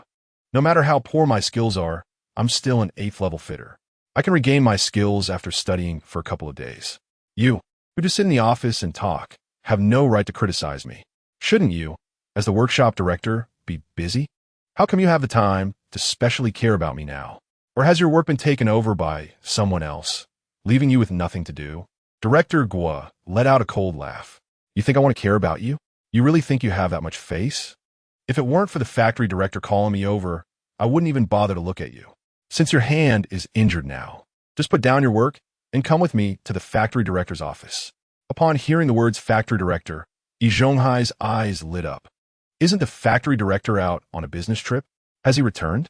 As he said this, Yi Zhonghai's posture straightened a bit. Yi Zhonghai could be as arrogant as a rich man in the steel mill, disregarding everyone. He could even mock his workshop director, all because of his connections with the factory director. The moment factory director Yang returned from his business trip, he wanted to meet with Yi Zhonghai. Yi Zhonghai felt that his situation wasn't too bad. Perhaps a turnaround was imminent. Director Yang still had some influence, and he might leverage that to regain control of the courtyard. With this thought, Yi Zhonghai's smile deepened as he took a step toward Director Guo, speaking in a voice only they could hear. Director Yang is back, and you're still thinking about coming to see my excitement. It seems Director Guo has found himself a good backer. I just wonder if his support is as solid as mine. After saying this, Yi Zhonghai stepped back, coldly glancing at Director Guo before leaving his side. Watching Yi Zhonghai leave with an air of arrogance, Director Guo couldn't help but smirk. What a brainless fool. Although factory director Yang had a relationship with Yi Zhonghai, it was working hours. As a factory director managing around 10,000 people, Yang was incredibly busy. The first thing he should think about upon returning to work is his job, not meeting a specific person. However, Yi Zhonghai had no other options left. Director Yang was his only lifeline, so he didn't consider this point, but Director Guo understood it clearly. He felt Yi Zhonghai was overly confident and thought he was about to face misfortune, so he just needed to watch. Yi Zhonghai didn't notice Director Guo's expression and was hurrying toward Director Yang's office. Upon reaching the office door, Yi Zhonghai didn't think to knock and just walked in. Inside, he saw factory director Yang sitting there with a serious expression, lost in thought. Yi Zhonghai ignored this and walked right up to Director Yang, smiling as he said, Director Yang, you're back from your trip. I heard from Director Guo that you called for me. Hearing his voice, Director Yang snapped back to reality and frowned at Yi Zhonghai standing before him. Just before, Deputy Director Li Diluan had knocked on the office door upon entering. Yet Yi Zhonghai, as an ordinary worker, didn't he knock before entering, which left Yang feeling dissatisfied. In the past, such a minor thing wouldn't bother him. But today, knowing Yi Zhonghai had been scheming in the courtyard to take advantage of others and had written a letter to report him, made Director Yang find fault with Yi Zhonghai. He magnified the issue of Yi Zhonghai not knocking, leading to his dissatisfaction. However, Director Yang didn't show this and instead looked Yi Zhonghai up and down. Finally, his gaze landed on Yi Zhonghai's injured finger. Did you get hurt? Hearing Director Yang's concern, Yi Zhonghai felt a warmth in his heart. In recent days, he had been met with disdain and ridicule. Director Yang's concern was undoubtedly a warm stream pouring over him, and he couldn't help but show a touched expression. It's just a small thing. I accidentally cut my hand while using a file. It's already taken care of. Nothing serious. Thank you for your concern, Director Yang. Director Yang got up and walked toward the sofa, beckoning Yi Zhonghai to come and sit. Sitting down, Yi Zhonghai looked at the teacup on the table, waiting for Director Yang to pour him some tea. In the past, whenever he visited the director and they sat together to discuss matters, Director Yang would always pour him a cup of tea. But today, Director Yang showed no intention of doing so. Seeing the expressionless face of Director Yang, Yi Zhonghai suddenly had a bad premonition. Chapter 69. All blame on Li Xian. The two sat there, neither speaking, and the atmosphere in the office grew increasingly strange. As Yi Zhonghai fidgeted, Director Yang finally spoke. I was away on a business trip for quite a while, just returned to the city last night. Today, upon arriving at the factory, I received an official letter from the street office. The letter states that you wanted to take advantage of the Li family's misfortune in the courtyard. It also mentioned that you called your nephew to the city, claiming to arrange work and housing for him, but you didn't admit to it. After reading it, I found the letter quite peculiar. In my impression, you have always been a person of great righteousness and morals. So I thought to call you over to discuss it face to face and understand the situation. As soon as Director Yang finished speaking, he looked up and saw Yi Zhonghai's eyes brimming with tears. Director Yang, I didn't do those things. It has nothing to do with me. I know others don't believe me, but you must believe me. Director Yang, I am truly innocent. I have been wronged. Those letters and guarantees were not written by me. This matter was done by Li Xian in our courtyard, the son of the old Li who had an incident in the steel mill. I don't know where he learned the skill to imitate others' handwriting so perfectly. He wrote a letter to my nephew, deceiving him into coming to the city. Yi Zhonghai recounted the entire incident to Director Yang, adding his own speculations. He portrayed Li Xian as someone very skilled at imitation, telling Director Yang that everything he faced was due to Li Xian's schemes. At this point, Yi Zhonghai couldn't help but wipe his tears and continued. Li Xian imitated my handwriting perfectly, and some residents in the courtyard have seen my writing. Director Wang from the street office has also seen my writing. They all concluded that the letter and guarantee were written by me. But it really has nothing to do with me. How could I commit such malicious acts? They don't believe me, but Director Yang, you must believe me. I'm truly wronged. You have to stand up for me. Watching Yi Zhonghai insistently claiming his innocence, a trace of disappointment crossed Director Yang's eyes. He thought Yi Zhonghai might have done something wrong due to unbearable circumstances, but he never expected Yi Zhonghai would push all the blame onto Li Xian. This was simply absurd. If Director Yang hadn't met Li Xian, he might have believed Yi Zhonghai's words. However, when Master Li from the steel mill had an incident, Director Yang personally visited his home to offer condolences and had met Li Xian. In his memory, Li Xian was an honest young man, around 20 years old, who seemed a bit fearful upon seeing him and didn't even dare to meet his gaze. After years of being a factory director and meeting countless people, he could confidently say that Li Xian was a very honest young man. He had even wondered whether such an honest person, with both parents deceased and no relatives to support him, would be bullied in the courtyard. Unexpectedly, this young man had now become the mastermind in Yi Zhonghai's narrative, fooling everyone, including the street office director, and manipulating them effortlessly. If Li Xian really had such abilities, Director Yang would definitely have noticed when he went to comfort him. Director Yang is very confident in his ability to read people. He absolutely would not make a mistake. Thinking of this, Director Yang felt immense disappointment towards Yi Zhonghai. At that moment, he realized he had never truly understood Yi Zhonghai. Perhaps everything he had seen before was just an act. Reflecting on this, Director Yang recalled the complaint letter. He then stood up, grabbed the letter from the table, and handed it to Yi Zhonghai. According to your reasoning, the letter you wrote to your nephew and the guarantee you signed were all written by Li Xian imitating your handwriting. So this complaint letter must have been written by him as well, right? Yi Zhonghai was confused. What complaint letter? He had never written a complaint letter. Filled with questions, he took the letter from Director Yang's hand. Upon seeing the handwriting, Yi Zhonghai's eyes widened in shock. The handwriting was identical to his own. Even he would doubt whether he had written it himself at some point. But he was certain that aside from the letter he had written to his nephew, he had not written any other letters. This meant that this letter was also written by Li Xian imitating his handwriting. He never expected that Li Xian would go so far as to ruin him.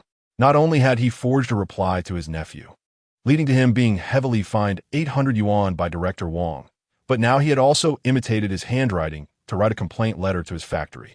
In that moment, Yi Zhonghai understood why Director Yang's attitude had changed so drastically when he first entered. He was no longer as warmly greeted or offered tea as before. It was all because of this letter in his hands. Realizing this, Yi Zhonghai quickly examined the contents of the letter. After reading just the first line, he nearly fell off the sofa in shock. He knew it was a complaint letter, but he didn't know who it was about. Now that he saw the first line and realized it was a complaint against their factory director, his hands trembled as he held the paper. But he said nothing and continued reading. The more he read, the worse his expression became. His hand holding the complaint letter was turning white from gripping it so tightly, and he was about to poke holes in the paper. Director Yang had been observing Yi Zhonghai's expression and could tell that he had finished reading the letter. He then knocked on the table and asked, "You must have finished reading the letter, right? Do you have anything to say about it?" Hearing this, Yi Zhonghai became agitated and began to defend himself. "Director Yang, I didn't write this complaint letter. It has nothing to do with me. We've known each other for over 10 years. You know what kind of person I am. How could I stab you in the back? This must have been written by Li Xian imitating my handwriting." At this point, Yi Zhonghai's breathing became rapid, and after calming down a bit, he continued. "He previously extorted 800 yuan from me by imitating my handwriting. Later, he forged a guarantee that led to Director Wang from the street office revoking my identity as an elder. Both of these incidents were successful for him.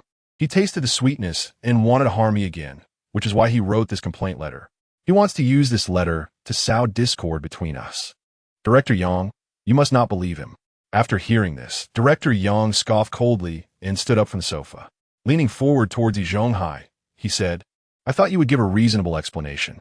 I didn't expect you to push all the blame onto that young man, Li Xian. Yi Zhonghai, do you think I've been too kind to you, and that you can fool me so easily? Haven't I seen Li Xian? He is just a simple and honest young man. The fact that he can stay in your courtyard without being bullied or driven out is already quite good. Now you say he is behind everything. Are you even human?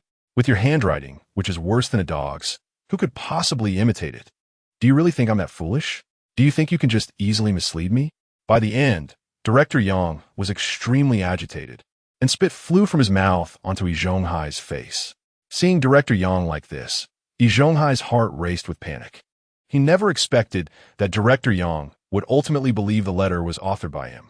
If he couldn't convince Director Yang that he didn't write this letter and that it had nothing to do with him, he would be finished. His identity as an elder was already gone, and the deaf old lady could no longer speak up for him in front of Director Wang. Director Yang was his last lifeline. If that fell, he would truly be done for. He might even lose his job at the steel mill. Realizing this, Yi Zhonghai hurriedly stood up. "Director Yang, we've known each other for over 10 years. You should know what kind of person I am. I have always been loyal to you, doing whatever you asked. How could I write a complaint letter against you at this time? I'm not someone without a brain. No matter how confused I may be, I wouldn't do something like that." Director Yang stared intently at Yi Zhonghai and then spoke. "Confused? You're not confused.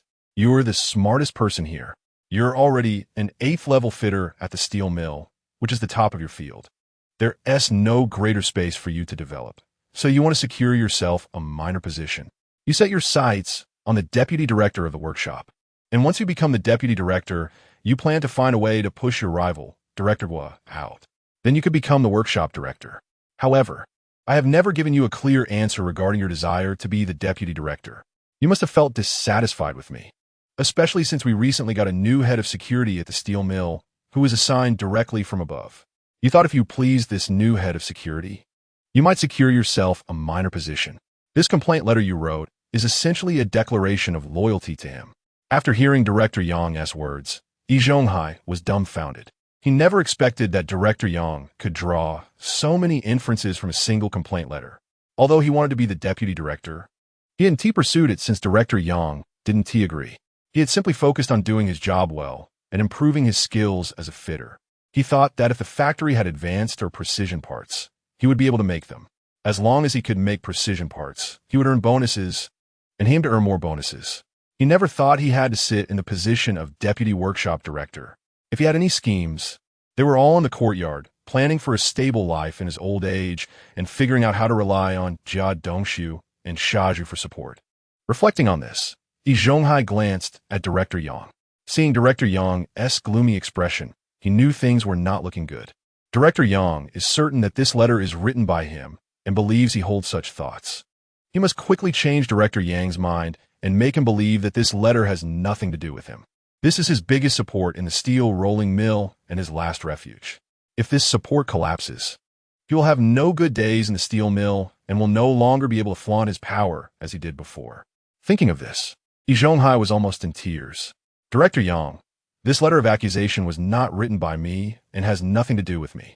It must be that shameless bastard Li Xian who imitated my handwriting to submit the letter. We have known each other for over a decade, and during this time, I have always been loyal to you. How could I possibly write a letter to accuse you or think about changing my allegiance? Director Yang is surely convinced that this matter was handled by Yi Zhonghai, and everything he says now is just pretending to be pitiful. Therefore, no matter what Yi Zhonghai says, Director Yang will no longer believe him. He is unwilling to listen to his meaningless nonsense anymore. After a cold laugh, Director Yang interrupted Yi Zhonghai. So you know we've known each other for over a decade, but you clearly didn't take this long-standing friendship to heart. You accuse me just like that, and to become a deputy workshop director, you can stab me in the back. When I first came to be the factory director, you were just a level 5 fitter. It was I who pushed you step by step to the position of level 8 fitter, but you have forgotten your gratitude. Since you want to find a new support, go ahead. I will definitely not stop you. Get out, roll out of my office. As he spoke, Director Yang pointed towards the door, indicating that Yi Zhonghai should leave his office immediately. Chapter 71. Attacked by the workers in the workshop at this moment. Yi Zhonghai was completely broken. Learning that Director Yang had returned and immediately sought him out to chat in the office made Yi Zhonghai very happy, thinking he would have a way out.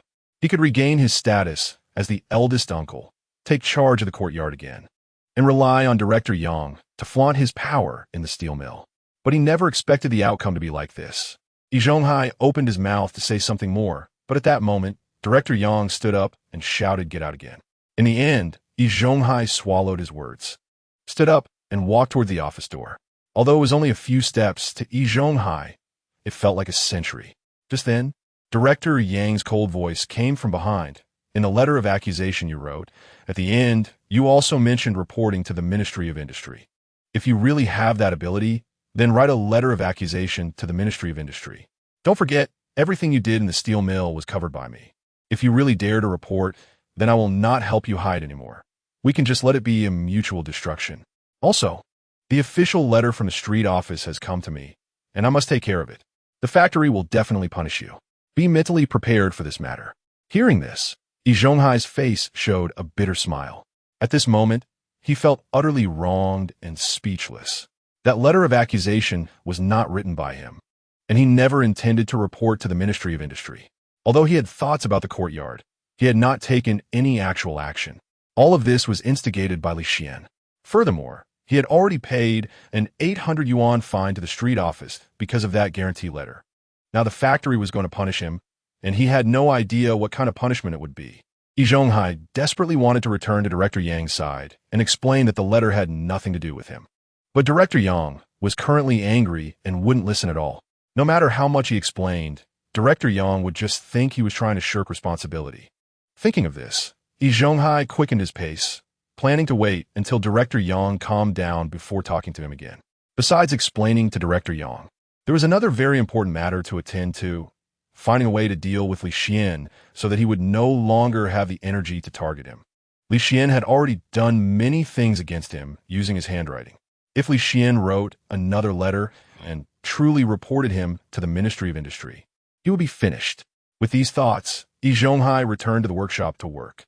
As soon as he entered the workshop, everyone's gaze fell on him, and then they began to talk among themselves. Look at his face. It looks worse than someone who just ate shit. He thought he could hear some good words from Director Yang, but he probably got scolded. He wants to do shameless things in the courtyard and still wants to eat others' livelihoods. How could Director Yang still protect him? Even if Director Yang valued his ability, after this incident, he would probably distance himself from him. The workers in the workshop were discussing loudly, so all of this was heard by Yi Zhonghai. A few workers were particularly close to Yi Zhonghai's workstation. Every word they said clearly reached Yi Zhonghai's ears. Already in a very bad mood, Yi Zhonghai completely lost it at this moment and stood up to shout, "What are you talking about? What is there to say? Have you all finished your work? Don't you know that the most important thing about being a fitter is to concentrate? You're making it easy for the parts you produce to become defective, and you might accidentally hurt yourself. It's not long since Master Li's incident happened." As he reached the end, Yi Zhonghai began to put on airs in front of the workers, looking all righteous. In the workshop, Yi Zhonghai would occasionally stand up to lecture the workers. He enjoyed showing off, and that sense of superiority gave him great satisfaction. Under normal circumstances, after hearing Yi Zhonghai's words, the workers would definitely start working seriously. But today, those workers did not listen to Yi Zhonghai. After Yi Zhonghai finished speaking, the workshop fell into a brief silence. Everyone stopped talking, and all eyes were focused on Yi Zhonghai. Among them, a young worker had long been dissatisfied with Yi Zhonghai's behavior. However, before, Yi Zhonghai had Director Yang backing him, so he didn't dare to offend him. After all, he had just arrived at the steel mill. If he offended Yi Zhonghai, he wouldn't have a good life in the workshop in the future. But today, since Yi Zhonghai had been scolded by Director Yang, he might also face punishment from a steel mill. His glorious days were long gone, so he no longer needed to fear Yi Zhonghai. Thinking of this, the young worker stood up. We are chatting here, but our hands haven't stopped moving. The work that needs to be done hasn't decreased at all. What qualifications do you have to criticize us here? If you like to talk nonsense so much, we won't stop you. You can go outside and talk. You can say whatever you want. Don't show off in front of us. Were you? As soon as the young worker's words came out, another worker immediately stood up to speak. What are you, Yi Zhonghai? We only respect you because of your age. Do you really think you are something special? Other workers also came to their senses and began to attack Yi Zhonghai. You still have the nerve to educate us here. You have no idea at all. How can you still mention Master Li? The person just left, and you're already thinking about taking advantage of his family. I heard he pushed all the blame onto Master Li's son. I've never seen such a shameless person. If you can't stand us, go complain to the director. Don't talk nonsense here. The workers in a workshop are not just one person. It's not just you who finds him annoying. Everyone finds him annoying. You always act so sanctimoniously, lecturing them here. It's not like Yi Zhonghai has done anything particularly well, so now everyone is venting their inner anger. Yi Zhonghai was besieged by everyone, which took him by surprise. Chapter 72. Yi Zhonghai was punished by the workshop director. Hearing the mocking and abusive voices, Yi Zhonghai was extremely angry. His hands and neck were lightly cradled, and cold sweat was pouring down from his forehead. It felt like he could faint from the anger at any moment. As Yi Zhonghai's apprentice, Jia Dongxu was also someone he had high hopes for in his retirement, and he was watching the commotion from the side. Although he didn't curse at Yi Zhonghai like those workers, it didn't mean he would stand up to help. You old fool, you really deserve this. If you had supported me well and helped my family with your money, I would also take good care of you in your old age. You had to write a letter to call your nephew to the city. If you hadn't had such an idea, all this wouldn't have happened. You deserve it, truly deserve it. When you get old, I'll take all the money you have. Don't worry, I will definitely find a bridge hole for you to spend your old age in. At this moment, Yi Zhonghai still didn't know that Jia Dongxu had the most malicious thoughts in his heart, even more malicious than those workers who were cursing him. Looking at the people in front of him, Yi Zhonghai felt like he was about to faint from anger. He was completely on the verge of breaking down and finally couldn't help but shout, "Shut up!" His shout didn't stop the workers. Instead, it made them more excited. One abusive remark followed another, and the noise in the workshop grew louder. With such a commotion, even if the workshop director, Director Gua, didn't want to know, he would have to know. Director Gua arrived at the workshop with a serious expression, frowning at the chaotic workers. What are you doing? It's work time. Shouldn't you be working? Hearing the noise, Yi Zhonghai quickly walked up to Director Gua. These people are too much. They show no respect to their seniors. As the workshop director, you must manage them properly and teach them some principles. Director Gua didn't even look at Yi Zhonghai, but instead turned to the disruptive workers. Is there anyone who can stand up and say what happened? Why is it so noisy? The young worker who initially stood up to curse at Yi Zhonghai stepped forward again. Director Gua, we were all working properly in the workshop, but after Yi Zhonghai returned from the factory manager, he had a sour face. Then he used his position as a level 8 fitter to lecture us. And we hadn't done anything wrong. Immediately, other workers chimed in. Yes, Director Gua, the noise after Yi Zhonghai returned was especially loud. I was working on parts, and because of his shouting, I ruined my parts. The remaining workers quickly stood up. Me too. And me. Yi Zhonghai wanted to take advantage of Master Li's family, but wouldn't allow us to speak up here. What right does he have to pressure us with his level 8 fitter status? He just finds us annoying and wants to teach us a lesson on purpose. One by one, the workers complained in front of Director Gua. Hearing them twist the facts, Yi Zhonghai was almost furious. Stop talking nonsense. Do you have any idea what really happened? Just as Yi Zhonghai was halfway through his sentence, he was interrupted by Director Gua. Yi Zhonghai, you shut up. You are our workshop's senior fitter. Instead of setting a good example for them, You're stirring up trouble. Yi Zhonghai wanted to defend himself, but Director Gu didn't want to listen and directly convicted him. What do you have to say? If only one person stood up and said something against you, that wouldn't be your problem. But now everyone says it's your fault, then it's your fault. It can't be that everyone is here to frame you. You need to reflect on yourself. Where's the team leader? Step forward. Yi Zhonghai disrupted the order of the workshop, so give him a serious reprimand. His pay for today is also to be deducted. And Yi Zhonghai, remember this, if there's a next time, it won't be so simple. After saying this, Director Gu didn't even give Yi Zhonghai a glance and turned to leave. Watching Director Gu's indifferent back and the mocking laughter around him, Yi Zhonghai felt a chill all over. At that moment, he clearly felt the feeling of being pushed down by the crowd. He never imagined he would have such an experience in the workshop. He used to be so respected. Every fitter would come up to greet him. In the following time, Yi Zhonghai didn't even know how he spent his time in the workshop. He mechanically worked on the parts in his hands, while the mocking voices occasionally echoed in his ears. These things were clearly not his doing. Why did he have to bear all the consequences? Thinking about this, Yi Zhonghai's hatred for Li Xian deepened. If it weren't for Li Xian maliciously altering the letter he wrote, his nephew wouldn't have caused such a disturbance in the courtyard. He wouldn't have lost his status as a senior and wouldn't have been mocked by those workers in the workshop. But in his heart, even though he knew all of this was instigated by Li Xian, no one believed his explanation. Instead, they thought he was shameless for pushing all the blame onto others. Just then, he heard the closing bell. Yi Zhonghai sighed deeply, quickly packed his things, and left the workshop amidst the disdainful gazes of the crowd. It wasn't until he walked out of the steel rolling mill's gate that Yi Zhonghai felt a sense of relief and took a deep breath of fresh air. Preparing to return to the courtyard, Yi Zhonghai saw He Yuzhu, who had just finished work. Uncle Xiaozhu, why did you get off work so early today?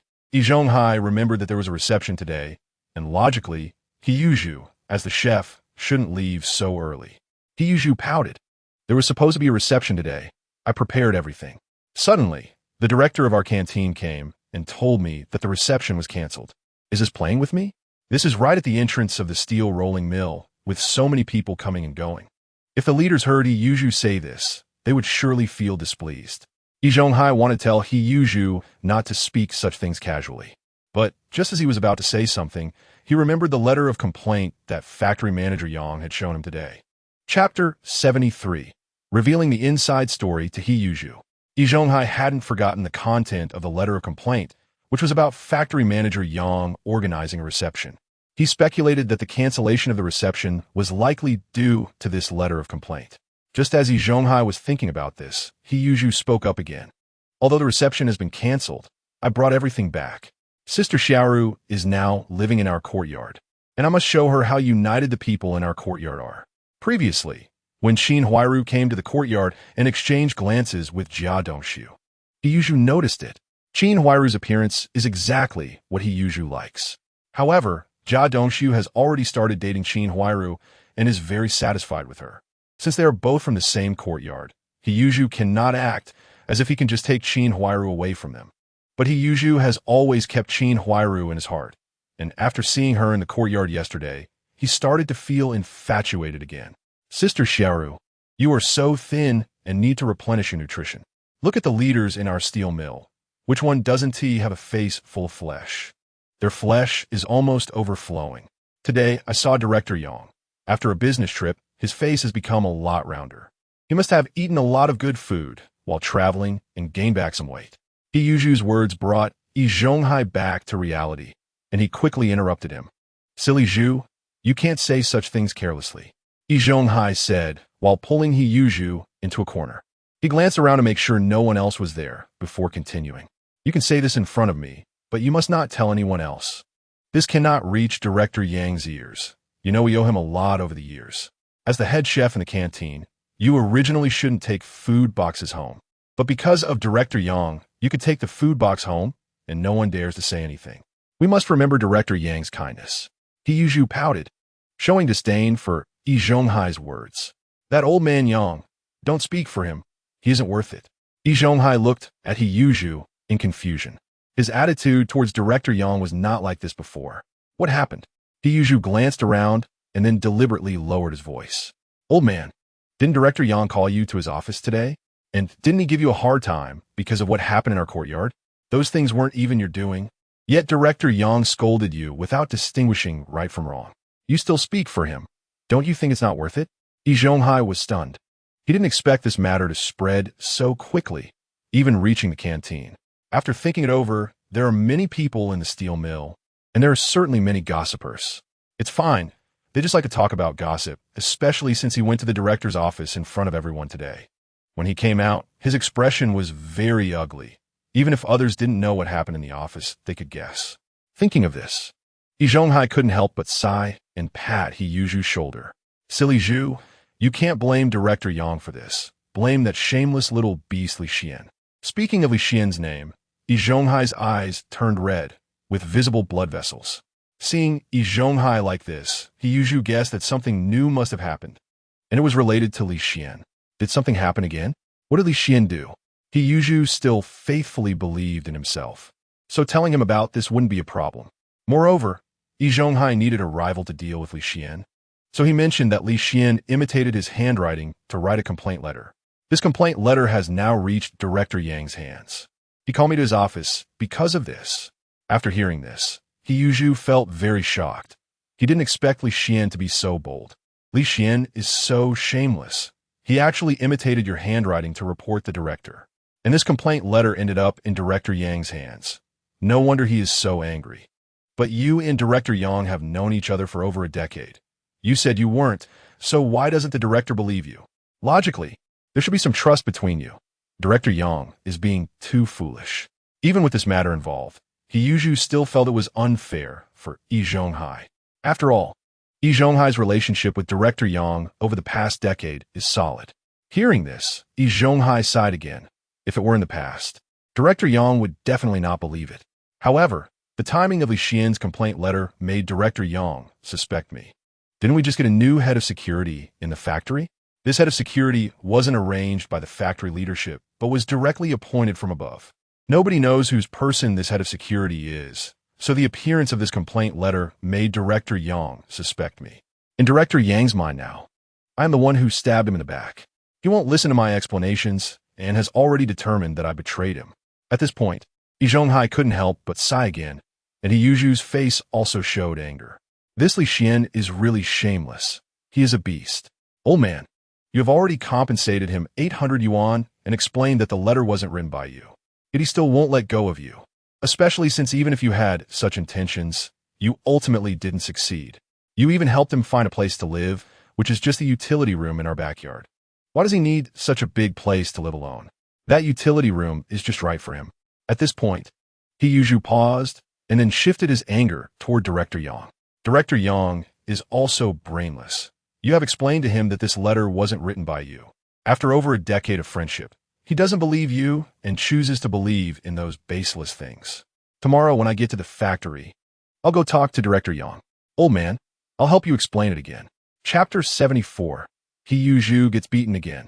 Yi Zhonghai waved his hand, refusing Yi Zhu's kindness. Silly Zhu, you absolutely must not go find Director Yang tomorrow. Everyone in the steel mill knows that we have a good relationship. If you speak for me at this time, it will definitely make Director Yang feel dissatisfied with you. He has already lost trust in me. I can't let anything happen to you. After all, I still need you to handle many things later. If you do well in the steel mill, I can rely on you. If you also get implicated, then I'm truly finished in the steel mill. I really don't know where Li Xian learned his skills. He actually imitated my handwriting so well. It can be said to be identical, convincing those who have seen my handwriting that it was written by me. Li Xian is really too sinister. Now no one is willing to believe me. After saying a few words, Yi Zhonghai sighed several times. He now feels extremely aggrieved. These things clearly weren't done by him, yet no one believes him. Everyone thinks it is him, and when he explains, they believe he is just quibbling. Yi Zhonghai now feels a sense of helplessness. Hearing Yi Zhonghai's words, Yi Zhu's eyes flashed with a crafty look. Old man, don't worry. I will definitely teach Li Xian a lesson one day. Let him know that we are not people he can offend easily, and that he won't be able to hang out in the courtyard anymore. Yi Zhonghai and Yi Zhu chatted as they returned to the courtyard. When they arrived, they found many people standing around, chatting with each other. Upon hearing someone enter, everyone instinctively turned to look. When they saw it was Yi Zhonghai, they deliberately lowered their voices but continued discussing among themselves, occasionally glancing back. Their eyes scrutinized Yi Zhonghai from head to toe, making him very uncomfortable. Although he couldn't hear what they were saying, he could guess with his toes that they were definitely talking about the events at the factory. He glanced at those residents and noticed that a few people who worked at the steel mill had returned, likely sharing what had happened at the factory with the others in the courtyard. The residents of the courtyard would often sit outside on stools, soaking up the sun and discussing various matters related to the courtyard. Not only did Yi Zhonghai think of this, but Yi Zhu also guessed what they were talking about. This made Yi Zhu, who was loyal to Zhonghai, unable to contain himself any longer. He rolled up his sleeves and wanted to teach them a lesson. However, just as he took a step forward, Yi Zhonghai pulled him back and shook his head. Silly Zhu, you mustn't act impulsively. You can't lay a hand on them. I'm no longer the big shot in the courtyard, and no one will listen to me anymore. If you hit them, they will definitely escalate the matter, and it might even reach the police station. If that happens, you'll be affected in your job at the steel mill. As Yi Zhonghai said this, he shook his head again. His words were like a bucket of cold water splashed on Yi Zhu, extinguishing the fire in his heart and making him lower his sleeves. However, Yi Zhu still felt dissatisfied with the residents of the courtyard. Big uncle, you've contributed so much to the courtyard and have always played the role of the big uncle diligently. Just because of some trivial matters, they keep talking about you. I feel unfair about it. Yi Zhonghai's expression darkened. Don't worry, I know what I'm doing. This matter won't last long. I will definitely find a way to deal with Li Xian and make him pay for what he has done. After saying this, Yi Zhonghai led Yi Zhu towards the central courtyard to prevent Yi Zhu from losing control of his anger and getting into a fight with the residents. He had already been worn down. He couldn't let Yi Zhu be worn down as well. As they walked a couple of steps forward, they saw Li Xian sitting at his doorstep, casually eating sunflower seeds while watching the happenings in the courtyard. Seeing Li Xian's relaxed demeanor reignited Yi Zhu's anger. This time, he couldn't hold back. He quickly walked up to Li Xian and pointed his finger at his nose, shouting, Li Xian, you are a beast. No matter what, Big Uncle is your elder. He has already compensated you. Why do you still keep holding on to him? Li Xian stood up, and in the blink of an eye, knocked Yi Zhu down to the ground. What are you, Yi Zhu? You dare to point your finger at me and scold me? I see you really have a short memory. Do you need me to beat you every day for you to feel satisfied? Seeing this scene, Yi Zhonghai quickly rushed over, crouched down beside Yi Zhu, and checked his injuries. Despite Li Xian's fierce appearance, Yi Zhonghai still extended his hand, pointing at him and saying, Li Xian, we are all residents of the same courtyard. Why can't we talk things out? How can you lay a hand on Silly Zhu? Look at what you've done to him.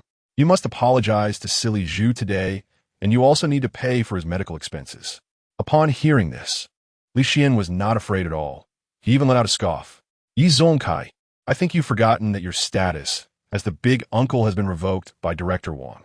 You still think you're the respected big uncle? Even if I beat Yi Zhu, so what? This matter is none of your business.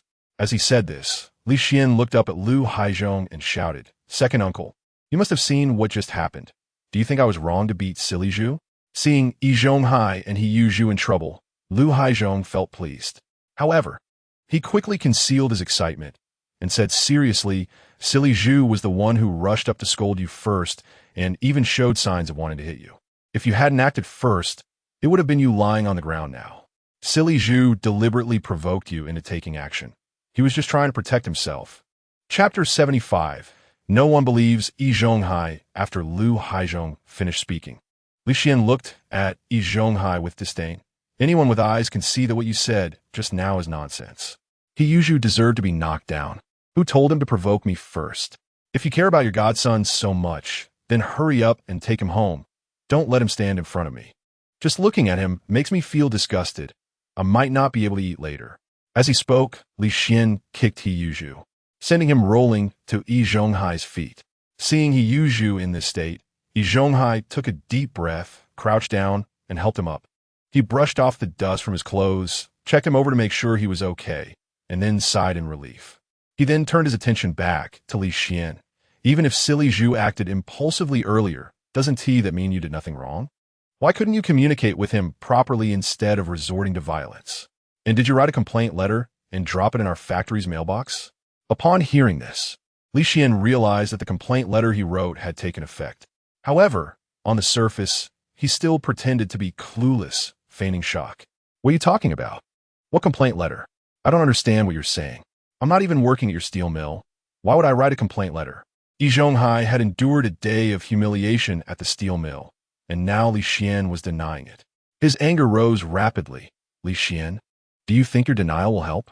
I know you wrote the complaint letter in my handwriting and sent it to the steel mill's mailbox. You could have just written it. Why did you have to imitate my handwriting, and now people recognize it? You're doing this on purpose, making me pretend I know nothing. You're not a decent person. As Yi Zhonghai said this, the onlookers around them gasped in shock. They only knew that Yi Zhonghai had gone to Director Yang today and had been severely reprimanded, but they didn't know the details. Hearing Yi Zhonghai say this made it clear that the complaint letter was the issue. How to get tied to the complaint letter? Writing a complaint letter was one thing, but sending it to the factory was another. They thought it was the happenings in the courtyard that made Director Yang angry. But it turned out there was also a complaint letter involved. Li Xian shrugged and showed an innocent expression, then looked at the residents watching the scene. Our big Uncle Yi Zhonghai is getting more and more outrageous. He doesn't dare to admit to his own actions. Just pour all the dirty water on my head and insist that this matter was caused by me. The letter I wrote for his nephew, and the guarantee I wrote for the old lady. Now even the report letter about the steel mill, don't blame it on me. Those things are in black and white. Anyone can see them. How can one be so shameless to deny it and throw dirt on others? How can one be so shameless? I now suspect that Yi Zhonghai has not given up on wanting to cut off the Li family's lineage. Otherwise, why is he always looking for trouble with me? Pouring dirty water only on my head? After Li Xian finished speaking, the residents of the courtyard nodded in agreement with him. The familiar taste when it comes to shamelessness. Truly no one can surpass Yi Zhonghai. The words on that paper are written in Yi Zhonghai's handwriting. No one else can imitate it. Yet he insists it was written by someone else. I suspect Yi Zhonghai wants to frame Li Xian, but he doesn't know how, so he wrote a report letter. I also agree with this statement, and when it was discovered, he poured dirty water on Li Xian. Yi Zhonghai can always refresh people's lower limits, becoming more shameless each time. Yi Zhonghai thought the residents of the courtyard might not stand by him, might not believe his words, but he didn't expect them to trust Li Xian so much, and the words spoken were increasingly harsh. He couldn't clear his name even if he jumped into the Yellow River. If this continues, he is truly finished.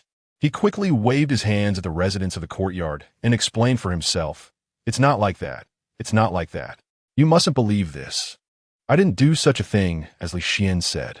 "Such things I can't do once, twice, or 3 times. Yi Zhonghai am not that foolish. Moreover, why would I write such things to put myself in a bad position? You mustn't be misled by Li Xian. Today I'm unlucky. Maybe next time it will be you." Li Xian stood by with his arms crossed, watching Yi Zhonghai argue. He clicked his tongue twice, shook his head, and then showed a sarcastic smile. "Yi Zhonghai, you really are the epitome of shamelessness. At this point, you can still say such things. Your handwriting is uglier than a dog's paw. Who can imitate that? Apart from you, who can write exactly like you? Not only is your handwriting ugly, but you're also ugly. No wonder there's a saying that ugly people cause trouble." The residents of the courtyard nodded again in agreement with what Li Xian said. Yi Zhonghai had truly never seen someone as shameless as you. You still say we will be unlucky. Are you planning to write another letter and blame us next time? I guess whoever you want to harm, you will blame it on them. I've seen many people wanting to cut off others' lineage, but I've never seen someone as ugly while doing it as Yi Zhonghai. Yes, clearly everything is in black and white, yet you insist you didn't do it. Lu Haizhong, who had been watching from the side, felt it was time for him to make his appearance, walking out with his hands behind his back and his belly out. He looked at Yi Zhonghai seriously. "Old Yi, I have to say something about this. Once or twice is fine, but how can it be a 3rd time? Still thinking of blaming others? How has your awareness dropped so low? I'm telling you, this cannot continue. I am the person in charge of this courtyard now, and I must remind you that such thoughts cannot exist anymore. If I find out, I can only call Director Wang over. After all, Director Wang said that any issues in our courtyard can be reported to her." Chapter 76. The situation is not optimistic. Yin Bugui also cast a disdainful glance at Yi Zhonghai, feeling that his actions were truly shameless. Oldie, we are of this age. We shouldn't do things we shouldn't do.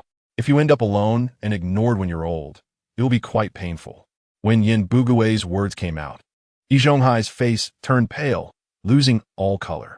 Although so much had happened, Yi Zhonghai was very anxious. But what worried him most was that when he grew old, no one would take care of him, or that he wouldn't live well in the courtyard and wouldn't have a stable old age. Yin Bugui's words were like a sharp knife stabbing Yi Zhonghai's heart, causing him pain. After glaring at Yin Bugui, Yi Zhonghai looked around at the residents of the courtyard who were watching the joke. Li Xian stood there with an innocent expression, pretending that everything had nothing to do with him. Yi Zhonghai knew that confronting Li Xian like this was meaningless and wouldn't change his situation. Thinking of this, Yi Zhonghai glared at Li Xian fiercely, then helped He Yuzhu up and returned home. Back at home, Yi Zhonghai let go of He Yuzhu's hand and kicked a bench in frustration. Li Xian, it must be Li Xian. He definitely wrote that report letter imitating my handwriting. Not only did he not admit to what he did, but he's also pretending to be innocent and clueless. The residents in the courtyard are also not very bright. They're all more foolish than pigs. The same thing has happened so many times, yet they don't find it strange. Fools. At this moment, He Yuzhu was in so much pain that he leaned against the table and pulled a bench over to sit down. Taking a deep breath, He Yuzhu looked up at Yi Zhonghai. Uncle Yi, right now no one in the courtyard believes you. They all believe Li Xian's words and stand by him. Yi Zhonghai did not respond to He Yuzhu's words because he was also very annoyed. He didn't know how to explain this matter to everyone or how to deal with Li Xian. He was certain that everything he suffered was done by Li Xian behind his back. But now he had no solid evidence in hand. And it was also very difficult to find evidence that could completely crush Li Xian. The main point is that his handwriting is completely irregular and hard to imitate. So as long as his handwriting appears, everyone will instinctively believe it was him. Even if he tells everyone that Li Xian is imitating his handwriting, no one will believe him. At this moment, Yi Zhonghai deeply regretted not practicing his handwriting well in the past. If he had practiced well, such a situation would not have occurred. Just as Yi Zhonghai was silent, not knowing what to do about this situation, Hua and Auntie Yi came. Zhonghai, I heard the residents in the courtyard say that Director Yang criticized you today. Hearing this, Yi Zhonghai sighed again. If it were just a criticism, that would be fine. Things are not that simple. I estimate that I will soon lose my support from Director Yang. The deaf old lady's face instantly changed. What happened? How can it be so serious? You and Director Yang of the steel mill have known each other for over 10 years. At that time, he was just a workshop director, and you had a good relationship. Logically speaking, how could a relationship of over 10 years just disappear? What exactly happened? Immediately after, a sigh sounded from inside the house, coming from Yi Zhonghai. It's not that something happened that caused our relationship to deteriorate, but he thinks I am a traitor. When Yi Zhonghai said this, the deaf old lady was taken aback, almost unable to hold onto her cane. What exactly happened? A vicious look crossed Yi Zhonghai's face. It's that little beastly Xian again, scheming behind my back to harm me. This time, he imitated my handwriting and wrote a letter of complaint, which he sent to our complaint mailbox. He recounted everything that happened at the steel mill, word for word, telling the deaf old lady everything. He now needed someone to discuss how to resolve this matter. Li Xian's imitation of my handwriting was so convincing that anyone who saw it would believe it was me who wrote it, and they wouldn't trust my words. His intentions were truly malicious, writing a complaint letter to our steel mill at this time. This could ruin me. When I learned about this, I explained to Factory Director Yang that the letter was not written by me. But Director Yang didn't believe me. He was convinced that I was the one reporting him from behind. The deaf old lady was also furious and pounded her cane on the ground to vent her anger. Li Xian is just a little beast. He has harmed you twice already, and that's not enough. He wants to harm you again. We didn't settle scores with him before, and he really thought we were easy to bully. Today, no matter what, I have to take a stand for us. I want to smash the glass at his house. Hearing this, Yi Zhonghai was startled and quickly stood up from his chair, blocking the deaf old lady. Old lady, you absolutely cannot go. Don't forget what Director Wang said, and the neighborhood committee has been educating you recently. Last time Director Wang came, he said you should reflect on the issues in the courtyard. If such a situation arises again, you will be locked in the little black room at the neighborhood committee to reflect on your issues. So at this moment, you must not go smash Li Xian's windows. Upon hearing this, the deaf old lady stopped in her tracks, and then Yi Zhonghai said something else. Factory Director Yang was very angry today and told me that if I reported the matter to the Ministry of Industry, he would expose all my past misdeeds. If I go smash Li Xian's windows now and provoke him, he might really write a complaint letter to the Ministry of Industry. Director Yang knows many people at the ministry. If the complaint letter goes there, he will definitely find out. When he sees the handwriting in the letter, he will certainly think it was written by me and won't believe that it was Li Xian who imitated my handwriting. Chapter 77. What's the deal with the complaint letter? After Yi Zhonghai finished speaking, the deaf old lady's heart sank.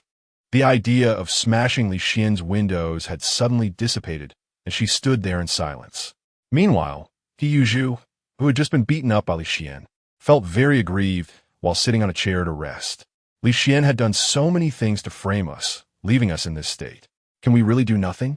Just swallow our grievances?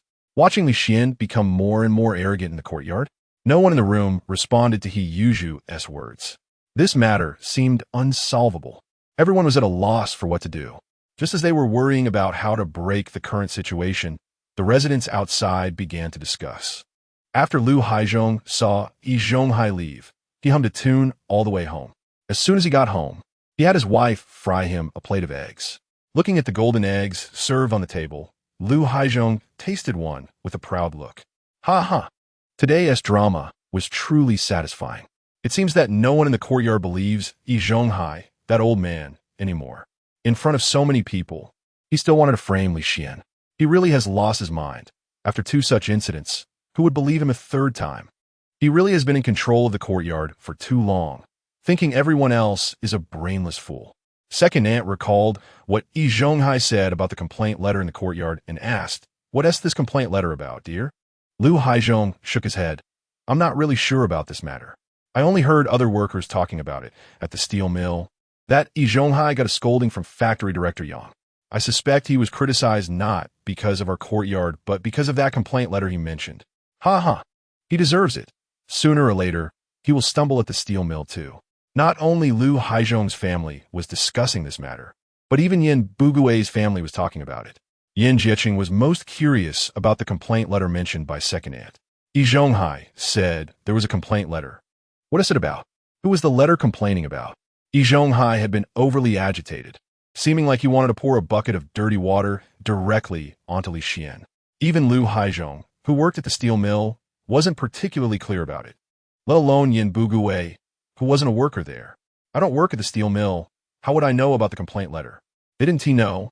And I had no way to find out about this news. But judging by Yi Zhonghai's character, he probably reported someone at the factory whom he didn't like. In the courtyard, you should have heard those who work at the steel mill say that he carries himself like he is above everyone else, looking down on everyone. It seems that the recent events in the courtyard have made him irritable, and he saw someone at the steel mill that he didn't like. So he wrote a complaint letter to report them. Then he thought to use this complaint letter to throw dirt on Li Xian. If he could successfully throw this dirt on Li Xian, it would be great news for Yi Zhonghai. Not only would it bring someone he didn't like under investigation, but he could also frame Li Xian. Although Yi Zhonghai had fallen into this predicament, I have to admit that sometimes he is quite clever. After Yin Bugui finished speaking, Yin Jiaqing was left in shock. Dad, no way. Yi Zhonghai usually seems quite righteous. Could his thoughts be so malicious? Yin Bugui shook his head. I'm not particularly clear on the specifics. After all, I'm not at the steel mill. But based on what I know, my inference shouldn't be too far off. I've warned you before to keep your distance from Yi Zhonghai. This is the reason. He is always plotting against others. And you never know when you might get caught up in his schemes. Yin Bugui's words made everyone present gasp. Although recent events had changed their perception of Yi Zhonghai, it hadn't reached such an extent. But after Yin Bugui spoke today, they realized how terrifying Yi Zhonghai was and decided they must keep their distance from him in the future. When Lu Xiaoyi was having a meal with Su Damao, she couldn't help but ask about this matter. Damao, have you heard about Yi Zhonghai writing a complaint letter at the steel mill? Who was that complaint letter addressed to?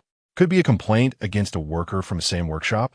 Su Damao shook his head, indicating he wasn't particularly clear about this matter. No one mentioned it. I only know that factory director Yang called Yi Zhonghai to his office today. When Yi Zhonghai came out, he looked dejected, probably having been criticized by factory director Yang. As for the matter of the whistleblower letter, I hadn't heard any rumors in the steel rolling mill. If Yi Zhonghai hadn't mentioned it himself today, I wouldn't have known. After saying this, Su Damao suddenly seemed to think of something, a half-smile appearing on his face. After this incident, Yi Zhonghai probably wouldn't have much trust left in factory director Yang. I estimate that Yi Zhonghai's days in the steel rolling mill won't be easy from now on. Lu Xiaoyi was very curious and quickly asked, "Why do you say that?" Su Damao smiled and explained to Lu Xiaoyi, factory director Yang and Yi Zhonghai have known each other for over a decade. They often socialize, and the entire steel rolling mill knows that factory director Yang trusts Yi Zhonghai a lot. Usually, he wouldn't get so angry over minor matters. But today he really scolded Yi Zhonghai at the factory. And since Yi Zhonghai mentioned the whistleblower letter tonight, there must be a connection between these two matters. When Yi Zhonghai just returned, he looked as if he wanted to tear Li Xin apart, which is probably due to that whistleblower letter. If it were just a simple whistleblower letter, factory director Yang might not have been so furious. After all, mutual reporting among subordinates isn't a big deal, and factory director Yang wouldn't bother with it. Chapter 78. Su Damao's bold speculation. Lu Xiaoyi was taken aback. Damao, are you suggesting that Yi Zhonghai is not reporting workers, but rather leaders? Su Damao's smile deepened. What if you think a bit bolder? Maybe Yi Zhonghai's whistleblower letter is reporting factory director Yang. Lu Xiaoyi was even more shocked. That's unlikely. They've known each other for so many years, and their relationship has always been good. He often brags in the courtyard about his friendship with factory director Yang. Su Damao smiled. Xiaoyi, sometimes you are too naive and think too simply. There are no real friends in this world, just interests. Someone like Yi Zhonghai is always thinking of taking advantage of the Li family, but on the surface, he puts on a facade. Knifing factory director Yang in the back, what does that count as? I suspect that a bigger interest has appeared before Yi Zhonghai, tempting him to write that whistleblower letter. Our factory's new head of security was directly arranged by the higher-ups, not decided by the factory's leadership, and without informing factory director Yang and the others. Writing a whistleblower letter at this time would definitely catch the attention of the higher-ups. But unexpectedly, this whistleblower letter didn't end up on the desks of the higher-ups. It landed in factory director Yang's hands. After so many years of friendship, do you think factory director Yang doesn't recognize Yi Zhonghai's handwriting? He must have recognized it, which is why he called him into the office and scolded him severely. Yi Zhonghai is unlucky, and he deserves it. Who told him to be so bad? I estimate that when factory director Yang talked to Yi Zhonghai, he spoke particularly harshly. Perhaps this support has been lost. This old guy always thinks he is the smartest, but little does he know he is the one with the least sense. How could someone who could be a factory director not have some means? He thought a single whistleblower letter would be enough to succeed. After listening to Su Damao's words, Lu Xiaoyi gasped, realizing there were so many twists and turns involved. I think your idea is still a bit too bold. It probably isn't that serious. Su Damao showed a confident smile. My speculation is likely not far off. Xiaoyi, I tell you, factory director Yang's support has already fallen. Yi Zhonghai won't be able to stir up any more trouble. Jia Dongxu was eating meat heartily, and her foul mouth only quieted down when she was eating. Once she had eaten enough, she let out a big burp, then reluctantly stopped looking at the plate of meat as she was getting full. Yi Zhonghai, that old guy, has money but pretends to be poor in front of us. That money should belong to our Jia family. If he gave it to us earlier, it would have been the same instead of making our family eat steamed buns and pickled vegetables every day or just boiled greens.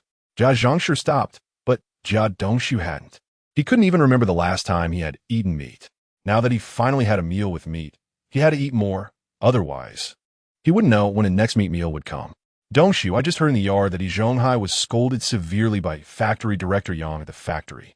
Do you know about this? What exactly happened?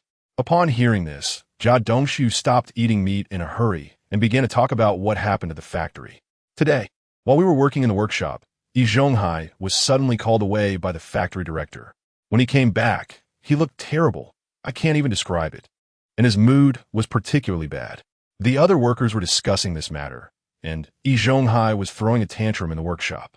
When our workshop director came, he didn't listen to him at all and directly thought he was causing trouble. Then he was fined a day's wages. If he hadn't been scolded by factory director Yang, he wouldn't have returned looking so awful. Upon hearing this, Jia Dongxu immediately smiled. Then factory director Yang must have scolded Yi Zhonghai particularly harshly, perhaps even cursing his ancestors for 18 generations. That old guy, Yi Zhonghai, deserves to be scolded. Someone needs to scold him more. Otherwise, he would know to actively send money to help our Jia family. Qin Huairu, who had barely eaten any meat, felt speechless upon hearing the conversation between Jia Dongxu and Jia Dongxu. No matter how many times Yi Zhonghai was scolded, it had nothing to do with whether he would help their Jia family. But Qin Huairu didn't voice her thoughts. She knew that even if she said it, they wouldn't listen. She might even get scolded by Jia Dongxu, so she wouldn't do something thankless. Jia Dongxu, however, completely agreed with Jia Dongxu's words. Mom, you're right. If he had sent money to help us earlier, there wouldn't have been so many problems. I've thought about it recently. We should eat Yi Zhonghai's food from now on. Later, we could take more money from him, and when he gets old and can't earn money anymore, we'll trick him out of all his money and then ignore him. Upon hearing this, Jia Dongxu nodded excitedly. Dongxu, you think ahead. That old guy is nothing now. Besides having a bit of money, he is of no use. Saying this, Jia Dongxu and Jia Dongxu became particularly animated, already calculating how to take everything Yi Zhonghai had and then push him aside. Meanwhile, Li Xian at home wasn't thinking about this matter. He was engrossed in a hand-copied novel. In this era, there were no electronic devices or entertainment options. Li Xian hadn't bought a radio, so there was nothing to listen to. After dinner, the only things one could do were either sleep or sit at the door and look at the sky. Fortunately, these past 2 days, when Li Xian went to work, a colleague had lent him a hand-copied novel. Otherwise, Li Xian would have already stripped off his clothes to lie down and rest. While Li Xian was deeply absorbed in the novel, suddenly, he heard the voice of the system in his mind. Detected that the host launched a counterattack against Yi Zhonghai and successfully made him lose his support, Director Yang. Chapter 79, Next Counterattack Target, Reward. 50 pounds of white rice, 50 pounds of pork, system space expanded by 20 square meters, small note function. Upon hearing the system's voice, Li Xian put down the hand-copied novel in his hand, and the smile on his face deepened by 2 points. It seems that this report letter was not written in vain. Yi Zhonghai's biggest support, Director Yang, has fallen. Thinking of this, a proud smile appeared on Li Xian's face. When Li Xian obtained the memories of his predecessor, he also learned that a new head of the security department had arrived at the steel mill. Moreover, this head of the security department was directly arranged by the upper department leaders. Logically speaking, such an important position as the head of the security department should have been discussed with the factory leaders by the upper leaders. However, there was no such procedure, which indicates that the upper department leaders do not trust the leadership of the steel mill, or they might have received reports and heard other side news, suspecting that there are issues with the leadership of the steel mill, wanting to arrange someone to investigate. When Li Xian watched TV dramas in his previous life, he also saw Director Yang and Deputy Director Li of the steel mill. They often opened a small stove inside the steel mill, and each time they had the best food. Sometimes they even brought He Yuzhu to the homes of those big leaders to cook for them. Through these observations, Li Xian had some ideas, so he wrote a report letter at that time. If this report letter successfully reaches the hands of the upper department leaders, then Director Yang will fall. As the biggest support for Yi Zhonghai, once he falls, Yi Zhonghai will have no good days ahead. But if the report fails, it means that this report letter has fallen into the hands of Director Yang. Seeing handwriting identical to that of Yi Zhonghai on it, no matter how he explains, Director Yang will not believe it. Then there will be more suspicion between the two, and Yi Zhonghai, this biggest support, will still be gone. So regardless of whether it succeeds or fails, the final result is the same. Yi Zhonghai will lose this support. Yi Zhonghai has always been used to showing off in both the courtyard and the steel mill. Every day, he acts like a big shot, and if he loses this support, he will have no good days ahead. This is a huge drop and is no different from falling off a cliff for Yi Zhonghai. Li Xian speculated that Yi Zhonghai is probably at home thinking about how to solve this matter. He must be anxious, like an ant on a hot pot. The sinister smile on Li Xian's face deepened a few more points, but then he thought of the rewards the system gave him. As for those material rewards, Li Xian is not very interested now. Because every reward contains those items, his system space is almost overflowing. However, now it has expanded by 20 square meters, which means he can store a lot of things. What Li Xian is most interested in is still the small note function given to him by the system. Li Xian learned specifically about the function of this small note from the system. The system also provided an explanation. The small note can be sent to a specified location at will. It can even be accurately sent to a stone or a stick. This small note can be used for communication with people around him, and Li Xian couldn't help but smile. He thought he could use this small note function to deal with the people around him. Yi Zhonghai can no longer stir up any waves. He needs to find another target to deal with. Li Xian can imitate everyone as handwriting, so he doesn't care who the target he chooses is. As long as he wants, that person will definitely have bad luck. The first face that appeared in Li Xian's mind was Yi Zhonghai's. Yi Zhonghai follows Yi Zhonghai all day long, using his muscular strength to help him. He has always been showing off in the courtyard and the steel mill with Yi Zhonghai. Since that's the case, then it's time to teach him a lesson and let him taste Yi Zhonghai's flavor. Thinking of this, Li Xian casually found a clean piece of paper at home and began to write hard. The weather outside today is very nice, with clear skies and a gentle breeze. Facing such good weather, Yi Zhonghai's mood is anything but good. Last night, Yi Zhonghai tossed and turned in bed, hardly sleeping at all. He knows very well that Li Xian is imitating his handwriting to frame him, but he can't find any solid evidence. At the same time, he is also afraid of Li Xian. If he writes another letter to the Ministry of Industry, then he will be finished. Director Yang is a person who keeps his word. He will definitely reveal all the things he has done before. If those things are exposed, he will have no way out. Therefore, Yi Zhonghai spent the whole night in anxiety. This also led to Yi Zhonghai increasingly hating Li Xian, resenting him for putting him in this situation.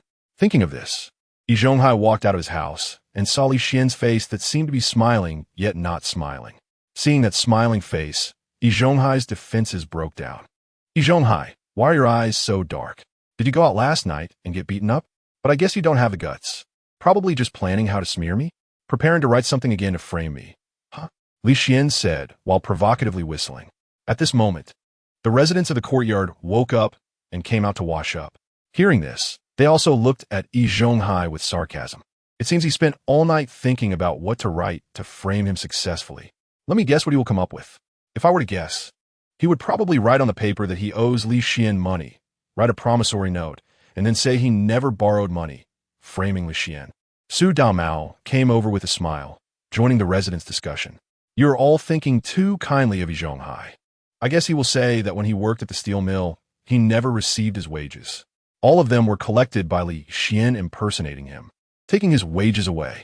Then he will make Li Xian and the steel mill compensate him. After Su Damao finished speaking, the residents burst into laughter.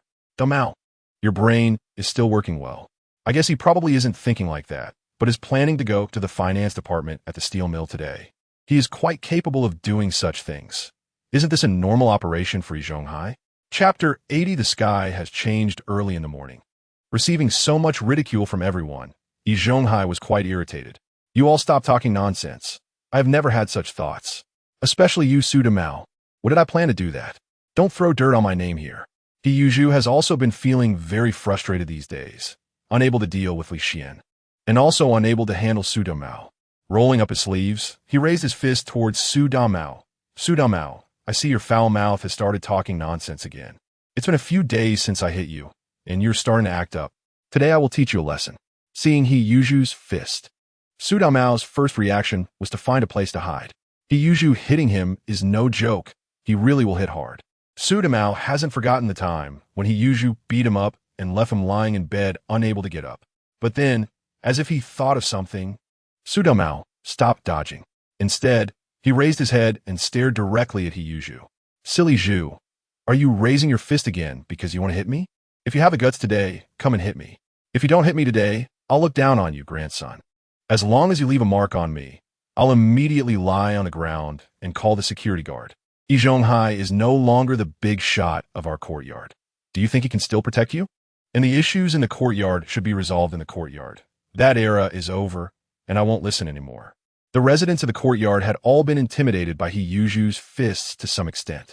Some had even been beaten by He Yuzhu. And when they heard Su Damao's words, they all stood up. Damao, you're right. Director Wang said before that any issues can be resolved through the street office. Silly Zhu, do you still think the courtyard is the same as before? Don't be too arrogant. Today, if you dare to make a move, even if Damao doesn't go for the security guard, we will. The courtyard is not yours. You can't just hit people whenever you want. The residents glared fiercely at He Yuzhu, which made him freeze on the spot. Initially, using fists to solve problems was a signal from Yi Zhonghai to him. Later, He Yuzhu enjoyed the thrill that fists brought him and his status in the courtyard. He gradually got used to solving problems with his fists, and then Yi Zhonghai would clean up after him. But just now, the word from the residents and Su Damao made He Yuzhu realize something. That kind of life he had before was gone forever, and now no one would clean up after him. Thinking of this, He Yuzhu awkwardly withdrew his hand. At this moment, Li Xian, who had been watching from the side, spoke up, staring intently at Yi Zhonghai. Yi Zhonghai, why are you just standing there? Not speaking? Don't tell me Su Damao hit the nail on the head. You're not really going to go to the steel mill to find the finance department, saying you haven't received a single cent of salary, are you? All those signatures before were forged by me, and I took all the wages. You're not seriously planning to do that, are you? You shouldn't be, right? Yi Zhonghai's face turned a shade of purple, with veins bulging in his neck, especially with Li Xian's last sentence, paired with his provocative expression. Yi Zhonghai almost couldn't hold himself back. Li Xian, wait until I find evidence. I will definitely expose your true colors in front of everyone. Let everyone see how black-hearted you are. Just wait. Yi Zhonghai didn't dare to say this too loudly, specifically moved close to Li Xian, speaking in a voice only they could hear. After saying this, Yi Zhonghai didn't even want to spare a glance at Li Xian and turned to leave. Just after taking 2 steps, before he could exit the courtyard, Li Xian's voice came from behind. This old thing, Yi Zhonghai, is getting worse. Just a few words broke him. I guess my previous words accidentally touched on his sore spot. I actually feel a bit sorry for him. He can't have children, so he can only scheme against others to support himself in old age. But what's the use of scheming back and forth? Maybe in the end, he'll be left all alone. By then, he'll rot at home, and no one will notice. The residents of the courtyard nodded in agreement with Li Xian's words. Upon hearing this, Yi Zhonghai lost his footing and nearly fell. But luckily he caught himself on the doorframe. He gritted his teeth and said, Li Xian, you beast, I won't let you have it easy. After saying this, Yi Zhonghai didn't dare to stay for a moment longer and left the courtyard as fast as he could. If he stayed any longer, he feared he would be driven to anger. After exiting the courtyard, Yi Zhonghai quickly walked to the steel mill and entered his workshop. Although he wouldn't have to endure Yi Zhonghai's harsh words in the workshop, he wouldn't hear any good words either, nor would anyone give him a good face. The events in the courtyard had already spread among the workers of the steel mill. They looked down on Yi Zhonghai, thinking he was too shameless for wanting to take advantage of the Li family's misfortune. This was something that could not be accepted, and such a person deserved to be punished severely. Moreover, he had left the office of the factory manager looking grim the previous day. Now the entire steel mill was saying he was scolded harshly by the factory manager. Some had even started to speculate whether the factory manager supporting Yi Zhonghai was about to fall from power. Therefore, Yi Zhonghai's situation in the workshop was also very poor. The moment he entered the workshop, the workers began to whisper among themselves. I had noticed before, but today it seems Yi Zhonghai's movements while making parts are getting more and more awkward. I think it's really awkward. If you hadn't said anything, I wouldn't have noticed. What's going on? It's probably because ugly people do ugly things. Hearing these words, Yi Zhonghai's face turned dark with anger. His first reaction was to argue with them. But then, thinking about what happened in the workshop yesterday, Yi Zhonghai suppressed that thought. If he really argued with them, the workers in the workshop would all come to criticize him. Not only that, but even the workshop director wouldn't stand on his side. He might even get fined a day's wage. Realizing this, Yi Zhonghai took a deep breath and tried to suppress his emotions, not letting them explode. Chapter 81. punishment in the factory, but when a person is down on their luck to a certain extent, they can trip even while just standing there. At this moment, Yi Zhonghai was trying hard to suppress the anger within him, pretending not to hear those remarks. But just then, the factory's loudspeaker suddenly rang out. Attention everyone, there is an important announcement. Level 8 fitter Yi Zhonghai lacks collective awareness and is arrogant. He does not treat colleagues with kindness, but instead thinks all day of suppressing and excluding them, which has severely damaged the factory's image. Despite multiple efforts from factory manager Yang and other leaders to persuade him to change, Yi Zhonghai not only did not listen, but became even more extreme, committing countless wrongdoings. Now he is even causing trouble in the family courtyard of the factory, engaging in actions against the Li family and monopolizing discussions. His behavior has greatly impacted the factory. After extensive discussions and deliberations among the factory leaders, it has been decided to demote Yi Zhonghai to a level 6 fitter. All benefits will also be adjusted downward with this demotion, and he will be prohibited from participating in any promotion assessments for 5 years. Additionally, a fine of 1,000 yuan will be imposed. This is a formal notice. As the announcement ended, the entire workshop fell silent, and everyone stood there in silence. Yi Zhonghai, who was standing at the workstation holding a wrench, was also stunned, and the wrench fell from his hand. If Yi Zhonghai hadn't hurt himself, but someone had come to tell him, he would never have believed that the factory would impose such a severe punishment on him for this matter, demoting him 2 levels. Not only that, but he was also fined 1,000 yuan, making a total of 1,800 yuan in fines, including previous penalties. For Yi Zhonghai, this was not the most fatal blow. He had always taken pride in being a level 8 fitter, but now he was just a level 6 fitter, which meant he would no longer receive such good treatment in the steel mill. Furthermore, the salary of a level 6 fitter was not as high as that of a level 8 fitter, with a difference of over 20 yuan. After 5 years, I can't even imagine how much that would be. He has no one to rely on for retirement. The only support he has is the money he has earned.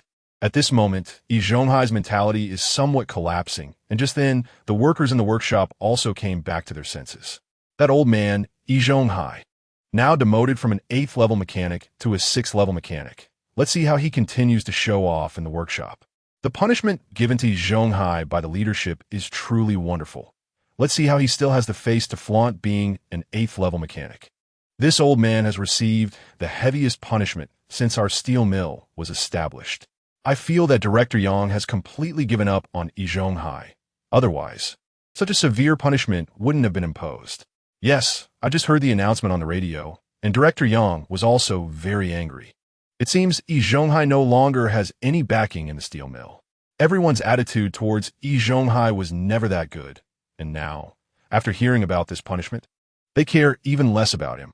So in discussing these matters, they didn't bother to consider how Yi Zhonghai would feel. These words naturally reached Yi Zhonghai's ears.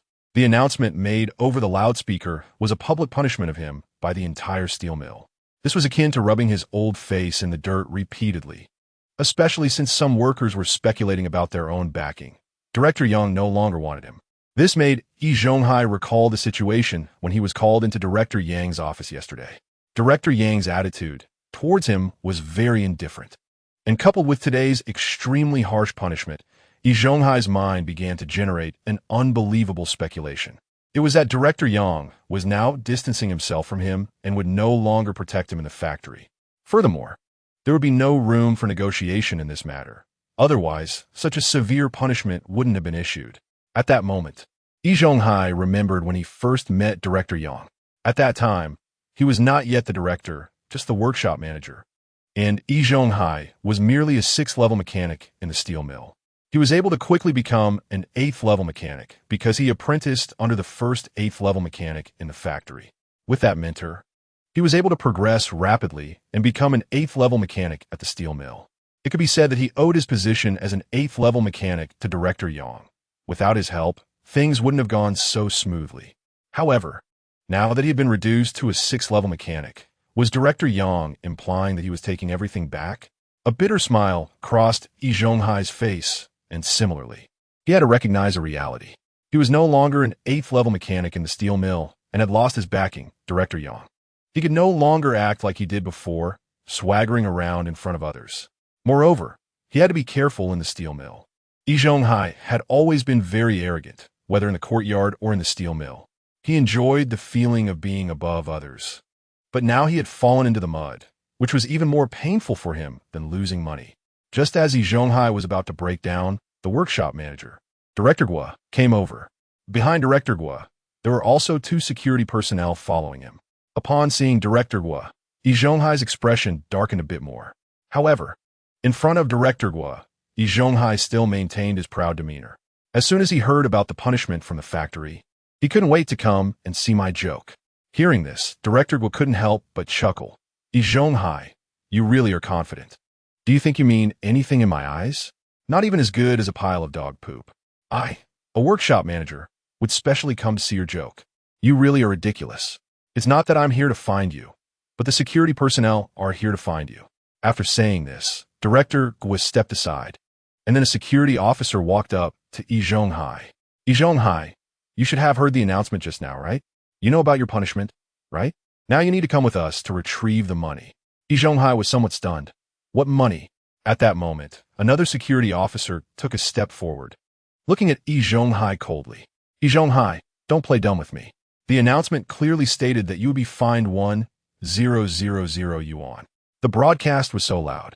You can't tell me you didn't hear it, right? Chapter 82. Must pay the fine immediately. Yi Zhonghai instinctively nodded. I heard it. But shouldn't the fine be deducted from my salary? The security officer looked at Yi Zhonghai with a half smile. That's correct. In the past, fines were indeed deducted from salaries. However, you are now just a 6th-level mechanic. If you're fined 1,000 yuan, it means you won't receive a salary for an entire year. A person like you with bad intentions should know that if you don't receive a salary for a year, you definitely won't work anymore. You'll just sleep all day in the workshop. The officer standing next to him immediately nodded in agreement. You're right. Our leaders have long guessed that you might do this. So after discussion, they changed the way your punishment is administered. You must pay the 1,000 yuan all at once to settle this fine. The workers in the workshop, who were watching the spectacle, couldn't help but laugh upon hearing this. Yi Zhonghai is truly impressive, making the leaders set a precedent for him in the steel mill. I've never heard of a fine that needs to be paid all at once. Fines were always deducted from salaries before. I have to say, Yi Zhonghai is indeed different from others. I think the leadership's decision is very correct. A bad person like Yi Zhonghai should not receive a salary, or he'll just sleep all day in the workshop. Yes, I agree. He must pay his fine all at once. It seems the leadership has truly given up on Yi Zhonghai. Otherwise, they wouldn't impose such a harsh punishment. He deserves it. Who told him to be so bad and do those shameless things? While everyone was enjoying Yi Zhonghai's misfortune, only one person's expression was very unpleasant, and that was Jia Dongxu. In Jia Dongxu's eyes, all of Yi Zhonghai's money was his money. Now that Yi Zhonghai has been fined 1,000 yuan, it's no different from the Jia family losing 1,000 yuan. Thinking of this, Jia Dongxu felt a pang of pain and couldn't help but curse Yi Zhonghai while standing there. What a dog thing. If he had just given this money to our Jia family, there wouldn't be so many problems. What a waste getting fined 1,000 yuan again. Always causing trouble. And now all the money benefits others. Jia Dongxu's eyes turned red with anger. At that moment, a thought also arose in Jia Dongxu's heart. He needed to quickly take away all the valuable things from Yi Zhonghai. If things continued like this, their Jia family would end up with nothing.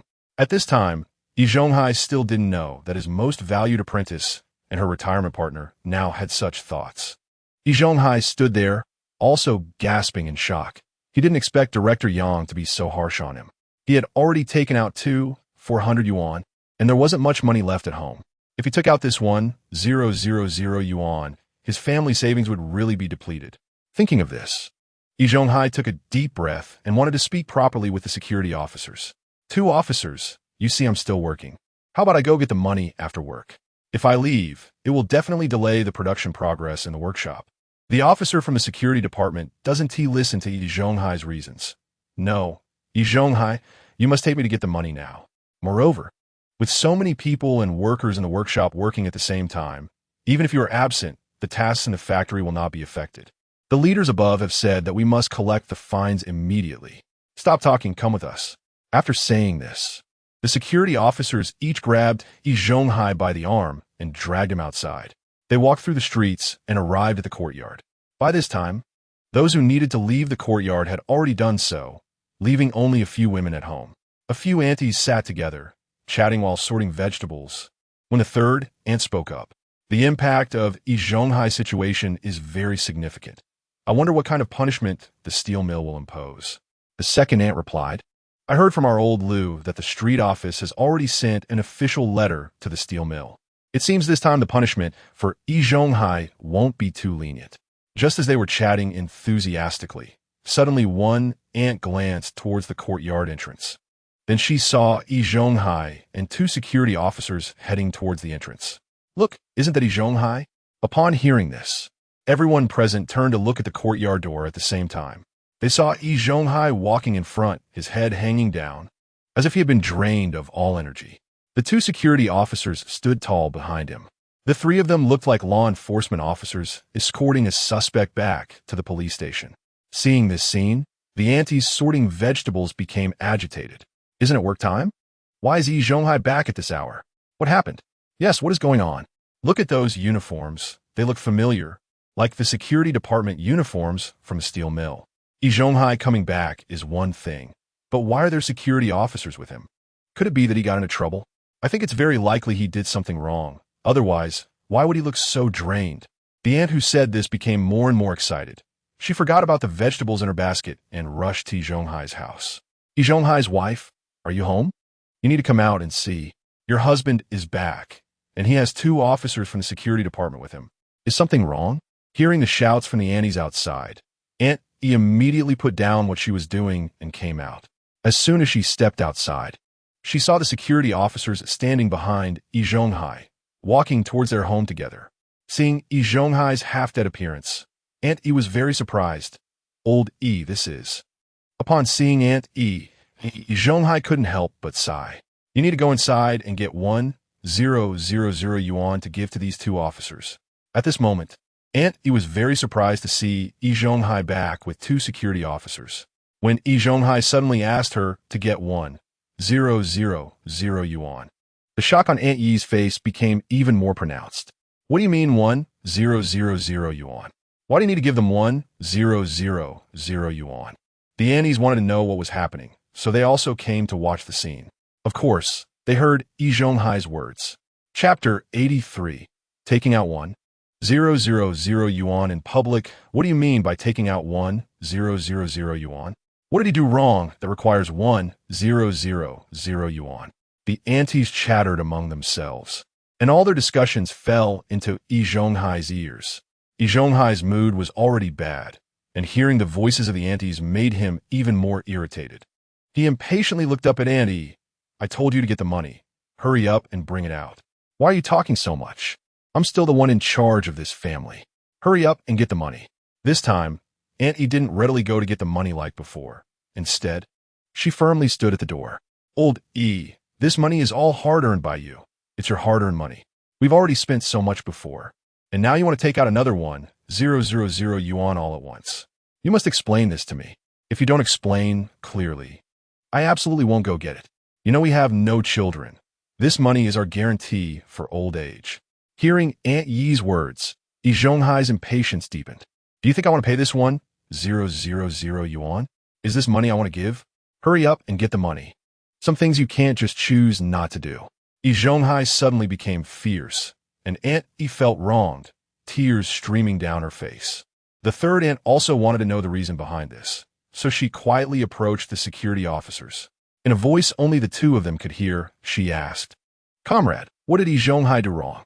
Why does he need to ask for 1,000 yuan as soon as he comes back? Can you explain? The security officer cleared his throat and said, Since you want to know the reason behind this, we will explain it clearly. We can't just take this fine without clarifying things. If rumors that are unfavorable to the steel mill spread because of us, it would be our fault. Yi Zhonghai originally wanted to spare you some embarrassment, but since your wife insisted on knowing the reason, we have to explain. After all, we can't let misunderstandings about the steel mill arise because of us. As the security officer spoke, Yi Zhonghai's head gradually lowered. He knew that the situation at the steel mill would soon spread to the courtyard, and this time it was the security officer personally informing them. However, he was not the only one working at the steel mill. There were others too.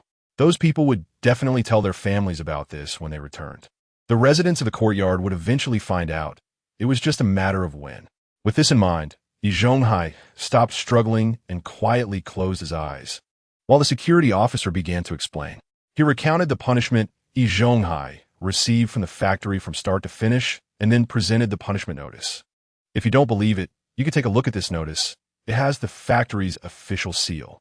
With the seal, there is absolutely no mistake, and no one would forge it. He felt as if she had been struck by lightning, standing there in a daze.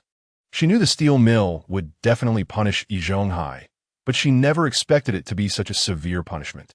Not only was Yi Zhonghai's rank reduced by 2 levels, but he also had to pay a fine of 1,000 yuan. And he had been married to Yi Zhonghai for several years, and in all that time, she had never heard of such a serious punishment. But today she heard it, and it was a punishment against Yi Zhonghai. And he found it hard to accept this outcome, but the notice could not be faked. Standing there, he looked incredulous, while the surrounding aunties were excited. Director Wang had said they would report this matter to the steel mill, and it seemed to be true. It is estimated that the leaders of the steel mill also feel embarrassed, which is why they impose such severe penalties. Who told Yi Zhonghai to have such bad intentions? He was determined to take advantage of others. Yi Zhonghai has fallen to this point. He can't blame anyone else but himself. And it seems he's going to suffer a huge loss again today. He previously spent over 2,000 yuan and now has to pay over 1,000 yuan, totaling more than 3,000 yuan.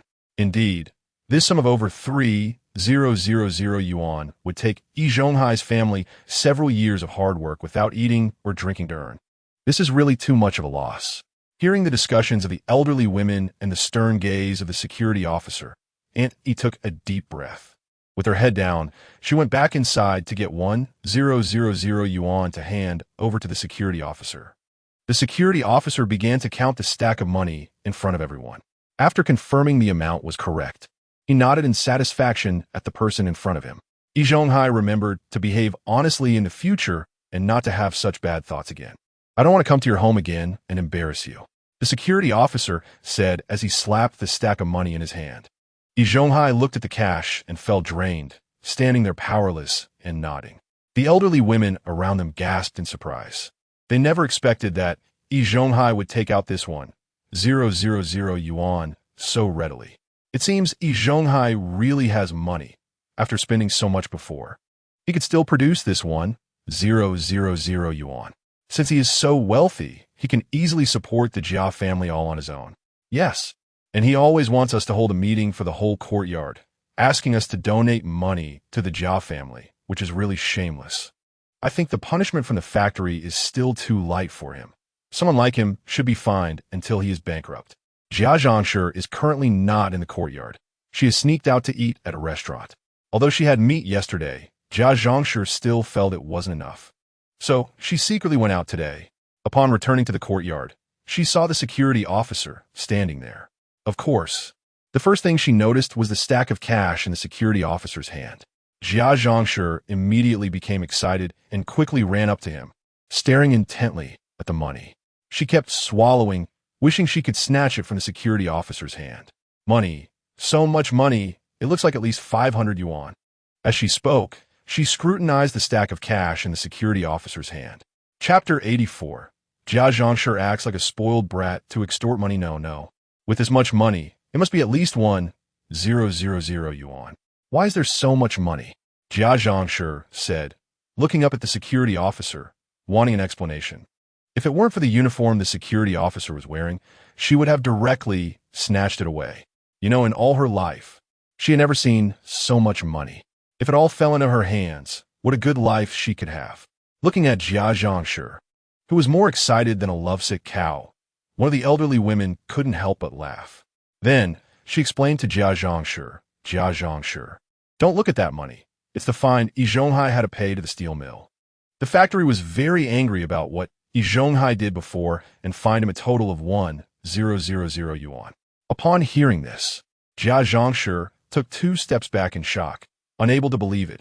A fine of 1,000 yuan? Jia Dongxu stood there dumbfounded, but soon, an unnamed rage began to burn fiercely in her heart. Yi Zhonghai, you useless old fool. You can't even keep your own money.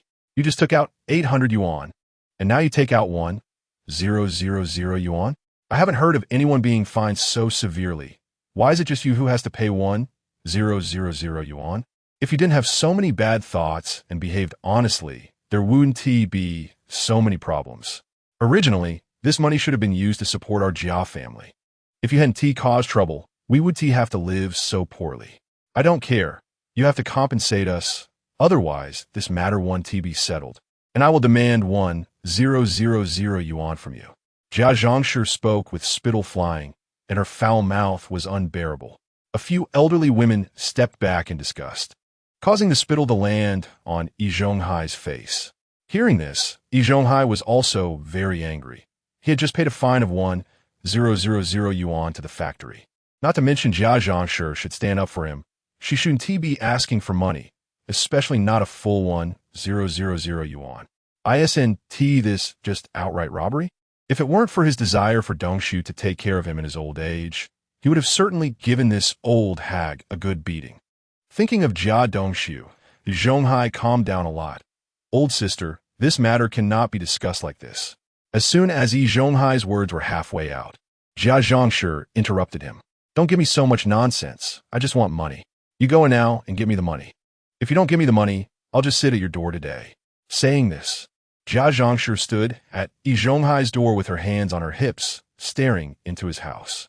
It seemed that unless Yi Zhonghai took out the money, she would not leave. Seeing Jia Dongxu like this, Yi Zhonghai's face was incredibly ugly, even worse than if he had eaten shit. How could this old hag be so unreasonable? Shameless. And he thought about how she had just taken out 1,000 yuan from her home, which had reduced their retirement funds significantly. She felt uncomfortable, and now seeing Jia Dongxu throwing a tantrum and asking them for money, Aunt he couldn't hold back and squatted down crying. The elderly women beside her saw this and didn't come forward to comfort her. Instead, they stood by laughing at the whole scene. The security officer, in principle, should have left the courtyard after receiving the money. However, seeing this scene, he felt there was a show to watch and forgot to leave. He never expected there would be so much drama in this courtyard, with such a shameless old woman present. This was also the first time he had seen something like this. He had just been startled. However, this was normal. Since Yi Zhonghai, as a prominent figure in the courtyard, wanted to take advantage of others, what good could the residents be? A crowd gathered around to watch the commotion at Yi Zhonghai's house, observing Jia Dongxu throwing a fit. This made Yi Zhonghai feel a great headache, and he had no choice but to ask someone to bring out the deaf old lady. However, when the deaf old lady arrived, she didn't scare Jia Dongxu away, nor did she make her leave.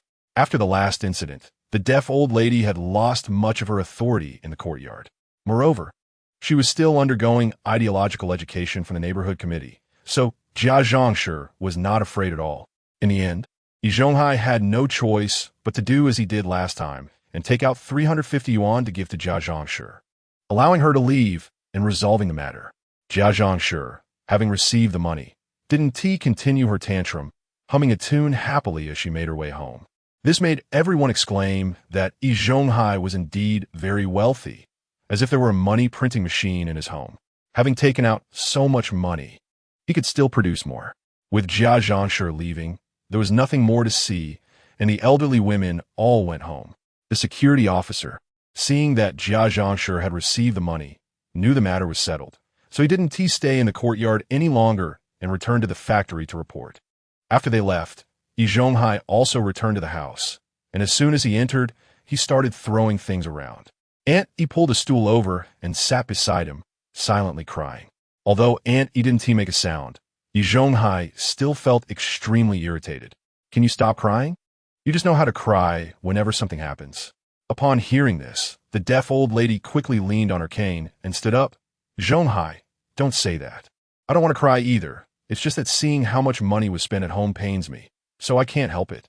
The punishment from your factory is too severe, not only demoting you 2 levels, but also imposing such a heavy fine. Aren't you and Director Yang old friends? How could he be so harsh on you? Hearing the deaf old lady's words, Yi Zhonghai gradually calmed down. He sighed and pulled a stool over to sit down. If the old lady guessed correctly, Director Yang would no longer consider their old friendship in the future. He had completely chosen to sever ties with me. Otherwise, I wouldn't have received such a severe punishment. You weren't at the factory, so you didn't hear the words spoken when the punishment notice was issued against me. In that notice, I was portrayed like a villain who has done all sorts of evil. Now at the steel mill, I have completely lost my status. From now on, anyone can disregard me. By the end, Yi Zhonghai felt like crying. In the past, when he walked in the steel mill, he would respectfully greet him, calling him Master Yi. Now, he felt like a rat crossing the street that everyone wanted to beat. The gap was simply too large to accept. Chapter 85. The note on Yu Haitong's desk, if it weren't for the recent expenses and the fact that he had no one to support him, he would have chosen to quit. After hearing Yi Zhonghai's words, the deaf old lady fell silent, not knowing what she was thinking at that moment. As time passed, Yi Zhonghai's emotions gradually stabilized. At this point, he seemed to have thought of something, his eyes shining as he looked at the deaf old lady. Old lady, I remember you have some connections. Could you? Before Yi Zhonghai could finish his sentence, he was interrupted by the deaf old lady. Zhonghai, I know what you're thinking. Don't be too anxious. You're only demoted and punished, not fired from the steel mill. My connections can only be used once. If I use them now, it won't be worth it. You or Shaju might lose this job, and then it would be more worthwhile to use those connections. Hearing the old lady's answer, Yi Zhonghai felt unsatisfied. Being demoted was a serious matter. Why must he wait until he was almost fired to use those connections? By that time, it would be too late. Yi Zhonghai speculated that the deaf old lady didn't want to use those connections for him, but rather wanted to give them to Yi Zhu. However, the reason the old lady had been living so well in her old age was because of him, Yi Zhonghai. Recently, Su Damao was getting quite bored, as there were no film screenings arranged for him. He arrived at the projectionist's office on time every day. If there were others around, he could chat with them, but today he was the only one in the office. Feeling a bit bored, Su Damao walked out of the office, wanted to see if there were any gossip to listen to entertain himself. The publicity department was next to the projectionist's office, and the 2 offices were adjacent. There was also a factory flower in their steel mill, none other than Yu Haidang. Although Su Damao already had Lu Xiao at home, he couldn't change his nature. Moreover, Lu Xiao hadn't given him a child yet, which made Su Damao even less restrained. When Su Damao went to the countryside to show movies, he would get involved with local widows and young girls. In the factory, Su Damao was even more restless when he saw pretty girls. He wanted to strike up a conversation. Yu Haidang was his #1 target. Upon entering the publicity department's office and seeing no one, he frowned. Then he saw another staff member from the publicity department and approached to ask, "Where's Yu Haidang?" She asked broadcasting. Yu Haidang was broadcasting the notice of Yi Zhonghai's punishment. Su Damao scratched his head. He had forgotten about this matter, and a look of disdain appeared on his face. That old Yi is really something in our steel mill. I've never seen a mechanic demoted 2 levels before, and now Yi Zhonghai has done it. In our factory, Yi Zhonghai has always acted like he is the best. Now that this demotion has been issued, he probably won't be able to act so high and mighty anymore. The staff member from the publicity department nodded and agreed with Su Damao. I've never liked that old Yi either. He acts like he is the king of the steel mill. He doesn't take anyone seriously, and whenever he sees someone, he has that arrogant look. He often brings up his years of friendship with Director Yang. Now, after this incident, will he still dare to claim he has a relationship with Director Yang? Su Damao nodded, chatted with the staff member for a while, and then prepared to leave. As he was about to walk out, he glanced at Yu Haitong's workstation and saw a small piece of paper on the desk. He was very curious about what Yu Haidang had written on the note and was about to pick it up. However, before looking, Su Damao was smart enough to glance around. Seeing that everyone was busy with their work and no one was looking over at him, he reached out to grab the note. At that moment, Yu Haidang returned. Seeing Yu Haidang, Su Damao forced an awkward smile, his hand frozen in midair, unsure whether to pull it back or continue. Noticing Su Damao's action, Yu Haitang didn't get angry. She just rolled her eyes at him. Gomat su damao. It's very impolite to look at someone else's things without permission. Hearing this, Su Damao showed a sheepish smile and retracted his hand. I just wanted to check on you, to see who wrote you a note. Yu Haitang didn't respond. She picked up the note from the desk. And after seeing the contents, her expression turned very ugly. What a scoundrel. Yu Haitang slammed the note down on the desk, hands on her hips, breathing heavily. Colleagues in the office turned to see what was happening. Seeing Yu Haitang's angry expression, they all gathered around, wanting to know what was going on. Taking advantage of everyone's attention, Su Damao quietly picked up the note. When Yu Haitang saw so many colleagues coming over to care for her, she remembered the content of the note and felt a bit embarrassed. It's nothing, you all go back to your work, it's not a big deal. Yu Haitang waved her hands, urging her colleagues to return. Seeing Yu Haitang's expression, it didn't seem like there was anything major. So the colleagues breathed a sigh of relief and returned to their stations to continue working. Yu Haitang turned to look and saw the note in Su Damao's hand, and he was staring at it intently. The content on the note is something Yu Haitang doesn't want anyone to know, so she shot him a fierce glare upon seeing this scene. Why are you looking at my stuff? Hurry up and give me back the note. After saying this, Yu Haitang attempted to snatch the note back. Su Damao seemed to have anticipated her move, dodging to the side. Then he looked at the note in his hand, and with a face full of surprise, he looked up at Yu Haitang. Did you not recognize it? This is Shaju's handwriting. Yu Haitang was momentarily taken aback, looking at him with confusion after hearing Su Damao's words. Chapter 86. Yi Zhonghai throws a tantrum in the kitchen. What nonsense are you talking about? If you have something to say, just say it clearly. I can't understand what you're saying at all. Su Damao didn't continue speaking, but glanced around. Seeing that no one was paying attention to them, he grabbed Yu Haitang's hand and pulled her out of the office, taking her to a secluded corner. Suddenly pulled out by Su Damao, Yu Haitang was still in a daze until they reached the spot. Then she forcefully shook off Su Damao's hand, looking at him with disdain. Su Damao, if you have something to say, just say it. Don't pull me around like this. What does this look like? If others see us, they'll think there's something between us. From now on, show me some respect. Su Damao seemed to have discovered something new and didn't care about Yu Haitang's attitude. This is Shaju's handwriting. He repeated what he had just said in the office. This time, Yu Haitang listened very clearly and understood Su Damao's meaning. You're saying this note was written by Yi Zhonghai? Su Damao nodded vigorously. Yes, this note was written by Yi Zhonghai. This is definitely his handwriting. I won't mistake it. We've grown up together, and I've seen him write. His handwriting looks like a dog crawled on it. Besides him, no one else could write like this. This must be a note he wrote for you. Anger appeared on Yu Haitang's face as she snatched the note back from Su Damao's hand. How bold of Yi Zhonghai to write me such a note. I need to find him. After saying this, Yu Haitang headed towards the cafeteria, and Su Damao quickly followed her. Meanwhile, in the kitchen of the cafeteria, Yi Zhonghai was throwing a tantrum. Even though he had no significant contributions in the steel mill, he had worked hard there for a long time without making any mistakes. But now, he was demoted by 2 levels for something he didn't do. Not only that, but they also fined him 1,000 yuan, a whole 1,000 yuan. No matter how rich a family is, they shouldn't be penalized like this. Isn't this intentional? With such leaders, they still expect me to cook for them in the future. That's impossible. At this point, Yi Zhonghai's anger surged, and he untied his apron, throwing the spoon onto the table. He then lay down on the old armchair in the cafeteria, unwilling to continue working. The others in the cafeteria exchanged worried glances upon seeing this. They all knew that Yi Zhonghai had a bad temper and was the kind of person who would quit when he got angry. Now that he was unhappy, he didn't want to work. But soon it would be mealtime, and if Yi Zhonghai didn't work, the workers would go hungry.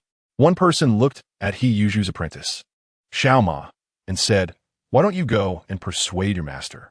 It's almost mealtime. We can't let the workers go hungry. Hurry up and talk to him." As Yi Zhonghai's apprentice, Xiaoma understood his temper the best.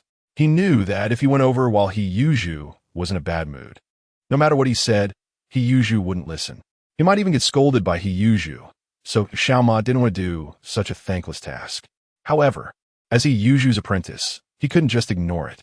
If he didn't try to persuade him, he would definitely be talked about. Thinking of this, Xiaoma steeled himself and walked over to Yi Zhonghai. But before he could say anything, he heard Yi Zhonghai's angry voice. "Don't anyone try to persuade me. It's no use. If they don't restore the level of the old man to level 8, I absolutely won't cook for them. Let them starve." Xiaoma was taken aback by this and didn't dare to continue persuading him, so he went back to minding his own business. The others shook their heads, surprised by how angry Yi Zhonghai was. To try to leverage the whole steel mill for Yi Zhonghai, did they think the leaders were pushovers? They thought this steel mill would stop working without him. If he didn't want to be the head chef, there were plenty of people who would want to take his place. Yi Zhonghai wasn't thinking straight, not realizing that Director Yang had completely given up on Yi Zhonghai. If it weren't for this, Director Yang would never have issued such a harsh punishment to Yi Zhonghai. It was common knowledge throughout the steel mill that Yi Zhonghai and Yi Zhonghai were close, and it wasn't a secret. Given their close relationship, Director Yang likely looked at him unfavorably as well. Yet at this moment, he was still throwing a tantrum. Wasn't that just asking for trouble at work? However, no one thought to persuade Yi Zhonghai because he wasn't a good person either. If he left, the team leader position would open up again, and they could compete for it, perhaps even becoming the team leader themselves. With this thought in mind, some people brightened up and began to work harder. Others also started to busy themselves with their tasks. Yi Zhonghai dared to quit. They certainly didn't have the guts to do so, as they relied on their salaries to support their families. In another part of the cafeteria, Chef Liu was considering whether to take over for Yi Zhonghai and prepare the meals for the day. Suddenly, an angry shout came from outside, startling everyone, and they instinctively turned to look. They saw Yu Haitang storming in, followed closely by Su Damao. Upon seeing the two of them, the kitchen staff were quite puzzled, curious about their purpose. Ultimately, it was Chef Liu who reacted the fastest, quickly stepping in front of Yu Haitang and Su Damao. "This is the kitchen. You're not allowed to enter. Hurry up and leave. We need to cook." Yu Haitang glanced at Chef Liu indifferently, but her gaze ultimately landed on Yi Zhonghai. "I came here to find Yi Zhonghai. You all continue with your work. I won't disturb you. And you step aside. Don't block me." After saying this, Yu Haitang walked around him, and Chef Liu stepped in front of Yi Zhonghai. Chapter 87. Not acknowledging the note's connection to himself, Yi Zhonghai, who was sitting in the armchair, was startled by Yu Haitang's shout. Only after realizing who had come did Yi Zhonghai come back to his senses, a smile appearing on his face. Although Yi Zhonghai had feelings for Qin Huairu, she wasn't the only one in his heart. He would chat with any girl in the steel mill who was even slightly pretty, let alone the fact that the person standing in front of him was the belle of their entire steel mill.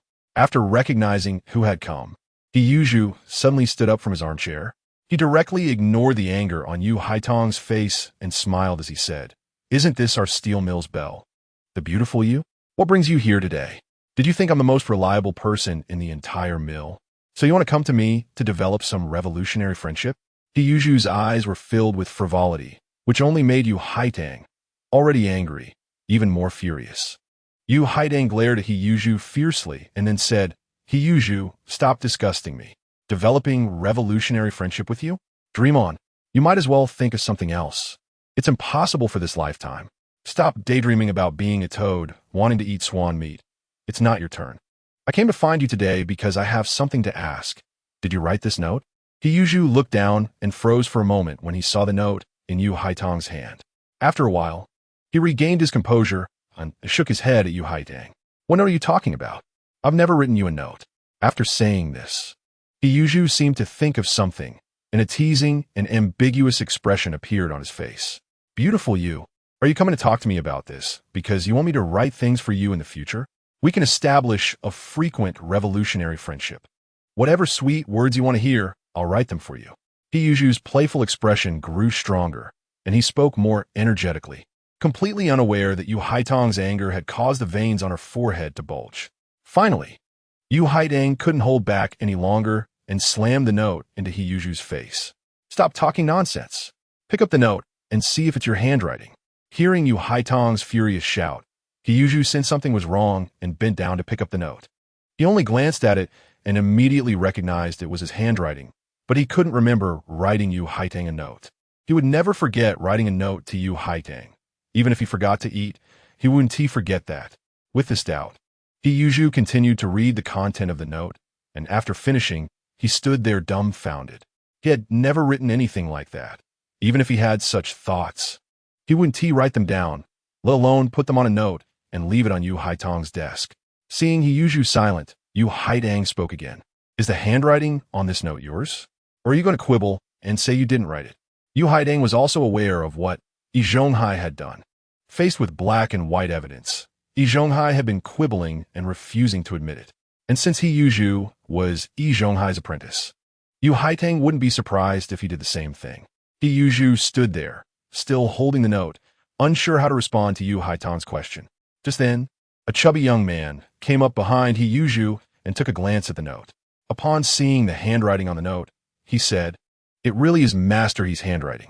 Hearing the sudden voice from behind, He Yuzhu turned around and saw it was the chubby guy, glaring at him fiercely. "What does this have to do with you? Have you finished your work? Hurry up and get out of my sight. Don't make me be rude to you." Hearing this, anger once again appeared on Yu Haitong's face, deeper than before. "People in your cafeteria have already recognized this handwriting as yours. What else do you have to say?" Upon hearing Yu Haitong's words, He Yuzhu immediately put away his fierce expression and smiled at her. "Yu Haidang, I still want to explain. Although the handwriting looks very similar to mine, I didn't write it. It really has nothing to do with me. I couldn't possibly write such things. I'm too busy in the kitchen to have time to write such little notes. This must have been written by someone else. It just happens to look like my handwriting." Upon hearing this, Yu Haidang looked at He Yuzhu coldly. "People in your cafeteria have recognized this as your handwriting, and you're still trying to quibble with me? The black and white evidence is right here. Do you want to be as shameless as your master? Fine. We'll see. I'm going to the security department to report you for being a rogue. If I don't report you, I'll write my name, Yu Haidang, backwards from today." After saying this, Yu Haidang turned and left, walking away quickly. Watching Yu Haitong's retreating figure, He Yuzhu felt an ominous premonition in his heart and hurried to catch up. In his rush to follow Yu Haitang, the note fell to the ground. Sudamao, who in tea left, picked up the note from the ground. As the others saw He Yuzhu chasing after her, they also put down their tasks and returned to Sudamao's side. What was written on this note that made our belle so angry? Was it that He Yuzhu had a crush on Yu Haidang and wrote her a love letter?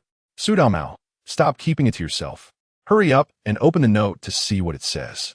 Hearing this, Sudamao had a smirk on his face. "It seems you all really want to know the content of this note. If that is the case, I'll read it out loud for you." Then, Sudamao began to read the content of the note. The content was very simple, as He Yuzhu was expressing his love for Yu Haidang. It was as straightforward as it could get. After finishing reading the note, Sudamao turned to look at the others, wanting to see their reactions. Everyone present was dumbfounded, staring at Sudamao in disbelief. Is this really written by Shaju? Where did he get such skill? Yeah, I also think it doesn't seem like something he would write. After all, his brain isn't that sharp. If Shaju really had such talent, he would have been married long ago. How could he still be single now?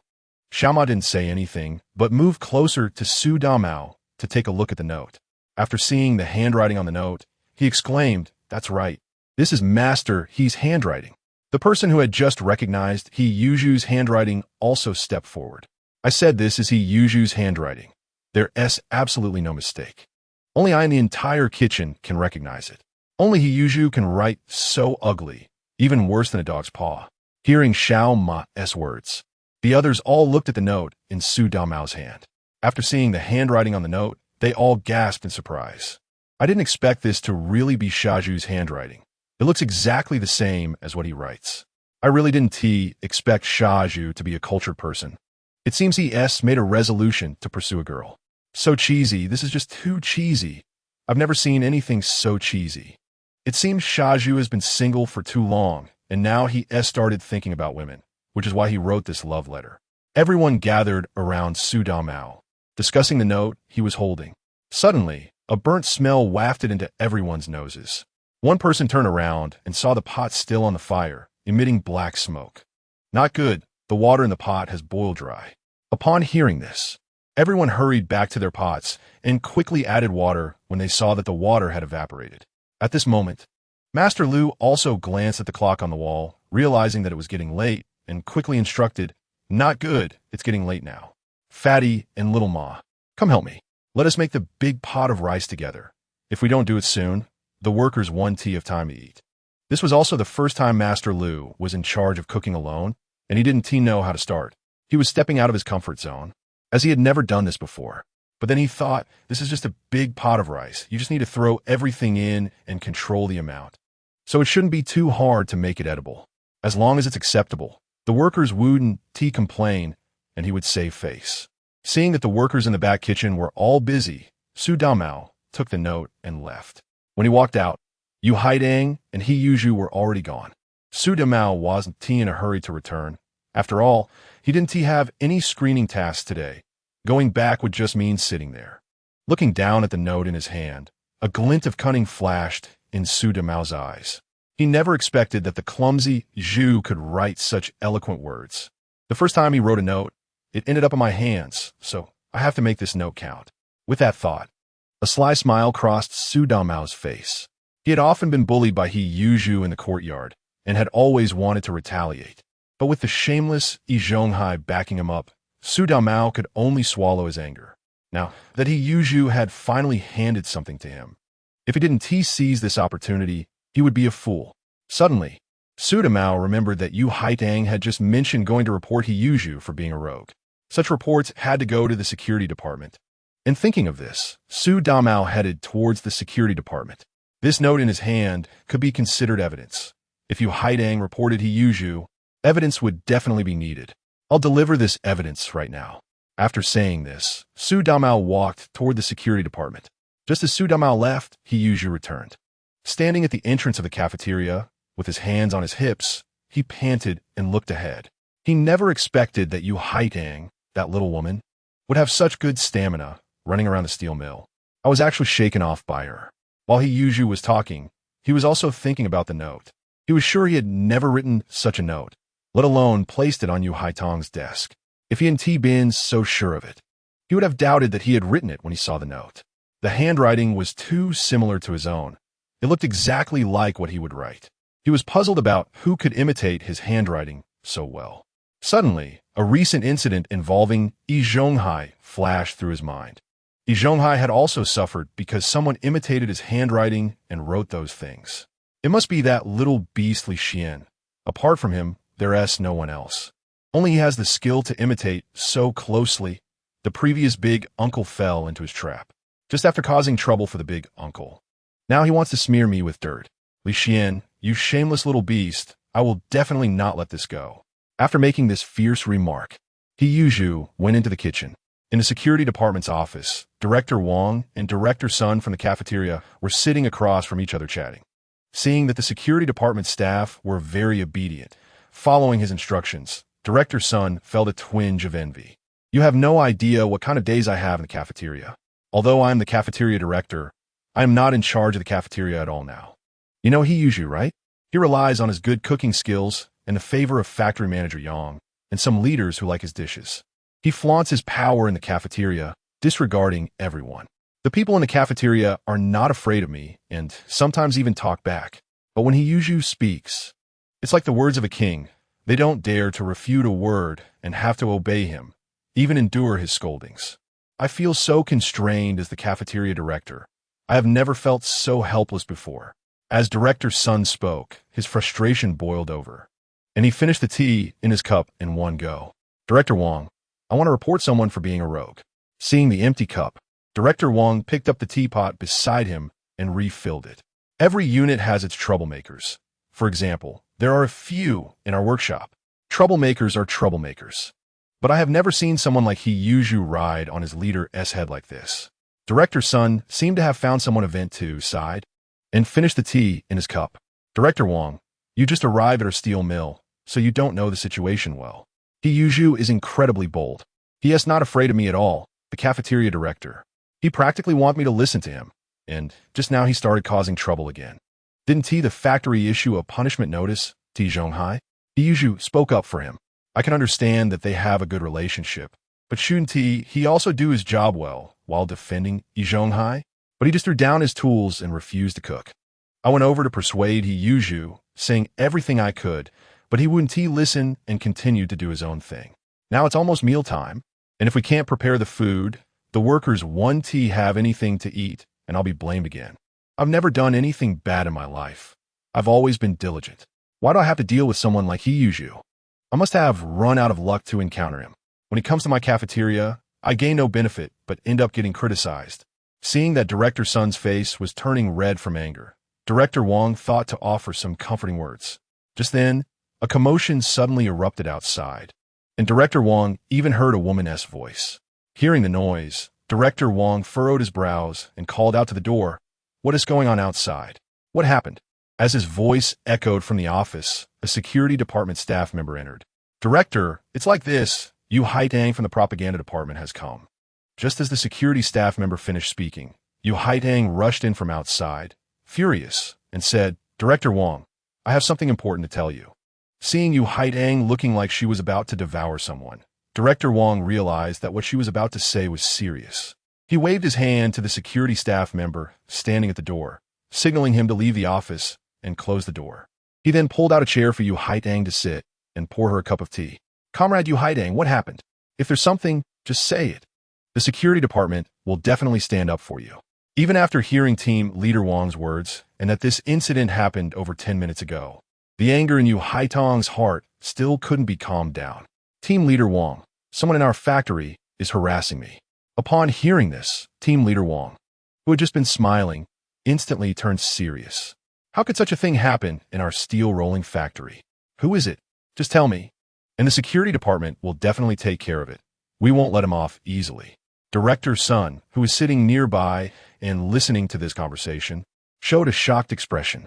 He had been working in the steel rolling factory for over a decade, but had never heard of anyone being harassed.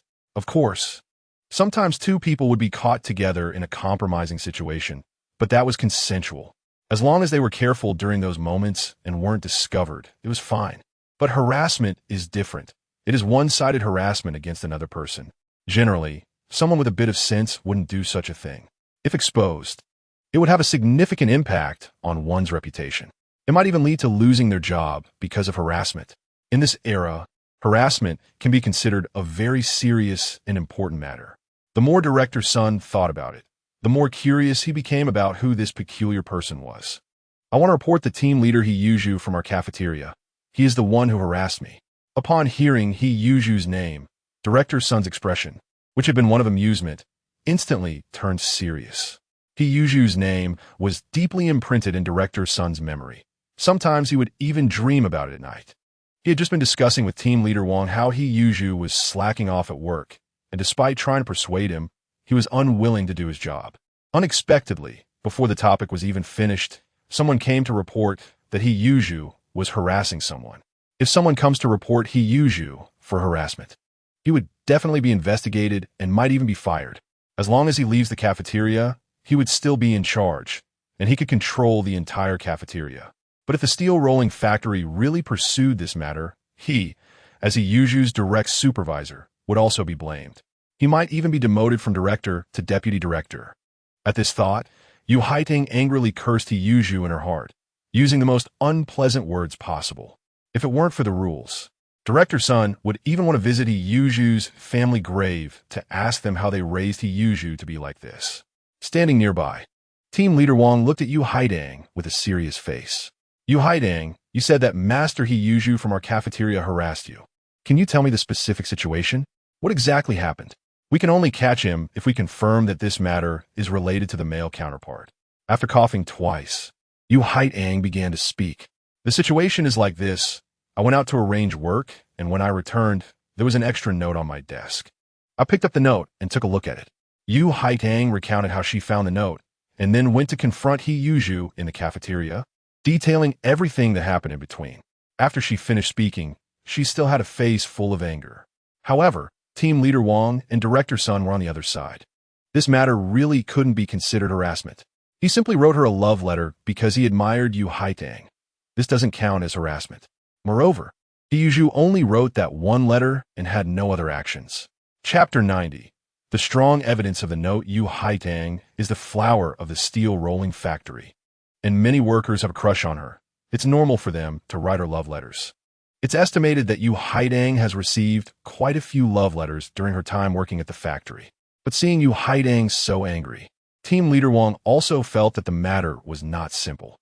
At this moment, Team Leader Wang thought of the note Yu Haitang mentioned, and it was when she received the note that her expression changed to anger. Team Leader Wang speculated that the problem mainly lay with the note and asked, "Can you take out the note that He Yuzhu wrote to you?" Yu Haitang nodded and reached into her pocket to retrieve it, but she couldn't find the note. Yu Haitang's expression instantly changed. "I just had the note and went to the back kitchen to confront He Yuzhu. It's very likely that I left the note in the cafeteria." Upon hearing this, Team Leader Wang was somewhat speechless. Such an important piece of evidence was actually lost. Not thinking to protect such evidence, she hurriedly ran to the security department to report He Yuzhu, which has no meaning. Without this strong evidence, the security department also has no way to deal with He Yuzhu.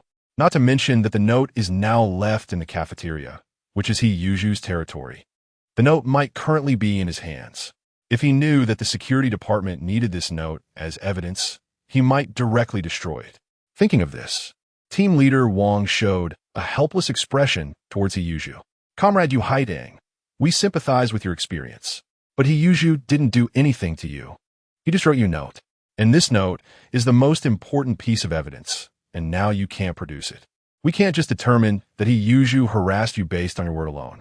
Therefore, you need to find the evidence yourself. This evidence can be physical evidence or witness testimony. In this matter of harassment, the most crucial evidence is that note." Hearing Team Leader Wang's words, disappointment appeared on Yu Haitang's face. She thought that coming to the security department would ensure that He Yuzhu would receive the punishment he deserved. But it seemed that wouldn't happen. At this moment, Yu Haidang felt very regretful. She shouldn't have gone to find He Yuzhu, but should have brought the note directly to the security department. Just then, someone burst into the security office. It was none other than Su Demao, who was holding the note. He has evidence against He Yuzhu for harassment, and that evidence is this note in my hand. Su Demao had hurried over, afraid that he would delay things. Upon arriving, he heard Team Leader Wang's words to Yu Haidang and quickly stood up. Su Demao was very fortunate to have kept the note on him. Otherwise, they really wouldn't have been able to handle He Yuzhu. After saying this, Su Demao placed the note on the table, and Yu Haidang looked at it excitedly and said, "Team Leader Wang, this is the note." Upon hearing this, Team Leader Wang picked up the note from the table and took a look. Director Sun leaned over as well, and both he and Team Leader Wang examined the contents of the note together. "Team Leader Wang, take a look. This is the note He Yuzhu wrote to me. Look at what he wrote. It's so shameless, he's definitely harassing me, and He Yuzhu must be severely punished." Team Leader Wang finished reading the contents, coughed a couple of times, and looked at Director Sun. "I didn't expect there would be such a talented person in your back kitchen. He likes Comrade Yu Haidang and can write love letters, but the way he wrote is too explicit. Luckily, it was seen by Comrade Yu Haidang herself. If someone else had found it, wouldn't it ruin her reputation? So Comrade Yu Haidang was not wrong to say that He Yuzhu was being a rogue." Director Sun's face also showed an awkward expression. Although Director Sun did not like He Yuzhu, he was still one of his subordinates. When such a thing happened, it was also a disgrace to himself, and Director Sun cursed He Yuzhu in his heart. "I also never expected that someone as simple-minded and physically strong as He Yuzhu could write such words. He spends every day in the kitchen, either shouting to fight or shouting to kill, thinking all day long about solving everything with brute force. If I hadn't recognized his handwriting, I would have doubted whether it was a mistake. He does have a bit of a brain, but he never puts it to serious matters." Section Chief Wang nodded and then turned his gaze to Yu Haidang. Director Sun also recognized that the note was indeed in He Yuzhu's handwriting, and now he had strong evidence. With evidence in hand, our security department would not ignore it. After all, such a bad atmosphere absolutely could not spread in the steel mill. If everyone knew, they would definitely imitate it, and then our factory would be in chaos. At that time, some workers would be preoccupied with these matters and would not be able to work properly. Moreover, I felt that there were some issues with the note He Yuzhu wrote. It had a bit of a petty bourgeois tone. I would definitely investigate this matter thoroughly, and we would also remain vigilant. When mealtime came to the steel mill, the workers put down their tools and took their utensils to the cafeteria. At first, there were no problems. Everyone was lining up to get their meals. But soon, discordant voices began to emerge. Today's food was truly inedible. It had reached an extreme where even a dog wouldn't eat it. The vegetables were not cooked properly, half raw. How could anyone eat that? And the shredded potatoes had no taste of salt, and they were all stuck together. Could it be that Yi Zhonghai was not in charge of the kitchen today? He had never produced such a situation before. We worked hard for the factory, and this was what we were given to eat. It was too much. I previously thought it was excessive when Yi Zhonghai kept shaking the ladle while serving us, but this was even worse. As the workers served themselves, they complained more and more, and once they found a place to sit down, the complaints grew louder. In the kitchen, Master Lu also heard the complaints from outside and showed an anxious expression. This was my first time cooking for a large group, and it seemed I hadn't done well. The workers were quite displeased. Beside him, Yi Zhonghai let out a cold laugh. Chapter 91, The Undercooked Cabbage. These beasts, these sons of turtles, they don't deserve good food. Although I stay in the kitchen every day and don't go to the workshop, I know how they have been treating old Mastery recently. They used to respect him and call him by his title, but now they bully him every day in the workshop. They really think that old Master, he has no one to support him anymore. Since they are so capable, they can just not eat the dishes I make. This is also a good opportunity to show the leaders my abilities and let them know that the cafeteria cannot run without me. Yi Zhonghai. By that time, those leaders will definitely come to find me and speak well of me, trying to persuade me. However, getting me, Yi Zhonghai, to cook again is not an easy task. I must make them restore old Master Yi's position. As Yi Zhonghai spoke, he became more and more agitated, and his voice grew louder. If it weren't for the fact that the workers were coming to eat it this time and were discussing how terrible the food was today, his voice would definitely have reached outside. If someone heard him, how would he have a good outcome? He really thought that this cafeteria was run by him, Yi Zhonghai, and that it couldn't function without him. It should be known that there are plenty of good chefs outside.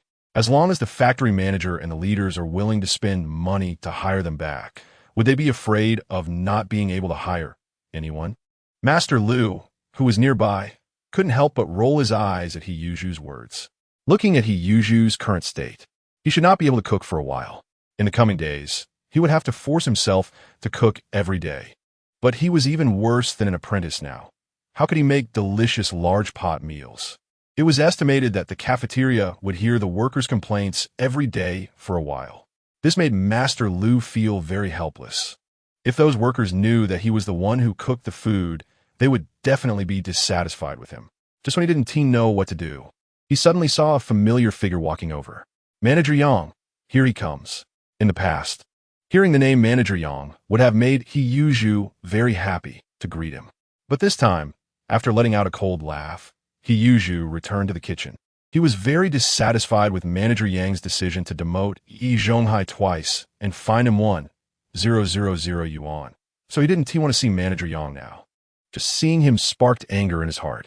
Although Manager Yang was the manager of a factory with thousands of employees, managing everyone, he still came to the cafeteria to eat with the workers every day.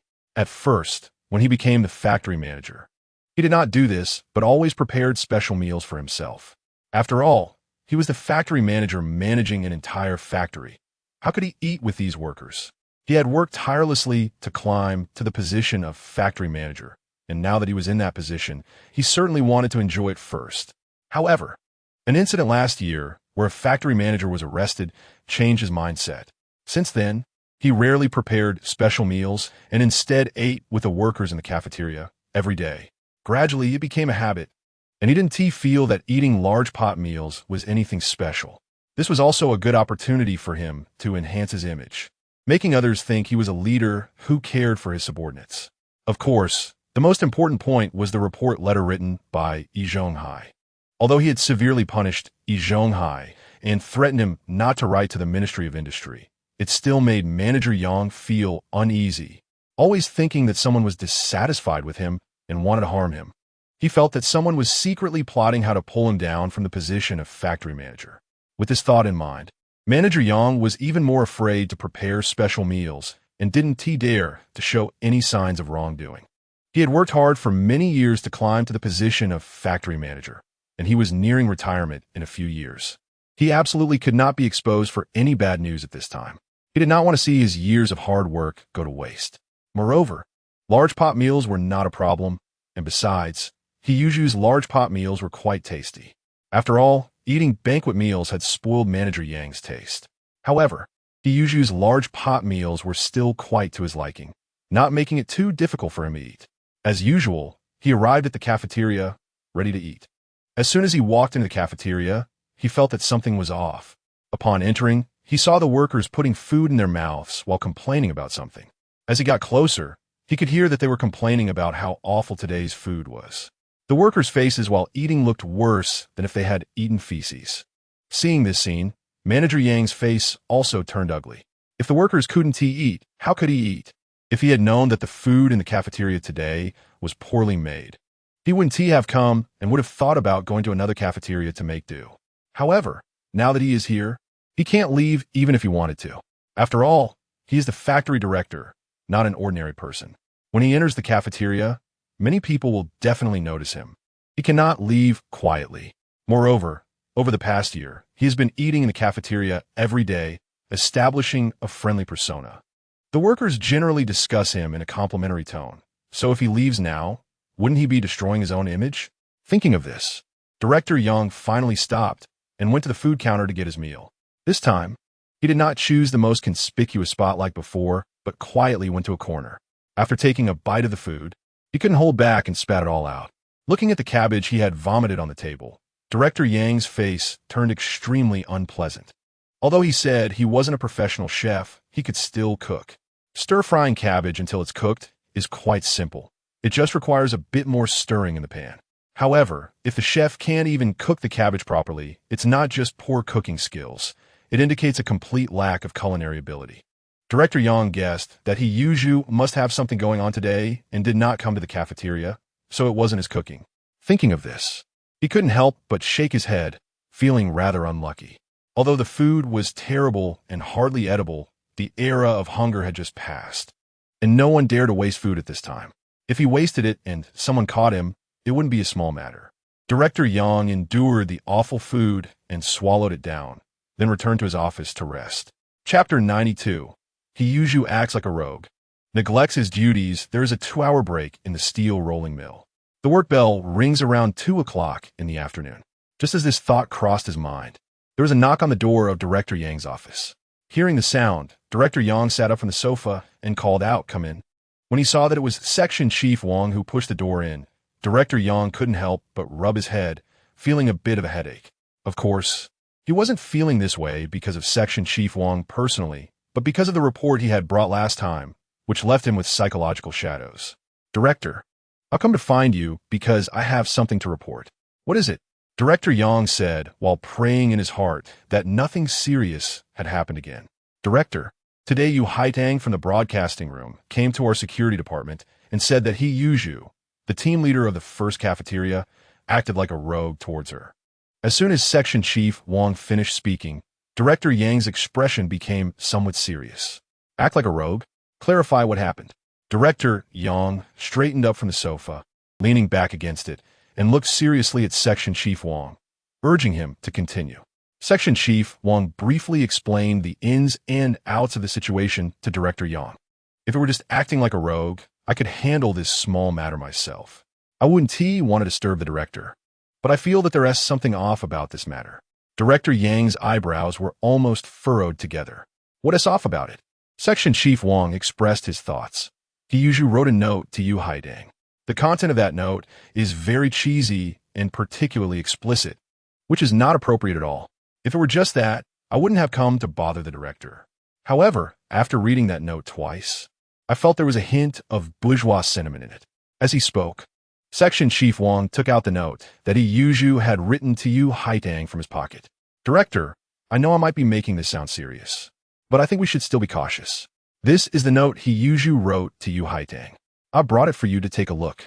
When Yu Haitang came to talk about this matter, the cafeteria director's son, was present. I showed it to him, and he recognized it as Yi Zhonghui's handwriting. It couldn't be wrong. Hearing this, Director Yang took the note from Section Chief Wang's hand. As he read the content of the note, his expression instantly turned grim. Section Chief Wang spoke again. If it were another worker who wrote this note, it wouldn't be a big deal. After all, everyone has a desire to appreciate beauty, especially someone as beautiful as Yu Haitang. Writing such explicit notes with a hint of bourgeois sentiment might indicate a deviation in thought. A reprimand and a small punishment would suffice. But Yi Zhonghai is different. He lives in the same courtyard as Yi Zhonghai, and I've heard their relationship is very close. They joke around together in the courtyard, and you've heard about this, director.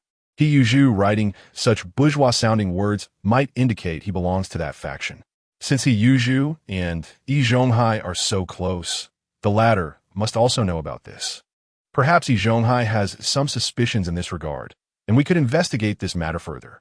Based on this lead, we might be able to find out who Yi Zhonghai is actually siding with. This way, we'll know who our opponent is. Otherwise, we'll remain passive and won't be able to sleep soundly. Section Chief Wang's last few words successfully struck a chord with Director Yang, as he too wanted to know who had bought off Yi Zhonghai to target him. After thinking for a moment, Director Yang nodded. I think what you said makes a lot of sense. We've been investigating for so long without finding any clues. I didn't expect a lead to come to us so proactively. At this point, Director Yang looked down at the note in his hand again. Yi Zhonghai was just a cook, and he had heard that he liked to solve problems with brute force. To think he could write such flowery words was truly unbelievable. Perhaps he had been influenced by the people around him. Someone must have told him to write it, and now he wanted to expose the people behind it. I will not let anyone who engages in such behavior in my steel rolling mill go unpunished. Hearing this, Section Chief Wang nodded, indicating that he understood. I will use this as a starting point to investigate everything thoroughly. As Section Chief, Wang was about to leave. He suddenly remembered what Director Sun had said to him earlier today. By the way, Director, there is one more thing I need to tell you, which Director Sun from the cafeteria mentioned to me. This matter is also related to Yi Zhonghai. Director Sun came to tell me that after the factory imposed a punishment on Yi Zhonghai, Yi Zhonghai has been very dissatisfied. He feels that our punishment of Yi Zhonghai is too harsh. Since then, he has been unwilling to handle any subsequent matters, just sitting in the armchair and wasting time while waiting to go home. After Director Sun learned about this situation, he went to find Yi Zhonghai and try to persuade him to cook first. However, Yi Zhonghai wouldn't listen and even scolded Director Sun harshly. Upon hearing Section Chief Wang's words, Director Yang recalled the terrible meal he had eaten in the cafeteria that noon. At this moment, he understood why the food had been so terrible today. I wondered why the cabbage in the first cafeteria was not cooked. It turns out Yi Zhonghai had stopped working. The factory's decision regarding Yi Zhonghai was made after discussion among several of us leaders. What does it mean for him to vent his anger on Yi Zhonghai? Is he trying to challenge us leaders? Director Yang was extremely angry about this matter. Yi Zhonghai wrote a letter of complaint, backstabbing him, which made Director Yang's mood very bad these past few days. Unexpectedly, Yi Zhonghai came to stir up trouble again, and he and Yi Zhonghai have always had a deep relationship. This made Director Yang suspect that Yi Zhonghai, like Yi Zhonghai, had also turned to a new backer. Director Yang even began to doubt whether Yi Zhonghai's refusal to cook today was a deliberate way to annoy him. Chapter 93, Unwilling to Prepare Reception Meals, is also instructed by that new backer behind them, deliberately targeting him as the factory director. Director, not only is Yi Zhonghai misbehaving in the factory, but he is also neglecting his duties and disobeying orders. What should we do about him? Director Yang also wanted to punish Yi Zhonghai severely, but there were still things he needed to take care of. A warning, then a serious demerit, and fine him all his salary for this month. Director, he from the steel mill in Guangdong province is coming soon, and he needs to help with the reception meal. But the punishment shouldn't be too harsh, so as not to create a rebellious mindset in him. I have already arranged for the cafeteria to prepare a decent reception meal for Director He. You don't need to go home for dinner tonight. Just come over here too. Speaking of this matter, Section Chief Wang thought of the complaint letter he had received earlier. Director, Yi Zhonghai's complaint letter was just submitted, and I think we should be cautious at this time. We must be on guard. What if those people come out again to make trouble? Director Yang couldn't help but sigh. He was well aware of this point. I thought of that too. But when I visited the Guangdong steel mill last time, Director He treated me very well. The reception he gave was commendable, and now that he is coming, I can't possibly prepare nothing. After all, there is an old saying that one should understand the principle of reciprocity. With that, Director Yang sighed and shook his head again. In the cafeteria, Yi Zhonghai was lying in a recliner, squinting his eyes to rest. The lunch hour had already passed, and, as the head chef, he had nothing much to do. The cleaning of the cafeteria and the tidying of the dishes were all handled by others. His job now was to lie in the recliner and wait to go home after work. Just then, Director Sun of the cafeteria walked in. Seeing Yi Zhonghai lying in the recliner, he frowned. But thinking of the task assigned from above, he quickly walked over to Yi Zhonghai. Yi Zhonghai, wake up. The factory just issued a task, saying that Director He from Guangdong is coming. You need to prepare 4 dishes and a soup, plus 2 snacks, whatever snacks you want. Just handle it yourself. Since Director He is coming from Guangdong, you should make the dishes lighter, not too spicy. Upon hearing this, Yi Zhonghai suddenly opened his eyes wide, glaring at Director Sunday. Every day, it's not about receiving guests. It's all about entertaining them. Haven't those leaders forgotten that the days of hunger just passed? Director Sun's expression became increasingly unpleasant, and he reprimanded Yi Zhonghai. This is a matter for the leaders. It's not your place as a chef to comment. Just do what you're told. Yi Zhonghai chuckled mockingly at Director Sunday. Sure, I indeed don't have the right to say these things, but I can refuse to do it. I can't prepare this reception meal. You can find someone else to do it. You're trying to scare me. Do you really think I'm afraid of you, Yi Zhonghai? Director Sun's heart sank instantly. If it didn't handle this matter well, the leaders above would blame him. Thinking of this, Director Sun's expression became serious as he looked at Yi Zhonghai and said, "You are being undisciplined and disorganized. This is a task assigned by the leaders. As a member of the steel mill, you should fulfill the tasks given by the leaders. Are you not listening to the leaders now? What do you want to do? Are you trying to rebel?" Yi Zhonghai was never afraid of such threats. Hearing Director Sun's words, he burst into laughter. "Director Sun, do you really think I, Yi Zhonghai, am afraid of being scared? And stop putting labels on me. I can prepare the reception meal, but I have one requirement. Yi Zhonghai must be reinstated. I will only prepare the reception meal when Yi Zhonghai is restored to the position of grade A fitter." After saying this, Yi Zhonghai closed his eyes again and lay back in the recliner, ignoring Director Sun's expression. Watching Yi Zhonghai's arrogant demeanor, Director Sun was furious and pointed a finger at him. Yi Zhonghai opened his eyes upon hearing the word "you" and saw Director Sun's finger pointing at him.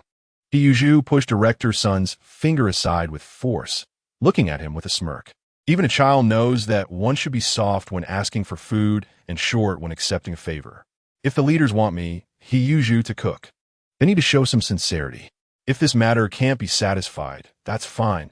Let the leaders find someone else to do it. After all, we have plenty of chefs in the cafeteria. It doesn't matter if I'm not one of them. Let whoever can do it take care of it.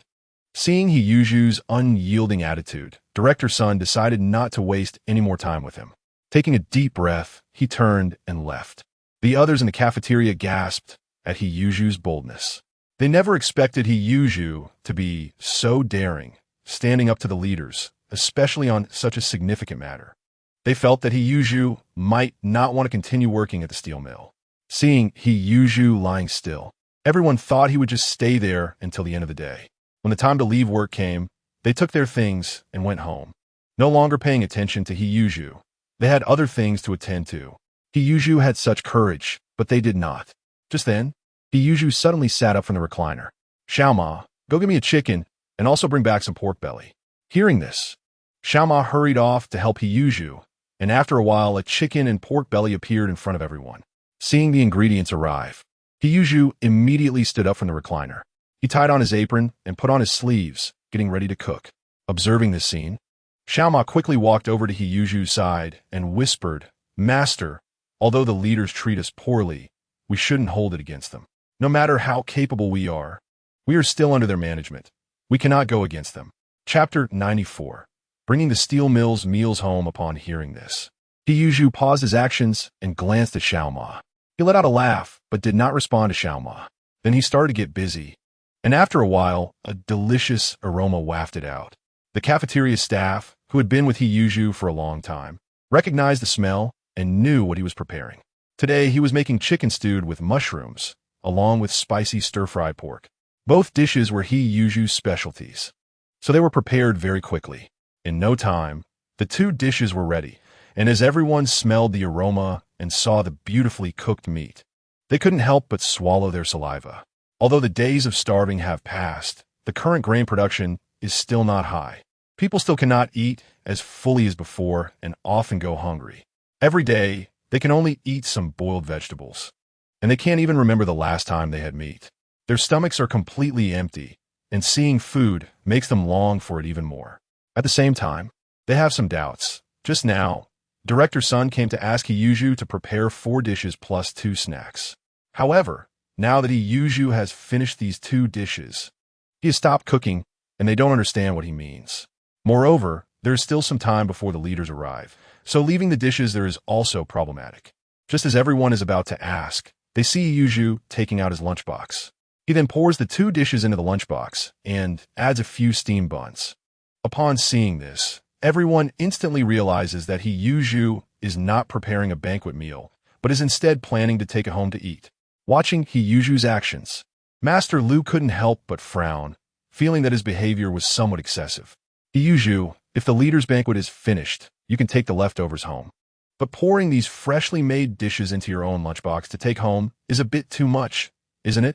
After all, these are factory resources, and it's not good to take them home like this. It was one thing to do this before, but now you're doing it again. You should quickly pour these dishes back. Although the others did not speak, their disapproving looks were evident. They also felt that Yi's actions were somewhat excessive.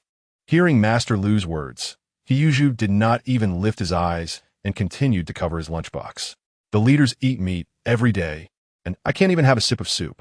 Why are you all so talkative? After saying this, Yi stuffed the lunchbox into a net bag and left the cafeteria. Watching him leave, the crowd remained silent. They understood Yi's temperament very well. Even if they spoke up, he wouldn't listen, so why bother? On the other side, after Director Sun left the cafeteria, he headed to Director Yang's office. Since Yi was unwilling to cook, he needed to inform Director Yang immediately to make other arrangements. Otherwise, when the guests arrive, and there isn't a single dish on the table, it would be embarrassing for the entire steel plant. As the cafeteria director, he felt he had reached his limit. But when he arrived at the director's office, he found the door locked. Not only was the director's office door locked, but even the secretary's office next door was locked. Seeing this, Director Sun slapped his thighs in frustration, realizing that Director Yang had gone to entertain guests. He had rushed over as fast as he could, but still arrived too late. With this thought, Director Sun couldn't help but lament. Yi, you scoundrel, are you trying to kill me? At this moment, Yi had returned to the courtyard with his lunchbox. As soon as he entered the middle courtyard, he bumped into Qin Huairu, who naturally reached out her hand when she saw the lunchbox in his hand. Zhuzi, what delicious food have you brought back this time? Seeing Qin Huairu reach out, Yi naturally handed her his net bag. At first, when Yi married into the family, he wanted to live well with Jia Dongxu. However, life in the Jia family was too difficult, and the food they had every day was not enough. During this time, Yi began to show goodwill towards her, and every time he brought back a lunchbox, there was meat inside. In order to eat better, Qin Huairu accepted Yi's kindness. However, every time they did this, she was afraid that the 2 people in the family would see them. They were very happy when eating meat, but once they saw her standing with Yi, they would start scolding. Besides, Qin Huairu herself did not particularly like Yi. After all, Yi's appearance was not impressive, especially compared to Jia Dongxu. They were worlds apart. If it weren't for the meat in the lunchbox, Qin Huairu would definitely not have paid attention to Yi. After receiving the lunchbox, Qin Huairu turned and left, not continuing the conversation with Yi. Yi stared at Qin Huairu's back, reluctant to look away. It wasn't until he could no longer see Qin Huairu that he withdrew his gaze and walked into the courtyard. As soon as he entered the courtyard, he saw several aunties sitting together discussing something. This time, Yi Zhonghai had really suffered a big loss. He was fined a full 1,000 yuan, and his family must be completely drained. Yi Zhonghai deserved the fine, who told him to always think of scheming against others and eating off others' misfortunes. Yes, if he didn't have such bad thoughts, he wouldn't have faced these penalties. Previously, he always said how badly Xuan was, but the worst one had to be him. Yi heard all of this and was extremely angry. Turning his head, he saw Li Xian sitting at his doorstep, sunbathing with his legs crossed. While basking in the sun, he was also cracking sunflower seeds, living a leisurely life. Li Xian was listening to the aunties chatting. Although he didn't participate, it was still quite interesting to listen. Suddenly, he felt a gaze on him, turned his head, and met Yi Zhonghui's eyes. Li Xian smirked slightly, revealing a sinister smile. This smile reminded Yi Zhonghui of what had happened to him at the steel plant today. Li Xian, you shameless little beast. It was bad enough that you imitated Yi Zhonghai's handwriting to set someone up. Now you're imitating my handwriting to frame me.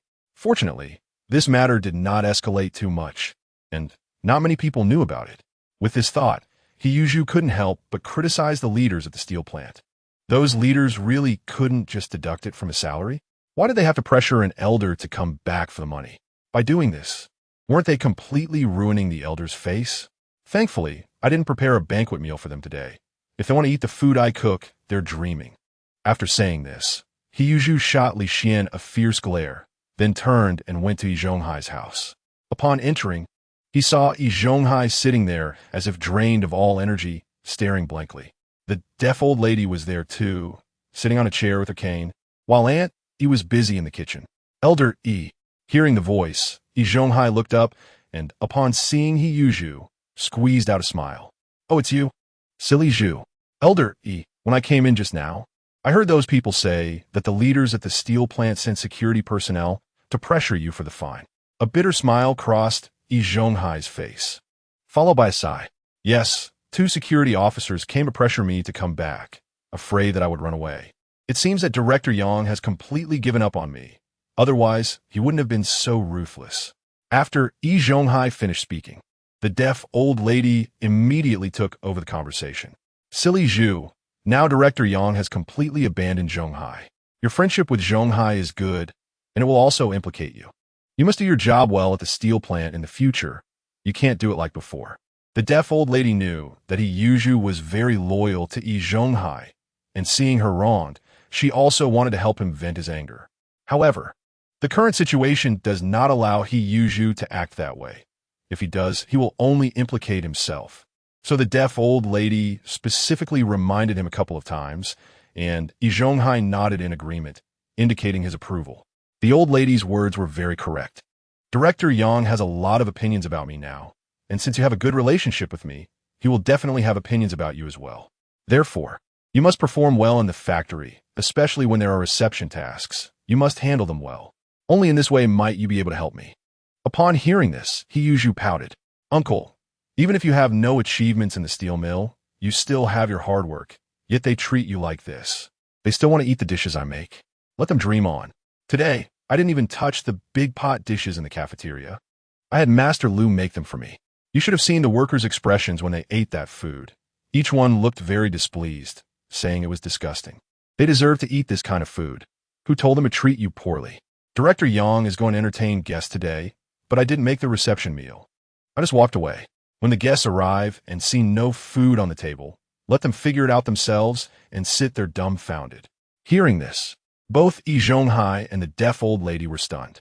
After coming back to his senses, Yi Zhonghai quickly asked, Shaju, you wouldn't really do that, would you? Yi Zhonghui didn't think there was anything wrong with what he did and nodded at Yi Zhonghai. He knew very well that, uncle. Our friendship is so deep.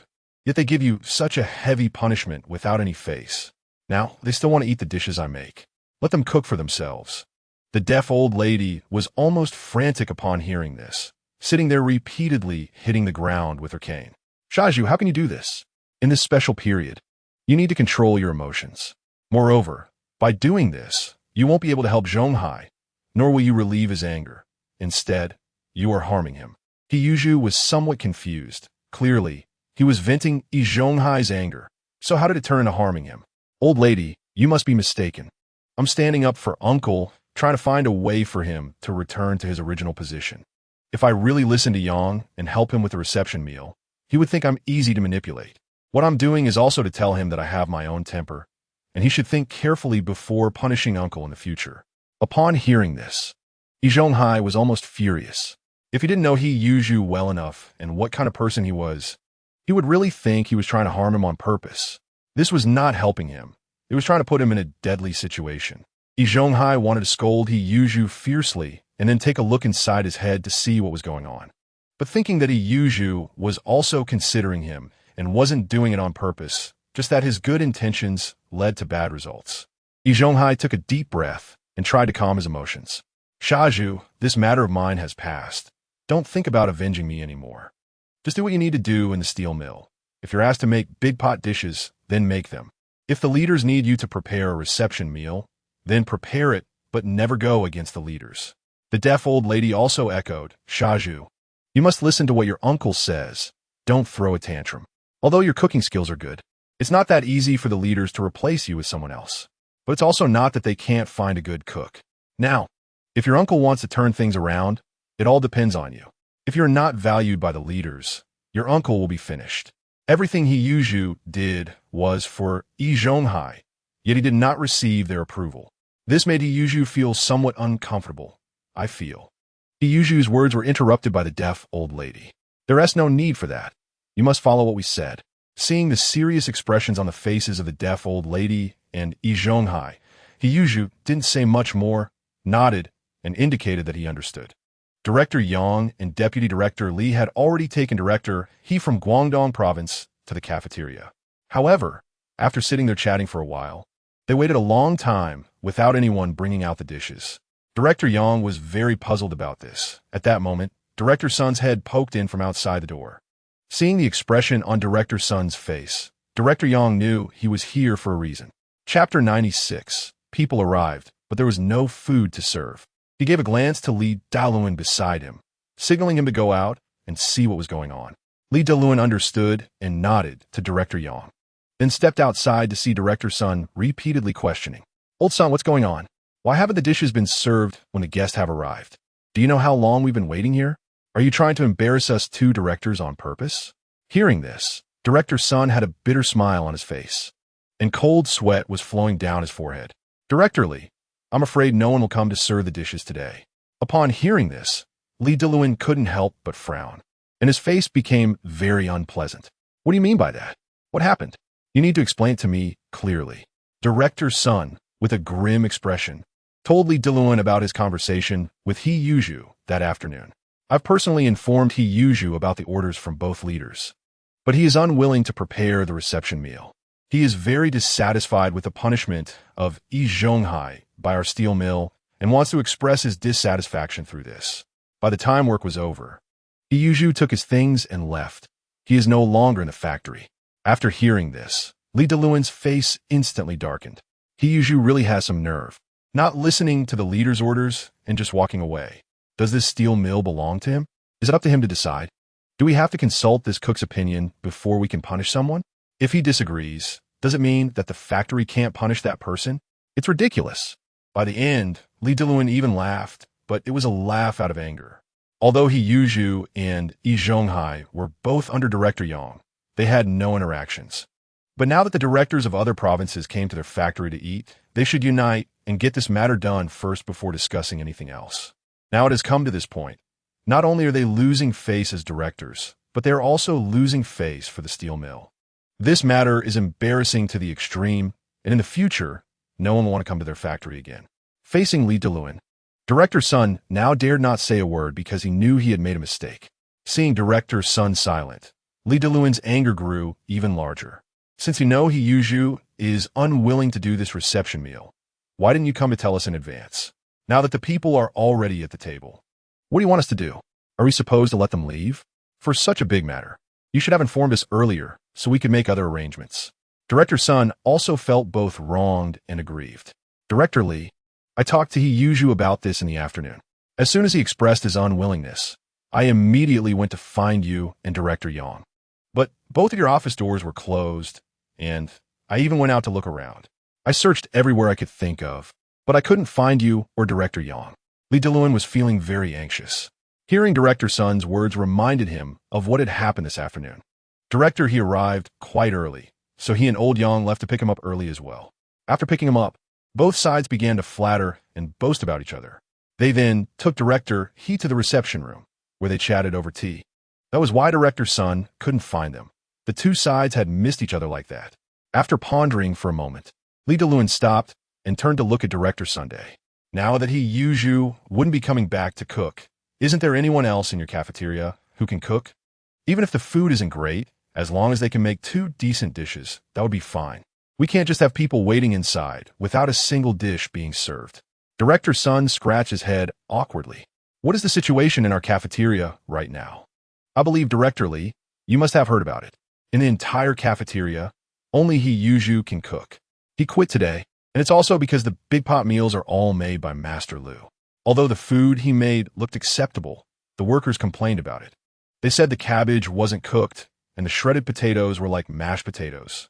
As for Yi Zhonghai's two apprentices, they had never held a spoon to cook. They just followed Yi Zhonghai around as subordinates, only capable of chopping and preparing ingredients. They couldn't do anything else. With people like them, even if we serve the workers, they wouldn't be able to eat, let alone show off in front of the leaders. Li Delun lived in the same courtyard as Master Lu from the cafeteria, and they liked to drink together. He had also heard Master Lu say that Yi Zhonghai was very selfish and had some ulterior motives. Although Yi Zhonghai had been training his apprentices, Xiaoma and Fatty, for several years, he had hidden all his skills and didn't pass them on to his two apprentices. Now, his two apprentices could only chop and prepare ingredients, and sometimes they didn't even do that well. Thinking of this, Li Delun was cursing Yi Zhonghai in his heart, feeling that he was a troublemaker. The situation was already like this, so after taking a deep breath, Li Delun entered the dining room. Seeing Li Delun return, Director Yang gave him a look, asking what had happened. Li Delun shook his head and walked over to Director Yang's side, whispering a few words in his ear. Director Yang's expression instantly turned very ugly, and Director He from Guangdong Province, seeing this, smiled and asked, "Old Yang, did something happen in your kitchen? Why hasn't the food been served yet? I've already drunk 5 or 6 cups of water here. If I drink any more, I won't even need to eat. I'll just be full from drinking. When you visited me before, you said your chef skills were very good. I came here specifically to taste that chef's cooking. Now that I'm here, and the food still hasn't been served, is it possible that this trip will be in vain?" Director Yang's face was also unsightly, but he quickly regained his composure and forced a smile. "Old He, there have indeed been some issues in our kitchen, and it seems we can't serve food right now. However, there is a state-run restaurant next to our factory, and the food there is quite good. Let's go there now. They're still open, and I'll have their chef prepare some hearty dishes to treat you well." Hearing this, Director He couldn't help but shake his head. "Old Yang, your factory is much larger than ours. I've heard there are over 10,000 people now. How can you not even manage a reception meal? And you've kept us waiting for so long. I think you must be too easygoing and not have high enough expectations for your subordinates. Let me tell you, you can't be like this. Once you are nice to them, they'll take advantage of you and forget your kindness. Normally, I shouldn't say this, but I've said enough. I'm not someone who holds grudges, so if you say the food at the restaurant next door is good, let's go try it." Saying this, the group stood up and went to the state-run restaurant, where they ordered a few hearty dishes. Although there was such an incident, the meal at the state-run restaurant afterwards was still quite good. By the time they finished eating, Director He was already drunk, and Directors Yang and Li Delun helped him to the car. Afterwards, Director Yang reminded his driver to personally take Director He to the guest house. "Make sure to get him to bed and take good care of him. If you don't take good care of him, I'll hold you accountable." The driver nodded and then took Director He away. Watching the car gradually leave, Director Yang turned to Li Delun, who was standing beside him. "I remember I instructed the cafeteria staff that there would be a reception meal this afternoon. Why was Yi Zhonghai not in the factory? And why did he leave right on time? What exactly happened? Old Li, tell me." Anger surfaced on Li Delun's face as he recounted to Director Yang what Director Sun had told him. After finishing, Li Delun added, "Old Yang, I'm not saying anything, but Yi Zhonghai has gone too far this time. If it weren't for Director He being easy to talk to, he would have left with a straight face today, and we wouldn't have any further dealings with our steel factory in the future. Yi Zhonghai is just a chef. His job is to cook well and fulfill the tasks we assign. But he relies on his good cooking skills to ignore our leader's instructions and even wants to manipulate us. Director Sun said that if we want to eat his cooking, we must let Yi Zhonghai return to the 8th level fitter position. If Yi Zhonghai isn't reinstated, he won't cook." "Old Yang, is this something a chef should say? This is the first time I've seen a chef use his cooking skills to manipulate the leaders." Just now, because Director He was present, Li Delun didn't specify what the issue was. It was only now that Director Yang learned that Yi Zhonghai was very unhappy about punishing Yi Zhonghai and had decided to quit. At this moment, Director Yang's face was terrifyingly dark, and the head of the security department, Director Wang, immediately spoke up. Director, I've also heard about this matter. He Yuzhu's actions cannot be taken lightly. What he is doing shows that he doesn't respect the organization and discipline of our steel factory at all. We absolutely cannot allow such a head to exist. Otherwise, the factory will descend into chaos. Our production tasks this year are still quite heavy. Although Yi Zhongzhu is just a chef and not a worker in the workshop, not participating in production tasks, his cooking is essential for the logistics. If he can't do this well, it will also affect the workers. To put it more seriously, our production order could be impacted because of Yi Zhongzhu. Li Deluen nodded in strong agreement. Director Wang, what you said is very right, and I completely agree. Yi Zhongzhu must be punished severely. We cannot allow such a bad atmosphere to exist in our steel factory. Yi Zhongzhu has learned all the bad habits from Yi Zhonghai. Yi Zhonghai in the steel factory acts like he's above everyone else, looking down on everyone. Yi Zhongzhu has picked this up and wants to use his cooking skills to manipulate the leaders. If this matter gets out, our steel mill would be extremely embarrassed. Others might think that our leadership team is completely useless, being controlled by a chef. Director Yang stood there with a dark face, silent for a long time before finally speaking slowly. What you all said is not wrong. We are the leaders of the entire steel mill. It should be us giving orders and the people below carrying them out. But with Yi Zhongzhu, it's the opposite. He even wants to use his culinary skills to control us leaders. If this matter gets out, we will become a joke, and we won't be able to hold our heads up anywhere in the future. Moreover, what Yi Zhongzhu did this time is really excessive. He has no idea about the consequences. Yi Zhonghai received such a severe punishment, and logically, he should reflect and be alerted. But Yi Zhongzhu shows no awareness at all.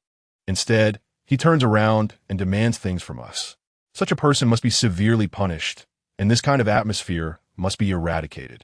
He thinks that because he is good at cooking, he can demand us leaders to listen to him.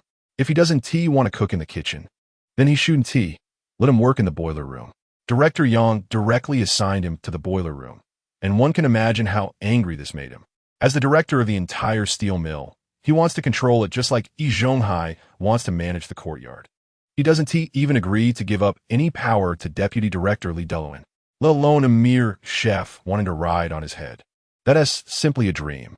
Chief Wang from the security department also felt that Yi Zhongzhu should be severely punished to make him realize he is just a chef. However, there is something very important coming up for the steel mill, and after much thought, he spoke up. I don't want to overstep my bounds here, but I must mention something that is very important for a steel mill. I remember that next week, an inspection team from the 3 eastern provinces is coming to our steel mill to discuss cooperation, and this cooperation is particularly important for our factory. If we assign Yi Zhongzhu to the boiler room now, we will have to find another chef. It's not that easy to find a chef with skills comparable to Yi Zhongzhu's. Hearing these words, Director Yang felt as if someone had poured a bucket of cold water over him, and he calmed down immediately. He had just been furious from the words of Li Deluen and Chief Wang, forgetting about this matter. As Chief Wang said, this cooperation is extremely important for their steel mill. If they succeed in this cooperation, they won't have to worry in the future. As a director, he can sit and rest in the factory every day instead of having to run around. It is precisely because of this matter that when he learned about Yi Zhongzhu's misconduct towards Haitang, he didn't impose a heavy punishment. There are chefs with skills like Yi Zhongzhu in the city, but finding a suitable replacement in a short time is not easy. There are many chefs who can cook well, and every day a lot of people come to hire them. Even if Director Yang personally goes to invite them, they may not agree. Yi Zhongzhu knows this, so he uses his cooking skills to threaten him, making him restore Yi Zhonghai's position. However, after Yi Zhongzhu did such a thing, not punishing him leaves Yang with a mental hurdle. Just when Director Yang didn't know how to handle this, Li Deluen spoke up. It's not hard to find a suitable chef. There is a chef named Fang Tian at the mechanical factory near our plant. His cooking skills are exceptional, even better than Yi Zhongzhu's. Not long ago, I visited their factory, and their director mentioned how great their chef is. At that time, they were preparing a hardship meal, and I was curious about how good it was. I went to the cafeteria to eat, and it was nothing like a hardship meal. It was actually delicious food. Fang Tian is a very creative person. He combined wild vegetables with steamed buns to make a wild vegetable dumpling. It tasted wonderful, and everyone in the factory was fighting to eat it. It was only because Fong Tian set a limit on how much one could buy that everyone managed to get some. I was lucky to get one thanks to their director. Otherwise, I wouldn't have gotten any. Old Yang, you've also seen the world and eaten a lot. But no matter how well those dishes are made, I think it's better to make the simplest ingredients taste the best. Often, the best cooking comes from the simplest ingredients, so I think this chef is a good choice. Director Yang was also quite tempted. If they could hire this chef, they would have to worry about He Yuzhu anymore. But such a great chef, how could the other factory director easily let him go? Sigh, if this chef is really willing, it would solve a big problem for us. But since he cooks so well, the director of the mechanical factory won't easily let him go. Even if he is willing, we need to show some sincerity, and it will take some time. The inspection team is coming next week. We don't have that much time to handle this. At this point, Director Yang couldn't help but sigh again. But a smile appeared on Li Deluan's face. Old Yang, this is not a big problem at all. I only found out after visiting the mechanical factory that my father-in-law knows their director. Moreover, my father-in-law has helped their director a lot, and he owes him a big favor. As long as my father-in-law is willing to step in and help resolve this matter, the other side will definitely not refuse to let him go. Hearing this, Director Yang's eyes lit up as he looked at Li Deluan. I'll have my father-in-law talk to that director and ask Fong Tian to come work at our factory first. He can host the inspection team, and after that, we can slowly complete the paperwork. Director Yang nodded repeatedly, very much in agreement with Li Deluan's decision. Okay, old Li, you have solved a big problem for the factory this time. I'll leave this matter to you. You must bring him back as soon as possible. The weather today was also very nice. After He Yuzhu came out of the courtyard, he swayed his way to the back kitchen of the steel mill. Once he arrived at the back kitchen, He Yuzhu put down his things and lay down on the old chair, preparing to relax just like yesterday. The others in the cafeteria saw this scene and couldn't help but shake their heads, feeling that He Yuzhu was being too excessive. They could understand that He Yuzhu had a good relationship with Yi Zhonghai and wanted to vent for him. But no matter how much he wanted to vent, he should still do his job well. They strongly disapproved of He Yuzhu's actions of deliberately going against the leadership for such matters. Although the working class holds a particularly high position in this era, they cannot use this to control the leaders and disregard them. Every place has its own rules and systems. If everyone acted like He Yuzhu, the entire factory would fall into chaos. Moreover, they felt that the punishment given to Yi Zhonghai by the factory was completely justified. After all, Yi Zhonghai had gone too far, and wanting to ruin someone else's livelihood is a very malicious thought. Moreover, Master Li had a good relationship with Yi Zhonghai before. Not only that, after Yi Zhonghai's thoughts were exposed, he wanted to tarnish Li Xian's reputation. Such behavior is extremely malicious. A person like him deserves to be punished severely. Seeing He Yuzhu lying motionless on the armchair, Master Lu couldn't help but frown. If He Yuzhu didn't cook today, he would have to do it himself again. But Master Lu really didn't want to cook anymore. Yesterday, the workers' complaints almost made him embarrassed. Thinking of this, Master Lu quickly walked over to He Yuzhu's side and said seriously, Shaju, you didn't prepare the dinner last night, and the leaders must have noticed your intentions. They will definitely consider Yi Zhonghai's incident, so you shouldn't act like you did yesterday. Chapter 99, Discontent with the punishment given by the factory. If you continue like this, it will also make the leaders unhappy, and you might end up losing your job. Hearing this, He Yuzhu opened his eyes and looked at Master Lu with disdain. Do you think it's possible for them to fire me? Look at the leaders of our steel mill. Which one of them isn't well fed? If they fire me, who will cook for them? And next week, we have an inspection team coming to the steel mill. They will need me to prepare meals.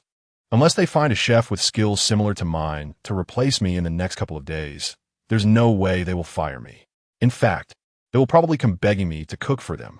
After saying this, He Yuzhu closed his eyes again and pretended to doze off in the chair. Seeing He Yuzhu like this, Master Lu couldn't help but roll his eyes. People like He Yuzhu, who lack common sense, shouldn't be given too much attention.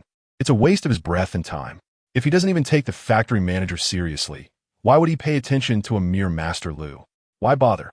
Anyway, when He Yuzhu gets punished, it has nothing to do with him. He would just do what he needed to do, at worst. He would have to force himself to cook again today. Even if the food turned out bad, it wouldn't be his fault. At least he wouldn't let them go hungry. Master Lu stopped talking, and the entire kitchen fell silent. Everyone went back to their own tasks. Yi Zhonghai lay comfortably on the bed, about to fall asleep. Suddenly, the broadcast announcement sounded. This is a notification. Our factory's cafeteria head chef, Yi Zhonghai, has acted inappropriately towards female employees, which has had a serious negative impact. This has severely harmed the mental well-being of female employees and disrupted the good atmosphere of our steel mill.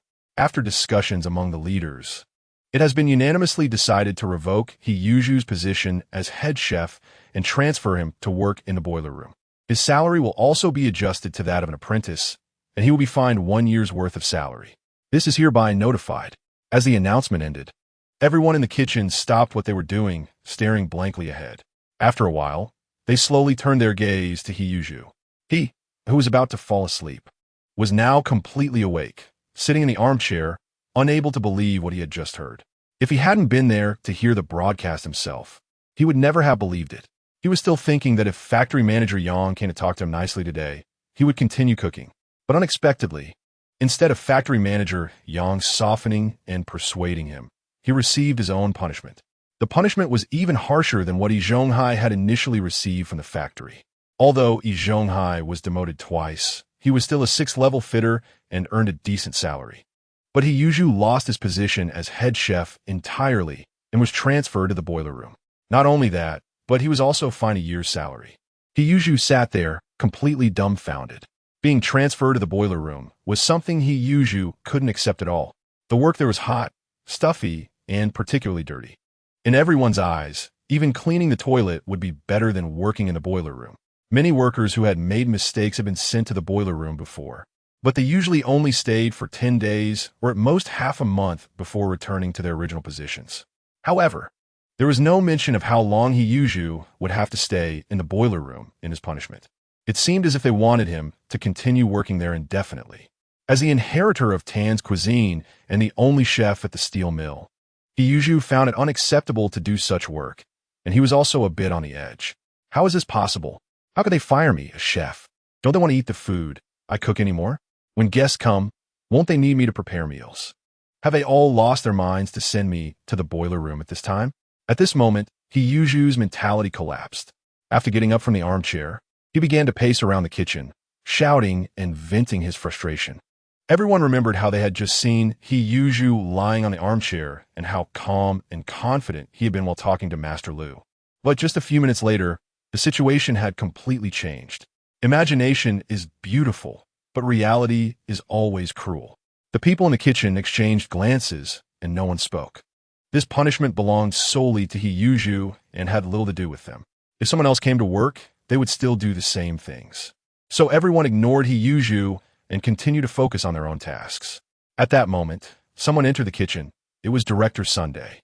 He was the first to come in, and no one noticed the security personnel following him. It was only when he walked inside that others saw the security staff. As soon as Director Sun entered, he saw Yi Zhonghai going crazy, which startled him. Although Yi Zhonghai wasn't known for his good temper, he had never acted like this before. He also knew that once the factory's punishment against Yi Zhonghai was announced, the latter would definitely feel discontent. However, he never expected that such a small punishment would push Yi Zhonghai to lose control in the kitchen. His behavior could also affect the work of others. After taking a deep breath, Director Sun shouted at him, Yi Zhonghai, what are you doing here? What are you making a scene for? Do you think this is your home? Stop yelling here. If you don't want to stay in the kitchen anymore, go to the boiler room right now and don't disturb others. Director Sun's words calmed Yi Zhonghai down, bringing him back to his senses.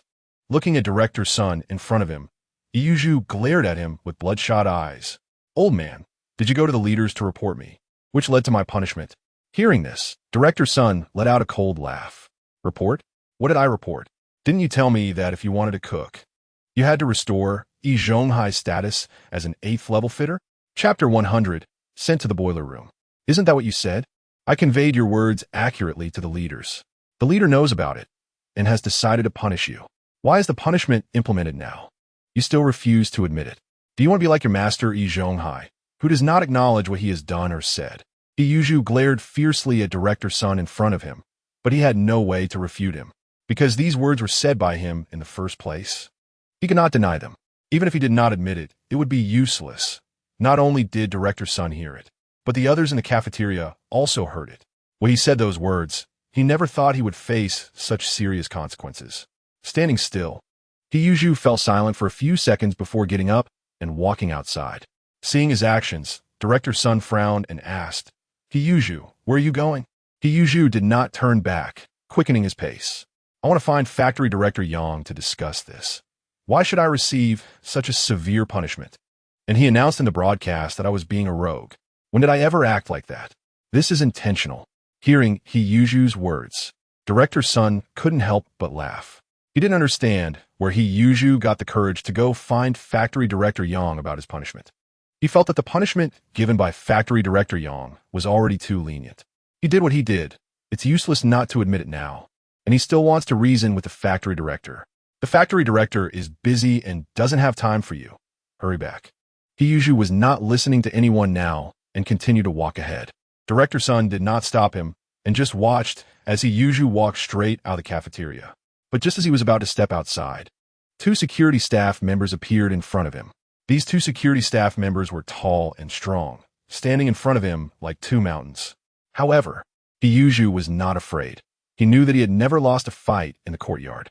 He felt he could take on these two security staff members. Even if he couldn't win, they couldn't just hit him at the steel mill. "This is none of your business. Get out of my way." Upon hearing this, one of the staff members sneered. "The punishment has already been given, and you're still so arrogant. Yi Zhonghai, your punishment is not unfair at all. I even think Factory Director Yang might be too lenient with you. Your punishment is surprisingly light." The other staff member coldly added, "The leaders already knew you would not comply with this punishment, so they specifically sent us here. Now that the punishment has been issued, you should obediently go to the boiler room to work. Come with us." Yi Zhonghai could not listen to Director Sun's words. So how could he listen to these two staff members? He tried to push the two people in front of him away, but he couldn't move them at all. Seeing his appearance, the two staff members became a bit angry. "Yi Zhonghai, do you really think the steel mill is your home? You can do whatever you want? We tried to talk to you, but you didn't listen at all. You want to force us to take action against you, right? Since that's the case, don't blame us for being rude." After saying this, the two staff members simultaneously took action and directly pinned Yi Zhonghai to the ground. Yi Zhonghai was indeed quite tough in the courtyard, but one must know that the people living in the courtyard were all ordinary residents. However, these two staff members were different. They were veterans returning from the military. Yi Zhonghai's haphazard fighting style, relying solely on brute strength, was no match for them. After subduing Yi Zhonghai, they dragged him out of the kitchen like a dead dog and sent him to the boiler room. Watching the staff take Yi Zhonghai away, Director Sun let out a long sigh of relief, feeling that his good days were about to come. For these years, whether at the steel mill or at home, Director Sun had been thinking about how to get Yi Zhonghai out of his kitchen. As the cafeteria director, he had never been able to deal with this chef Yi Zhonghai, sometimes even having to listen to him and being suppressed. Director Sun felt as aggrieved as possible. He had never been comfortable over the years. He didn't even know how he managed to endure Yi Zhonghai all this time. But now it was better. Yi Zhonghai had been driven out of the kitchen by the leaders and could only work in the boiler room. Furthermore, Li Deluan had told him that Yi Zhonghai would not be returning to the kitchen and that a skilled chef would soon replace him. Not only was the new chef's cooking skills comparable to Yi Zhonghai's, but he also had a particularly good temperament. Director Sun was particularly excited when he learned this news. Like a child receiving a piece of candy. What they needed most in the kitchen was such a chef, and he had been waiting for this moment. With this thought, Director Sun's mouth curved slightly upward, but he quickly restrained his expression. He then turned to the people in the back kitchen and, with a serious face, told them, "You all saw what happened to Yi Zhonghai. Make sure not to follow his example. Just do your own work honestly, and the steel mill will not treat you unfairly. If anyone has other thoughts like Yi Zhonghai, don't blame the factory for being unkind." After saying this, Director Sun prepared to leave. Seeing him about to go, Xiaoma couldn't help but stand up and ask, "My master has now been sent to work in the boiler room. Does that mean we won't have a chef in the cafeteria? We can't let Master Lu cook every day. You know the workers can't eat his food." Master Lu felt a bit embarrassed upon hearing this. Although he knew his cooking wasn't great, it was still embarrassing to have it pointed out in front of so many people. Director Sun coldly shot Xiaoma a glance. a chef with better skills than He Yuzhu will come over. He will take He Yuzhu's position. What you need to do is cooperate with his work and don't bully him when he arrives. At the end, Director Sun warned everyone present with a glance and then left the kitchen. Watching Director Sun's departing figure, Xiaoma couldn't help but sigh. Chapter 101. Officially starting work in the boiler room if what Director Sun said is true and a skilled chef comes to replace Master. Then Master really won't be able to return and he would be stuck working in the boiler room for life. Upon hearing this, Master Lu let out a cold laugh. It's best if he doesn't come back. He should go to the boiler room and learn a lesson. As a chef, he should do his job properly instead of always trying to go against the leaders. The leaders have been tolerating him for so long. I think it's because of their good temper. If it were me, I would have fired him long ago. The fat guy also nodded in agreement. I think Master Lu is right. He usually walks around with his head held high, looking down on everyone. Although he is just a chef in the back kitchen, he seems to carry himself with more dignity than the factory director. Hearing this, Xiaoma shot a fierce glare at the fat guy. Fatty, what do you mean by that? He is our master. Now that he is in trouble, you still gloat over it.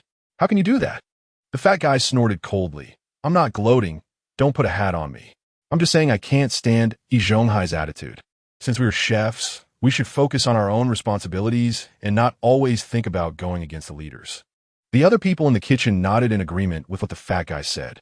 I think the fat guy is quite right. We're just like those workers, and our job is to do our own work well. We shouldn't be thinking about this and that all day long. Those things have nothing to do with us. Xiaoma, I think you should consider finding a new master for yourself. I also feel that after so many years with He Yuzhu, you haven't learned anything. So why cling to him? Xiaoma has always been very respectful to his teachers, even knowing that He Yuzhu was wrong in these matters. However, he couldn't bring himself to say anything bad about He Yuzhu. He just sighed deeply. Although he really wanted He Yuzhu to come back, he also knew he couldn't. Offending the leaders above, how could it be so easy to return? Not to mention that the leaders arranged for a new chef to take his place. It seems that if He Yuzhu doesn't leave soon, he will have to work in the boiler room until he drops dead. At this moment, He Yuzhu was being dragged toward the boiler room, struggling all the way. Let me go. You can't do this. I want to see Factory Director Yang. I need to talk to him. The two security officers from the security department were almost deafened by He Yuzhu's continuous shouting. Finally, they got impatient and punched He Yuzhu in the face. Shut up. You're driving us crazy. If you want to see Factory Director Yang, you can do that after work. Right now, you need to behave and work in the boiler room. The punch from the security officer used their authority, and He Yuzhu's face immediately swelled up. He didn't dare to continue shouting, fearing that the two officers would hit him again. So, he was dragged to the boiler room, and, at the door, the security officer shouted inside, Team Leader Lu, we brought you a person. After a while, a very sleazy-looking man came out from inside. He looked He Yuzhu up and down and said, I just heard the announcement that someone was sent here as punishment. It wouldn't be He Yuzhu, would it? The security officer nodded, and Team Leader Lu looked around and nodded in satisfaction. Not bad, this one seems pretty good. As expected of a chef, he's also well fed. We need people like this in the boiler room. Hearing this, the security officer smiled and nodded. Team Leader Lu, since you've checked him out and found no issues, I'll leave him to you. If he doesn't behave in the boiler room, just come to us. We'll make sure he stays in the boiler room and works properly. As the security officer spoke, he unconsciously showed his fist, making the threat quite obvious. After that, the two officers left, and Team Leader Lu looked at He Yuzhu. You should have heard those two security officers very clearly. There's no need for me to repeat it. Since you're here, don't have any other thoughts. Just behave and work here. If you dare to disobey the arrangement or slack off, I'll call those two over. He Yuzhu didn't dare to do anything to the two security officers, but he wasn't afraid of Team Leader Lu in front of him. He glared fiercely at the person, not listening to a word. Team Leader Lu had a lot of things to do and didn't have time to compete with him over who could glare harder. Since you're here, stop wasting time. Do you see that pile of coal? That pile is your work for this afternoon. Burn it all, and once you're done, you can go home. If you don't finish burning it, you keep burning until it's done, and only then can you leave. After saying this, Team Leader Lu left. He knew that the security officers had just threatened He Yuzhu, so he wouldn't dare to slack off. After he left, He Yuzhu angrily walked over to the pile of coal. If it weren't for knowing that it was just a pile of coal, one might suspect it was his enemy. He certainly didn't want to do this job, but he recalled the threats from the security officers. If he didn't do it, those two officers would probably come over and beat him up. He was still afraid of their fists, so he obediently went to burn the coal. He thought burning coal shouldn't be too difficult. It should be easy to do. However, when he actually started burning the coal, Yi Zhonghai realized how exhausting this job was. The temperature was high and there was no ventilation, making it hot and stuffy. In less than half an hour, his clothes were soaked with sweat. He raised his brows, thinking about how he had fallen to this point. If he couldn't stand this job after only half an hour, how could he endure it for longer? Chapter 102. Everyone is gloating. Yi Zhonghai absolutely cannot stay here. He needs to find a way to return to the kitchen. He decided to go find Factory Director Yang after work this afternoon and have a good talk about this matter. Even if Factory Director Yang was unwilling to reinstate Yi Zhonghai as an 8th level fitter, he would accept it as long as he could return to the kitchen. At this moment, Yi Zhonghai in the fitter workshop was instructing Jia Dongxu on making parts. Suddenly, the announcement sounded, and he heard the notification that Yi Zhonghai had been kicked out of the kitchen. Upon hearing this, Yi Zhonghai stood frozen in place, unable to believe that Yi Zhonghai had been kicked out of the kitchen and sent to work in the boiler room. How could he have acted so recklessly in the steel rolling mill? He was not that kind of person. Although Yi Zhonghai could sometimes be a bit lewd, he would never do something like that. He still had some sense of propriety. Yi Zhonghai's mood was extremely complex at this moment. Although he had been demoted 3 levels and could not participate in assessments for 5 years, nor could he continue to advance to 8th level fitter, he still felt he had a chance. After all, Yi Zhonghai had access to those leaders. If he cooked well, perhaps he could win their favor. Then, if he spoke well of Yi Zhonghai in front of the leaders, maybe he could return to the position of 8th level fitter. But unexpectedly, Yi Zhonghai had lost his position as head chef. How could he help him now? Although both of them were punished, Yi Zhonghai's situation was much better than Yi Zhonghai's. In the end, who would help whom was still uncertain. Jia Dongxu, who was making parts, heard the announcement about Yi Zhonghai's punishment and looked at it with disdain and contempt. Jia Dongxu always thought Yi Zhonghai was useless, merely capable of cooking a couple of dishes. What he disliked the most was Yi Zhonghai's lewdness, his eyes wandering everywhere. He often looked at Jia Dongxu's wife, which made Jia Dongxu very uncomfortable. If it weren't for the fact that he wanted to get his lunchbox back from Yi Zhonghai, he would have already cursed him out in the courtyard. Thinking of this, Jia Dongxu suddenly realized something. Now that Yi Zhonghai was no longer working in the kitchen, the lunchbox was gone. As Jia Dongxu cursed Yi Zhonghai in his heart, the workers around him began to discuss. Wow, why are the punishments in the factory so severe now? He was directly transferred to the boiler room.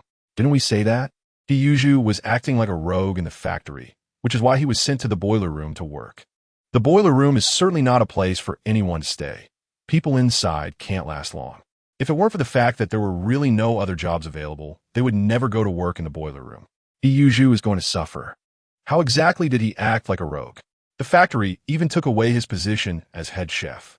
Acting like a rogue is just acting like a rogue, ruining the atmosphere in our factory, and it has a huge impact. He deserves it.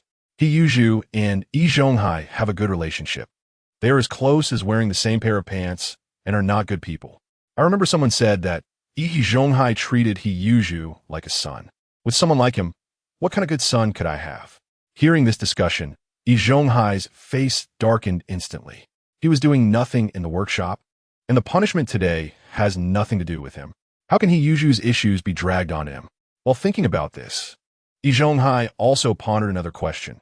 How outrageous could Yi Zhonghai's behavior have been to warrant such a severe punishment from the factory? Yi Zhonghai was sent to the boiler room, which means there is no head chef in the kitchen now. If someone needs to be entertained, there will be no one to prepare the meals. Could it be that the higher-ups found a new head chef?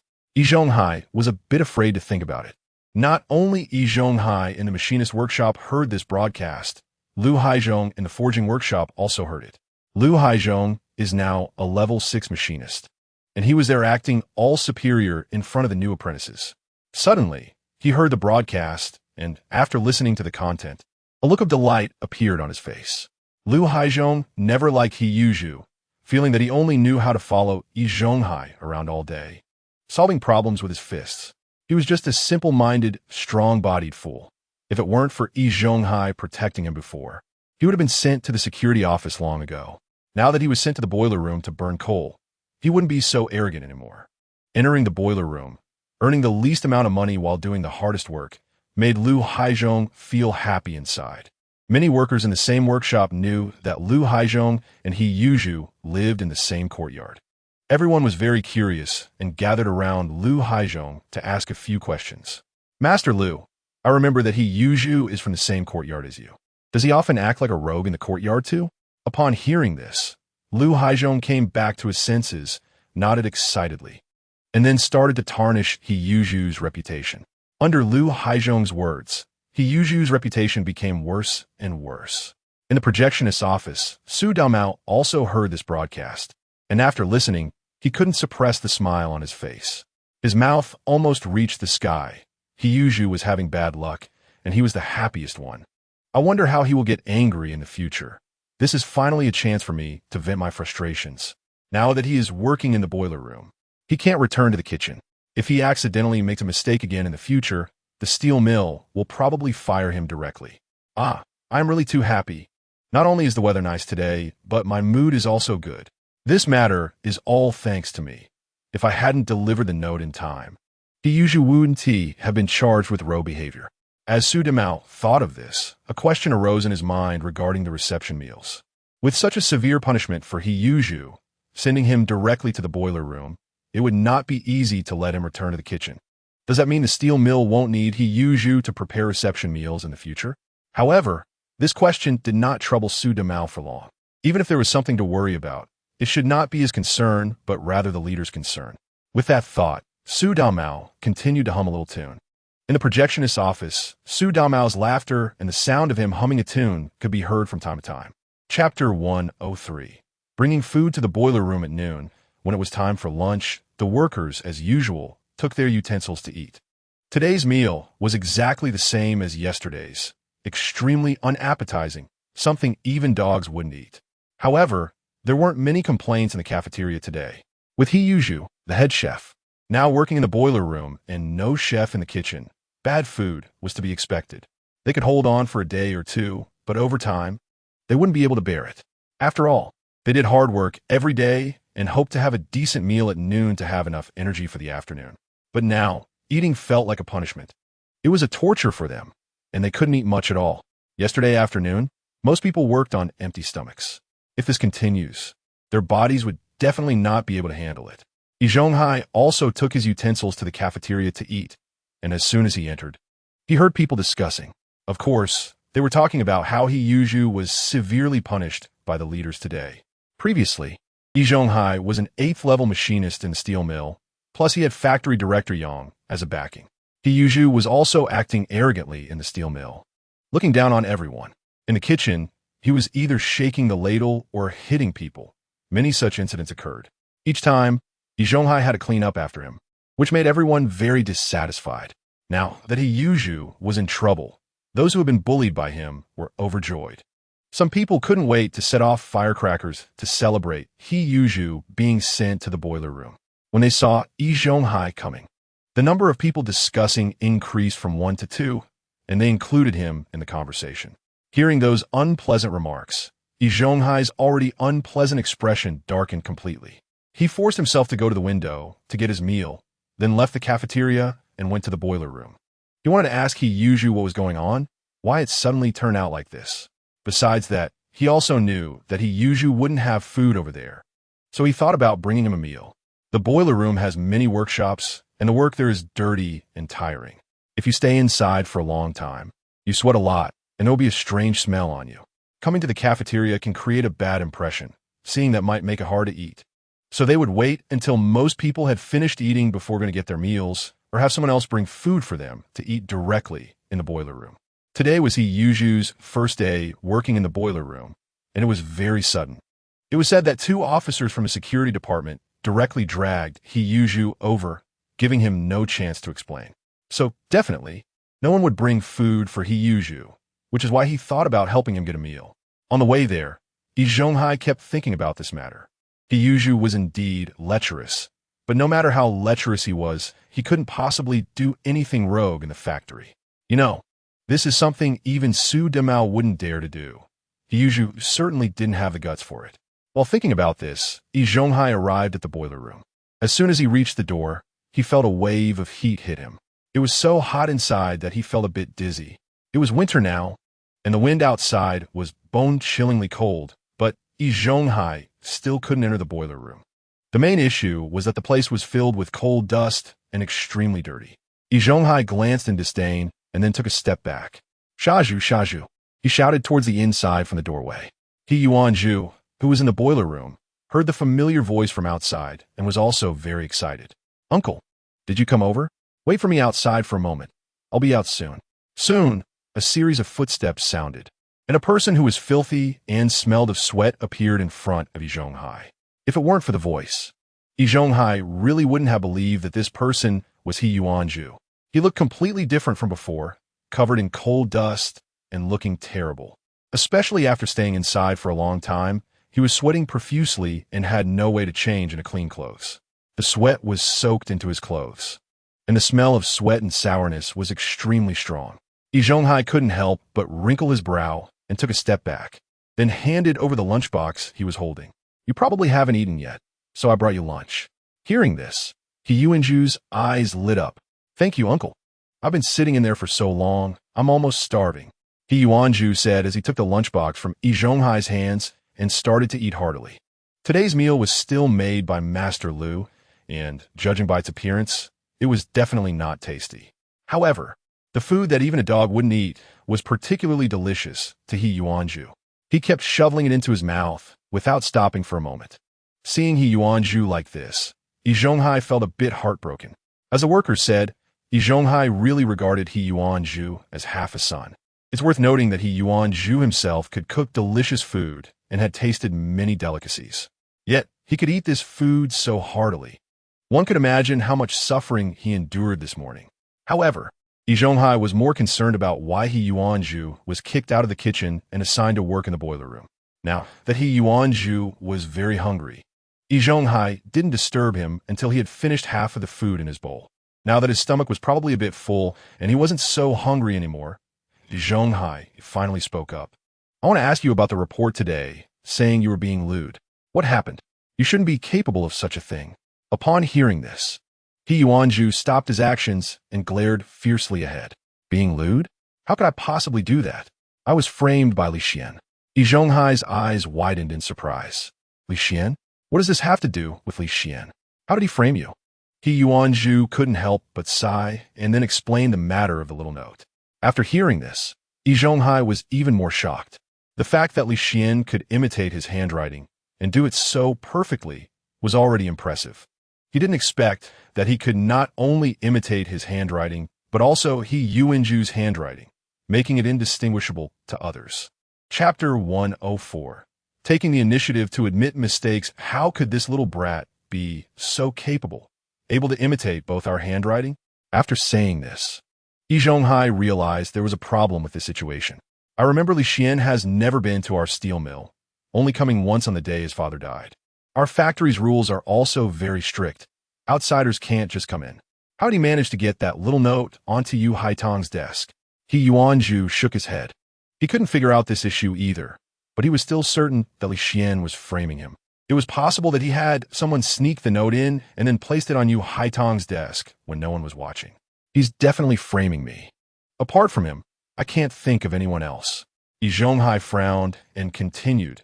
"Even if you really wrote such a little note, it shouldn't be enough to get you kicked out of the kitchen. Writing a love letter is a very normal thing, especially since both you and she are unmarried. You just wrote a note. You didn't do anything to Yu Haitang. Is there something else that happened?" He Yuanzhu nodded. "Uncle, I'm very dissatisfied with Director Yang's punishment decision. So, I talked to the director of our cafeteria and said that you must be reinstated to the position of level 8 fitter. If Director Yang is unwilling, then I won't cook in the cafeteria anymore. Coincidentally, yesterday a director from another steel mill came to eat, so I didn't prepare the reception meal. I guess it's because of this that those leaders were very dissatisfied with me and sent me to the boiler room. But I heard that there will be a delegation coming to our factory next week for an inspection. Moreover, This cooperation is very important for the factory. Don't they need a chef to prepare the reception meal? They can't just go to a state-run restaurant for a meal, right? If that's the case, it will definitely attract more attention, and people will say they're indulging in gluttony. Yi Zhonghai didn't understand this point at all, and he stuffed the last bite of rice in his mouth. After hearing this, Yi Zhonghai felt the same confusion and curiosity. You're right. Although there are many people in Sijio City with skills similar to yours, they're all sought after. Even if Director Yang personally invites them, it will take some time. It's not that easy. Why would they remove your chef position at this time? This is really puzzling. Unable to figure out the issue, Yi Zhonghai didn't continue to think about it and looked up. Seeing Yi Zhonghai's appearance, Yi Zhonghai couldn't help but sigh again. Last night, I was still there persuading you to perform well in the steel mill. I thought if you did well, when the leaders were happy, you could say a few words in their ears for me. Now you've lost your position as the head chef and have been assigned to work in the boiler room. With just the two of us in this situation, who will help whom in the end is really uncertain.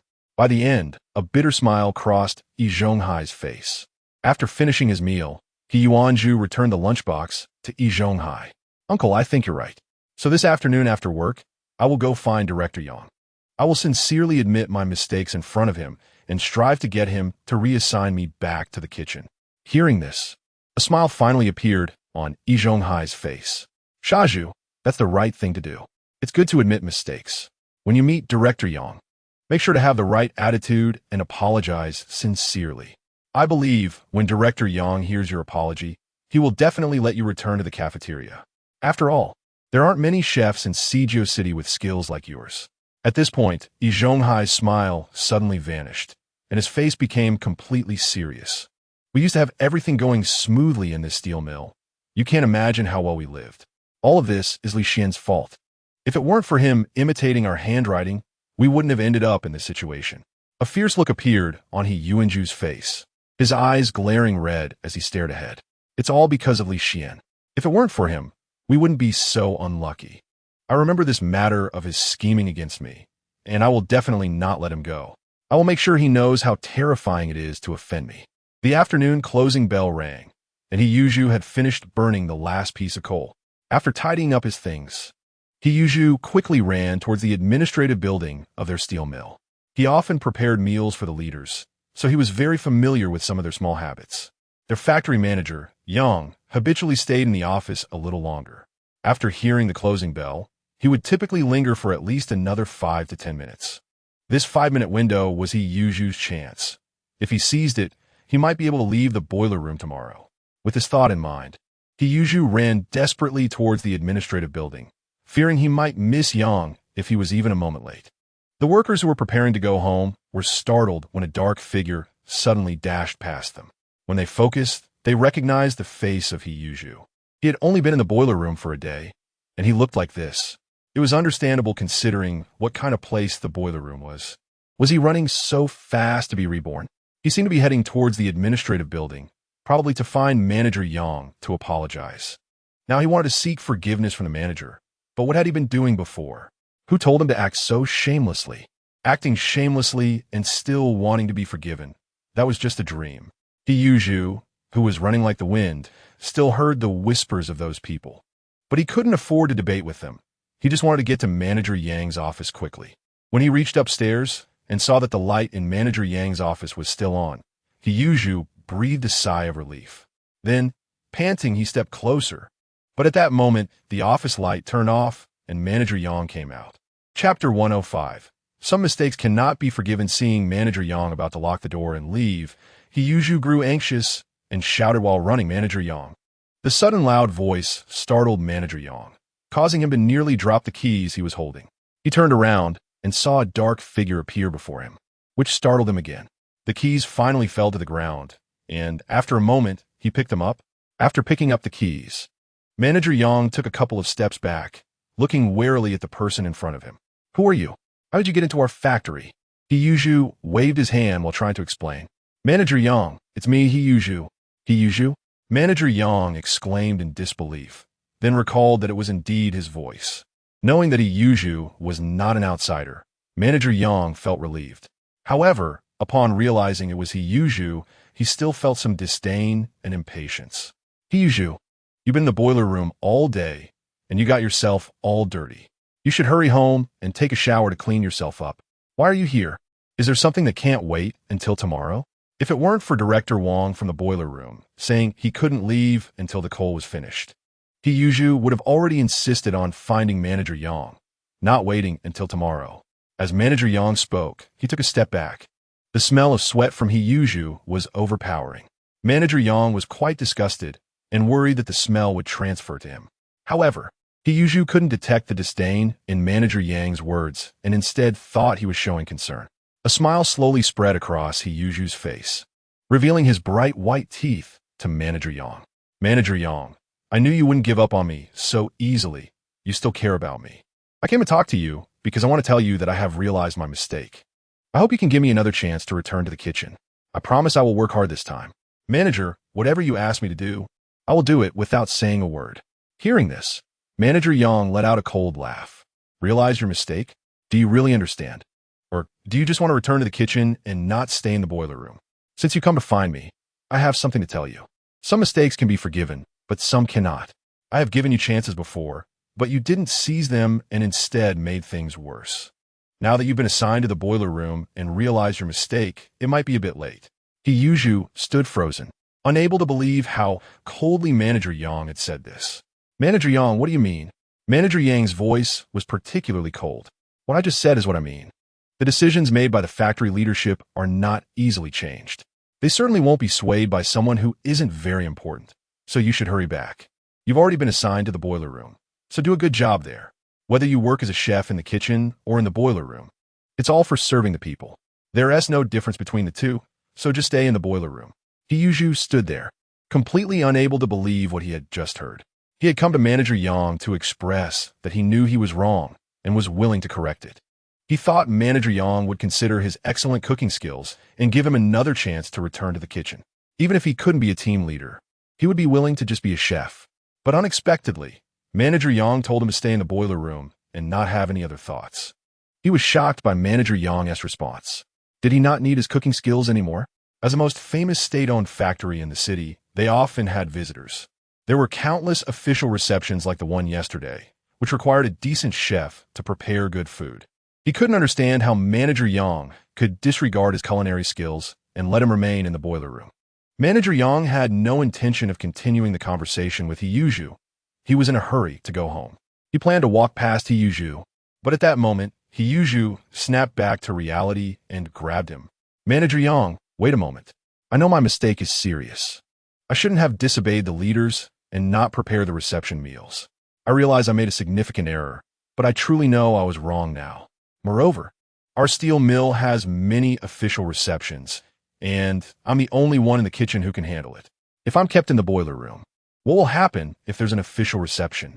It might be fine to have those people make large pots of rice, but they definitely can't handle reception meals. They wouldn't be edible.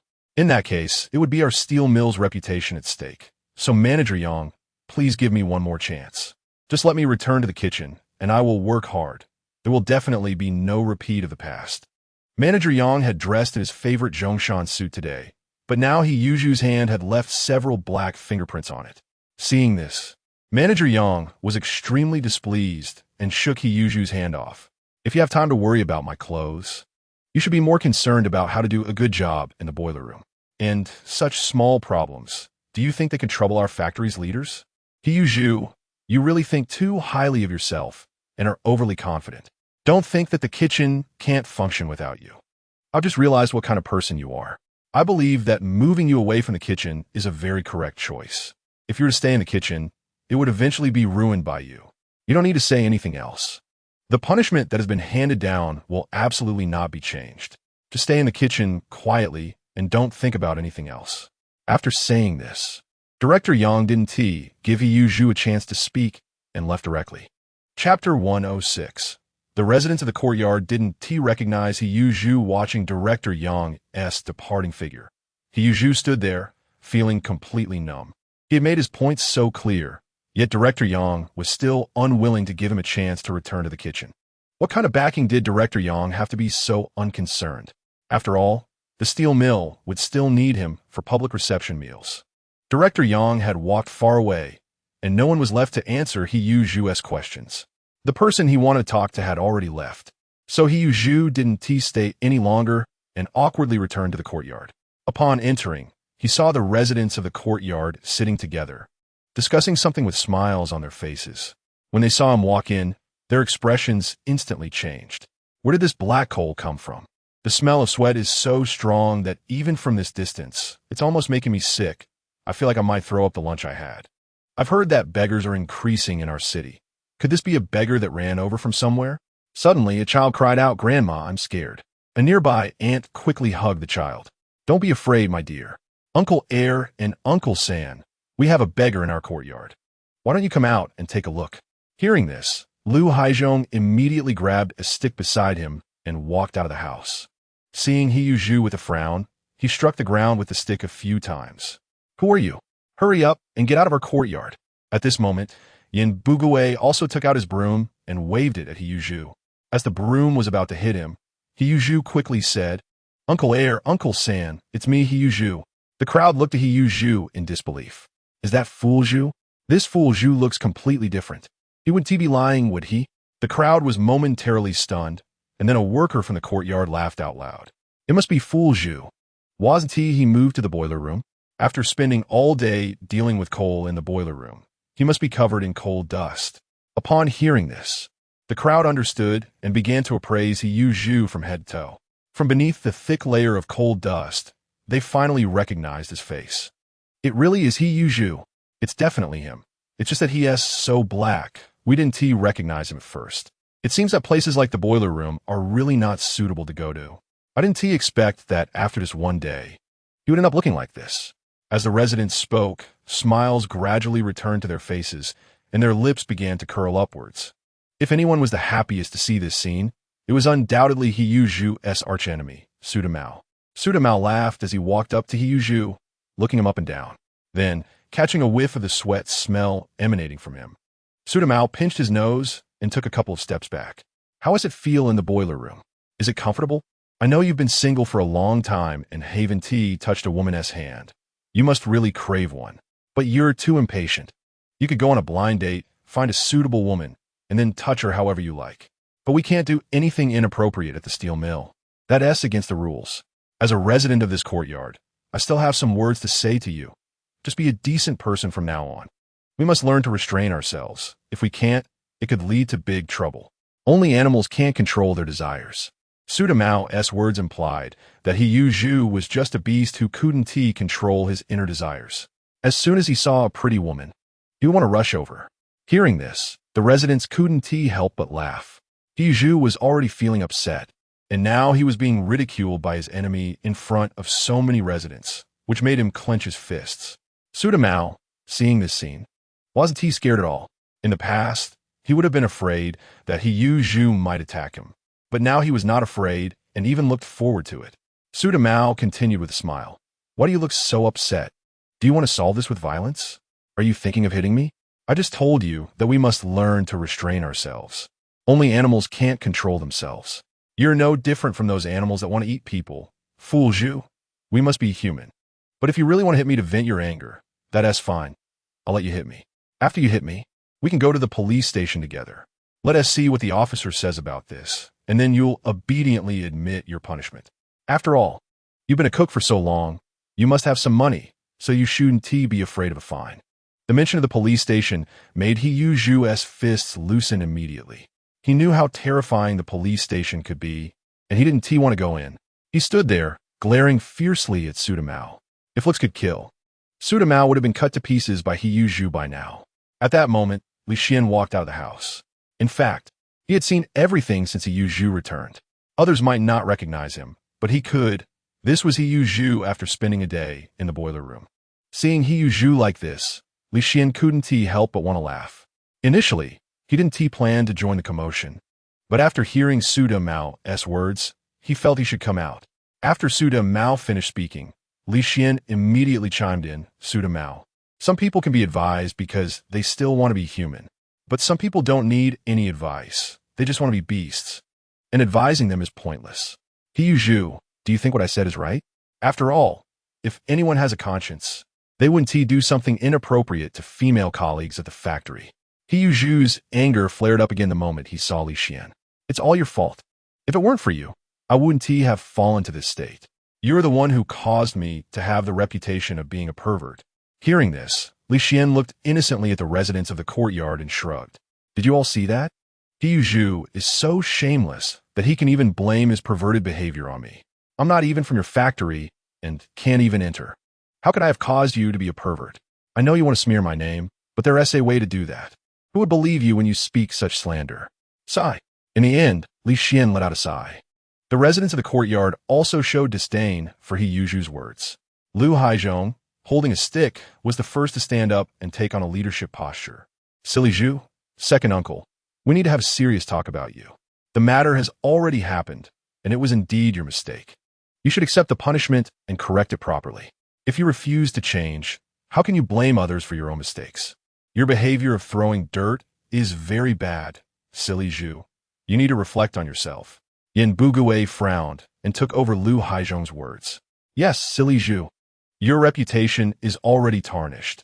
If you continue to slander others, will you still care about your reputation? Everyone makes mistakes, but when you do, you must admit it and correct it, not shirk responsibility. The residents nodded in agreement with what Lu Haizhong and Yin Bugui said. Silly Zhu, you made a mistake. Just admit it. Don't always think of blaming others. I really can't understand how Li Xian, who isn't even from the factory, got mixed up in this and caused you to act like a rogue. Can being a rogue even harm someone? This is the first time I've heard of such a thing. According to Silly Zhu's logic, if something happens in the future, it's all someone else's fault. Don't you think Silly Zhu's behavior of throwing dirt is very familiar? Damn, I just remembered, isn't this exactly like Yi Zhonghai? They both like to throw dirt. Yi Zhonghai not only likes to turn black into white and throw dirt on others, but it seems he also influenced He Yuzhu. Looks like I need to keep my distance from Yi Zhonghai in the future and make sure my family stays away from him too, so we won't be affected. After saying this, the residents all stepped back a bit, creating distance from Yi Zhonghai. Yi Zhonghai, who had just seen so many people talking about He Yuzhu, wanted to step forward to say a few words in his defense. Unexpectedly, before he could speak, the fire had already burned onto him. Yi Zhonghai was left dumbfounded. How could everything be related to him? This matter was clearly a setup by Li Xian. It would have been fine to say a few words for He Yuzhu, but now he was being dragged into it, being beaten down repeatedly. In the crowd, Jia Dongxu heard everyone's words, nodded in agreement, and began to curse. Her foul mouth immediately spread the stench, causing those sitting nearby to instinctively pull away. I knew this silly Zhu was no good, always at the factory, not knowing how to work properly, just acting like a rogue. Luckily, I kept a close watch on my daughter-in-law, otherwise she would have been harmed by this beast. Silly Zhu. At this point, Jia Dongxu's gaze fell on Qin Huairu, glaring at her fiercely. Qin Huairu felt very speechless. How could everything be related to her? If it weren't for the Jia family wanting to eat the takeout that He Yuzhu brought back, she wouldn't have had much contact with him at all. She also found He Yuzhu's rogue behavior very despicable. This made Qin Huairu plan to keep her distance from He Yuzhu in the future. Every time He Yuzhu gave her a lunchbox, he would look at her with lewd eyes. At that time, Qin Huairu didn't want to have too much interaction with He Yuzhu anymore. If it weren't for the Jia family always wanting to eat meat and lunchboxes, she would never go to find him again. Now that this incident has occurred, it seems that regardless of whether she wants the lunchbox or not, she can no longer go. Jia Dongxu had a different view on this matter, but he also glared fiercely at He Yuzhu. Damn, now that silly Zhu has fallen from the kitchen to the boiler room, our family won't have any lunchboxes anymore. If we want to eat meat, we'll have to buy it ourselves. How can we eat such good dishes every day? Upon hearing this, Jia Dongxu suddenly realized that she had forgotten this point. This silly Zhu really is useless. He was actually transferred out of the kitchen just like that, just bringing us a lunchbox, and he couldn't even handle it. Didn't he think that leaving the kitchen would mean he couldn't bring us lunchboxes anymore? Isn't that intentional? I need to get him to give us money. Since he can't bring lunchboxes, he needs to give us money so our family can eat good meat every day. At this point, Jia Dongxu's eyes were shining as she stared at He Yuzhu. At that moment, He Yuzhu was still unaware that he had been targeted by Jia Dongxu, and that what she was eyeing was the money in his pocket. Right now, He Yuzhu was glaring fiercely at Li Xian, completely enraged by his words. Li Xuan, stop talking nonsense here. It was you, it was you. You were the one who harmed me. Don't try to argue your way out of this. You imitated my handwriting and wrote a note to the female colleague in the factory to frame me, making others think I was being a rogue. Someone reported it to the security department, which caused me to lose my job as a chef, and you still have the nerve to act innocent here. After He Yuzhu said this, all the residents in the courtyard were shocked. Li Xian imitated silly Zhu's handwriting and wrote a note to the female colleague in the factory. It sounded absurd no matter how you heard it. How could this possibly be his doing? Li Xian isn't that capable. If he could imitate Yi Zhonghai's handwriting, it would be laughable. Don't you think this scene seems very familiar? Isn't that how Yi Zhonghai acts too? Yes, Yi Zhonghai also denied it, saying that Li Xian imitated him and then threw dirt on him. No wonder Yi Zhonghai and Silly Zhu get along so well. They're cut from the same cloth. Silly Zhu has completely learned Yi Zhonghai's shamelessness. Chapter 108. Those who are close to vermilion become red, and those who are close to ink become black. Lu Haizhong stood up again at this time, ready to educate Silly Zhu with a serious tone. Silly Zhu, stop talking nonsense. Do you even believe what you say? How could Li Xian be that capable? He can imitate your handwriting, not to mention anything else. He can't even get into the steel rolling mill. So how can he put a note on someone else's desk? If you did something wrong, then it's wrong. Not admitting it doesn't change the fact. What you need to do now is to make amends for your mistakes, not to shirk responsibility.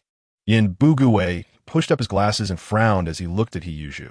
Silly Zhu, just because you were close to Yi Zhonghai doesn't mean you have to learn all the bad things from him, right? Su Damao crossed his arms and looked at He Yuzhu with a half-smile. Your trick has already been used by Yi Zhonghai. It didn't work then. So if you want to throw dirt on Li Xian, at least come up with a new tactic. Or do you think we are all fools who will believe you just because you say it? Seeing that no one believed him, He Yuzhu became anxious. What I said is true. It's all true. I'm not lying to you. I didn't write a note to that female colleague, nor would I openly put it on someone else's desk. It was Li Xian who imitated my handwriting. He intended to frame me. The previous incidents involving the old uncle were all set up by Li Xian. How could so many things related to handwriting happen? Don't you all think about it? Or are you blind and can't see? No matter how much He Yuzhu explained, no one believed him. They just didn't think Li Xian had that kind of ability. If he really had that ability, he would have been doing great things long ago. The second Li Xian also couldn't enter the steel mill, let alone put a note on the desk of a female colleague. Thinking of this, the residents of the courtyard looked at He Yuzhu with increasing disdain. You really are something, learning all the bad things, just like Yi Zhonghai. It's normal for silly men to be lecherous towards women, but after doing such a thing yourself, you can't slander others. You should keep your distance from Yi Zhonghai in the future. Following him has only led you to learn bad habits. Silly Zhu, you really make people look down on you. It's bad enough that no one believes what you say, and now you're just talking nonsense about him. He Yuzhu stood there at a loss, feeling both angry and frustrated. At that moment, Li Xian stepped forward again. Silly Zhu, you see, no one believes that I framed you. I don't know where you and Yi Zhonghai get your confidence from. How could I imitate your handwriting? The way you two write looks like a dog crawled on the paper. Even worse than that. There's no way I could imitate it perfectly. I didn't even know I had that ability. Besides, how could I get into your steel mill? I don't have the ability to fly or disappear. Silly Zhu, if you want to slander me in the future, think twice before you speak. Such baseless accusations will not only be disbelieved, but will also make you look like a fool. Seeing Li Xian's mocking expression and a hint of feigned innocence made He Yuzhu extremely angry. However, he couldn't fight him or argue with him, and no one was willing to believe him. He Yuzhu was so angry that he trembled in place, and just when he was in a dilemma, the deaf old lady was helped out by a woman. Silly Zhu, you're so dirty, don't just stand there, hurry back and wash yourself. He Yuzhu knew that staying here was pointless. No one would believe him. Everyone would still firmly stand by Li Xian, believing his words and thinking he was slandering. But He Yuzhu still felt unwilling and wanted to argue again. Old lady, come back with me. The deaf old lady's expression became serious, and in the end, He Yuzhu reluctantly left with her. Watching their departing figures, the residents couldn't help but curl their lips. Who would have thought this old woman would protect Silly Zhu so much, rushing out at the slightest noise? Thankfully, We all know what kind of person the deaf old lady is. Otherwise, she might have really cleared Silly Zhu's name. There's a saying, those who are close to vermilion turn red. Those who are close to ink turn black. They're the same kind of people, which is why they can come together. The residents of the courtyard looked at the deaf old lady and their departing figures and couldn't help but start discussing. After a few comments, they each went back as it was time to cook.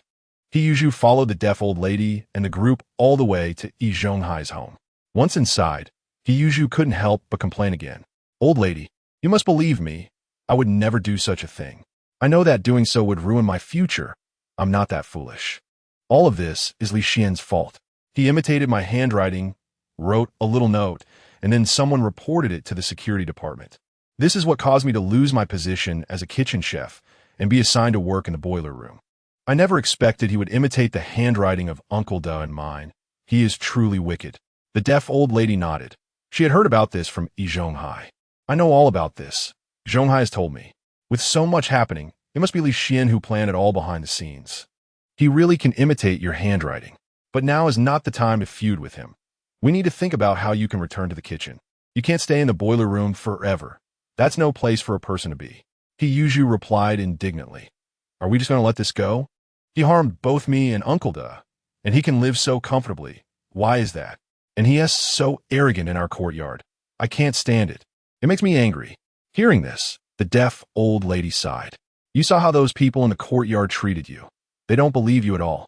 No matter how much you explain outside, they won't believe you, just like with Uncle Da back then. Besides, the more you say now, the more they will dislike you, thinking you are deliberately smearing Li Xian. So now, arguing with Li Xian or explaining to the residents is not very meaningful. What you need to do now is think about how to get back to the kitchen. Work is the most important thing. We have plenty of time ahead to deal with Li Xian, and both Uncle Da and I will think of ways to deal with him. After the deaf old lady finished speaking, Yi Zhonghai nodded as well. You must listen to the old lady, Silly Zhu. What you need to do now is to do your current work well and show your worth in front of the leadership. Maybe there will be a chance to return to the kitchen and regain your chef position.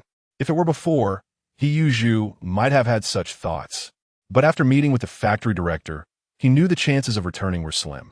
He sighed and shook his head. Uncle Da, I'm afraid I can't go back to the kitchen. After work today, I went to see the factory director and told him I knew I was wrong. But the factory director insisted that I work well in the boiler room and had no intention of letting me return to the kitchen. Yi Zhonghai recounted the conversation he had with the factory director. After Yi Zhonghai listened, he frowned. Unable to believe it, is the factory director planning to let Silly Zhu stay in the boiler room indefinitely? You should know that finding a skilled chef like Silly Zhu is not easy. Regarding this matter, the deaf old lady was not worried at all. All right, you don't need to worry so much. Since he wants Silly Zhu to stay in the boiler room, then let him stay there. Without the kitchen, no one can replace Silly Zhu. They can't even cook a big pot of rice properly. When the workers have to eat such terrible food every day, they will definitely feel unhappy. They will definitely go to the leadership to complain, and when important people come, there won't even be someone to prepare the meals. By then, the factory director will naturally realize how important Silly Zhu is in the kitchen. He will naturally invite Silly Zhu back to the kitchen, so we don't need to worry about this. It's very hard to find someone to replace my grandson's skills. After saying this, the deaf old lady patted Yi Zhou's shoulder, wanting to convey that it was not a big deal. Yi Zhou also didn't believe that he would just be abandoned by the factory director and trusted what the deaf old lady said. Old lady, you are right. Then I will work well in the boiler room from now on. The factory director thinks he can establish authority by using me. He is underestimating the situation. He thinks that by driving me out of the kitchen, he can immediately find someone to take my place. But he doesn't consider that after I leave the kitchen, those people can't even cook a big pot of food properly. After a few days, they will realize how important I am to the kitchen. At that time, the factory director would definitely come to the boiler room to invite me back to the kitchen.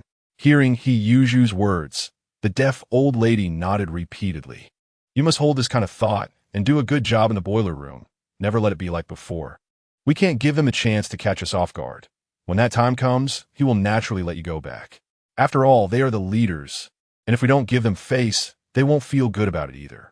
So what we need to do is to give them a way out. This time you will be punished, and there is a very important reason for that. Although it was because Li Xian imitated your handwriting to send a small note. You didn't listen to the leader's words. The leader asked you to do something, but you didn't do it. You were trying to take advantage of the leader, which is part of the reason. Otherwise, they wouldn't have punished you so severely. So you must perform well from now on. Yi Zhonghai nodded, keeping the old lady's words in mind, and promised to follow her advice. Then, Yi Zhonghai left Yi Zhonghai's house, and since he wasn't cooking in the cafeteria, he had to go home to cook for himself in the afternoon. Moreover, he felt sticky and wanted to hurry back to take a shower. It was too uncomfortable. After Yi Zhonghai left, Yi Zhonghai also talked to the deaf old lady about Li Xian. Li Xian was getting more and more outrageous. It was one thing to deal with me before, but now he was also targeting Xiaju. Fortunately, this time it was just a small note, and Xiaju didn't do anything else. Otherwise, Xiaju might not just be sent to the boiler room. He could very well be fired from the factory. The deaf old lady was also very unhappy. Her retirement life depended on Yi Zhonghai and Yi Zhonghai. Previously, Yi Zhonghai had fallen victim to Li Xian, and now he had lost his status as a respected elder, and his reputation was completely ruined. Unexpectedly, Xiaju followed suit and suffered the same fate. If they weren't doing well, her old age wouldn't be any better. Li Xian was becoming increasingly sinister. Not only could he imitate your handwriting, but now he could even imitate Xiaju's. Could it be that he learned some tricks from somewhere? Yi Zhonghai didn't care where Li Xian learned it. He just wanted to know how to deal with him. There's no use in thinking about these things. We won't reveal any flaws. Old lady, we should come up with a way to deal with Li Xian. If he continues like this, who knows what bad things might happen. Right now, we are completely at his mercy, and this situation makes us very passive. The deaf old lady sighed. I haven't acted in so many years, and I originally wanted to enjoy my old age peacefully. I just wanted to be an ordinary citizen, but I didn't expect Li Xian to keep attacking. Moreover, this time he targeted Xiaju. If I don't step in, it would be unreasonable. At this moment, the deaf old lady also made up her mind not to let Li Xian continue his antics, and she decided to deal with him. But Li Xian was unaware of these matters. He was listening to the system's voice, eagerly anticipating what kind of rewards he would receive this time. Congratulations to the host for successfully retaliating against Yi Zhonghai, sending him to work in the boiler room. The host can receive 20 gene of rice, 20 gene of flour, 20 gene of beef, and a full set of combat skills. The last reward was the one that made Li Xian the most satisfied. Chapter 110. Su Dao comes to make amends. Although Li Xian was now much stronger both physically and in other aspects than before, he could only handle Xiaju. If Xiaju decided to fight back, he wouldn't be a match. However, if he obtained the full set of combat techniques, he wouldn't have to worry. Even if he encountered someone tough, he could still exchange a few blows and protect his life. Just as Li Xian was happy about this reward, suddenly there was a knock on his door. Li Xian instantly stopped smiling, frowning as he looked towards the door. It was already late, and he didn't have any particularly close neighbors in the courtyard. Generally, people would only come to him during the day to talk or when they saw him at work. No one had ever come to find him at this time, and Li Xian immediately became alert. Just then, the knocking sound came again, and Li Xian walked up to open the door. Seeing Su Dao standing at his door, Li Xian was a bit surprised. Su Dao smiled at Li Xian, and seeing his expression, he was even more shocked. Su Dao, why are you coming to my house at this hour? Su Dao replied with an honest smile. It's nothing serious. I just got a bottle of good wine. I thought I'd come find you, Brother Li, so we can have a drink and chat. You probably haven't had time to cook yet, so I had my wife prepare some food for us. We can eat and drink together. As Su Dao spoke, he lifted the bottle of wine in front of Li Xian and shook it. Seeing the lunchboxes and wine in Su Dao's hands, Li Xian stepped aside to let him in. Just right.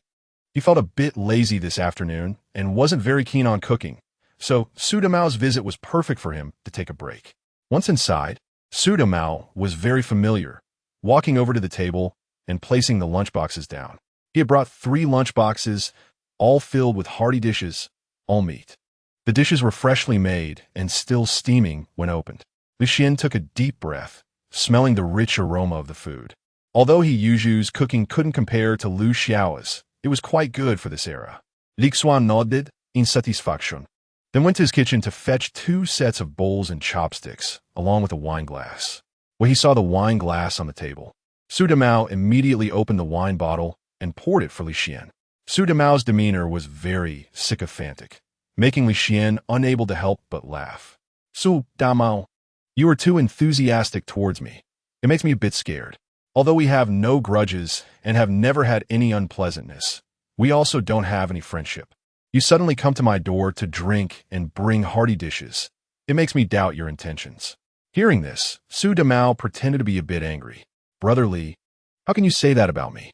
Am I that kind of person? I simply admire you, Brother Li, and want to get to know you better. That's why I brought the wine. I have no ulterior motives. Li Xian looked at Su Damao with a half smile. Do you really have no ulterior motives? Or are you just afraid to admit it in front of me? As soon as Li Xian said this, Su Damao's expression instantly became serious. Of course, I really have no ulterior motives. I am someone who says what I mean and never hides anything. Since I say there are none, then there are definitely none. Brother Li, you mustn't wrong me. Li Xian pushed the lunchbox in front of him towards Su Damao. Take a look at these 3 dishes. Which one isn't a hearty dish that would make the residents of the courtyard envious? But you brought this food to me, someone with no connection. If you were to take this food to Third Master S house, he would probably be so happy he wouldn't be able to sleep at night. Maybe tomorrow he would even invite you to his school and introduce you to a beautiful girl. Su Damao shook his head and waved his hands. Brother Li, you know I'm already married and have a wife. Such jokes should never be made casually. Besides, since I already have a wife, how could I possibly think about other women? Just look at Uncle San. If I really brought those 3 dishes to his house for him to eat, he'd probably forget what he ate as soon as he finished, and might even ask, what did I just eat? So it's better to bring those 3 dishes here to you. At least we can enjoy a drink together and have a good time. Su Damao's words did not convince Li Xian. After all, he had traveled from the future and knew Su Damao's character very well. There's a saying that fits perfectly. If you can believe Su Damao, then even a sow can climb a tree. Out of every 10 things he says, at least 8 are not true. Whenever Su Damao goes to the countryside to show films, he looked for the prettiest widow to have a little fun with. He just can't stay away from women, especially when he sees an attractive one. He can't help himself. Moreover, Su Damao is very self-serving. If someone shows strength, he immediately tries to ingratiate himself with them. He clings to them like a sticky plaster. For example, in the original story, he set his sights on the deputy factory director and constantly hovered around him, either inviting him for drinks or meals. Occasionally, he would create a chance encounter, just to make sure the other person remembers him. Su Damao's methods were successful, and he managed to secure a minor official position during his time in office. He also got many people into positions, and quite a few hated him. Such a person, who speaks little truth and is self-serving, suddenly comes to him with good wine and dishes, claiming he just wants to share a couple of drinks and chat. You wouldn't believe it even if you killed him. While Li Xian was pondering these things, Su Damao suddenly lifted the wine glass in front of him. Brother Li, I must toast you with this first glass. It's truly thanks to you.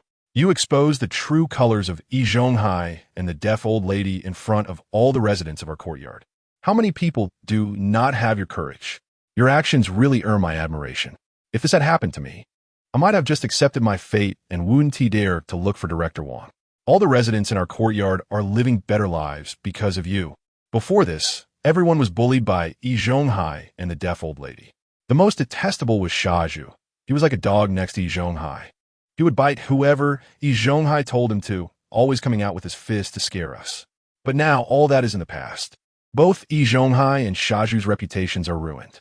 From now on, if Shaju wants to beat someone in the courtyard, he will have to think twice. The residents no longer have to feel afraid of being beaten by him.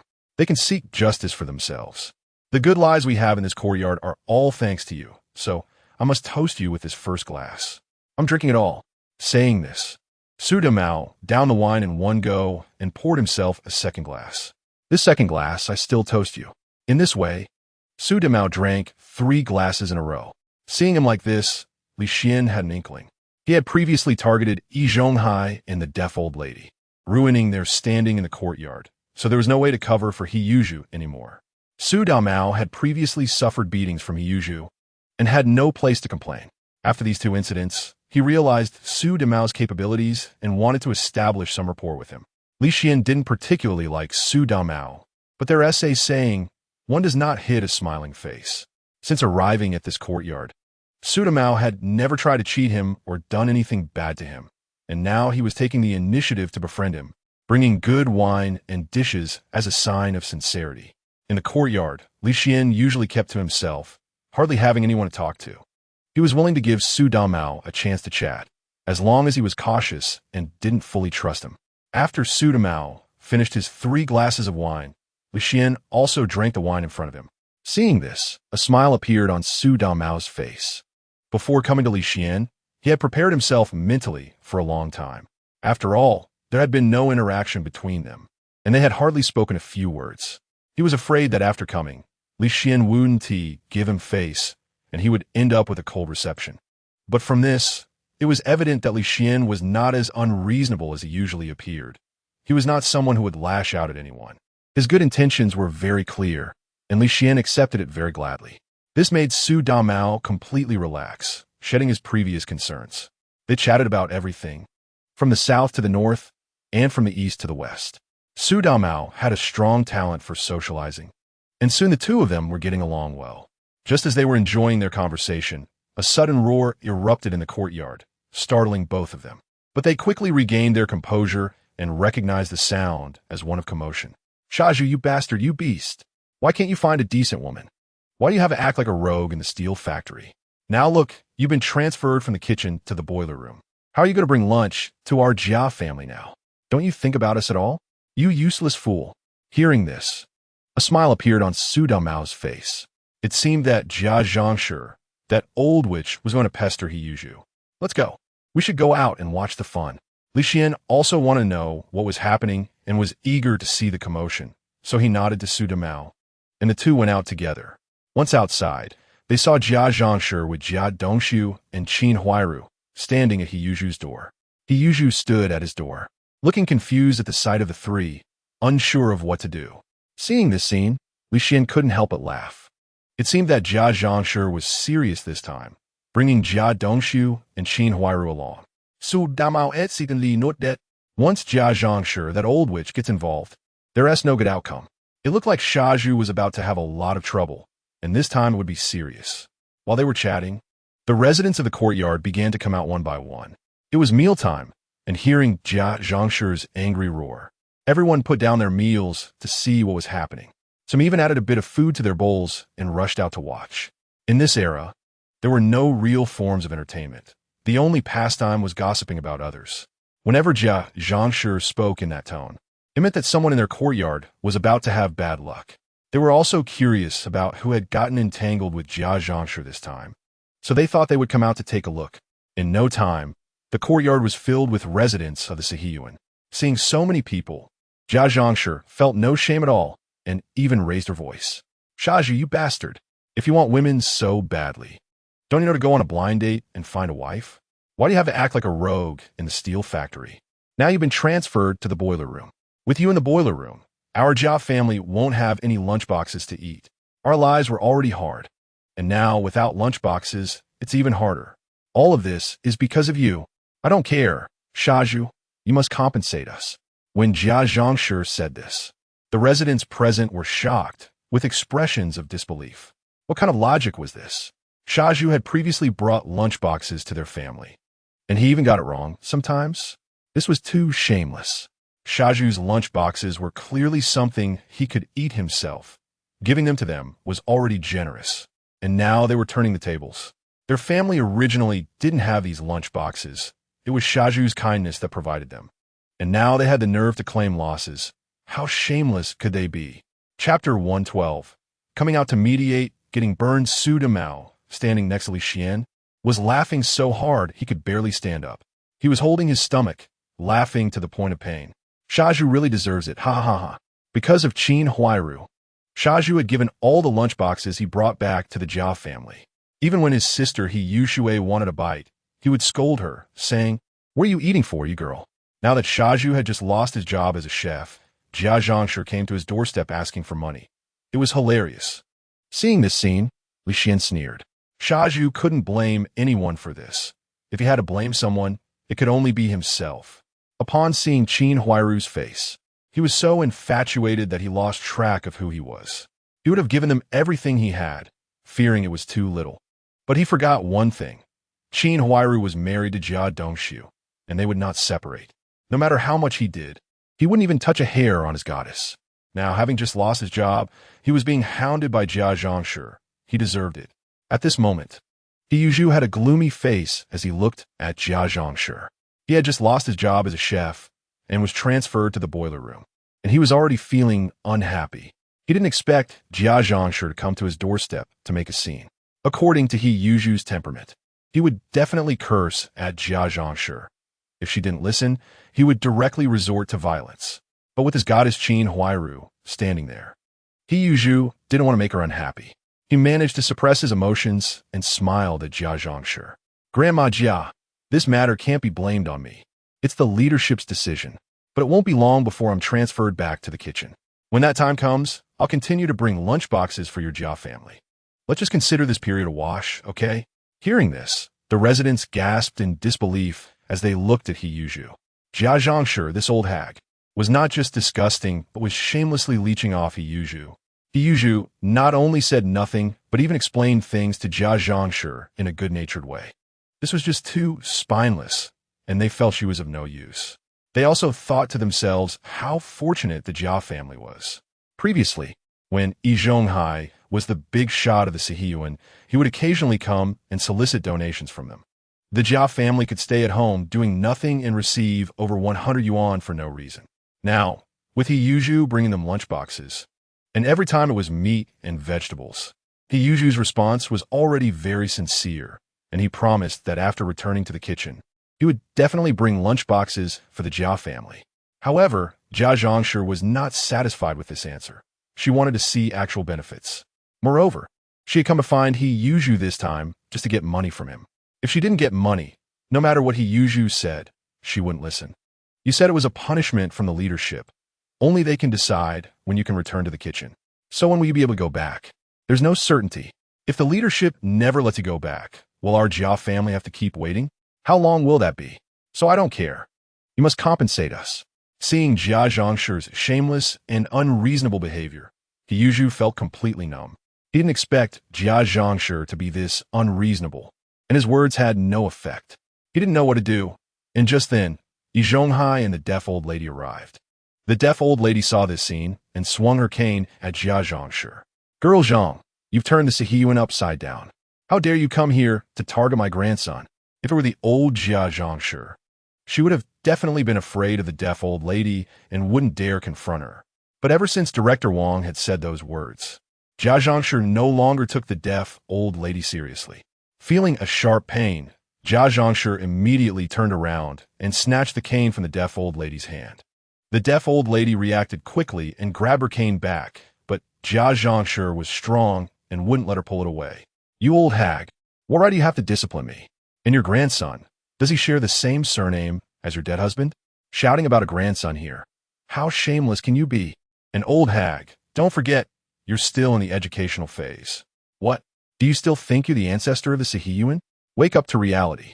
Jia Dongxu had no mercy when cursing at people. There was currently no one in the Sihiyuan who could contend with her. The deaf old lady trembled with anger. She was furious not just at Jia Dongxu, but also at her own diminished reputation and status. None of the residents in the Sihiyuan respected her anymore, and no one treated her as they did before. She was no longer the ancestor of the Sihiyuan. Even Jia Dongxu, this old hag, could disrespect her. Yi Zhonghai couldn't watch any longer. He helped the deaf old lady to the side and spoke up for Yi Zhonghai. Old sister, making a scene won't help. Even if you make a fuss, Shaju can't return to the kitchen, nor can he bring you lunchboxes. Besides, Shaju is just a chef, earning that little salary. And now he's been demoted to an apprentice's wage. He has no money to give you. He can barely afford to feed himself. Why don't you just wait a bit longer? Once Shaju is back in the cafeteria, everything will return to normal. Furthermore, I just gave you 300 yuan not long ago. That should be enough for a while. Jia Dongxu looked at Yi Zhonghai with disdain. Yi Zhonghai, you old man, better stand aside. This is not your place to speak. Last time I came to you, I was planning to ask for 800 yuan. I only asked for 300 because I saw you were fined and your life wasn't easy. Since Shaju indeed has no money, you must have some. Why don't you just take the money? Yi Zhonghai was stunned. He had only come to help Yi Zhonghai out of the situation, but unexpectedly, he had gotten himself involved. During this time, Yi Zhonghai couldn't even count how much money he had taken out from home. Chapter 113.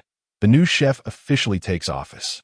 Now, Yi Zhonghai didn't want to keep spending money, so he turned to Liu Haizhong, who was watching the drama from the side. "Old Liu, you're the person in charge of our courtyard now. Why don't you come out and help persuade a bit?" Liu Haizhong was not the type to persuade anyone. He wished for this matter to escalate as much as possible, preferably making Yi Zhonghai bleed again. Everyone knew that the Jia family was struggling, and this was something he had mentioned before. Their family was so poor that they couldn't even afford to eat. And if it weren't for Shaju always bringing a lunchbox, they would have starved long ago. Given how difficult life was, what was wrong with helping a bit? Especially since Shaju and his sister had no other expenses? Besides, everyone in the courtyard knew that Shaju had always helped the Jia family.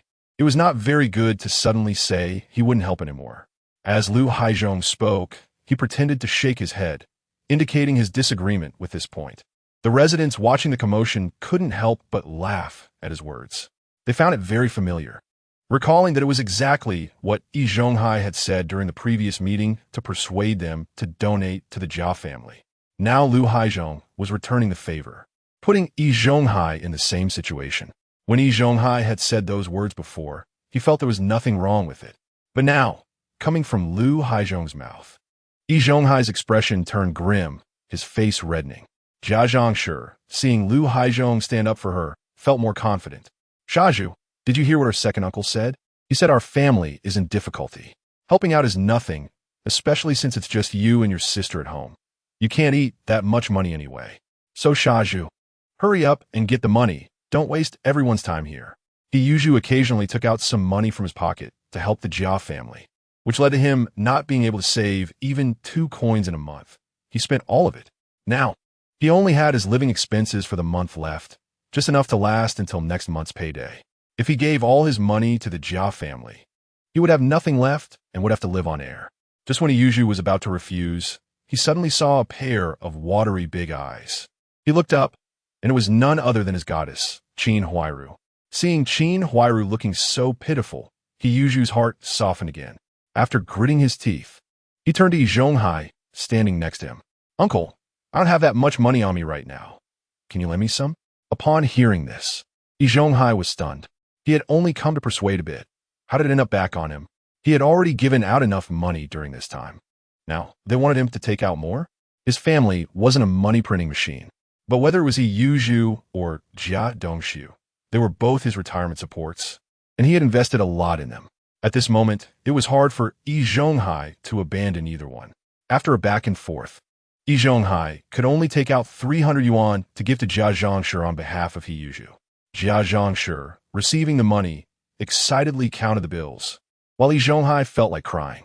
The residents of the courtyard, witnessing this scene, couldn't help but sigh in their hearts. Yi Zhonghai was indeed very wealthy. He took out so much money and still had no hesitation in giving away 300 yuan.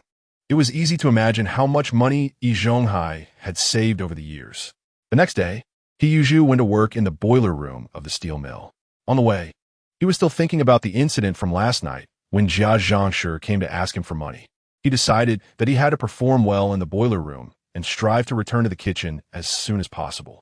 If he couldn't go back to the kitchen, he wouldn't be able to bring lunch boxes to the Jia family, and his goddess would definitely have a hard time. With this in mind, Yi Zhonghai was filled with motivation. Meanwhile, in the cafeteria, Director Xuan had gathered everyone from the back kitchen together. When everyone arrived, they saw a tall man standing next to Director Sunday. The workers were curious about who this man was and couldn't help but scrutinize him. The man was also assessing the people in front of him. "Ahem, I called everyone over because I have something to announce. From now on, this comrade Fong Tian will be the group leader of our cafeteria. Everyone must cooperate with his work and do a good job in the back kitchen." Last time, Director Sun mentioned in the back kitchen that a new chef would come and take over Yi Zhonghai's job. But they didn't expect the new chef to come so quickly. It had only been a couple of days. They didn't know if the leaders had long wanted to kick Yi Zhonghai out of the kitchen or if this was a last-minute decision. And they were unsure about the new chef's cooking skills. Fong Tian himself didn't have many thoughts. He smiled kindly at everyone present. "Hello everyone. My name is Fong Tian, and I hope we can work peacefully in the back kitchen from now on." After Fong Tian greeted everyone, Director Sun took him around the back kitchen, introducing him to each person individually. Previously, when Yi Zhonghai was in the back kitchen, he had acted unilaterally, solving all problems with his fists. This had caused dissatisfaction among many in the back kitchen, so they welcomed Fong Tian's arrival. Fong Tian received only friendly glances, except when he reached Xiaoma, where he felt an unwelcoming atmosphere. However, Fong Tian didn't mind at all. He wasn't like Yi Zhonghai, who resolved every issue with brute force. He was no longer young and could understand and tolerate those things. Not everyone in the world could like him. Where there were people who liked him, there would always be those who didn't. What he needed to do was to allow those who didn't like him to exist. Compared to the people in the cafeteria he had known before, Xiaoma was already quite good. After getting to know these people, Fong Tian immediately got into work mode, putting on a chef's hat and tying an apron. Looking at the old armchair left by Yi Zhonghai, Fong Tian found it very obstructive and had it moved away. He then learned about the ingredients available at the steel mill and had them prepared. The food in the cafeteria had been bad for some time, and the workers had voiced significant complaints. Chapter 114. The first meal by the new chef. When Fong Tian arrived at the steel mill, the leaders had talked to him about making a good meal. This would help alleviate the workers' grievances and prevent them from harboring any resentment towards the cafeteria. As Fong Tian had just arrived at the steel mill, he also wanted to leave a good impression on everyone. So, he didn't need the leaders to tell him what to do. He knew how to handle it. He entered work mode quickly, unlike Yi Zhonghai, who would dawdle. As Fong Tian began his work, the employees in the kitchen were secretly observing him. Although their cooking skills couldn't compare to Yi Zhonghai's, they had been watching for many years and had a good sense of how to judge a person's culinary skills. When they saw some of Fong Tian's operations, they realized he had some cooking skills. Around 11 o'clock, Fong Tian began cooking, and everyone was even more shocked. In terms of culinary skills, this new chef was on par with Yi Zhonghai, and one could even say he was a notch above. Seeing this scene, everyone couldn't help but put down what they were doing and gather around Fong Tian. Unlike Yi Zhonghai, who would shoo people away, Fong Tian continued his work while explaining how to make the dish to those around him. He shared the key points of the dish, telling them that as long as they grasped those points, the dish would turn out well. After Fong Tian finished stir-frying a large pot of food, everyone felt eager to try it themselves, suddenly realizing that cooking wasn't that difficult after all. It seemed quite simple. Initially, Xiaoma, who had taken Yi Zhonghai's place due to Fong Tian's arrival, held some animosity towards him. However, after watching Fong Tian prepare the large pot of food, Xiaoma's attitude changed somewhat. His gaze towards Fong Tian shifted from dislike to a hint of admiration. Having been by Yi Zhonghai's side for at least 5 or 6 years without learning much, he found that just standing next to Fong Tian for a while had taught him quite a bit, more than what he had learned in those 5 or 6 years. This made Xiaoma realize that Yi Zhonghai had never truly revealed his skills, holding back from him. It also led Xiaoma to feel that his previous years had been a waste of time. Thus, he couldn't help but become a bit more friendly towards Fong Tian, while feeling some distance from Yi Zhonghai in his heart, though he hadn't realized this yet. When the closing bell rang at the steel mill, the workers grabbed their lunchboxes and headed to the cafeteria, discussing various topics along the way. They complained that the food in the cafeteria was no better than pig feed and was nauseatingly bad. If it weren't for the prohibition on wasting food, they probably wouldn't have eaten a single bite. Why not go to another cafeteria for better food? The steel mill has more than one cafeteria. You think I haven't thought about it? I just checked the next cafeteria, and it was packed with people who used to eat at the first cafeteria. Well, as long as there's food, that's good enough. At least we won't go hungry this afternoon. Yeah, after going home, those with wives can have them cook something delicious. Those without can ask their parents to make something. As the workers chatted, they approached the first cafeteria. Just as they were nearing it, they suddenly caught a whiff of an enticing aroma. It smells so good. Ever since Yi Zhonghai was moved to the boiler room, I haven't smelled anything this fragrant. Yeah, I smell it too. I wonder where that aroma is coming from. The only cafeteria nearby is the first one. It must be coming from there. Could it be that our leaders saw that no one could take charge in the first cafeteria and brought Yi Zhonghai back? Who knows? As long as we can have a tasty meal, why worry about it? The workers eagerly flocked to the first cafeteria. Those who had endured days of awful food in the first cafeteria were planning to eat at another one. But upon smelling the delicious scent, they instantly changed their minds and rushed to the first cafeteria. Today, the people serving food at the window were Master Lu and the fat guy. As the fat guy was serving a person in front of him, someone behind couldn't help but ask, "Fat guy, the food in the first cafeteria smells amazing today. Just smelling it makes it seem delicious. I was about to go to another cafeteria, but I couldn't resist coming over. Why is the food so fragrant today? Did your master, Yi Zhonghai, get released by the leaders?" Upon hearing Yi Zhonghai's name, the fat guy displayed a look of disdain. "You think our leaders are people who don't keep their word? Just because they say he can go doesn't mean he actually can." That was clearly announced in the meeting. Yi Zhonghai won't be returning to the kitchen. He has to stay in the boiler room. And don't ever mention that he and I are master and apprentice. I don't have such a shameless master. The workers, hearing this, were puzzled. If Yi Zhonghai hadn't been released, then who made the food in their cafeteria? The fat guy was quick in serving the food and had already started serving the questioning worker.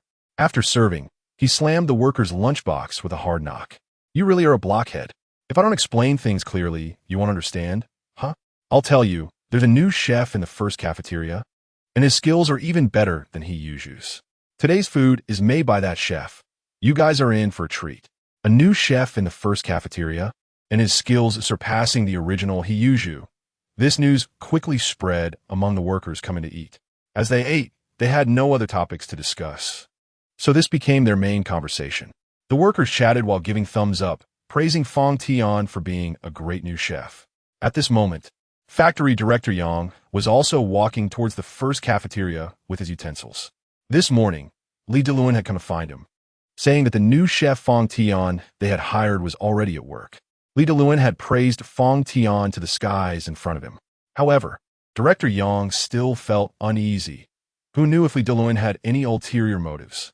With the inspection team from the north arriving soon, there was no time to find a new chef. This collaboration was extremely important for their steel mill. Whether the factory could make a profit depended on this. So after work, Director Yang didn't think too much and headed over with his utensils, wanting to see how this chef was. Upon reaching the entrance of the first cafeteria, he was greeted by the enticing aroma wafting from inside.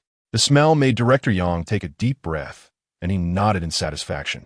His concerns about the chef eased considerably. However, he quickened his pace, eager to taste the food made by Fong Tian. By the time Director Yang arrived at the first cafeteria, it was mostly filled with workers. The dissatisfaction and complaints that had been on their faces a few days ago were replaced with satisfaction. Some workers even greeted him as he approached. "Director Yang, you're here for a meal too. Director Yang, your choice was excellent. The food made by the new chef is really delicious. Yes, it's even better than what Yi Zhonghai made. Let him stay in the boiler room from now on." With half of his worries lifted, Director Yang felt even more reassured upon hearing these words. A smile appeared on his face as he walked toward the serving window, responding to their greetings.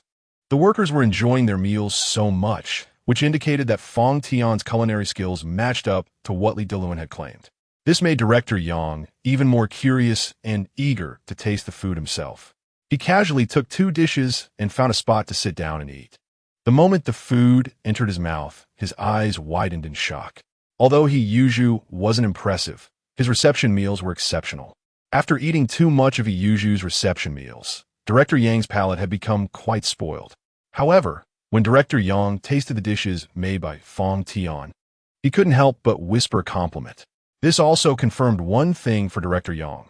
Li Delun had not lied to him. This culinary skill was indeed above Yi Zhonghai's.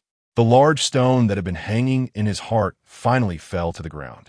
Li Delun had not been on good terms with him for a long time, but he had done a really good job with this matter. Director Yang nodded in satisfaction while thinking about it. Today, Lu Haizhong also came to the cafeteria to eat, taking bite after bite without being able to stop. Seeing this scene, Su Damao, sitting opposite him, couldn't help but advise him, "Second uncle, is anyone competing with you for food? Eat slowly, don't choke yourself." Lu Haizhong couldn't stop, stuffing his mouth while responding to Su Damao, "Don't worry.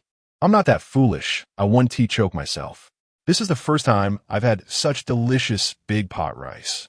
It's much better than what Yi Zhonghai made." After this meal, Su Demao realized that Yi Zhu was finished this time. Silly Zhu would probably have to keep working in the boiler room. He probably thought he could return to the kitchen. Now, with this new chef, the food was even tastier than what he made. In the future, it seemed no leader would remember him. Silly Zhu was essentially done for. I was wondering why our leader would so readily send Silly Zhu to the boiler room. It turns out they found someone better than him. After finishing the last bite, Lu Haizhong revealed a satisfied smile. Previously, Silly Zhu had Yi Zhonghai and Old Lady Long backing him. Plus, his position in the steel mill was not low. Showing no respect to me, second uncle. Now that Yi Zhonghai's position has been revoked, he can't return to the way things were. His job as a chef is gone, and now there's a new chef to replace him. I don't see what Silly Zhu has to be arrogant about anymore. At that moment, Yi Zhonghai, looking tired, came to the cafeteria with his utensils. After the off-duty bell rang, he could come to the cafeteria on time for meals. However, due to a conflict over a part processing issue with their workshop director, Director Hua, they had argued for a long time, wasting time. As Yi Zhonghai walked to the cafeteria, he was still thinking about the argument he just had with Director Hua. The other party now completely looked down on him, even showing some disdain and disgust. It's worth noting that Director Hua had never dared to treat him like this before, which left Yi Zhonghai feeling quite unhappy. Previously, Director Hua knew he had a good relationship with Director Yang and would stay in his office all day, rarely appearing in the workshop. Now that he knew Yi Zhonghai could not return to his previous status, he came to the workshop every day to loom around, occasionally looking for trouble with him. Yi Zhonghai felt that someone like this had no right to be a workshop director. As a senior fitter, he had solved many problems for the factory, yet he was demoted by Director Yang and fined a full 1,000 yuan. Yi Zhonghai felt this was too unfair, but despite the unfairness, there was nothing he could do. He had already been demoted. Moreover, Director Yang had completely given up on him. Now, not only would Director Hua give Yi Zhonghai a hard time, but even some other workers in the workshop did the same. Even the new apprentices. Upon learning about Yi Zhonghai's situation in the steel mill, Wu Ti gave him a good face. This made Yi Zhonghai feel very frustrated and unhappy. Just then, he suddenly caught a whiff of a delicious smell. Upon smelling this aroma, Yi Zhonghai couldn't help but stop in his tracks. He had just planned to go to the second cafeteria for a meal. The food in the first cafeteria had been so unpalatable these days. It was hardly different from pig food. After trying it once, Yi Zhonghai never wanted to eat there again, fearing he would throw up right after finishing. He was hoping to get a decent meal in the second cafeteria today, but unexpectedly, the food in the first cafeteria smelled so good today that Yi Zhonghai couldn't help but take a few more deep breaths. However, he quickly thought, Yi Zhu was still stuck in the boiler room and couldn't cook. But soon, Yi Zhonghai convinced himself that it must be Silly Zhu who was reassigned back by Director Yang. Chapter 116. Yi Zhu learns of a new chef upon thinking this. Yi Zhonghai walked to the first cafeteria with a smile on his face, seeing everyone eating contentedly and smiling. Yi Zhonghai's smile deepened, because only Yi Zhu could make such delicious food in the first cafeteria. There were no other good chefs there. Only Yi Zhu could carry the weight. Workers occasionally reflected on the situation, and Director Yang would surely not withstand the pressure and bring Yi Zhu back. Just as Yi Zhonghai prepared to line up at the window, he suddenly heard the voice of a worker not too far from him. Finally, we don't have to eat that awful food anymore. We have to thank the new chef. Yeah, I didn't expect his food to be so good. It's even better than Yi Zhu's. Then another worker sitting next to him continued, I just heard from Fatty that the new chef is really nice. He takes special care of every staff member in the back kitchen, and they've already become a team.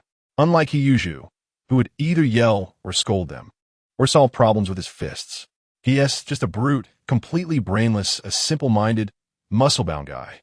Upon hearing this, Yi Zhonghai froze in place, looking incredulously at the scene before him. How could Yi Zhu have just been assigned to the boiler room and found a new chef in less than 2 days?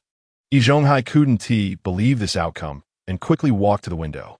There were already very few people getting food, so he quickly reached the front of the line. Isn't this Yi Zhonghai? Here to eat? What do you plan to have today? Give me those 2 dishes. While Fatty was serving the dishes, Yi Zhonghai asked Fatty, I heard when I arrived that a new chef came to your back kitchen. Fatty, of course, knew that Yi Zhonghai was asking this for a reason and was happy to explain. Yes, a new chef has joined our back kitchen. You must have found out too late. When Yi Zhonghai was transferred to the boiler room, the director told us a new chef would be coming. Today, the new chef arrived, and today's dishes are made by him. Just look at this food to know how good his cooking is. It's even better than Yi Zhonghai's. After serving the dishes, Fatty handed Yi Zhonghai his utensils. At this moment, Yi Zhonghai walked out with a numb expression, holding his utensils. He couldn't believe the factory had found a new chef so quickly, and even one whose culinary skills surpassed Yi Zhonghai's. He and Old Lady Long had thought the factory couldn't do without Yi Zhonghai's cooking and that he would be back soon. Now it seemed their thoughts were overly simplistic and ridiculous. Covered in sweat and cold dust, Yi Zhonghai emerged from the boiler room. Upon smelling the fresh air outside, Yi Zhonghai felt as if he came back to life. It had been too stuffy and hot inside. If it weren't for wanting to perform well, he would have been unable to endure it any longer. He took off his outer coat, found a place to sit outside, and then waited for Yi Zhonghai to bring him food. This boiler room is really not a place for people to stay. If he continued to work here, he would go crazy. He had to hurry back to the kitchen. That was the right path. In the cafeteria, no one could really take on the heavy lifting. The food they made was simply inedible. He believed it wouldn't be long before Director Yang would bring him back to the kitchen. He was very confident about this. Only the banquet meals he prepared could be called real banquet meals, capable of satisfying everyone. However, whether it was the first, second, or third kitchen, none had a capable chef. It was just that the second and third kitchens could prepare edible large pot meals. But they were still far from being able to make banquet meals. If Director Yang wanted to entertain guests, he must get him back. Thinking of this, Yi Zhonghai felt that life was full of hope, and he should be able to return to his peak soon. Just then, Yi Zhonghai appeared in his line of sight, and seeing him made him feel even better. Only at this moment, Yi Zhonghai was in a bad mood. Ever since he found out that a new chef had come to the first cafeteria, he had been wearing this expression. He handed the meal box in his hand to Yi Zhonghai. Hurry up and eat. Yi Zhonghai didn't have much brain power, so he couldn't tell that something was off with Yi Zhonghai. Plus, he was starving and just wanted to eat quickly to replenish his energy. The moment he opened the meal box, a delicious aroma rushed into his nostrils. Smelling this fragrance, Yi Zhonghai couldn't help but look up at Yi Zhonghai. Uncle, who made today's meal? Although he had previously eaten meals made by Master Lu that were as bad as pig food, Yi Zhonghai could still eat them. In fact, he could eat them quite deliciously because he was simply too hungry, feeling like he was about to die. But that didn't mean he had lost his ability to judge whether a meal was good or not. When Yi Zhonghai asked this question, he had a bad premonition in his heart. After so many years as a chef, he could judge the quality of a meal just by its color and aroma. Although he hadn't tasted it yet, just by looking at it, he could tell that the cook's skills were not bad. In fact, the cook's skills might even surpass his own. However, he couldn't remember such a person existing in the steel mill after so many years. If such a person continued to work in the steel mill, would Director Yang still remember him? Would he still transfer him back from the boiler room to the kitchen? Thinking of these questions, Yi Zhonghai was very worried and kept staring at Yi Zhonghai, wanting to know an answer. Originally, Yi Zhonghai, who was starving to the point of fainting, had no problems at this moment. He was eager to know what the final answer was. Seeing the look in Yi Zhonghai's eyes, Yi Zhonghai couldn't help but sigh. Shaju, I didn't want to tell you about this, but I can't keep it a secret anymore. A new chef has come to our steel mill, and his skills are excellent. He has received praise from everyone. I was informed of this when I went to the cafeteria to get food today. When Yi Zhonghai heard this answer, his mind exploded, feeling like the sky was about to collapse. Ever since he was transferred to the boiler room, he had been worried that the steel mill had found a chef who was better than him. He never expected this to actually happen. Now that the factory had a chef whose skills were more exquisite than his, would he have to stay in the boiler room for the rest of his life? He couldn't accept such an outcome. After just 2 or 3 days of being here, Yi Zhonghai was already on the verge of dying. If he stayed any longer, he would really go crazy. At the same time, Yi Zhonghai couldn't understand how the steel mill could have found such an impressive person in just a few days. Were chefs like him now as common as cabbages, easily found?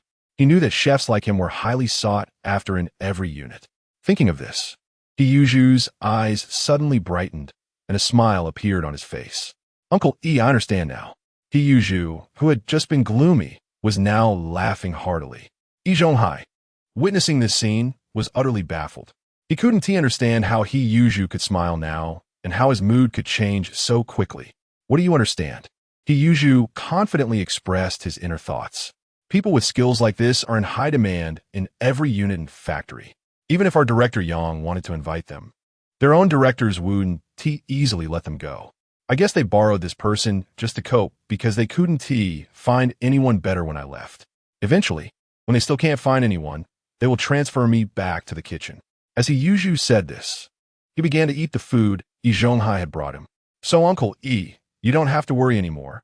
I will definitely return to the kitchen. It must be said that the food was indeed quite fragrant. He didn't know who made it, but the skills were really good. As Yi Zhonghai ate, he began to critique the meal, and Yi Zhonghai also showed a look of realization.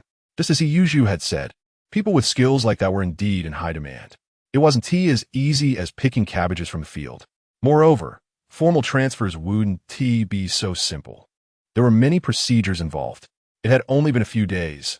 How could it happen so quickly? It seemed that, as Yi Zhonghai said, it was just a temporary measure. Thinking of this, a smile also appeared on Yi Zhonghai's face, and he no longer looked as bitter as before. Being overly worried can lead to confusion. I was too worried about you and didn't think of this. Shaju, you really have a good head on your shoulders. Chefs aren't easy to find. The person has been transferred over. They won't be able to stay for long, and eventually, they will return to their original unit. By then, when there are no chefs left, Director Yang will surely transfer you back to the kitchen. Hearing this, Yi Zhonghai's face revealed a proud smile. I said in the courtyard that being a chef is the best way out. As a chef, I will never go hungry, and people will have to beg me to work. In the afternoon, while working in the boiler room, Yi Zhonghai even hummed a little tune, feeling very high-spirited all afternoon. Team leader Wang in the boiler room was dumbfounded when he saw this scene. As the team leader of the boiler room, he knew all too well what kind of place it was. Anyone who came in had to shed a layer of skin, and they all cried and shouted to leave the boiler room. The previous Yi Zhonghai, when working in the boiler room, was no different from those people. But today Yi Zhonghai was completely out of character, which made team leader Wang very curious about what had happened. Unable to hold back, he asked Shaju, "What is going on with you?" Upon hearing this, Yi Zhonghai stopped his work and turned around to take a look. Seeing that it was team leader Wang, he happily and proudly said, "Team leader Wang, I won't be staying in your boiler room for long. You should cherish the time I have here." After saying this, Yi Zhonghai returned to his work. Watching his spirited back, team leader Wang fell into a deeper silence. Regarding the kitchen and the arrival of a new chef, Director Wang is aware of it. Moreover, it is said that this chef's skills are even better than Yi Zhonghai's. If that's the case, then factory director Yang and the leaders would never consider transferring him back. However, it is unexpected that Yi Zhonghai is still dreaming such dreams, which truly puzzles director Wang. Nevertheless, he didn't think much of it and didn't say anything more, shaking his head and turning to leave. After becoming excited, Yi Zhonghai's movements became much quicker, and before the end of working hours, he had finished his tasks. After completing his work, Yi Zhonghai went to greet team leader Wang and then left the boiler room. He wasn't in a hurry to go back. Instead, he took a stroll in the kitchen. He wanted to see who this new chef really was. He easily made his way to the back kitchen. Just as he was about to enter, he collided with Master Lu, who was just stepping out. Looking at the dark figure in front of him, emanating a strong smell of sweat, Master Lu couldn't help but frown. Seeing Yi Zhonghai about to enter the kitchen, Master Lu, despite feeling uncomfortable, stepped forward to block him. "This is the kitchen, you can't come in. Who are you? Where did you come from? Hurry back." Having been unrecognized before, Yi Zhonghai had gotten used to it after several instances. "It's me, Lu Master. I'm the silly pillar." Hearing the familiar voice and name, Master Lu couldn't help but take a closer look. He soon recognized that it was Yi Zhonghai, and seeing him surprised Master Lu a bit. After saying this, Yi Zhonghai tried to push his way in, but was stopped by Master Lu once again. "Why are you here in the kitchen when you're not working in the boiler room?" "I just finished my tasks," Yi Zhonghai replied. "I thought I'd come to take a look at you guys." Noticing that Yi Zhonghai was not at all aware of the need to step back, and even wanted to enter the kitchen, Master Lu frowned and said, "You are no longer part of the kitchen. You can't come in. And look at you. You're all dirty and smell of sweat. If that gets on the ingredients, it will be unusable. Since you're off work, you should head back, wash up, and rest. It's tiring enough working in the boiler room. Master Lu felt he had already been quite accommodating. Chapter 118. Yi Zhonghai comes to the canteen to spar with a new chef if Yi Zhonghai had any sense. He should have turned around and left at this moment instead of thinking about going in. But Yi Zhonghai has always had a bad temper. The Master Lu who used to listen to him was now standing over him. How could Yi Zhonghai possibly tolerate this? Anger surged within him. You made big pot dishes for 2 days, and they were worse than pig food. How dare you block me, a master chef? Get out of my way. Hearing this, Master Lu almost laughed. Let me tell you, this is the canteen's rule. No one can break it. So hurry and leave. Yi Zhonghai felt even more displeased, not expecting Master Lu to use the canteen's rules to pressure him. Although he hadn't returned to the canteen yet, he would eventually come back one day. When he does, this canteen would be under his control. What rules? With just one word from him, those rules could cease to exist. How could Master Lu not understand this? Blocking him outside like this. Just as Yi Zhonghai was about to say something, Fong Tian walked out of the kitchen. Seeing Master Lu and Yi Zhonghai glaring at each other, Fong Tian frowned. What's going on here? Hearing the voice, Yi Zhonghai looked up, and upon seeing Fong Tian, became alert. Master Lu, who is this? Master Lu ignored Yi Zhonghai and turned to Fong Tian. Master Fong, this is our previous team leader from the first canteen. Yi Zhonghai. Hearing this introduction, Fong Tian's eyes lit up as he stared at Yi Zhonghai. So you are Yi Zhonghai? Yes, it seems you've heard of my reputation. Although Fong Tian had only been in the canteen for a day, he had learned quite a bit about Yi Zhonghai. He knew about Yi Zhonghai's working style in the canteen, and that he was proud of his cooking skills, using them to manipulate the leaders. Knowing this, Fong Tian was curious to meet Yi Zhonghai. Yi Zhonghai thought that his cooking skills could impress the leaders, but Fong Tian viewed this as foolishness. He had been a chef for many years and had never encountered such a fool. Therefore, he found Yi Zhonghai interesting. But Yi Zhonghai was completely oblivious to the amusement in Fong Tian's expression. So you have heard of my name. It seems I, Yi Zhonghai, have some fame. This fame was something Fong Tian wouldn't want, but to Yi Zhonghai, it was significant. This almost made Fong Tian laugh out loud, as it was the first time he had encountered someone like this. What do you want to do by coming here? I heard from the factory that you cook especially well, so I wanted to spar with you. Upon hearing this, Fong Tian looked Yi Zhonghai up and down, noticing he was covered in coal dust. His face and hands were all black, which was quite unappetizing. Fong Tian was open to sparring with him. If he could defeat Yi Zhonghai, his position in the steel factory would be secure. But Yi Zhonghai should at least clean himself up a bit. It was the most basic requirement for a chef, yet Yi Zhonghai seemed to care less. He directly came over to ask for a spar, which made Fong Tian look down on him a bit. Just as Fong Tian was about to speak, Master Lu interjected first. Save your breath. Master Fong won't spar with you. Even if you did, you would be the one losing. Master Fong's skills are much better than yours. And look at you, covered in coal dust. You're filthy and can't enter the kitchen. Yi Zhonghai became furious and glared at Master Lu. This is between me and him. What does it have to do with you? Do you need to butt in? The two glared at each other, and it looked like they were about to argue when Fong Tian quickly spoke up. Since you want to spar with me, then come in. Master Lu frowned at Fong Tian. It's fine. If any leaders come looking for you, just say I approved it, and I'll communicate with them later. Since Fong Tian had said so, Master Lu felt there was no point in saying more.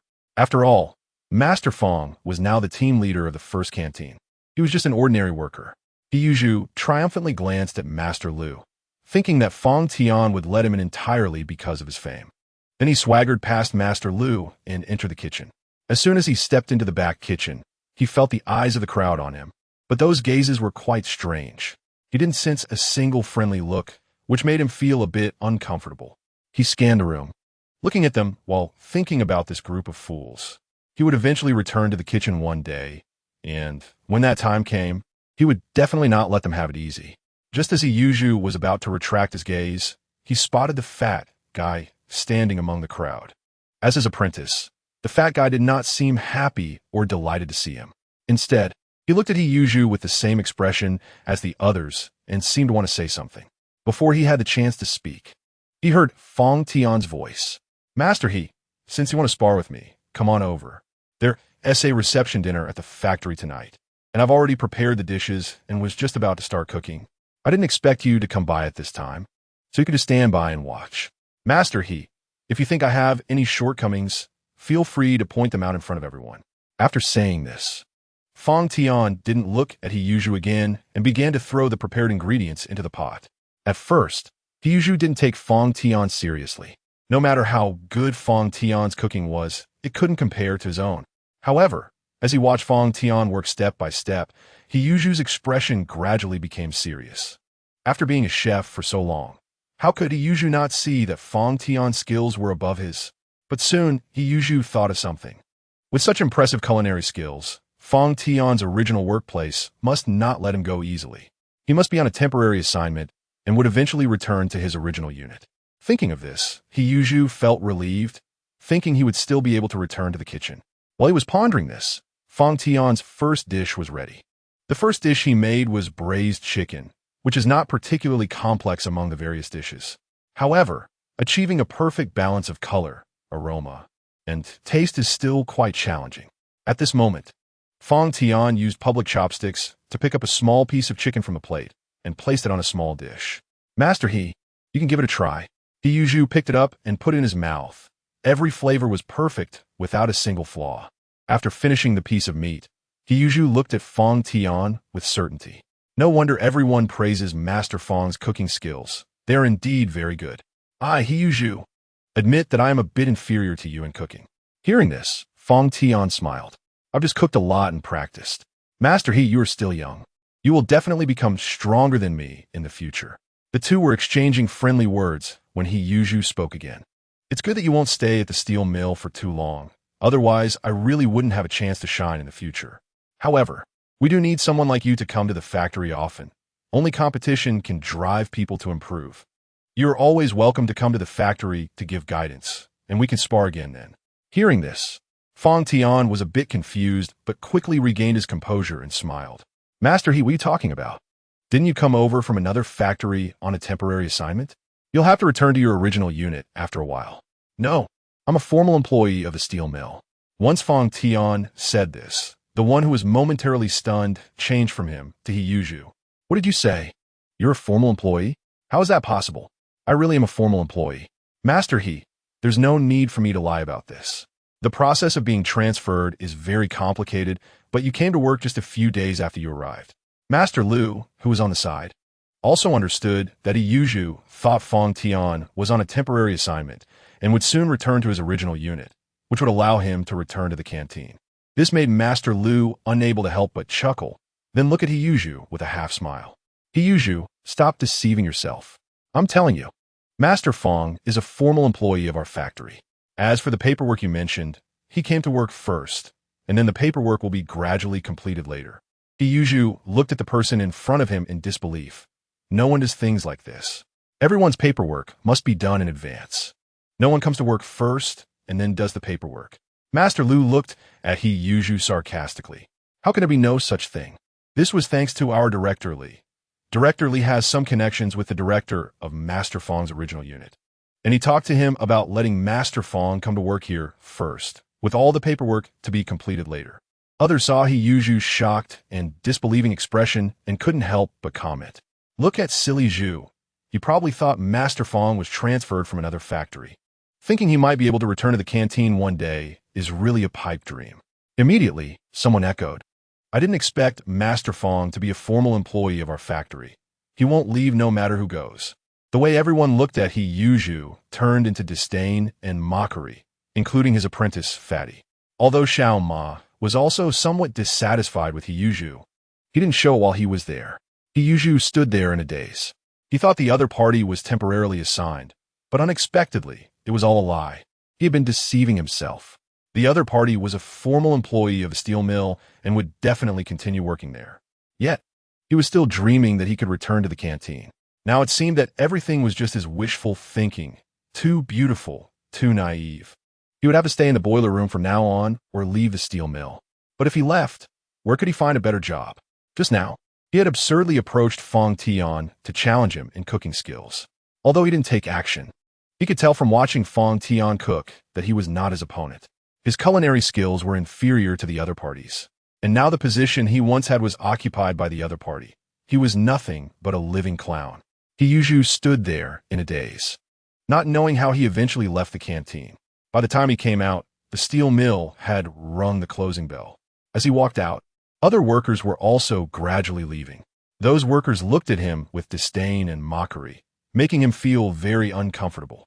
Yi Zhonghai could still hear their discussions and laughter about him.